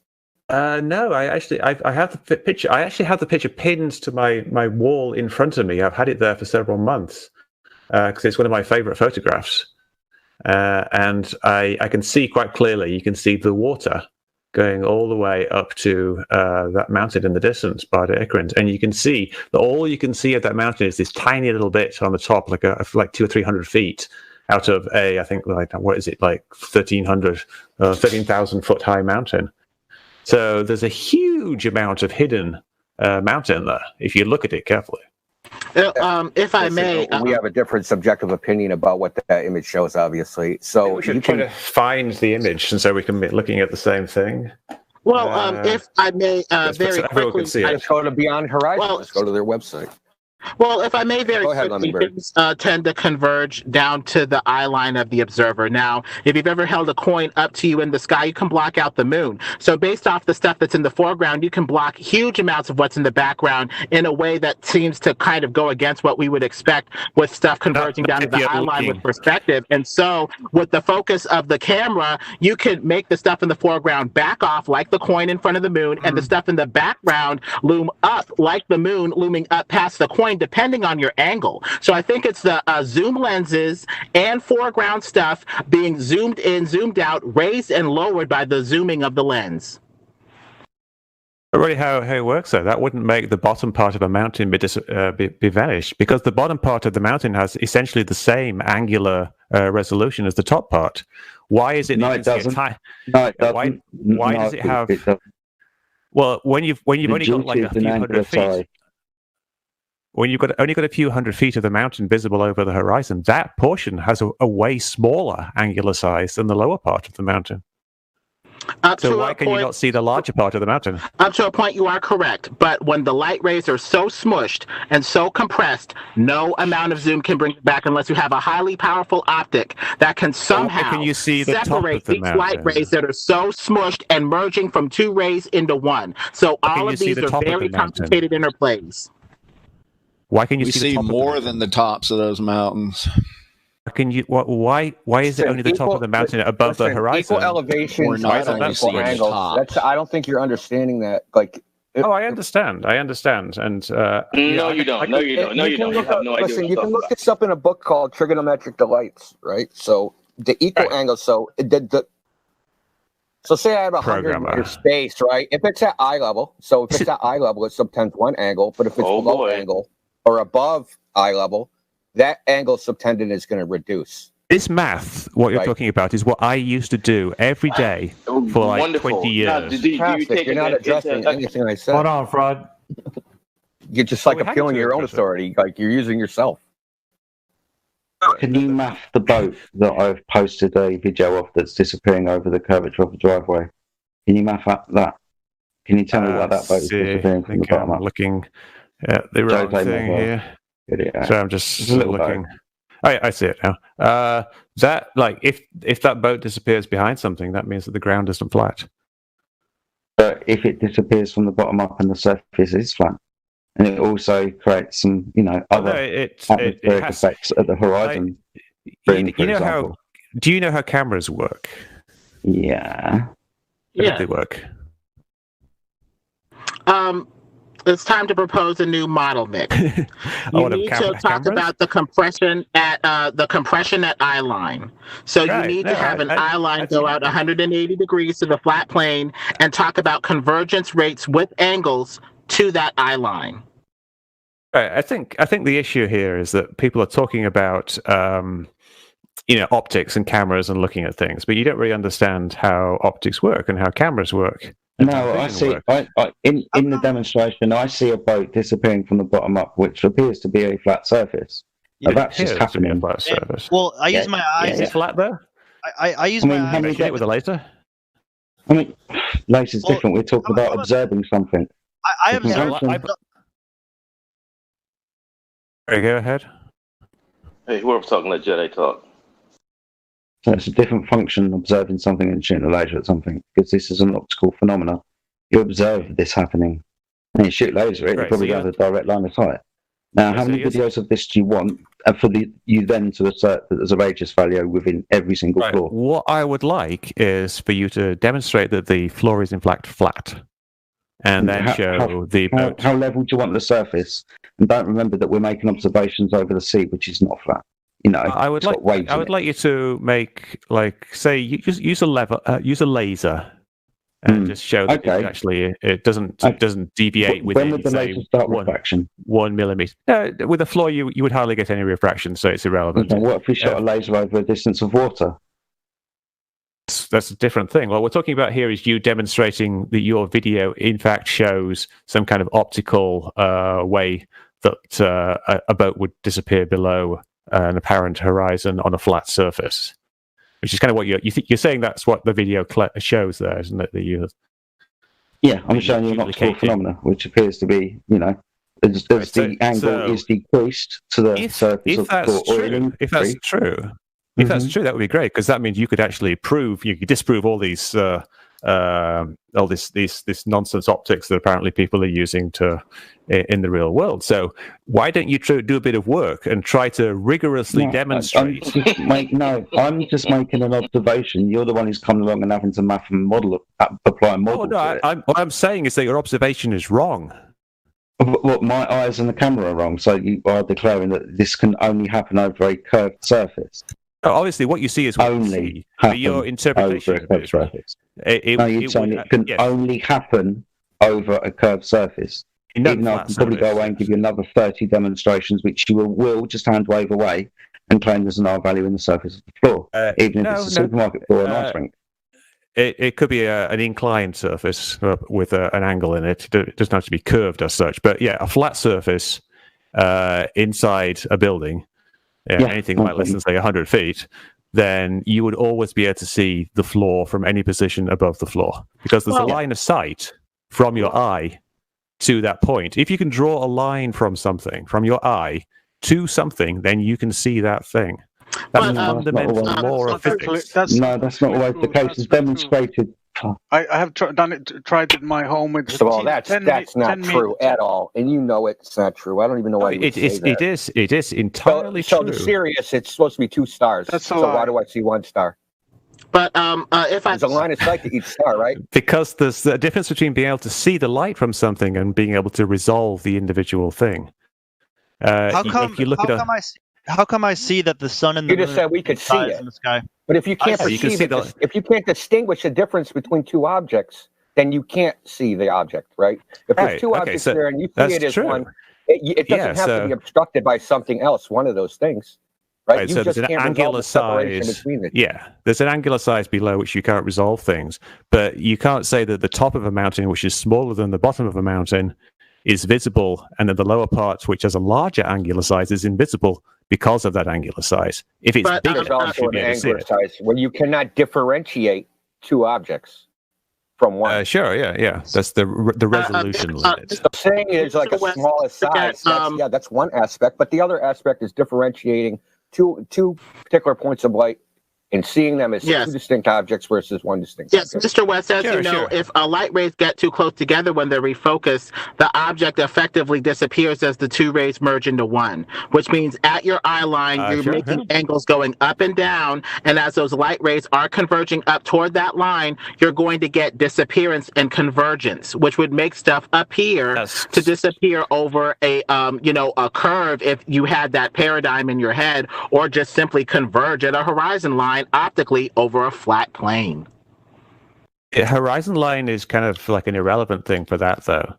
Like, let's say you just were looking up at 30 degrees. Where's the horizon line now? Is it always at the same place relative to your direction, Mr. West? If you look infinitely in that direction, that would be your new horizon line. But over a flat plane, guess where your horizon line will tend to be? In the forward direction infinitely. So if I were to look down at the ocean instead of looking at the horizon, would that mean the mountain would now be visible because it's now above my horizon line? You still need a wide enough angle. Are you looking forever in that direction, or is there a flat plane beneath your feet that is limiting how big the bottom half of your vision is? You're only 6 feet tall-ish, so you're only going to have 6 feet or less from your eye line down for the bottom part of objects to converge up toward that horizon line, going straight out over the flat plane. Not actually how it works, though. Like, what if you were to look up so you can't actually see? What if you were to look upwards so you can't actually see the ocean at all? So the horizon is just below your field. Wait, you're saying the way we see it is not how it works. Line below is there a 6 feet barrier below your feet angling up 30 degrees as well, infinitely in that direction? Then yes, you would see the same behavior. But if you're looking 30 degrees up and the ground is not in the way, the convergence changes. Now you have infinite room up, infinite room down. The only limit would be how fast it converges toward that point. Why does it look the same regardless of which direction you point the camera? Hey, real quick, Mick West, we have 2 members here that have been wanting to ask you some questions. I just want to make room for them before we get on to a quick topic that might last forever. Emma or Bambi, feel free to ask your question now. One. It's okay. My question was answered way earlier. Okay, sorry about that. It's because they've been asking me on DMs. Sorry, I was muted and trying to talk. That's embarrassing. No, what I wanted to know is I've heard a lot about you and communicating with Dr. John Dee. Yeah. What kind of flaws did you see in what he was doing? Like, what do you go against? Well, he seems to have this really strange misconception of how refraction works, and saying that you can never get downwards refraction. And when he actually did his experiments, he was quite good actually. The way he did it, he measured the temperature at various levels, but the temperature variations he actually showed in the video were actually enough to create the amount of refraction needed to bend the laser light around the curve. This is the. Oh my God! What is crap? Holy shit! So wait, lasers. This was the I didn't know that lasers are able to bend around curvature. They don't. They are. Yes. Yeah, but on a molecular level, can you show me lasers bending around a curve? Well, I can just show it. I can show it in my garage. It's quite easy to do. All right. So, all right. Let's let me explain. I want to hear the explanation. How do you do it? All right. Does anybody here actually have a laser? He changed the temperatures around the laser, trying to create a refraction, is what he did. But the thing is the temperature medium at night, the air has already mixed and is stabilized, and you're not going to get that change. That's not the question, though. The question was like, can a laser be bent by the air? Upward, but not downward. No, she was asking about down and around the globe. So yeah, I was asking if it could bend around a curve. It's not going to bend upwards around a curve. The Earth doesn't curve up and down. So you know the basics of how refraction works. Like things get bent towards more dense mediums. Like when something goes into water, it bends down towards it. Yeah. So the problem is the light has to go from the. Can we have him answer it, please? Oh. Go ahead. I'm not really sure how to answer it, because it is quite demonstrable that a laser light will bend towards cold air, and you can demonstrate this. Like I said, I do it in my garage all the time. You just take an ice pack, you take a laser beam, and you shine it across the top of the ice pack, and it will bend down. Now you do have to be careful doing this. Like you have to actually have a very long line of sight, because it doesn't bend very much. But you can actually demonstrate it. And we do know that at night, like the ground is colder. Well, no, at night, like during the day, the water is colder than the air. This is something that is known. Water is colder than air. Not in the South Pacific. Most of the time. Not in the South obviously Pacific. There is, yeah. Not where I live. All right, Excuse Brighton. me, I live in Florida. It's the opposite of that. No, listen, he just backed himself into a corner. So when we do this, when the air is colder, then I guess you're going to have a new excuse, right? Yeah, no, it varies. Like sometimes the light will bend up, and sometimes it will bend down. And this is something that Dr. John. This is why you guys get called pretender clowns. You're just pretending that you know this. When did you become the expert on refraction over water? After the flat Earth took off, right? Yeah. Coincident. Flat Earth Society is in the heezy. Anyway, he has no argument with Dr. John Dee. He can't even argue with the guy. He's a total joke. Mr. Webb, one at a time. I'll be happy to argue with Dr. John Dee. Like he has some other photographs where he took pictures of a headland, like a cliff. You do realize that we have somebody that was here for that test, the peer-to-peer laser test, in this Discord right now. Well, no, that's great. That's great. He's actually on site for it. Yeah, I thought the test was none of your shit's going to fly when you talk about all this garbage about refraction. When they were there, they observed this crap. Being there doesn't actually change. You're also forgetting this shit doesn't happen at night. I already showed you the refraction index. But you're going to refute what mainstream science shows you, right? Oh, no. It's a very simple.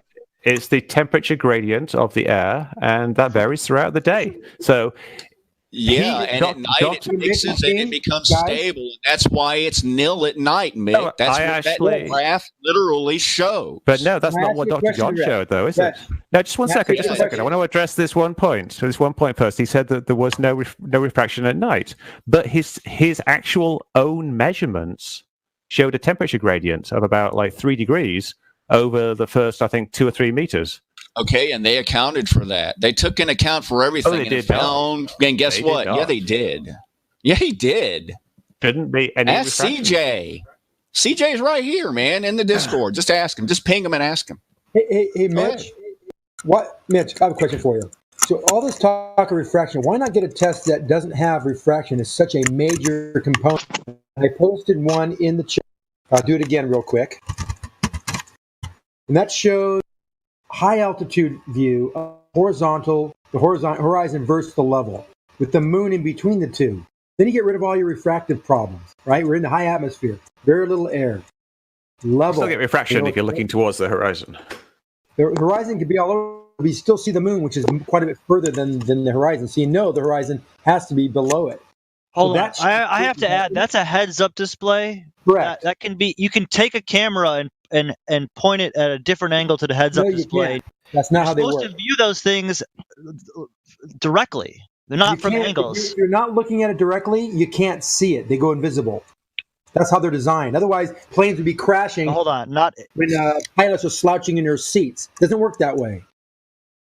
This is the way. Yeah, that's the thing. Pilots would have to not slouch at all. That would be unrealistic. It's not. No, it's not unrealistic. Yeah, their eyes that's are allowed to move. Dangerous. Okay, one at a time. One at a time. Yes, that one makes at a time. Dangerous. So why would they design something like that that's dangerous like that? That's why it is. It's bad. It's poor designing. That's the way it is. You understand how they. Mr. West, back to the garbage anyway. Zanuck, you spew that shit in here every day, man. We don't need to hear anything from you right now. Literally. Mr. West, back to the refraction. The conditions that we typically find these laser tests in are over water, and water absorbs heat faster than the surrounding air, so you're going to have a warmer layer of air over the water typically, which is going to lead to upward refraction with cooler layers above. So in the water is these lasers, that's going to be your typical condition. You can't just keep talking if I've said something is wrong. If something is wrong, there's no point continuing. If you made a mistake, like you said that the water is going to be warmer than the air, the water is not always warmer than the air. It's quite often it's cooler than the air. If the air above the Salton Sea is 100 degrees, you don't have water that's 100 degrees, do you? You have water that's about 70 degrees. That's because the air above it is warmed up by the water, which absorbs heat from the air, releases it into the air, leading to a warmer layer over the water. You get a cooler air over cooler water. If the water is cooler than the air, it's going to cool the air. We have somebody that wants to ask a question. Bambi, I think, was in the middle of asking her question. Go ahead, Bambi. Yeah, it was about the experiment you did. Like, I was going to get you to explain it and what you did and if you've got any proof of it, but we started shouting over about how lasers don't go up. But that wasn't the question I asked. I wasn't talking about lasers going upward. I was going to ask if you've got any evidence that you've done, or do you want to explain it and break it down? Let me explain just what I did in a little bit more detail, and I can post the link to the video of me doing it. What I wanted to demonstrate is if a laser is shone over something that is cold, it will bend down. And this is because the air is cold and it's bending down towards the colder air. And the way I did this is I set up a laser at one end of my garage, and I set up a mirror at the other end of the garage. And I set the mirror up so it reflected the beam of the laser back, so it was right next to where the laser was. So you could very easily see any deviations in the beam of this laser. And then I took two things. First of all, I took a lighter, like a cigarette lighter, and I held it next to the laser beam, and I saw that the beam was deflected away from the hot air, because the hot air is less dense. Then I took an ice pack, and I held it underneath the laser, and I saw that the laser beam was deflected down because it's deflected towards cold air, because cold air is more dense. And we know that in the atmosphere, these two types of things exist. We get hot air, we get cold air, and sometimes we get air which is colder lower down, and sometimes air that is warmer lower down. So it bends one way or the other. So we can demonstrate that this bending actually exists, and that hot air and cold air can bend laser light. And we know it exists in the atmosphere. Consideration the temperature and the heat of such things. What if we were to take that into consideration and that would be great. That would be great. And the problem is that Dr. John didn't actually do that. He did these measurements, but he basically said, and the measurements showed that there was no refraction. But that's not true. You've done this to prove it? If you're making that claim, you've done these measurements. Yeah, you said you had a link where you didn't post it. Every meter, you've done these measurements, Nick. Every meter, you've done these measurements, Nick. Also forgetting the fact that the air is already mixed after the sun went down, so you're not going to get your damn refraction, Mick.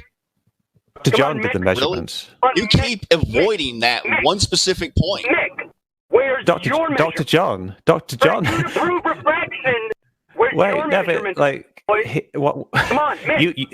You are saying that Dr. John is an expert. I am asking you where your.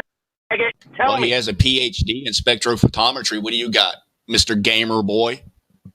I just have a BSc. Oh, yeah. You got nothing. Exactly. The experiment you're talking about. The experiment. That's what you got. Now you tell me where your experiment is. You tell me where you have measured the atmosphere to prove that it is happening. You say he hasn't measured it, so he can't. It isn't. Tell us where you. Mike, can you put your link in the live stream, please? Yeah, sorry. I was trying to answer this guy, but he won't let me get a word in. Well, first of all, you haven't even looked at the experiment. You answer what I told you to answer now, or this is over.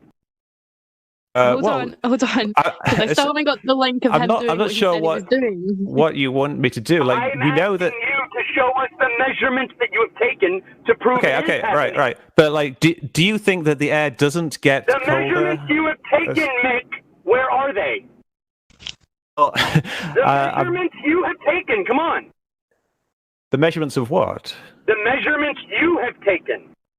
Well, let me post the link to my video. Let me find it. That's what I want. The fucking video. Post it, please.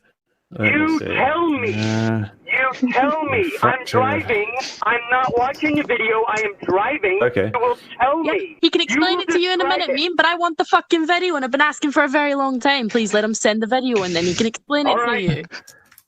Mame, you're also coming in a bit distance. I understand you're driving, buddy, but you're a bit far away. Not coming in very loud. Yeah, pretty loud. So Mick, if you can please send the link into the live stream and then just explain. No, I'm just looking for it. I have so many videos that have the word reflective. I already posted it before, but that's I got booed. Oh, here it is. Dude, just post it when you get it, and then for me, because he's driving, can you just explain it to him? Thank you. So Nick, real quick, where we post things, I don't know if you're familiar with this Discord, but there's a channel right under the live stream. It's called live stream. Oh, it's above the live stream. Sorry, it's live stream 1 voice text. You can drop it in there, and that's where it's. I just did. Awesome. He's got it, Jose. When I gave him PC Verified, I explained that.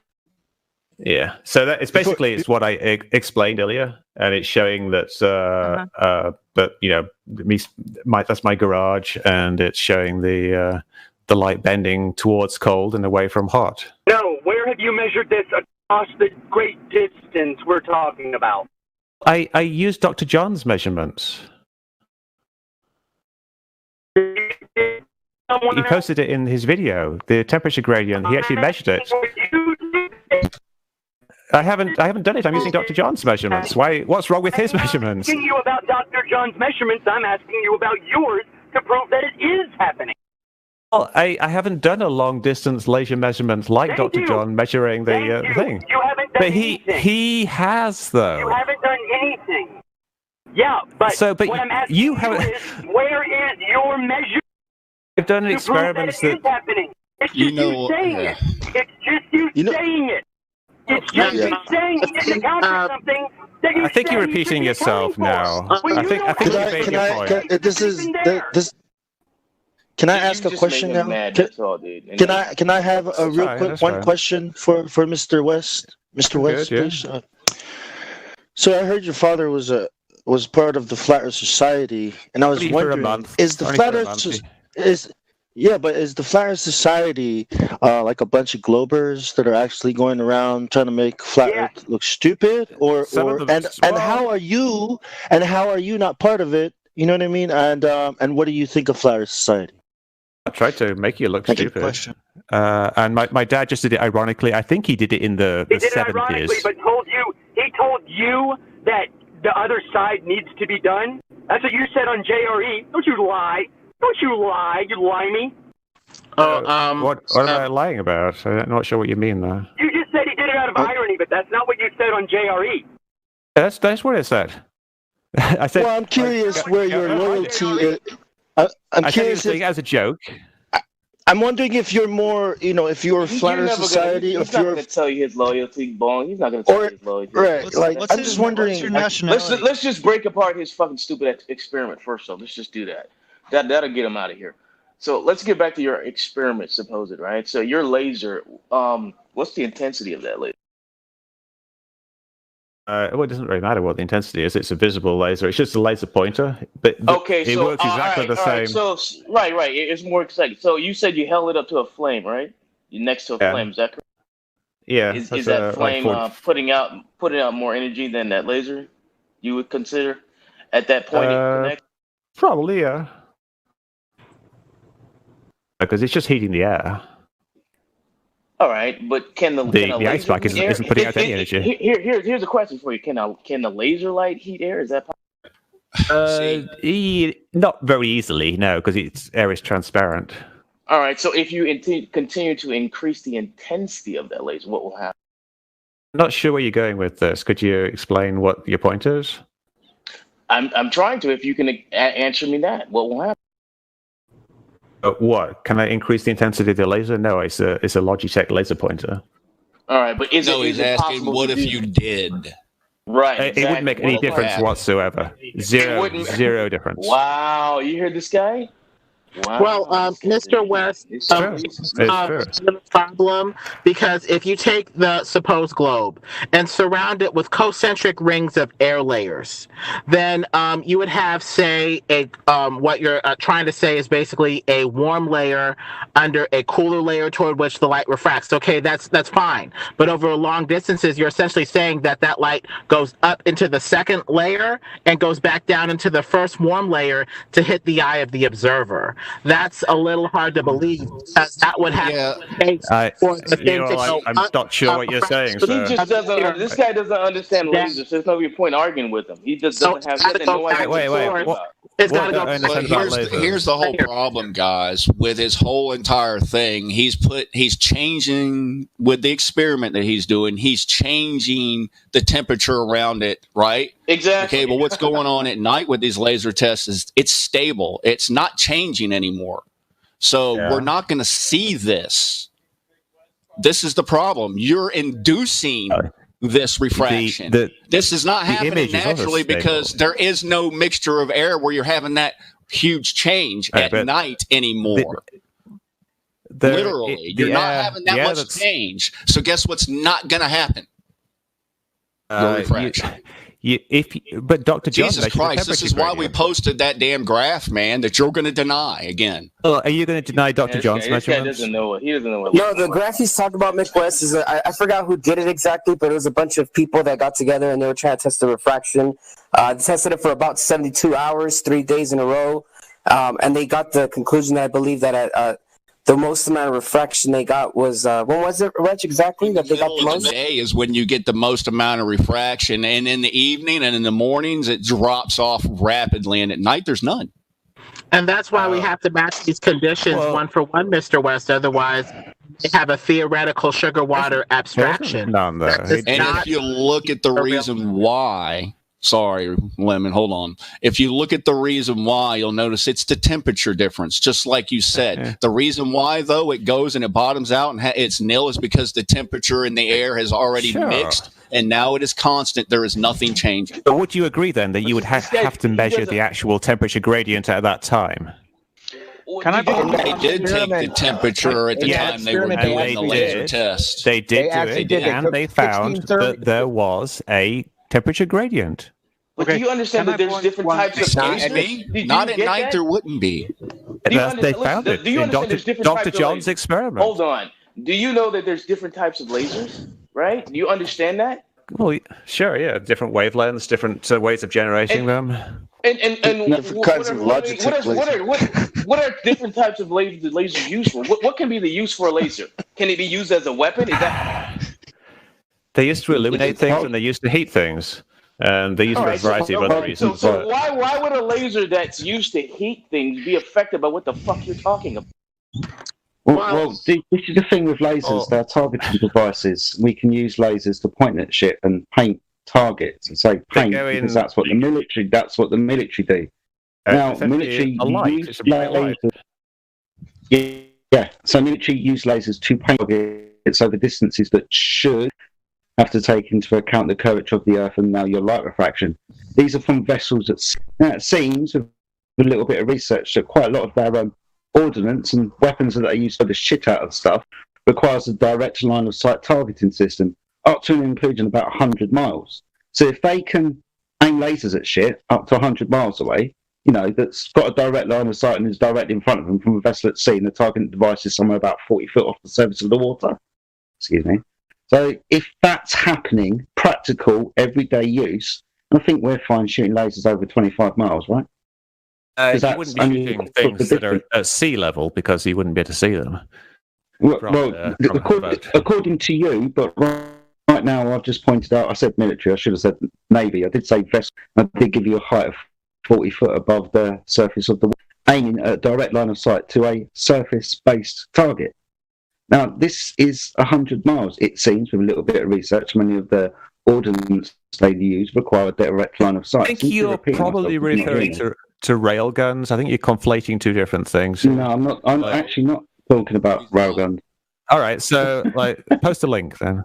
Yeah, I'll go and get these. But what I'm referencing is military do seem to have lasers that paint targets that require a direct line of sight at distances where Earth curvature and refraction should have to be taken into account. That's great. Let's go with that then. Let's post me that evidence, and that will prove it.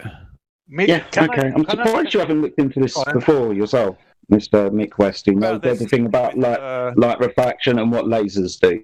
We're talking about a test that's done over 25 miles, or one that's done over 10, or any other laser test or line of sight test that requires, like I just said, a direct line of sight. That's easy to understand light refraction. No flat earther is denying that light refracts through the medium of the atmosphere.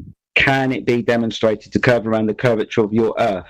Not just a little box we've got an ice pack underneath it, because we're talking about the majority and most conditions, depending on the air clarity and conditions of the day. Direct line of sight is required when shooting lasers at shit. Oh, it's can you hear me? Yeah, line of sight is, but not a geometric line. Yes, we can hear you. So I want to put in my 2 cents about this. Like the experiment, that would be what you would consider a special case. That is not the general case of the atmosphere. So the basic claim of globe proponents is that the general case, generally, that air will refract light down because of the weather conditions. And that has not been demonstrated, right? Not been demonstrated in the environments that these tests have been done in. Now, of course, you can make a special case test. I think it was Greater Sapien did one over CO2 in frozen ice, right? So, but he didn't take into account that CO2 has a higher refractive index of air, and it's way colder than any environment on Earth. So these are special case experiments. These are not the general case conditions that we find ourselves in. And I think just showing that light can refract says really nothing. We all know light can refract. Okay? So you got to look at the actual conditions. Did it refract in this situation? And what do actual measurements and tests of refraction show? Look at the actual measurements that Dr. John did. I can post them if you want. I've got them right here. Mr. McWest, I have one point in your courage test that is wrong, or I have a question for that. You said that in warm air, it's just not posted the temperature readings of Dr. John, by the way, if people want to check out them. Sorry, but carry on. Okay, in your courage test, the laser. I'm sorry, what you said? Oh, my garage test, right? Garage. Yes. Sorry, my English. Garage. The laser starts in warm air. Yeah. Like maybe 20 degrees Celsius in your garage. Yeah. And it goes nearby the ice. And it goes into the colder air. Maybe, I don't know, minus something. The ice was probably like minus 20, minus 15, minus 20, or something like that. Exactly. Where does that happen in nature? That your laser starts from a warmer temperature and goes through the colder temperature when you point it across the lake. If you're on the shore of the lake, then the air around you is say like 90 degrees. How many degrees Fahrenheit difference is in the where the laser starts? Only need actually it's quite interesting. You only need about 1 degree of difference to curve like over the surface of a lake. It's quite interesting just how little of a temperature gradient, because the gradient it's not really the amount, it's the amount per meter. So if you've got a gradient of say 1 degree per meter, that's actually a huge gradient. But because it's very close to the surface of the water, you get this very, very steep gradient just at that point, which is why you have these issues with the lasers, and it's why you also get this very thick line of compression at the bottom of images just over the horizon, because close to the water you get this steep gradient.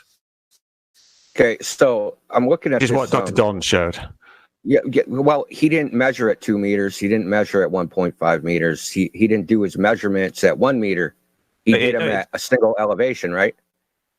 No, it's this 5 measurements there. Oh, sorry, 4 measurements above the water: 0.5 meters, 1 meter, 1.5, and 2 meters. And the difference between above the water is 1.5 degrees. The elevation that he did, the laser was at, the laser itself. No, that doesn't matter there, because at some point the laser is going to be skimming the surface of the water. Listen, it does matter because this is a vertical. Chart, right? So either the laser's got to hit the water, or it's going to skim the horizon. So I think so if it's skimming the horizon, that means this chart is vertical. He didn't shoot the laser vertically. Correct, he didn't cross this gradient. No, it shoots when you go along the gradient. What happens is that the light bends towards the more dense the air, the colder air in this case. This is something. There's some boundary. There's some boundary. No. It's actually a very difficult thing, and it took me a while to understand. This is all theory, dude. When it comes down to it, like where's like the data sets that actually show this happening? You took an extreme case, 70-degree Fahrenheit, going over, minus 20 Fahrenheit. I don't know what type of environment that is in nature, because I don't know of it ever existing. It's an extreme example because it's hard to show, but Dr. John's own measurements just said it was easy. You just said a 1 degree temperature difference will show a significant amount of refraction. Over that distance. It's hard to show in my garage because my garage is only like 40 feet long. 1 degree, right? So say you have 1 degree per meter difference. Okay, so you shine a laser 15 kilometers, that's 15,000 kilometers. Or 15,000 meters. So if you have a 1 degree difference, it's 15,000 degrees at the other side. No, it's the vertical temperature gradient. It's again, it's like a difficult thing to explain here. If you're crossing the vertical gradient. No, that's the refraction. Look up a thing called gradient index optics. There's a difference between. There's a difference between light going from one medium to another and light going through a medium where there's a gradient. It's actually a very different type of thing. Light, even like you know about Snell's law, and the amount it bends when it goes from air to water. Now you think if something was shining parallel to the surface, there would be no bending. And so you think that if something is shining at right angles to the temperature gradient, intuitively you would think there'd be no bending, but there actually is, because a light actually bends towards the more dense medium. It doesn't matter about if it's actually going into a more dense medium; it just bends towards it because it's not actually a line as such. It's actually a wave front. Light is a wave, so it will still bend down, even though the temperature gradient is only vertical. So a portion of the cone, a portion of the wavefront will go to the medium, and another portion won't. Right? No, it will. This is layers, right? This is 4 layers. I'm at 1 meter, so I'm just going off his little data here. This little data set from John D. So say the laser's at 1 meter. He's shining exactly horizontally. Now, and we assume that from the target from the source to the target, the laser is always at 1 meter elevation. Yeah. How is it crossing into the 1.5 meter? No, that's the thing. That's the fascinating thing about it, is that it doesn't need to go. I'm asking you how it's done. How does that happen? I know that there's beam divergence, right? So there's going to be spread.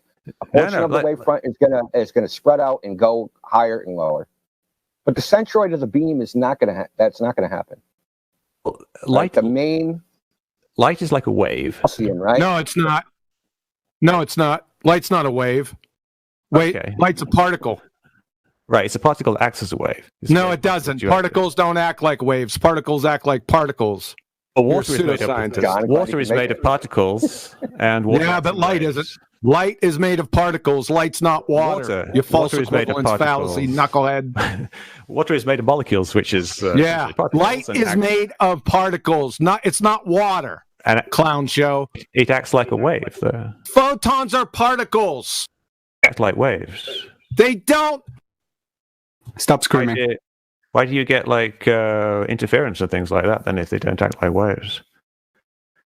Yeah, QE, look, dude.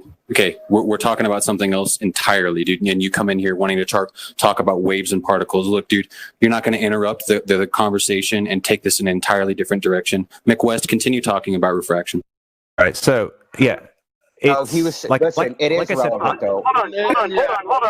Hold on, got something. Mick made a claim. Mick made a claim. From ray optics to wave optics, right?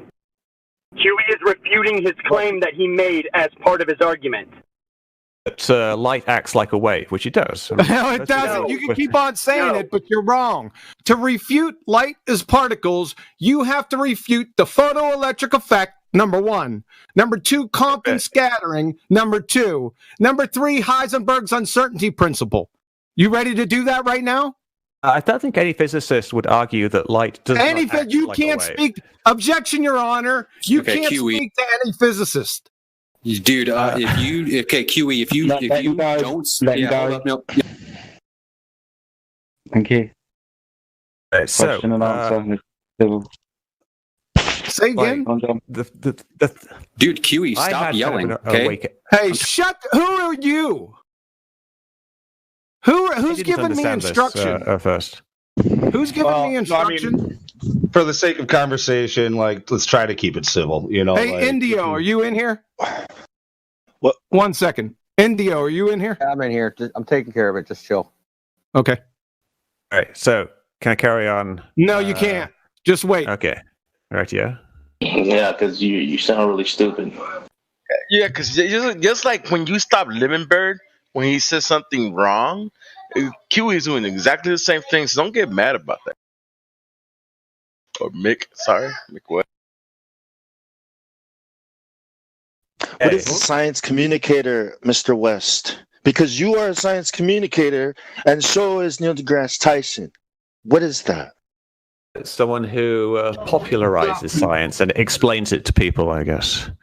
It's like stupid people, right? You don't even know what science is. What's up? No, wait a second. Yeah, science you don't even know what communicator? lasers are. What the fuck is wrong? Wait a second, folks. He's a science communicator? Do you even know what a scientific hypothesis is? Asking me what a scientific Yes, I'm asking you. I'm asking you, what is a scientific hypothesis? What is an Let's keep it simple. What are the three constituent? Hold on a second. What are the three constituent parts of an experiment? Well, off the top of my head, I don't know. I guess. And you're a science communicator? Yeah, but this isn't the type of science that people want to be communicated with. I mean, you have the variable, you have the variable, you have the hypothesis. I would wrong. I would argue that communicating a scientific principle is different than communicating a scientific experiment. Wrong. Science Everything, the whole basis of the scientific method is based on experiment. That's why, like, Dr. John's experiment was actually a pretty good one. Dr. John didn't perform an experiment. He even told you that. No, let's get back. You didn't. You're a science communicator, and you don't know what a friggin' experiment is? You'd fail 5th grade general science. Well, I don't think it's really relevant here. Like, he is also an expert on debunking on what chemtrails. Would you stop changing You're an the expert, subject, right? But like you talk about, like stuff he has like dependent variable. His life to debunking and making conspiracy theories look stupid. I just want to know what is. Hey guys, Bong, let's stay on topic. Let's not switch it up. So we got two subjects on the table. One, you don't know what the hell light is. Number two, you don't know what an experiment is. No, I do know what light is. No, you don't. It's not a wave. It's a particle. Now, acts if you like want a to refute wave. that, listen. If you want to refute he that, has to appeal to physics, to physicists. He's not going to answer. What physics? Why oh my God! Because you're not qualified to answer the question, Mick West. Because you are paid, so you're not qualified to answer that question. Am I right? I'm not paid. No one's paying me. So you have to appeal to physicists, right? So you can't answer the question. Why are you asking me questions? All right, listen, let's deal with this right now. Richard Feynman, Nobel laureate physics. The first thing Newton believed light was corpuscular. Turned out that it had very strange properties from that point of view, and it was then explained that many of these strange properties was because, in fact, it was a wave, which was wrong. Turned out he was right. It was a particle. Richard Feynman, lectures on quantum electrodynamics. Wave. Yeah, I know. It acts like a wave. It doesn't act like a wave. Particles aren't waves. They don't act like waves. Can someone mute him for fuck's sake? Yeah, QE, can you stop yelling like a fucking kid, dude? I'll tell you what, brother, Mr. Kid. Let's meet up, man. Me and you. Who said that? Who said it? I said you should be muted, you fucking. All right, you know. All right, hold on, guys. Hold on. Hold on, everybody. This is what's going on. Hold on, everybody. Look, we got a bunch of the people that hate QE in here interrupting. All those people are getting muted because literally I'm trying to hear this discussion between Mick West and QE, and everyone else. Kind of let them go at it for a while and stop interrupting. Please. Yeah, I'm going to pull over up here. I'm going to go ahead and ban everyone who's been interrupting QE like that because I know y'all don't like him. Okay, congratulations.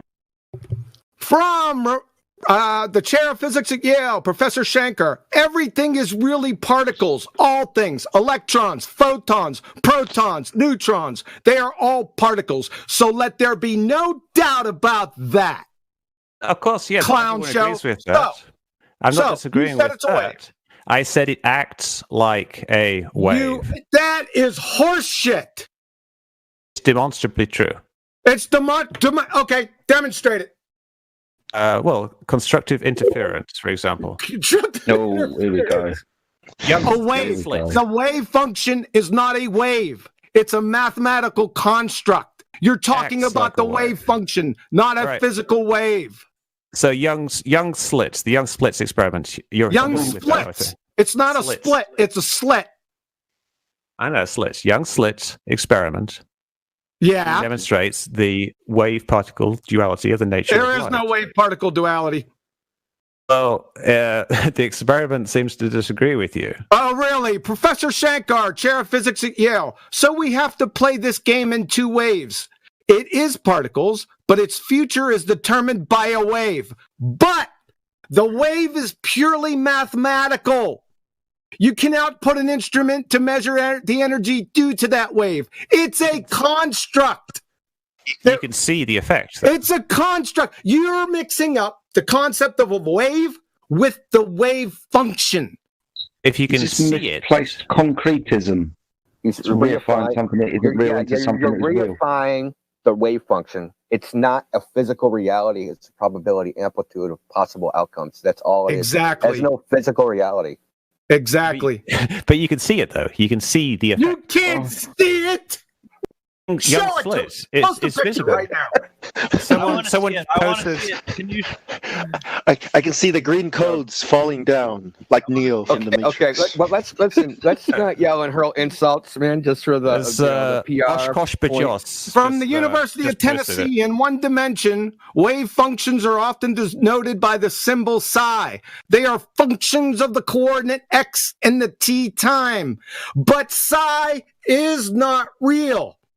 But a complex function does not have real. See, don't rumpus me, you clown. You don't even know what an experiment is. You're denying reality. You can actually see. Kiss my ass! I just pummeled you. Pummeled you. Are you denying that you can see the effect of Young slits? Oh my God! But the wave function itself has no physical interpretation. That is a physical interpretation. You can actually see the University of Tennessee. the professor of physics at Yale, Richard Feynman, and now we got Mick pseudo-fucking-West telling us the opposite. Right. Well, if you want to deny the evidence of your own eyes... Deny the evidence? Fine. Bullshit. You don't have any evidence. You just got clobbered, and you already didn't know that. You don't even know what an experiment is, Mick. Wikipedia. You want to know what denying the evidence of your own eyes is, Mick? It's looking at the sun and the moon and thinking that they're different sizes. That's denying your own eyes. This guy doesn't even know what an experiment is. He doesn't even know. It's weird. It's a little weird that you don't know what an experiment is, and you just said that you teach it. The thing is, like, science, you don't know the parts of an experiment. The vernacular of an experiment is just something that you do to test or to demonstrate a hypothesis. Yeah, but you need things in this test to conduct it, right? Oh, you don't. You get the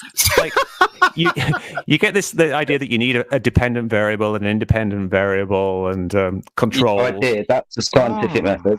Yeah, we get that idea from the scientific method, and we're trying to demonstrate cause and effect relationships without personal bias.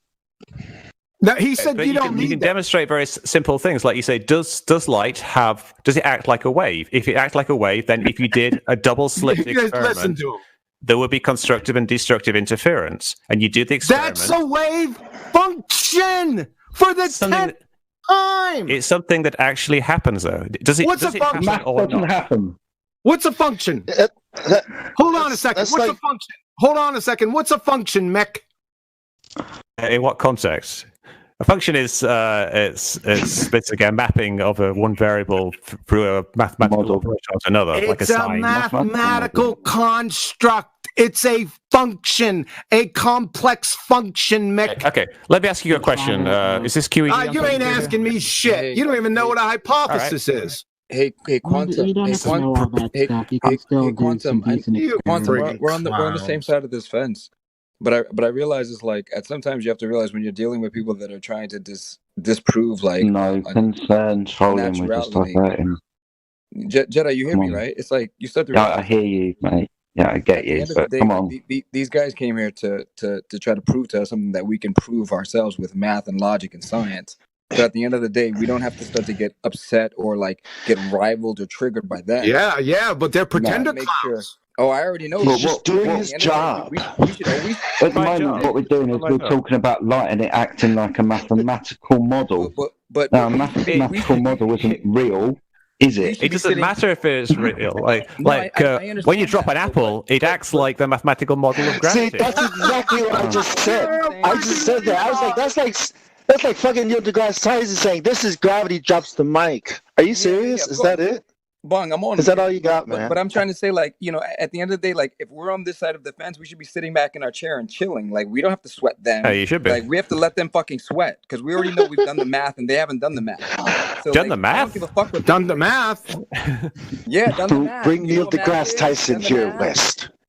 Okay, Mick said he doesn't have to have independent and dependent variables in an experiment, right? He just said that. Well, it depends what type of. If you want to have a strict interpretation Penn State University. Let's go through these. Can we go through them, Mick? So we have Mick that says you don't have to have Mick. Yeah, but can I speak? You don't have to be frustrated by guys that are just talking shit, trying to fucking waste our time. Can I speak, please? I'm gonna refute Mick. Go. Pseudo McWestian 2 space. I'm gonna refute him right now. Are we ready? Space. We live in 3 space. Not according to your friggin' fairy tale gas model, but I digress. We'll get to that in a moment. Experiment. You said you didn't need Mick. You said you didn't need a dependent and independent variable in an experiment, right? That's what you said? For the common understanding of what an experiment is. Yeah, I got you on tape, so that's what you said. Here we go. Experiment, Penn State University. There should be 3 categories of variables in every experiment. Dependent, independent, and controlled. The Institute of Physics. Would be great. That would be great now, wouldn't it? That's just one definition of. That's okay. Let's get another one. Institute of Physics. When planning an investigation, you're giving the same definition. Please shut up, Mick. when I'm pummeling you. Please shut up. You're just going to keep doing the same thing over and over again. Yeah, I'm going to keep refuting your dumb ass. I'm going to take control, John. Going to take control. If you're just going to turn around in a minute and say, no, I'm just going to keep over-talking you, then that's not helping the conversation. Just let him finish. I'm sure he'll finish much quicker if you stop interrupting him. Yeah, but I know he's going to do the same. Don't even appeal to me. Next person's going to speak is going to be John. He's going to finish, and then you're going to answer. Institute of Physics. When planning an investigation, students need to identify the variables that they consider significant and then select the ones they want to look at for cause and effect. If possible, any other variables that will affect the outcome of the experiment will need to be kept constant during the investigation. The variables are independent variable, dependent variable, and controls.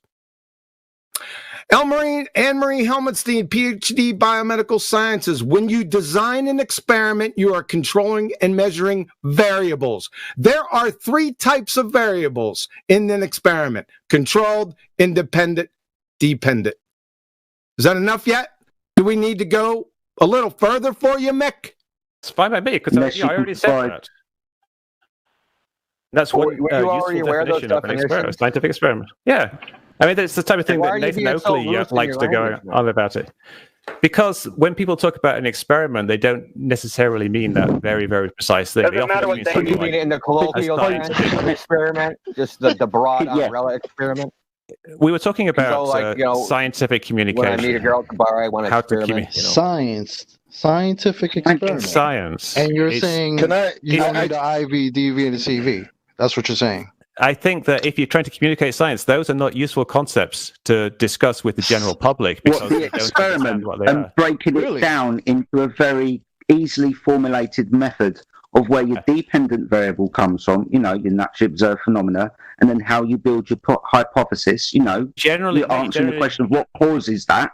So there's your independent variable. And then obviously you've got to control shit. So there's your controlled variables. You then got to take this forward in your experiment and test your hypothesis.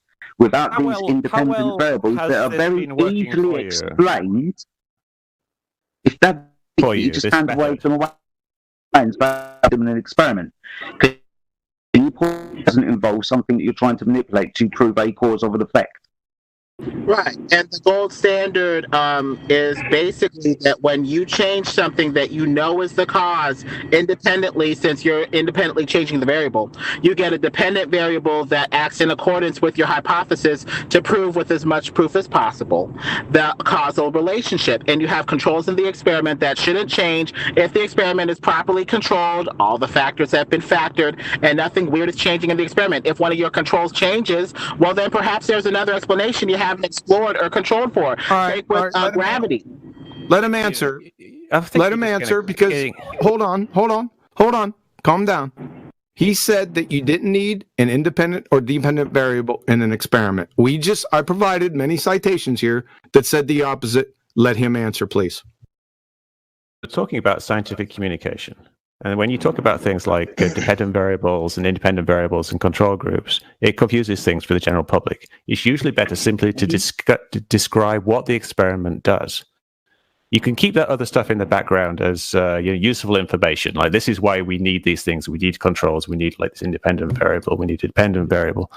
But in terms of scientific communication, it's usually best just to describe what's actually going on and what it shows. Mick, you baited. Mick, I'm sorry, I'm going to have to stop you. You baited and switched us. I didn't ask you what you were teaching them. I asked you personally, what are the 3 constituent parts of an experiment? And you didn't know. I couldn't remember off the top of my head at the time, and now I remember. Man, can I quote you? Can I quote you from Wikipedia? It all stems from a fundamental distrust of science and authority. Are you not trusting science and authority when you say those things? Like, you don't have to explain the variables. Like, so you're quoting Wikipedia? Like, if you look at the Wikipedia, are these your words or not? Are those your words or not? Which words? The word on Wikipedia. Which ones? What? I'm not sure what you're talking about. Read them again. I didn't write anything. Right. Yeah, just read them again. It all stems from From a fundamental distrust of science and authority, you are always going to get a percentage of people who are true believers. My goal is to minimize that as much as possible, to stop people falling for it and help them get out as easily as possible. What does that mean? That is what I said. So we're talking about the scientific method here, and we're asking for the variables, and you're saying, what are you saying? You don't need those, or what? You don't no, I'm saying it's not productive. It's not productive for communication to the general public. It sounds to me like he's describing atheists when it comes to religion. But people asked me about science communication. They said, you're a science communicator. What is science? And I was trying to talk about it in the context of science communication. Do you even know what that is? Do you even know what that is? Makes you a shill. I'm scientist. That's such a corporate little turd term. You know that, right? I'm a science communicator. I'm a product communicator. I communicate what the product is. You're an advertiser. I don't say I'm a science. I create synergies between. You're an advertiser with a stick down your throat. Well, propaganda is important even in science, saying proof for evolution or, proof of the God particle. Part of it is how you disseminate it to the masses to get funding and get support for your projects. But with gravity, we don't really have an experiment that's properly controlled to say we can tell that this is gravity versus, say, electromagnetism or something else. We don't even have proof that it coalesces things into balls for heliocentrism or makes orbits for heliocentrism's extravagant claims. So that's why these experiments preferably would be properly controlled with some decent variables, and sometimes you have to revisit the experiments if you discover something after gravity's formulation, like, say, electromagnetism. Just to see if we're getting off into gravity and electromagnetism. Hold on. I think you're getting off into semantics as well. Yeah. Maybe we should get back to semantics. Words mean things, Mick. So let's summarize. Yeah, words mean things, Mick. But let's summarize. You are a science communicator that didn't know the constituent parts of a scientific experiment. The top of my head. You fail 5th grade general science. Just to let you know. Okay? Thanks. That's fine. No.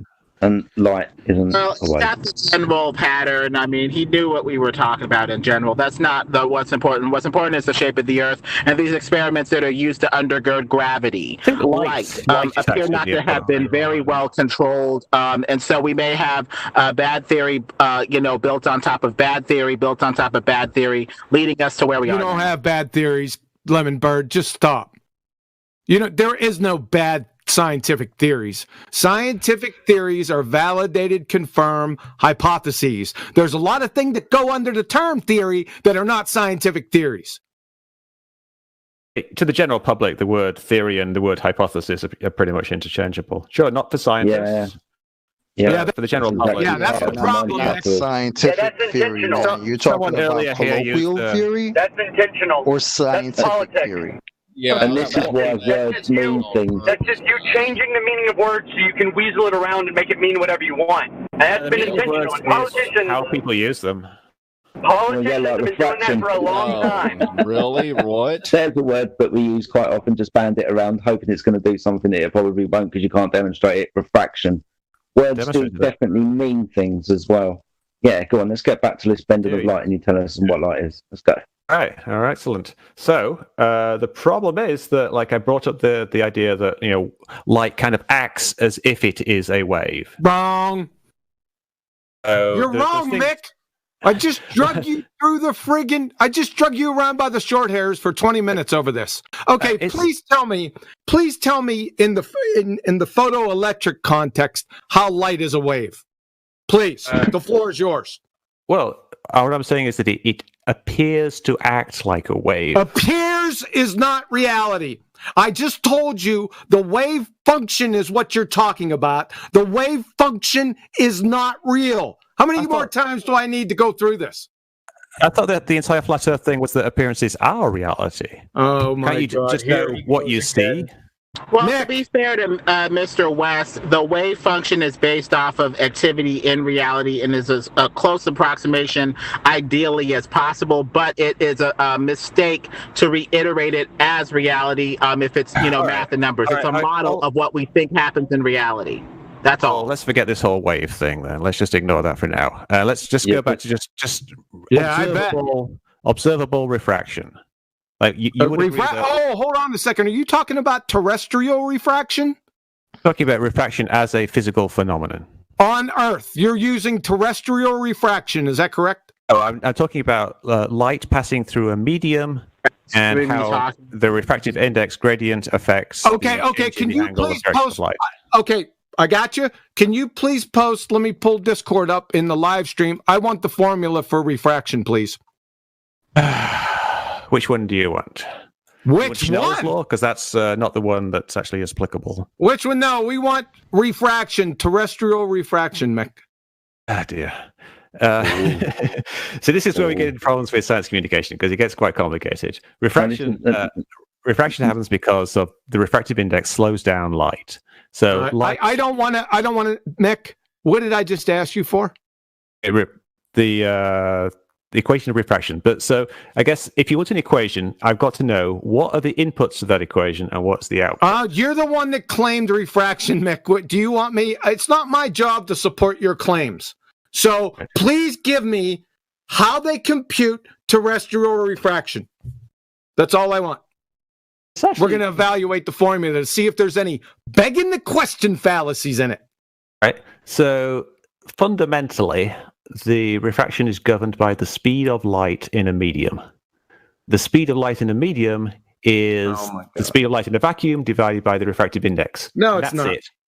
No, it's not. You don't know this. Don't go into the speed of light, Mick. We want the go to Wiki for fuck's sake. At least that actually is the underlying formula. Oh my god! It's a simplification. Refraction. That's actually a simplification. All right, but we're not seeing light travel through a vacuum. So why would you invoke that? We're talking about here, right? There are no vacuums here on Earth. What you're trying to do you know what a refractive index is? Well, the refractive index travels through a medium, but we've seen 7.6R, we've seen 1/16 of it, R or whatever, or a degree.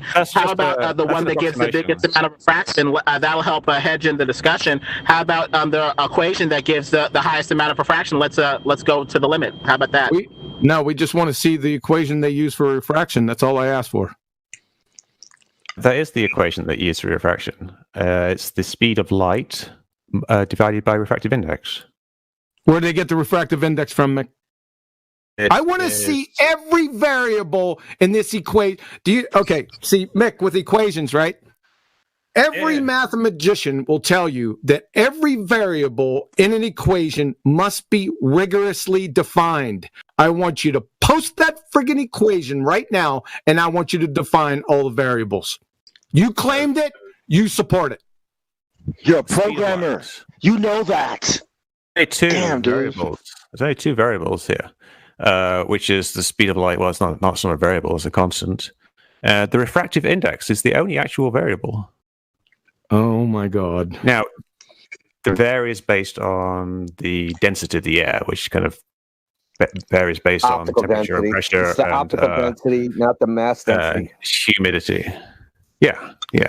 The optical density, which defines the refractive index. There's a square root of epsilon times mu. So the refractive index electric permittivity of free space, and mu being the magnetic permeability of free space.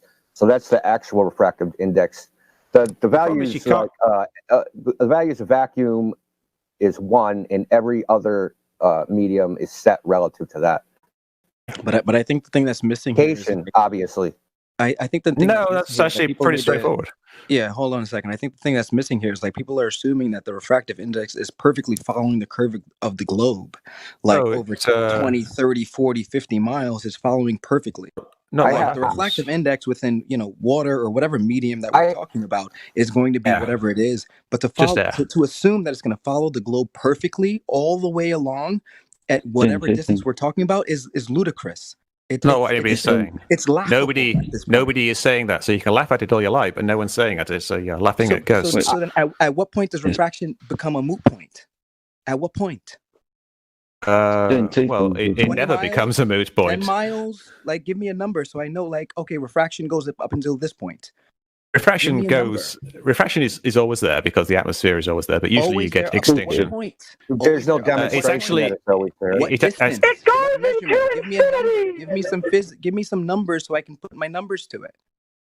Yeah, the maximum refraction you should have is 7 inches per mile squared. I think the max with 7.6R is like 6.8 inches per mile squared. That's why it helps to put this discussion within certain boundaries. That's a simplification.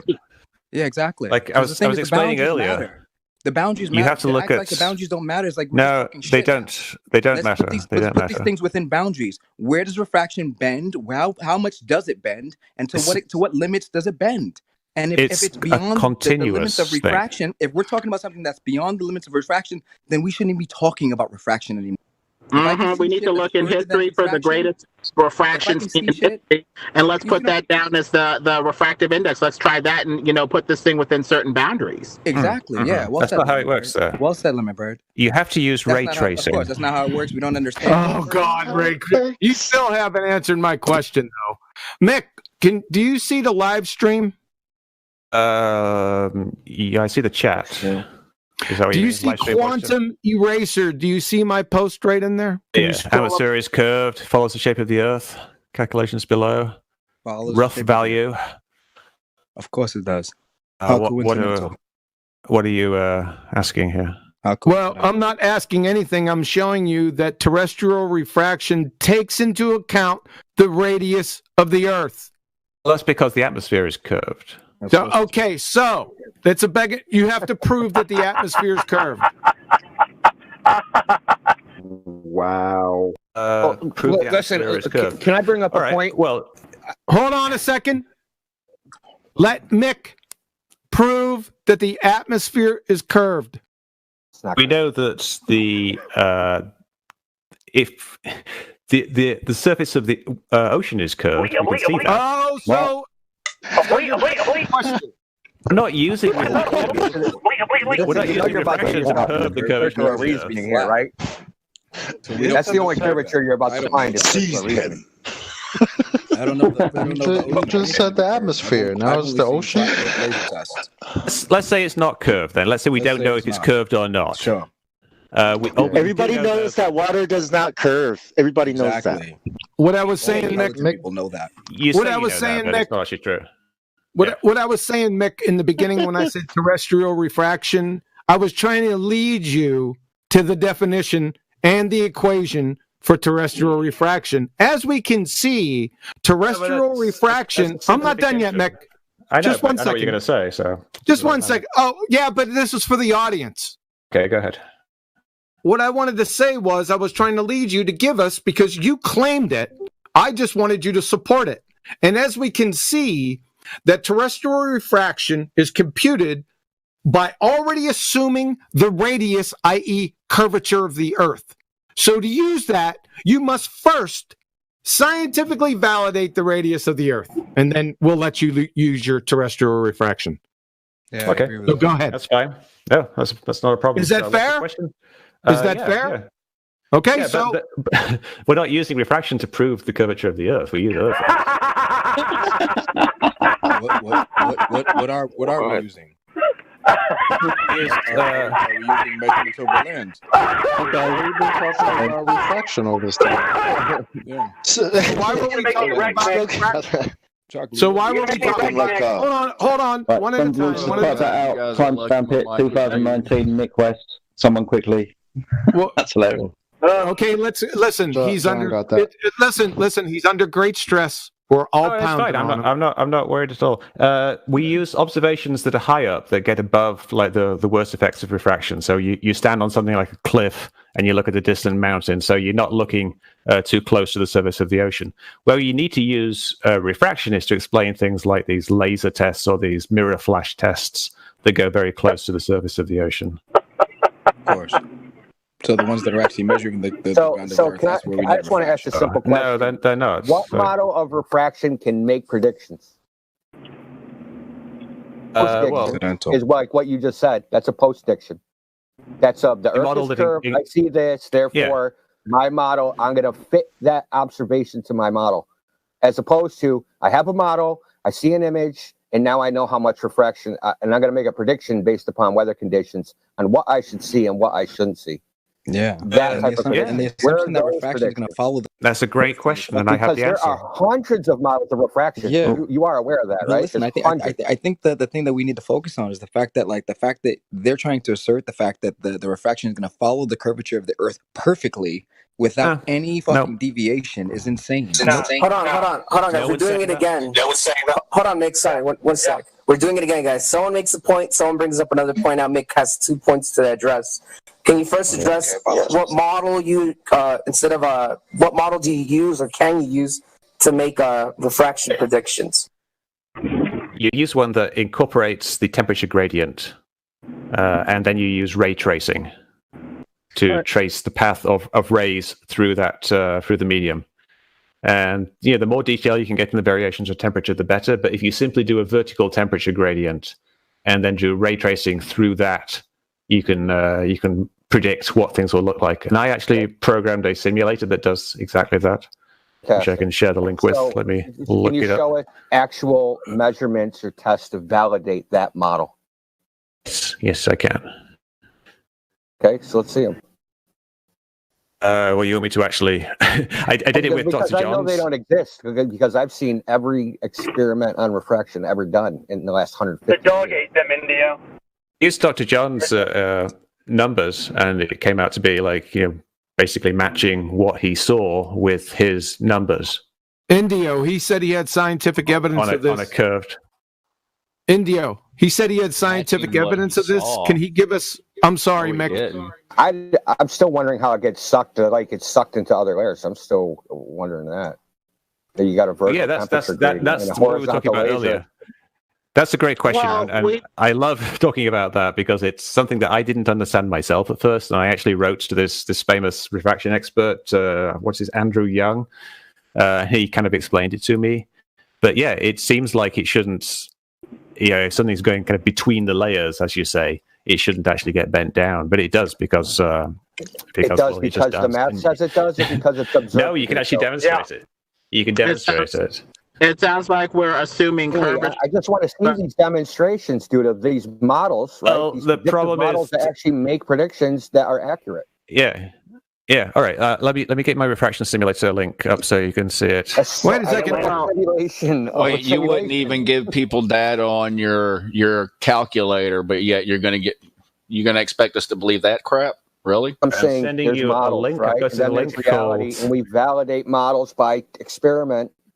Right, so where are the experiments validating the models? Yeah, we want the hypothesis. I know who A.T. Young is. I've read everything he's published. Right, so I know who these people are. Where at San Diego State University? Use ray tracing. You're going to get a bend just from the nature of the equation, right? But that's just the equation. But that's fine. That's a model. So where's the actual experimental validations of these models? Dr. John's experiment. Controlled experiments. Dr. John, hold on a second. Hold on a second. We already talked about Dr. John. Dr. John didn't conduct an experiment. He already said as much. You don't know what an experiment is. That's the problem. Hey, Indio, he said scientific evidence. Can you please have him post the natural phenomenon? Go through the steps of the scientific method, please, Indio. The natural phenomenon that he observed? There is Yeah, there isn't one. What's your dependent variable? Let's see, the temperature gradient. Of the Earth. The temperature. So the temperature grading. Hold on a second. Hold on. So I'm going to write this down, Mick, because I want to make sure that I got this correct. Temperature. It's just what changes. Are you doing the changing or is something else changing based off of your changes? That's it. Hold on a second. He said hold on a second. Hold on, people. Relax. That's the dependent variable actually will be the image itself. So we're going from the temperature to the image now? Get them mixed up. But it doesn't matter. Wait, 1 second. So if I manipulate the image, what will I get? No.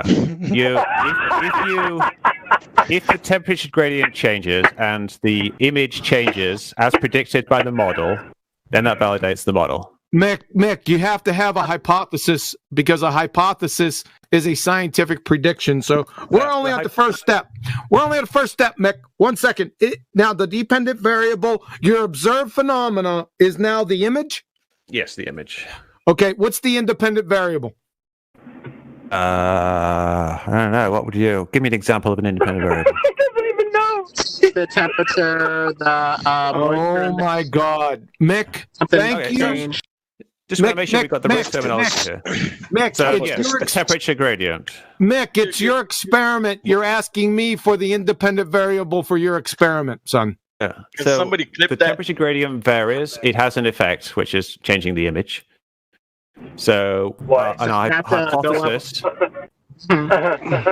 hypothesis is that there's a model. There's the Earth is. No. Every time you stop reapplying shit. It's over 5 dozen people in here. We're already on a ball when this is happening, right? This is a clown show, Mick. The hypothesis? Wait, did you really just say the hypothesis is it's a model? Have you seen my refraction simulator? Let him describe it. Let him describe it. Hold on, everybody. Please let him finish. Could you please let him? Yeah. Go ahead, babe. Go ahead. Mick, I'm gonna have you over for a beer. Cool. So the model. You want me to describe the model that I use? No. Let's just summarize. Yeah. 1 second. You said the dependent variable was the image. The independent variable was what? The temperature gradient. Temperature gradient. Okay. Give us your hypothesis. That if you ray trace light through air that is curved, with the temperature gradient being like the same over every point on the curved surface, then you will get images that match reality. So I thought you said the temperature gradient was your independent variable. In your hypothesis, I didn't see any temperature gradient being manipulated. You would take 2 different temperature gradients. No, Mick. You can't manipulate temperature gradients because that's what they are. Then it's not a viable independent variable because your independent variable is number 1, your cause. Number 2, you have to vary and manipulate it. You vary and manipulate it by waiting to a later time in the day. Waiting. Very manipulating anything, that's waiting. So is this proof of time? It changes. Are we going to prove time? If your hypothesis is time, is that what we're trying to prove? Let's say your hypothesis is that you can see better. You can manipulate the distance. Does this have anything to do with the flat Earth? No. God, he's Doctor Who. Flat Earth. All right, guys. We have to. Mick, thank you very much, sir, for showing what a complete imbecile you actually are.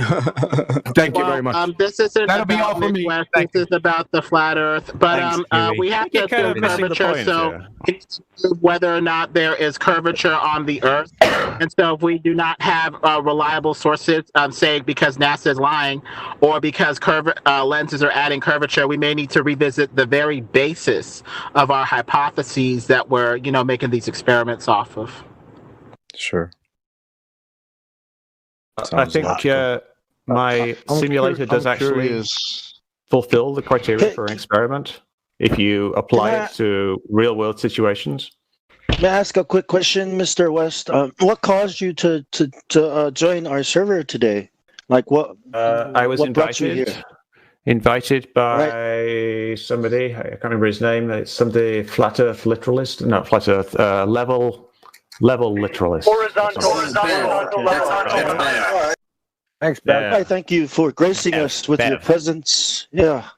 Welcome. I'm no about this stuff. Did he happen to ask you? Very interesting. I like the variety of feedback that I've got, and I know that you think that I'm wrong, but I would disagree. And I would encourage you to have a look at the refraction simulator because it's quite detailed, and it simulates a number of different things. So it even does lasers. Does this refraction simulator simulate the distance with which refraction starts to divert from the curvature of the Earth, or does it just follow the curvature of the Earth all the way around 360 degrees? Well, when does the refraction stop? Is my question. It doesn't stop. So it goes all the way around. It doesn't conform. No. So when does look at this? If it doesn't look go at this, and you'll see. If it doesn't go 360, it has to stop somewhere, right? It stops because of atmospheric extinction and scattering. Okay, but like, where does it break? Theoretically, where does the simulator stop working? Is my question. My simulator is only set up to go to really about 200 or 300 miles because I didn't see much point going beyond that. Limit to the simulator. Okay. Yeah, actually, let's see. I think you can set it to be quite a long way, but it's kind of pointless because you wouldn't be able to see that far anyway. 200 to 300 miles too much of variation. Is that a flat surface or 200-300 miles of a curved surface? You can do both. You can set it to be flat or curved, and you can turn on your simulator. What's the drop on 300 miles? Either. What's the drop on 300 miles? It's like that's a crazy amount of drop, right? Yeah, no, there is a crazy amount to drop. So you're trying to say a laser that was shot over that? Oh no, I'm not trying to say that at all. Not at all. No, it's not going to hit a target. No, you're not. So then, how is it accurate if it won't hit a target over that distance? It will show you not hitting it. It'll show you not hitting it, but then it's not accurate. So that means that the distance that it's actually accurate is less than that. Am I wrong? If I showed it hitting it, would it be accurate? At 100 miles. I'm asking you the refraction indicator, whatever the device you're talking about. It's a simulator. Have a look at it. It's going to tell us refraction up to a certain distance. Let me show you a screenshot of it. Don't interrupt me. If the laser does not hit the target within that distance, that means the simulator's wrong at that distance. That means we'd have to scale it back because the simulator is shit. Maybe the simulator only works for 200 miles or 50 miles or 100 miles, whatever it is. But there's a distance where the simulator breaks and it stops working. So we need to know still waiting on that data to support with a laser, because if we're talking refraction bullshit right now, there's a limit where the simulator is going to stop working, and my laser's not going to make it around the curve. What's that distance?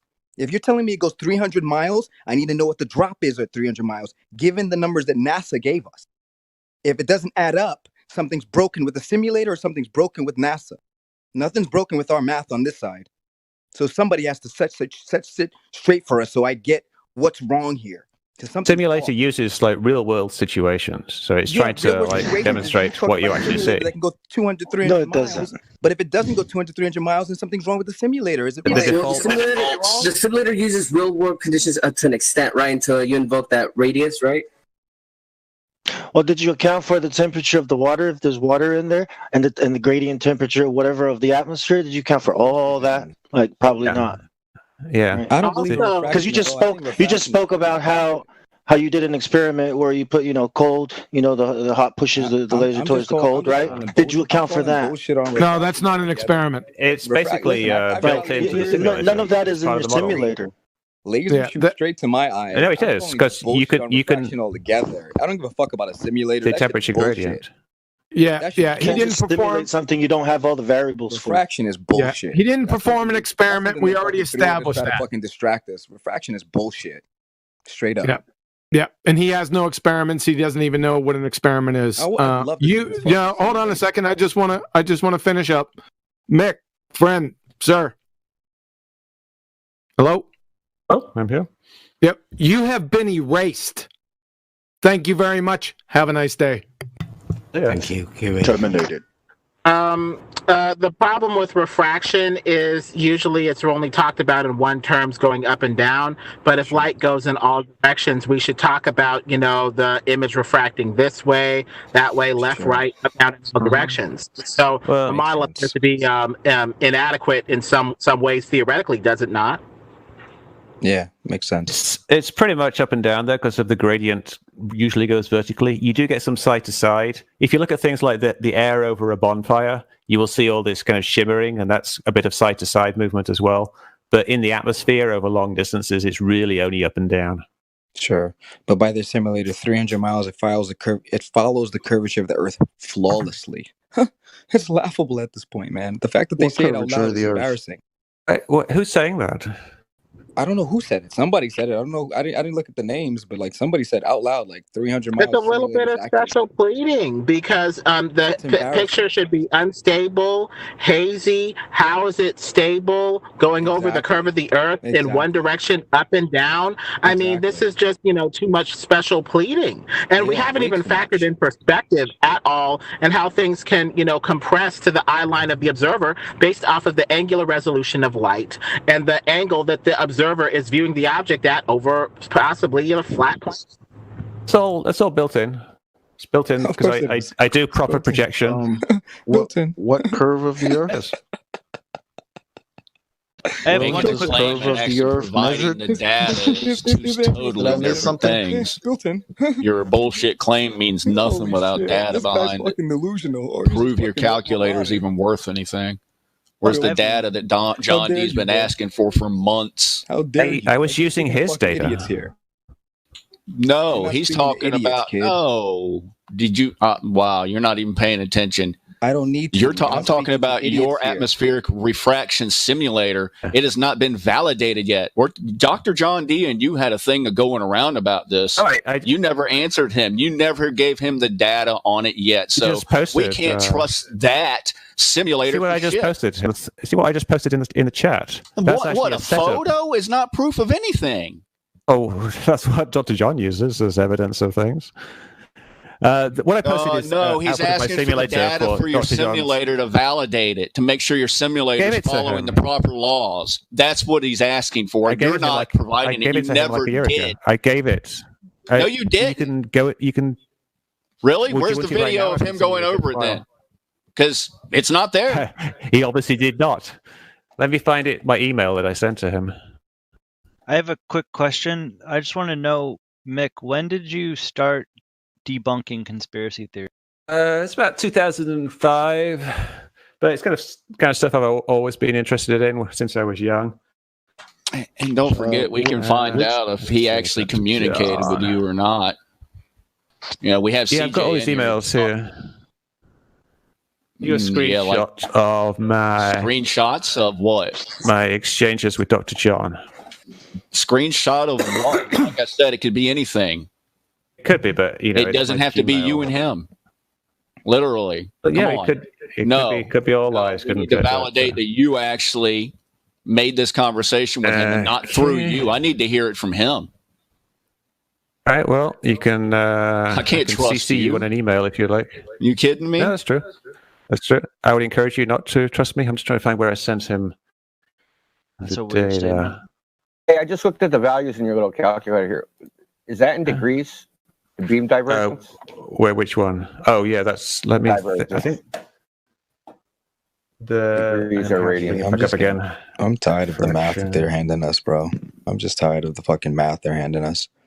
The only beam divergence for the laser. It's just a bunch of magic tricks. Only math I want to talk about is the curvature of the Earth math. No other math. The laser divergence is the standard laser, which I think is like in degrees per 1,000 meters. I'm not entirely sure though. But whatever, like the standard units of laser divergence. Large. Well, I'm just going by the screenshot. Yeah.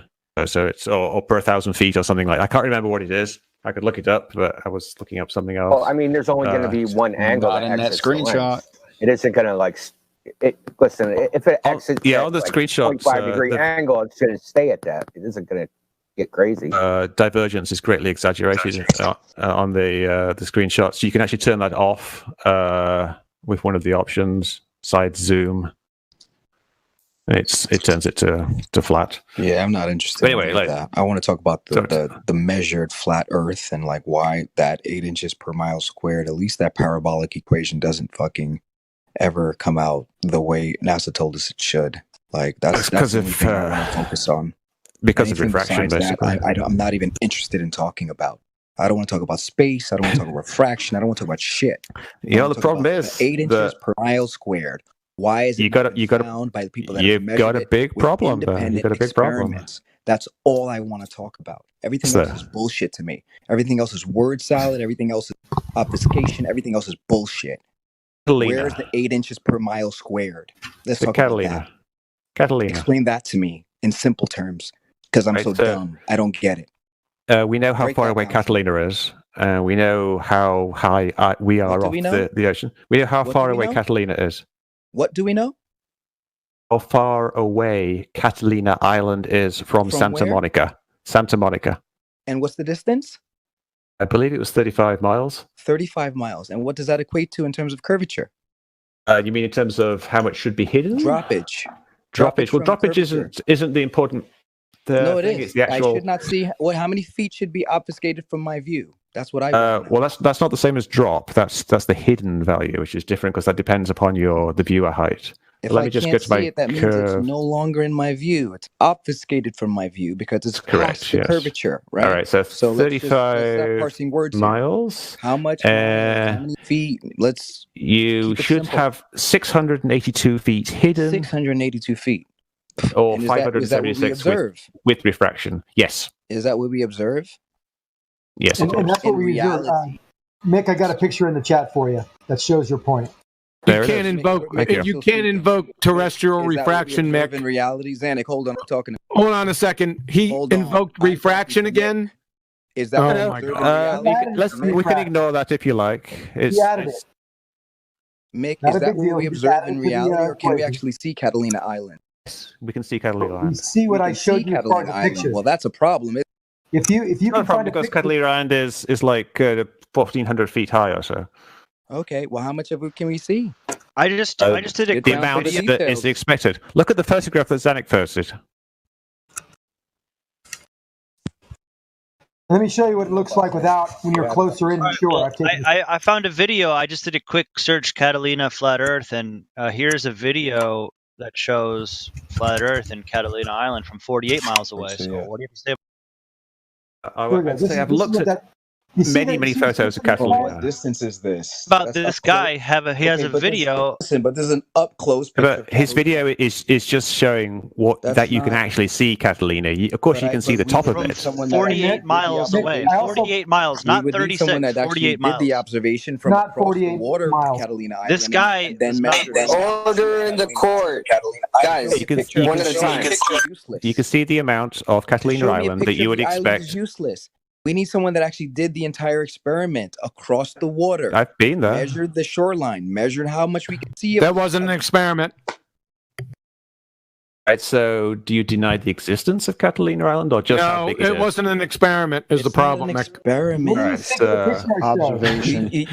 You're taking a picture of like the mountain, like look, Catalina Twin Island. Harbors Like, there. what does that have to do with anything? See the picture from the shore of curvature of the Earth. What about the video I posted where there's 2 minutes of a guy zooming in from farther away than you guys are saying? And there should be no Catalina Island at all. Look at that real quick. Oh, we could do the math on that. From Santa Monica Pier, how far it was? You can say your little observation, but I just posted a video with the alternative. I got the video. I'm watching it now. What are you saying? See, but here's the thing. It's like you're saying exactly what I showed you. Here's from the thing. 48 miles away. Here's how. Can you hear me? What you would expect to see. Here's the thing. It's showing exactly I showed you. See that? Hear me out on this one. I'm not even gonna watch the video. Let's be honest. Like I'm not even gonna waste my time with the video. There's so many observations that people have shown distances that we should not see. So if you post a video that I can see it, I'm like, well, now I'm like, did you doctor it just to fucking make a point? Because like. If we have observations after observation after observation after observation of shit we shouldn't see, why don't you reconcile the shit that is on our side? Don't bring me another video that I've never that I didn't reference, that didn't come from one of us, didn't come from an independent observer. Give me a video that I've seen on my own. You know, make the Chicago skyline disappear, and then we'll have a conversation. Until then, where are you based? Chicago skyline disappear. Do you have a place where you could go? Do you have a and then well? Do you have a place you can go? I mean, I've been to Catalina and done it myself many times. Skyline? That's not. You can just disappear. I don't know where your video came from, nor do I trust it. There's lots of videos of the Chicago skyline being hidden. I'm going to trust you? I don't know who you are. No, I don't know who you. I don't know how you make your money. You think I'm going to trust you? Do an experiment, Tony Hawk, the Great Lakes. Do an experiment, Mick. Wait a second. He said do an experiment. Mick, you didn't know what an experiment was when we first discussed this. But you're saying that experiment has to have an independent variable, a dependent variable, and a control. Yeah, I'm not saying that. And okay. Penn State, So Colorado State, the Institute of Physics, the National Science Teachers Association, they're saying that. Let's say my independent variable here is my height above the ocean. Height is not a viable independent variable because it doesn't cause anything, Mick. But your changing position changes how much you can see of an object. The independent variable is your cause. Height doesn't cause anything, like depth doesn't cause anything. Height changes your view position. No. It will change what you see. It doesn't cause anything, Mick. It's a variable which is tied to a result. There's a direct correlation between the height and what you can see. Correlation is not causation, Mick. And height is not an independent variable, Mick. Seriously? Yeah, height isn't an independent variable. Well, what is independent? Time. It has to be something you manipulate and then you see a change. No, it has to be your cause. Not only it has to satisfy. Shut up for a second. It has 3 criteria it has to meet. Number 1, it must first exist. Number 2, it must be able to vary and manipulate it. Number 3, it is your presumed cause. It seems very definite. Very definite. You got it wrong. I'm out of here. You are able to manipulate height because you're able to give the variable height different values dependent on the angle. Are you listening to me? It had to satisfy 3 criterion, clown. It's a variable. Basically, you vary the input. Clown! You take clown show! Let's see if it hits all 3 criteria. He just won't shut up. Let's see if it hits all the 3 criteria that we've spoken about. So the first one, height. Is it real? Discuss. Is height real? It's real. It's a real variable. Something you can change. And it has an effect. When you change the height, things change. You clown! Let me ask you a question. Stop calling him a fucking clown. Stop insulting him. The fucking behavior here is goddamn ridiculous. Shut the fuck up. You clown. I'm a fucking mod here. You're a clown shut the fuck up. Stop. Yeah, fuck you. I'm a goddamn mod here. So shut the fuck up. Stop insulting. Okay, so listen. It's goddamn ridiculous. Let's do it the other way. This is the Wild West. Yeah. Fuck. Yeah. Height is an independent variable. Thank you very much. I appreciate that. Clown. Fucking children. Shut the fuck up. The output is how much of the island you can see. So that's the dependent variable. You see what you've done. It's a mathematical relationship that you can measure. What's your naturally observed phenomena? What? See what you have caused. The hiding of islands behind the horizon. What's the horizon? Persuaded by these It's guys. the edge What's of the horizon? It's the. What's the horizon? It's the edge of the ocein. No, what's the horizon? Is it the lead? Just told you what the horizon was. I suppose told you where the edge of the sphere. Edge of a sphere, yeah, that's a good way of putting it. Though, is it? This horizon. It is the limitation of your view when you observe across the plane of the Earth. It's not actual. Why does the definition say apparent? Why does it say apparent? Which definition? Of horizon. Probably they're saying apparent because refraction is a factor. The line at which the Earth it's not the line. actual. Listen, the line at which the Earth's surface and the sky appear to meet. Appear. Yeah, that would mean it's because it's not actual. Someone cut out there, but did they say appears to meet? I mean, they don't. They appear like they're meeting, but they don't actually meet. Obviously, one is just obscuring the other. Yeah, that's why they call it apparent, Mick. It's where the sky appears to meet the ground. It never does. Yeah, of course it doesn't. Hey, yeah, of course. Can I ask? Obviously. I'm dying to ask this question before he gets banned again. Mick, do aliens exist? Yes or no, please. I don't know. That's. I have a question. Is level curved Let me do that, chocolate. That's me. Oh, I'm sorry, Bev. Not even had a chance to go yet. Bev, get in there. Go ahead. Hey, listen, anyone that wants to ask Mick, since he's our guest here, a question, like just speak up and so we know who wants to ask. I'm going. It's my turn. Give it back. Okay, get it. I want to ask Matt. Do you want to ask a question next? Matt Philosopher? Yeah. Need some more lube? No, wait till Bev and then you go next, okay? Put him on the list. All right, yeah, I'm good. Go. Sweet Mick, you still here? Don't forget the KY. Yeah. No. Right. We're going to get onto the level being curved. Just the reason I invited you here and the reason you came onto the thread. All right, yeah. Is like, let's take it right back to basics, right? We want to know about the curvature, right? So my thing is, I'm trying to get people to give us the best method they have for measuring the curvature of water level in a canal. Yeah. A mile long, let's say. That's too short. Why? There's very, very little curvature over a mile. You need to do about 5 or 6 miles. How much curvature is there? Your calculator? 7.9 inches. 1 mile. Yeah. It's not a lot. The drop over 1 mile is only 0.66 inches. 0.66. Yeah, that is 7 inches, isn't it? Yeah. Oh, 0.67 feet. 0.67 feet. Okay, so that's noticeable, like, isn't it? It's hard to see. So what would your... No, I'm not asking you to do it or anything. I'm asking you, what would be your method that's a good for measuring the curvature of said water level in a canal? I would use what's known as the Wallace method.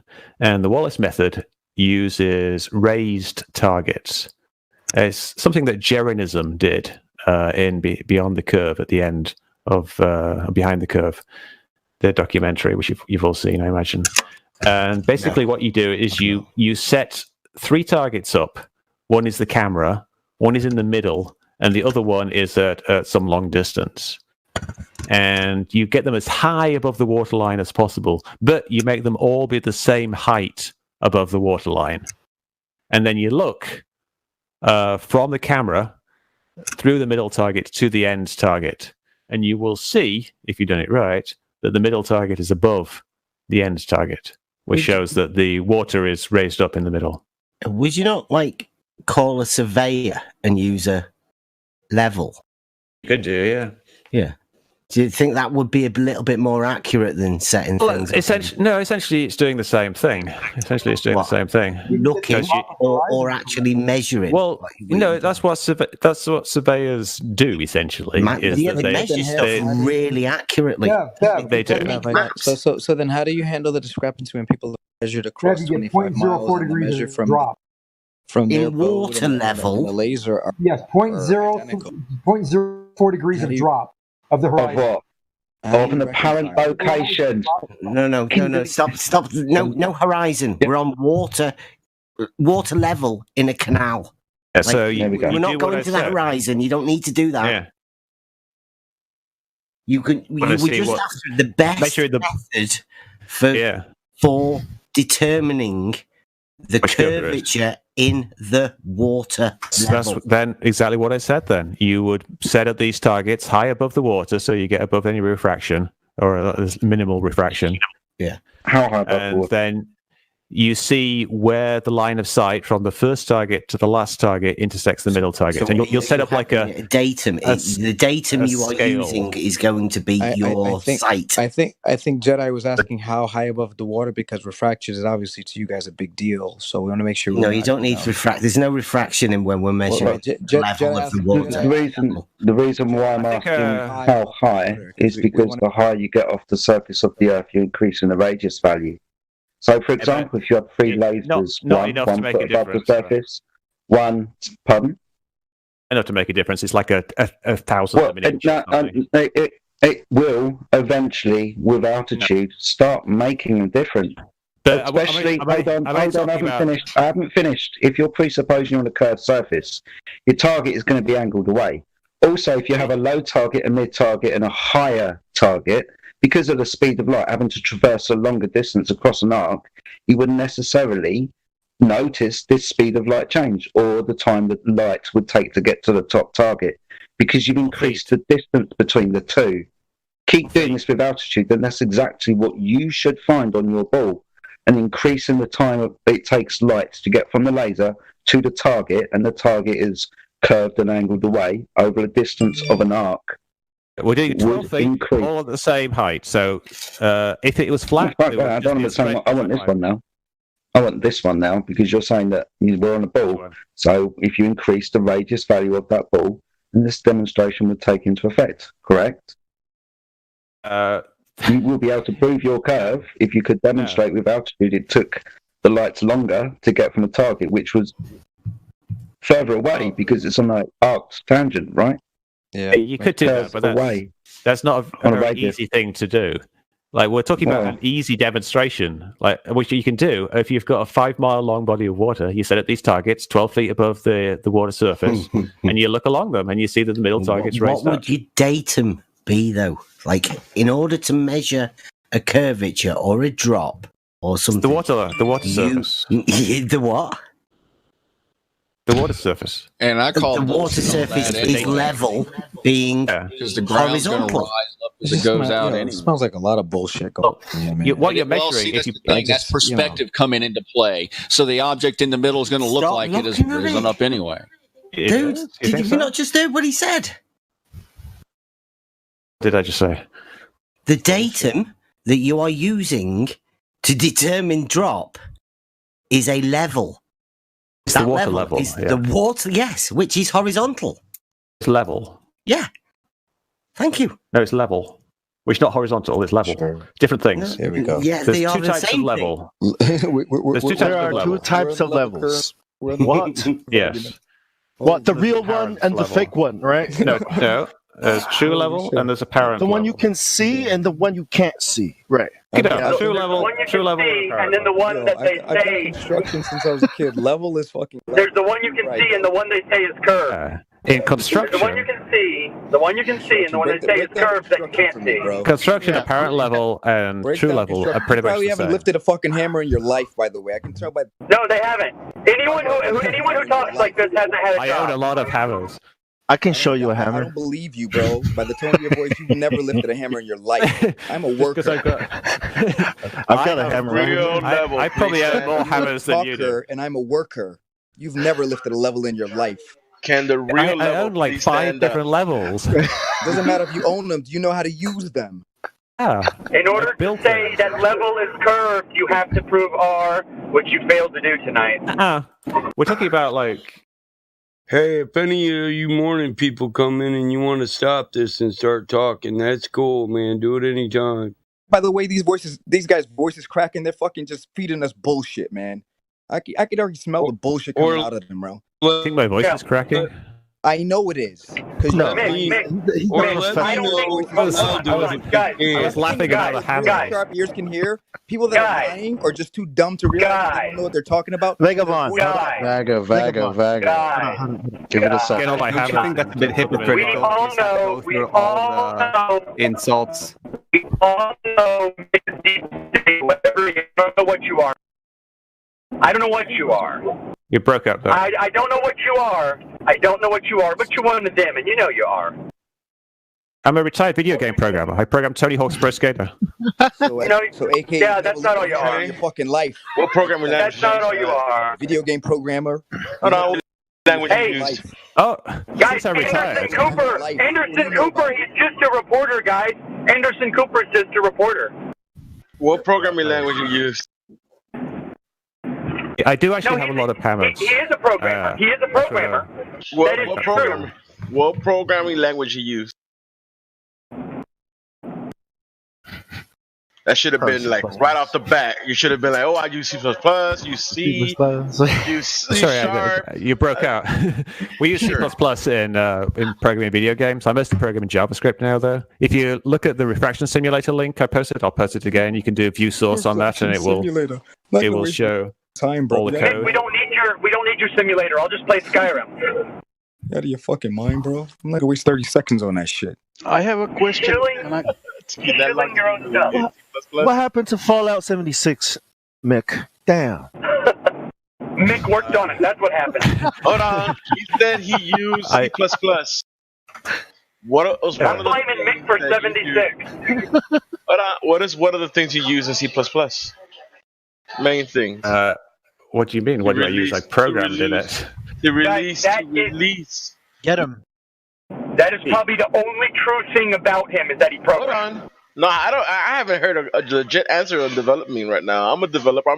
I develop in C#, but I know some C++.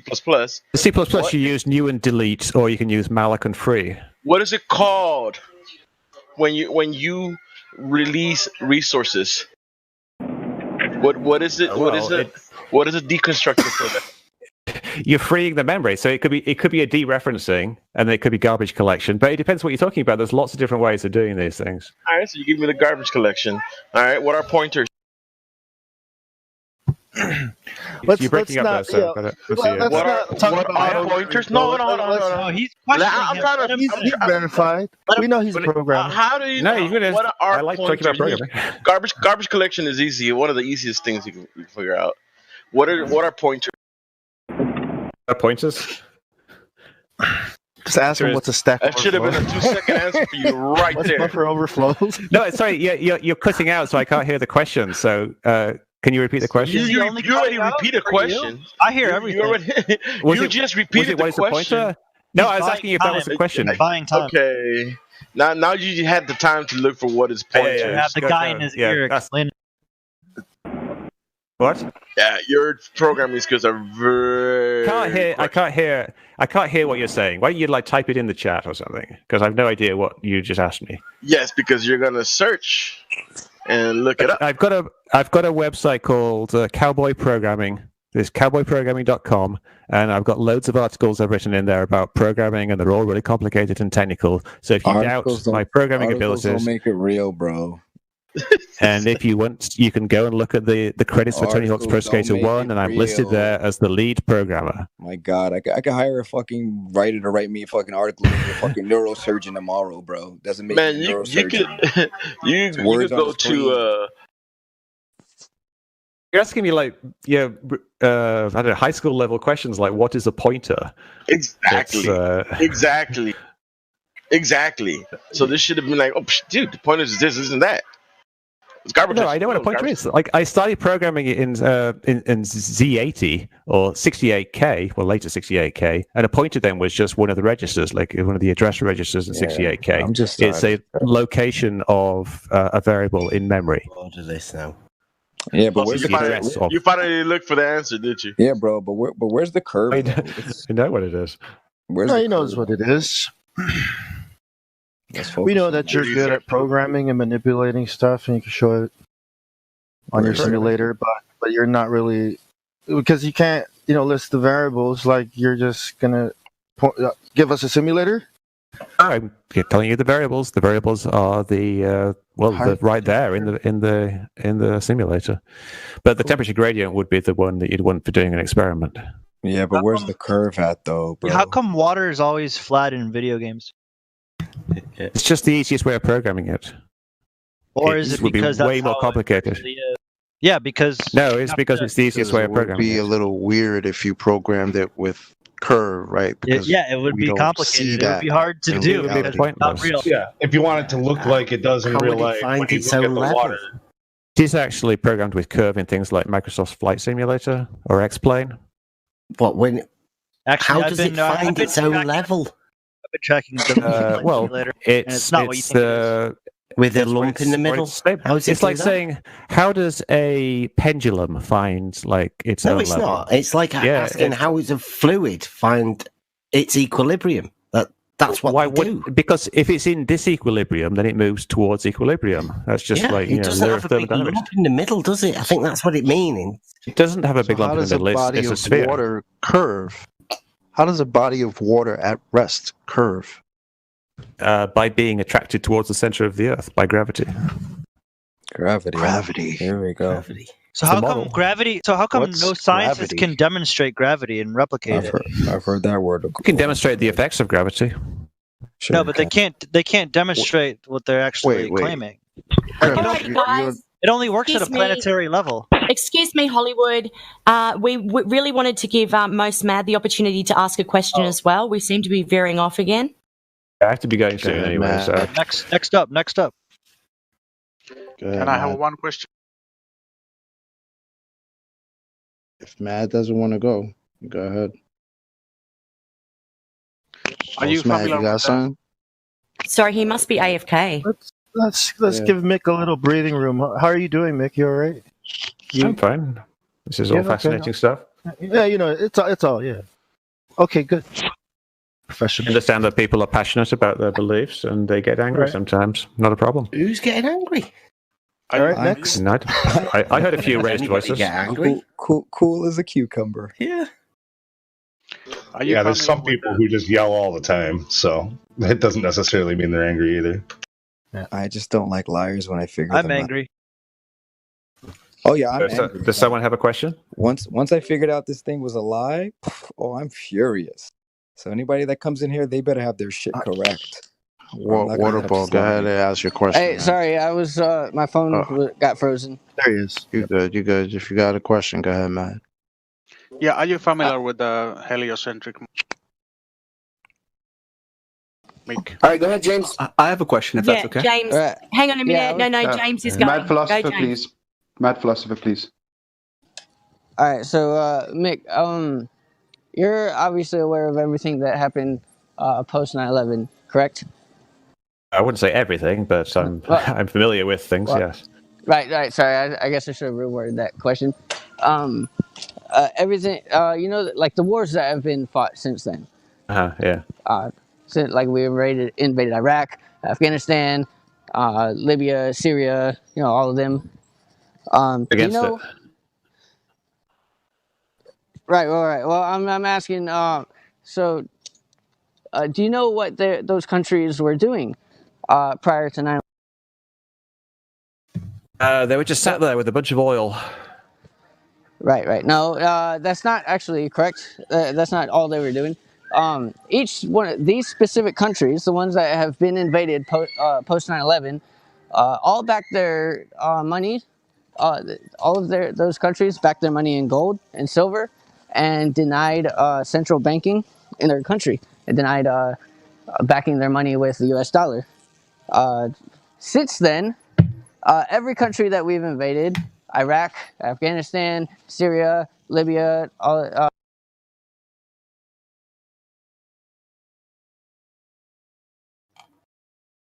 Okay, someone cut out the. He broke up. Hey, James, we lost you. Oh, sorry. Since then,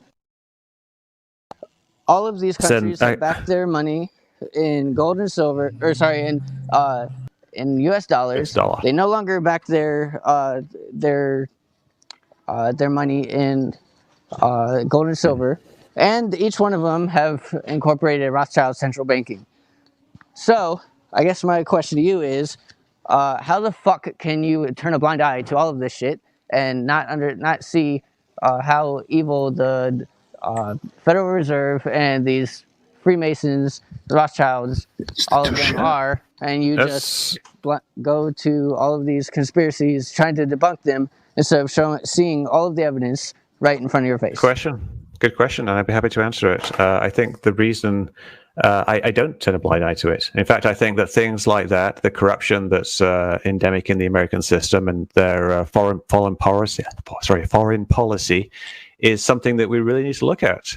I might not agree with all the exact details of that link. What do you think about it? Don't say we need to look at. Sounds like a political statement. What do you think about it? You're asking, like, why do I debunk? The reason I debunk is that I think people need to focus on things that are real. I don't think the flat Earth is real, and I think people spending all their I know you need to focus on things that are real, but you keep reifying things that are not actually. Yeah, real. wait, this is doing that. Because what I see myself doing is I'm kind of like a force multiplier, for want of a better word. If I can actually help a lot of people not spend their time Wow. On nonsense. Well, then, do they'll you be not spending see their this time world? on real news. Wait, hold on. Who are you to dictate wait, what is nonsense and what is not? Yeah, what's Are you related? the genius of the group? This is related. Obviously, it's what I personally decide to focus on. Are you, for example, like the flat Earth? Save us. Hold on. Do you not see this world, my friend? Are you the intellectual that can save us? Hold on, let me Vagabond, Matt bro? finish. I'm trying to help. Help who? So then, do you not see this world organization, this world secret society or world government trying to establish itself? Do you not see that? I don't think there's a single organization. I think there's lots of people with their own self-interests. There's lots and lots of corruption. There's lots of powerful people who are doing things for themselves. Cool. Under one banner. They're all doing a bunch of things under one banner. Do you not? I'm asking you, do you not see that? You think the Chinese are all doing the same thing? You think the Russians and the I think Japanese they're all are all doing that? Yes.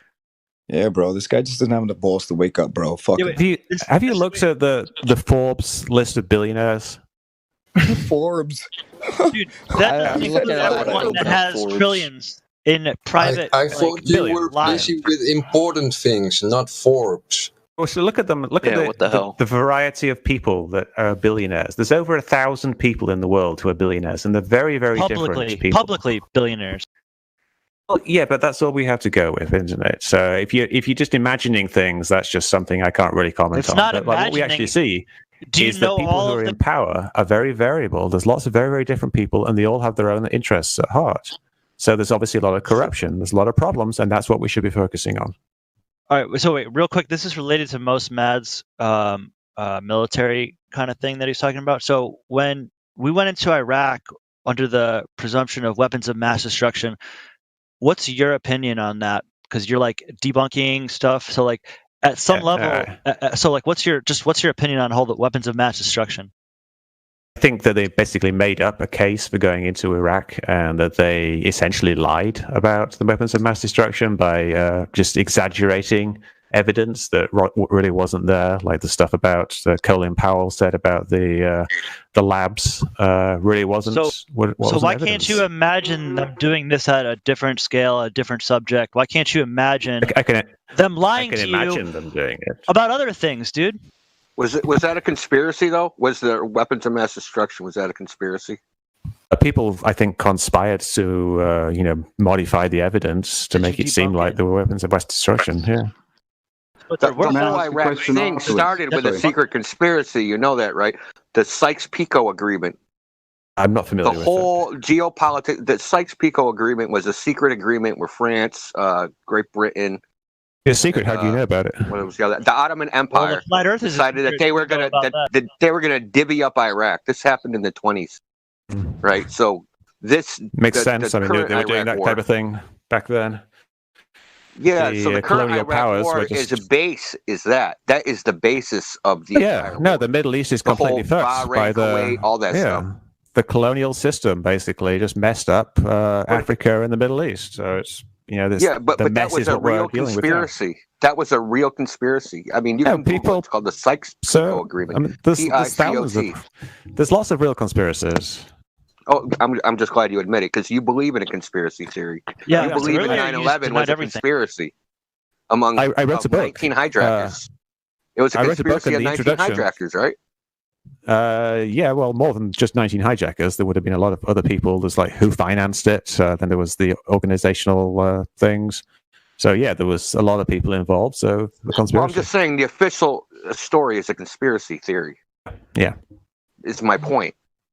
Yes, I'm not sure. Calling other theories a conspiracy theory is just saying just a different conspiracy. There's a difference between a conspiracy and a conspiracy theory. I mean, a conspiracy theory is just essentially, in the scientific sense, a hypothesis, if you want to get scientific. I believe in the lone wolf theory of 9/11, like Lee Harvey Oswald. Like there was just one person flying all three airplanes. That's just silly. I mean, I know it's silly. That's the point. So why are you saying that? Because when the government says it's a conspiracy, people believe it. When they say it's not a conspiracy and it's just some lone nutter, they believe that too. Like, you just believe anything that comes across the television set. I didn't believe the weapons of mass destruction thing. Well, it came across the television set that it was a big lie. But if I didn't believe it. If the New York Times didn't out that, then everybody would just believe there were weapons of mass destruction. Well, you're going to go to Iraq and find them for yourself? Well, they could just put them there. You can actually find them. You can measure the curve of the Earth yourself. It's hard to do things in geopolitics for yourself. May I just ask a question? May I ask a question quick? This has come from one of my friends that's just messaged me. What's your opinion on Jeffrey Epstein? Did he kill himself? I mean, considering we're talking about conspiracies. Just a quick one. I think he probably killed himself. You sure he's dead? Good. Yeah, he might have been allowed to kill himself, and that's about as far as I would go in terms of conspiracy there. But I don't think he was murdered by someone coming into the cell and strangling him. And what about what about his overall setup? I think he was a bit of a perv. What about the broken hyoid bone? Broken hyoid bones happen quite commonly in older people with suicide strangulation because it gets more brittle with age. Well, I've seen two forensic pathologists with a total of 50,000 autopsies between them say they've never seen it in a suicide. I don't know, but I've looked at a bunch of unless it's a height, you know what I mean, like 16 feet, something like that, not the 4-foot bunk. There's been scientific studies that predate this by decades that show that the hyoid bone is commonly fractured in suicides, just by regular, like hanging from a bunk bed type suicides. Well, thank you for your time, Nick. Thank you for answering. Can I have my short question? I should also say the hyoid bone wasn't the only bone that was broken. Well, I'm not familiar with anything other than that right now. I could look it up, but there was three. The hyoid bone was fractured, and the vertebrae underneath that had 2 fractures, and the cartilage had lateral tears in it. The people who actually performed the autopsy say that it was consistent with a suicide. Now, the Epstein family hired another pathologist who attended the autopsy, and he is saying that he thinks that it might have been a murder. Where's the video? Yeah, Michael Baden. Conflicting opinions. Real.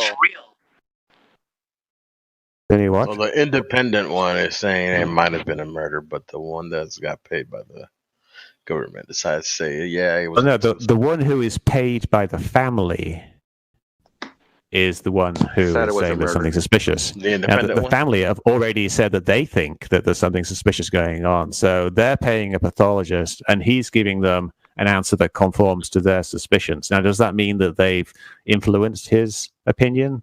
Are they going to fire him and get someone else if he doesn't give them what they want? Who knows? Well, Cyril White, who's a famous forensic pathologist, saw the autopsy report, and he says that it's more consistent with murder than suicide. Well, perhaps you should do a survey of all the different pathologists. But well, yeah, that's why when something like this happens, you have a coroner's inquest, right? And then you get a jury of people to judge the evidence to determine whether it's a murder or suicide. That's what we used to do in this country. Well, we'll see if it happens, because I seriously doubt it. It seems like the family is kind of heading in that direction, but I don't think they would win such a case because they don't really have the evidence to back that up. Well, it's not really winning. It's getting people to look at the evidence. I mean, from one perspective, I guess, but it's not really a win. The dude's still dead, suicide or murder. Yeah, but then they can sue the government and bring down people in power, which would be pretty impressive. Why was the photo of his body not him? It was somebody else's body. No, it was him. Yeah, but the photos look very different in different situations. Why did you recognize any birthmarks? You're comparing it to photos from 10 years earlier, and also he's dead. His left ear was showing. You can compare it. You can compare it to his left ear. The blood flows down to the lowest point of their body. It's called lividity, I think, because you get all this pooling and purpleness. And when someone lies on the side, without even questioning it? I'm questioning. You're not even open. You're not even open-minded. You never thought about it. You just automatically. You're like. Well, no. The reason it seems like I'm not thinking about it is that I've spent an awful lot of time already thinking about it. That's pretty weird. Like I was on. Is your default position to support the official story? Is that your default position? No, it's not. My default position is to go with whatever I think is best supported by the evidence. I don't think you've actually seen the evidence. You haven't seen it. Yeah, but what I have seen is it doesn't really suggest murder to me. There's things like the cameras being switched off or the guards sleeping on the job and things like that. Yeah, you can say that's very suspicious, but that's just something that's been happening constantly at that particular prison for the last 5-10 years or so, because they're grossly understaffed. It's a federal prison, and the federal prison budget is being cut, and they've got more prisoners there than they should have. All the prisoners. Okay, well, name one instance. Name one instance where a person has committed suicide like that, and everything has been, all the cameras from that location has been. That prison has only had about 3 suicides in the last 30 years, and I think a very small number of actual suicide attempts. So okay, he wasn't just any normal prisoner, was he? He was an extremely high-profile prisoner. This was an extremely rare case. So I get what you're saying if it was just another bloke coming through the prison system, but it was not. So, I mean, that's why what happened is highly suspicious. I can certainly see that, yeah. And I think with hindsight, he should have been put on some kind of more full-time suicide watch. But then what if those guys fall? But what if those guys fall? But what if those guards fall? He was essentially. Well, then they wouldn't if if he was put on a proper suicide watch. They've actually got much more rigorous checks and balances. Yeah, but then those guys can fall asleep. That's like saying the doctor fall asleep. Any guards can fall asleep. You're making hypotheticals. We got 3 theories. Before he got moved into the cell where he committed suicide, someone did try to strangle. We got conspiracy theory, coincidence theory, and incompetence theory. So someone you're did going try with to the kill him incompetence before he theory. actually supposedly. I am going with the incompetence theory. Historically speaking, incompetence happens. It's hard to make an argument against the federal employee not being incompetent. Federal prison, and it was very underfunded. Okay, look, basically the end result is here. If Jeffrey Epstein went into a court trial, they had evidence and would have subpoenaed or at least tried to subpoena Prince Andrew, who was one of the main people involved in this situation. So whether Epstein killed himself, was killed, or was relocated, that's the reason that he's gone now. He couldn't go into the courtroom. It would have opened up too much information on Prince Andrew. Possibly, quite possibly.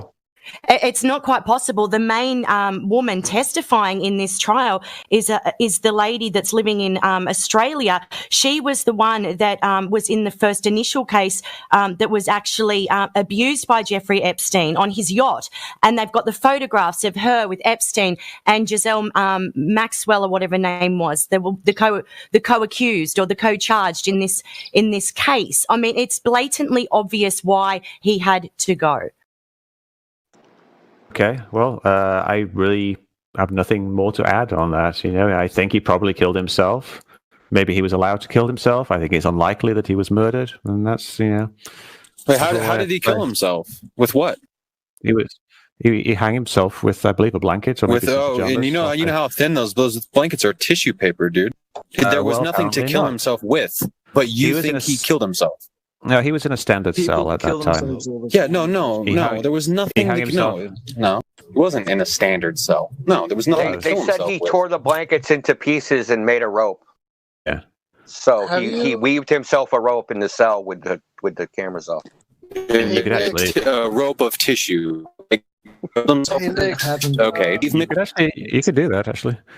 Okay, cool. Nick, but I don't know. Have you ever stepped a foot inside of a prison?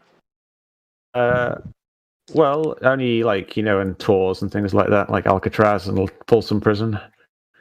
No. But I've never been arrested or anything. Not like that. Spent time in jail. A fully functioning prison. Have you ever been in one? Okay, so the blankets in prisons, they are fucking thin. It would not be able to support Jeffrey Epstein's weight. People kill themselves all the time with those blankets. You just braid it up a little bit with a few things. Yeah, obviously people kill themselves in prisons. And they do it by hanging.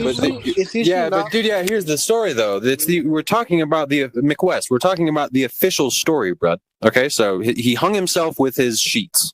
Okay, now I'm telling you that those sheets are tissues. Okay, but you say that that's fine. You can hang yourself with tissues.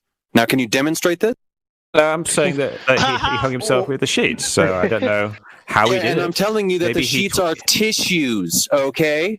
And you think that people can hang themselves with tissues. Okay, hold up. I would have to. Hold up. I'd have to see the actual sheets. Is it possible that he was told, like, can you threaten the man like that? Hey, end your life, or we're gonna do this to whatever your family, or possibly. Is it possible? I think he knew what was coming down the line, and he decided to kill himself. So when are you going to decide to kill yourself? Hey, Hollywood, chill out, man. What if they do that to Mick and he's going to do that? Like, what? I don't know. What if that's like that's how they? I don't know, man. I'm just possibility. I've already told people. They do it to me. I've already told people if I get suicided, don't believe it. I've already told people if you get a letter with my fucking handwriting or something, don't believe it. Like I've already said that. So it's possible to anyone, dude.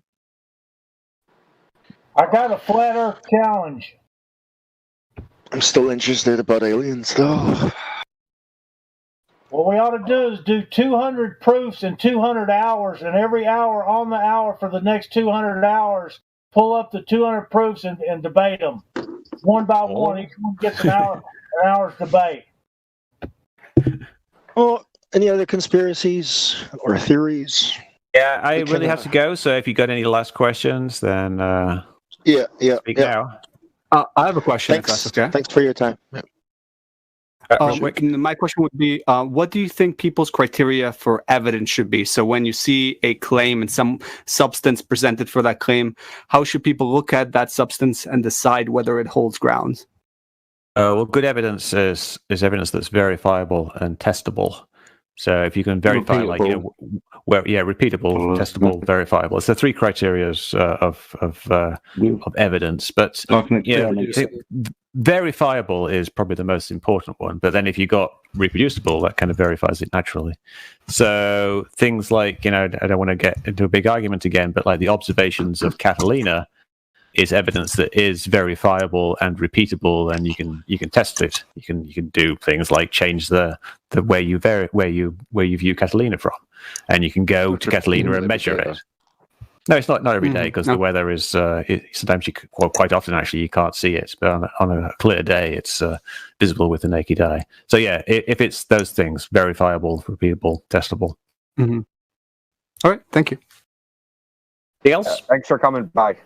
I just want to get that out. All right. Thanks a lot. We appreciate it. Yeah, thanks. Step by again. Maybe some other time. And yeah, if there's anybody who wants to have a more extended one-on-one discussion about this type of thing, I do have a podcast, and I would like to talk to people, like more varied people than I have been talking to. So if someone was interested in being on my podcast, maybe have a quick look at it. It's called Tales from the Rabbit Hole. TFTRH. And just send me an email if you would like to be on there. The universe is also just say rabbit hole. We've got one of our members here, Dr. Science. He does Flat Earth Initiative and Friday Night Fights. So it's a more structured sort of debate. So that also might be. It doesn't have to be a debate. No. I know. I'm just saying it's a more structured format where it's actually just kind of a chat. Really, I like talking to people about where they're coming from and why they believe what they believe, and how their opinions change over time. Things like I have a question for you. Have you ever thought of going to SLAC up in Menlo Park and going into the Stanford Linear Accelerator and look at that structure, which is probably the flattest structure in the universe, I would say. And you could do some tests in there, kind of go from the reverse angle. Now you have something is flat, and see if it then comports with the reality of curve or straight. Well, I mean, if you know it's flat, then it would be flat. So I'm not sure what test you could do. You get the plumb line at the ends that won't be, right? Well, at each end it would be the same. Well, no, they wouldn't be. They would diverge from each other. But yeah, you could do that on the surface. They'd be parallel, wouldn't they? Right. I mean, the other thing they would one way. Yeah, but you don't need to have a flat surface to do that. You just need two lines that are some distance apart. But the problem is, how do you measure this angle? Which you can actually do. You can do it with good surveying equipment on buildings. You can see that just measure the water level. Just measure the curve in water level. It'd be easy. That's a good point. Let's do that. Wallace.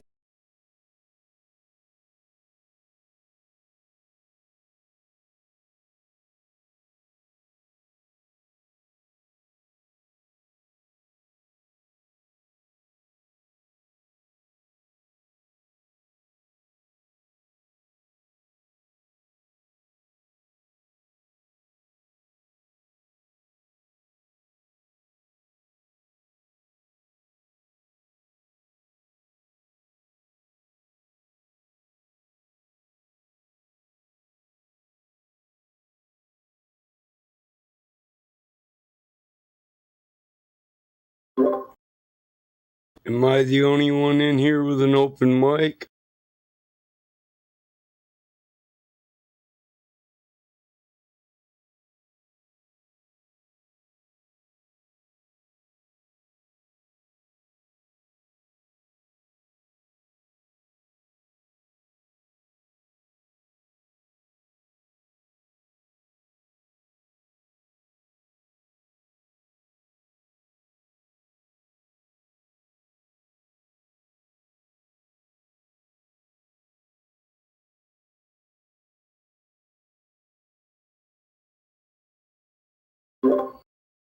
Hello?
What is the world that we're living in now that we know we're not spinning? What is the world? What is the world that we're living in now we know curvature is missing? What is the world? What is the world that we're living in now we know flat earth is winning? What is the world? What is the world that we're living in? It's like a brand new beginning. We know that most of y'all sitting there wishing, probably just itching for us to go away, completely dismissing things that we say like our minds have gone missing. Meanwhile, you're really the only one shifting reality as if it was switching, like it was some type of fantasy pitching. Next up the bat, but you wind up just whiffing. Nothing but air, you just can't do no hitting. Running around saying that water's sticking to outside the balls, your logic is slipping.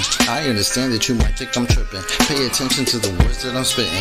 Only thing that really needs any fixing, your view of the world and the way that you're thinking. No need to go always screaming and kicking. No reason to think that Earth might be tricking. If it was spinning, then we would see drifting. If it was curving, the ships would be sinking. Logical fallacy, keep on insisting. Probably just listen. How about you try some form of consistence? Ships disappear due to angular distance. Makes a lot more sense that the curve's not existence. Why the persistence? Why the pursuit of unending resistance? Fighting a war like a soldier enlisted. Really seems as though you got it all twisted. Why not just be a bit more optimistic? Lies you've been told, the veil has been lifted. lifted. Now you've been gifted, given permission to take a position, not in opposition to the world that we're living. Key ignition, start up the engine. Choose to accept it, now this is your mission. Tell us why the damn curvature's missing. Maybe just call up a mathematician, give him a listen, have him tell you about his presuppositions. Talking about how it's not superstition, a vacuum and air pressure juxtaposition. Make a decision, tell us how this model came to fruition. You have the right to enact your volition, right up to the day of mental acquisition. All I could do is provide ammunition. Can't take the heat, stay the fuck out the kitchen. Judgment day or to the last demolition.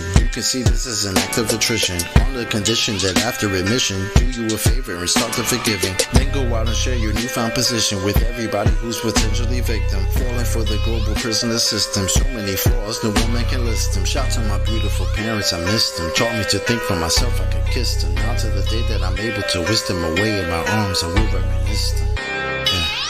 Yeah.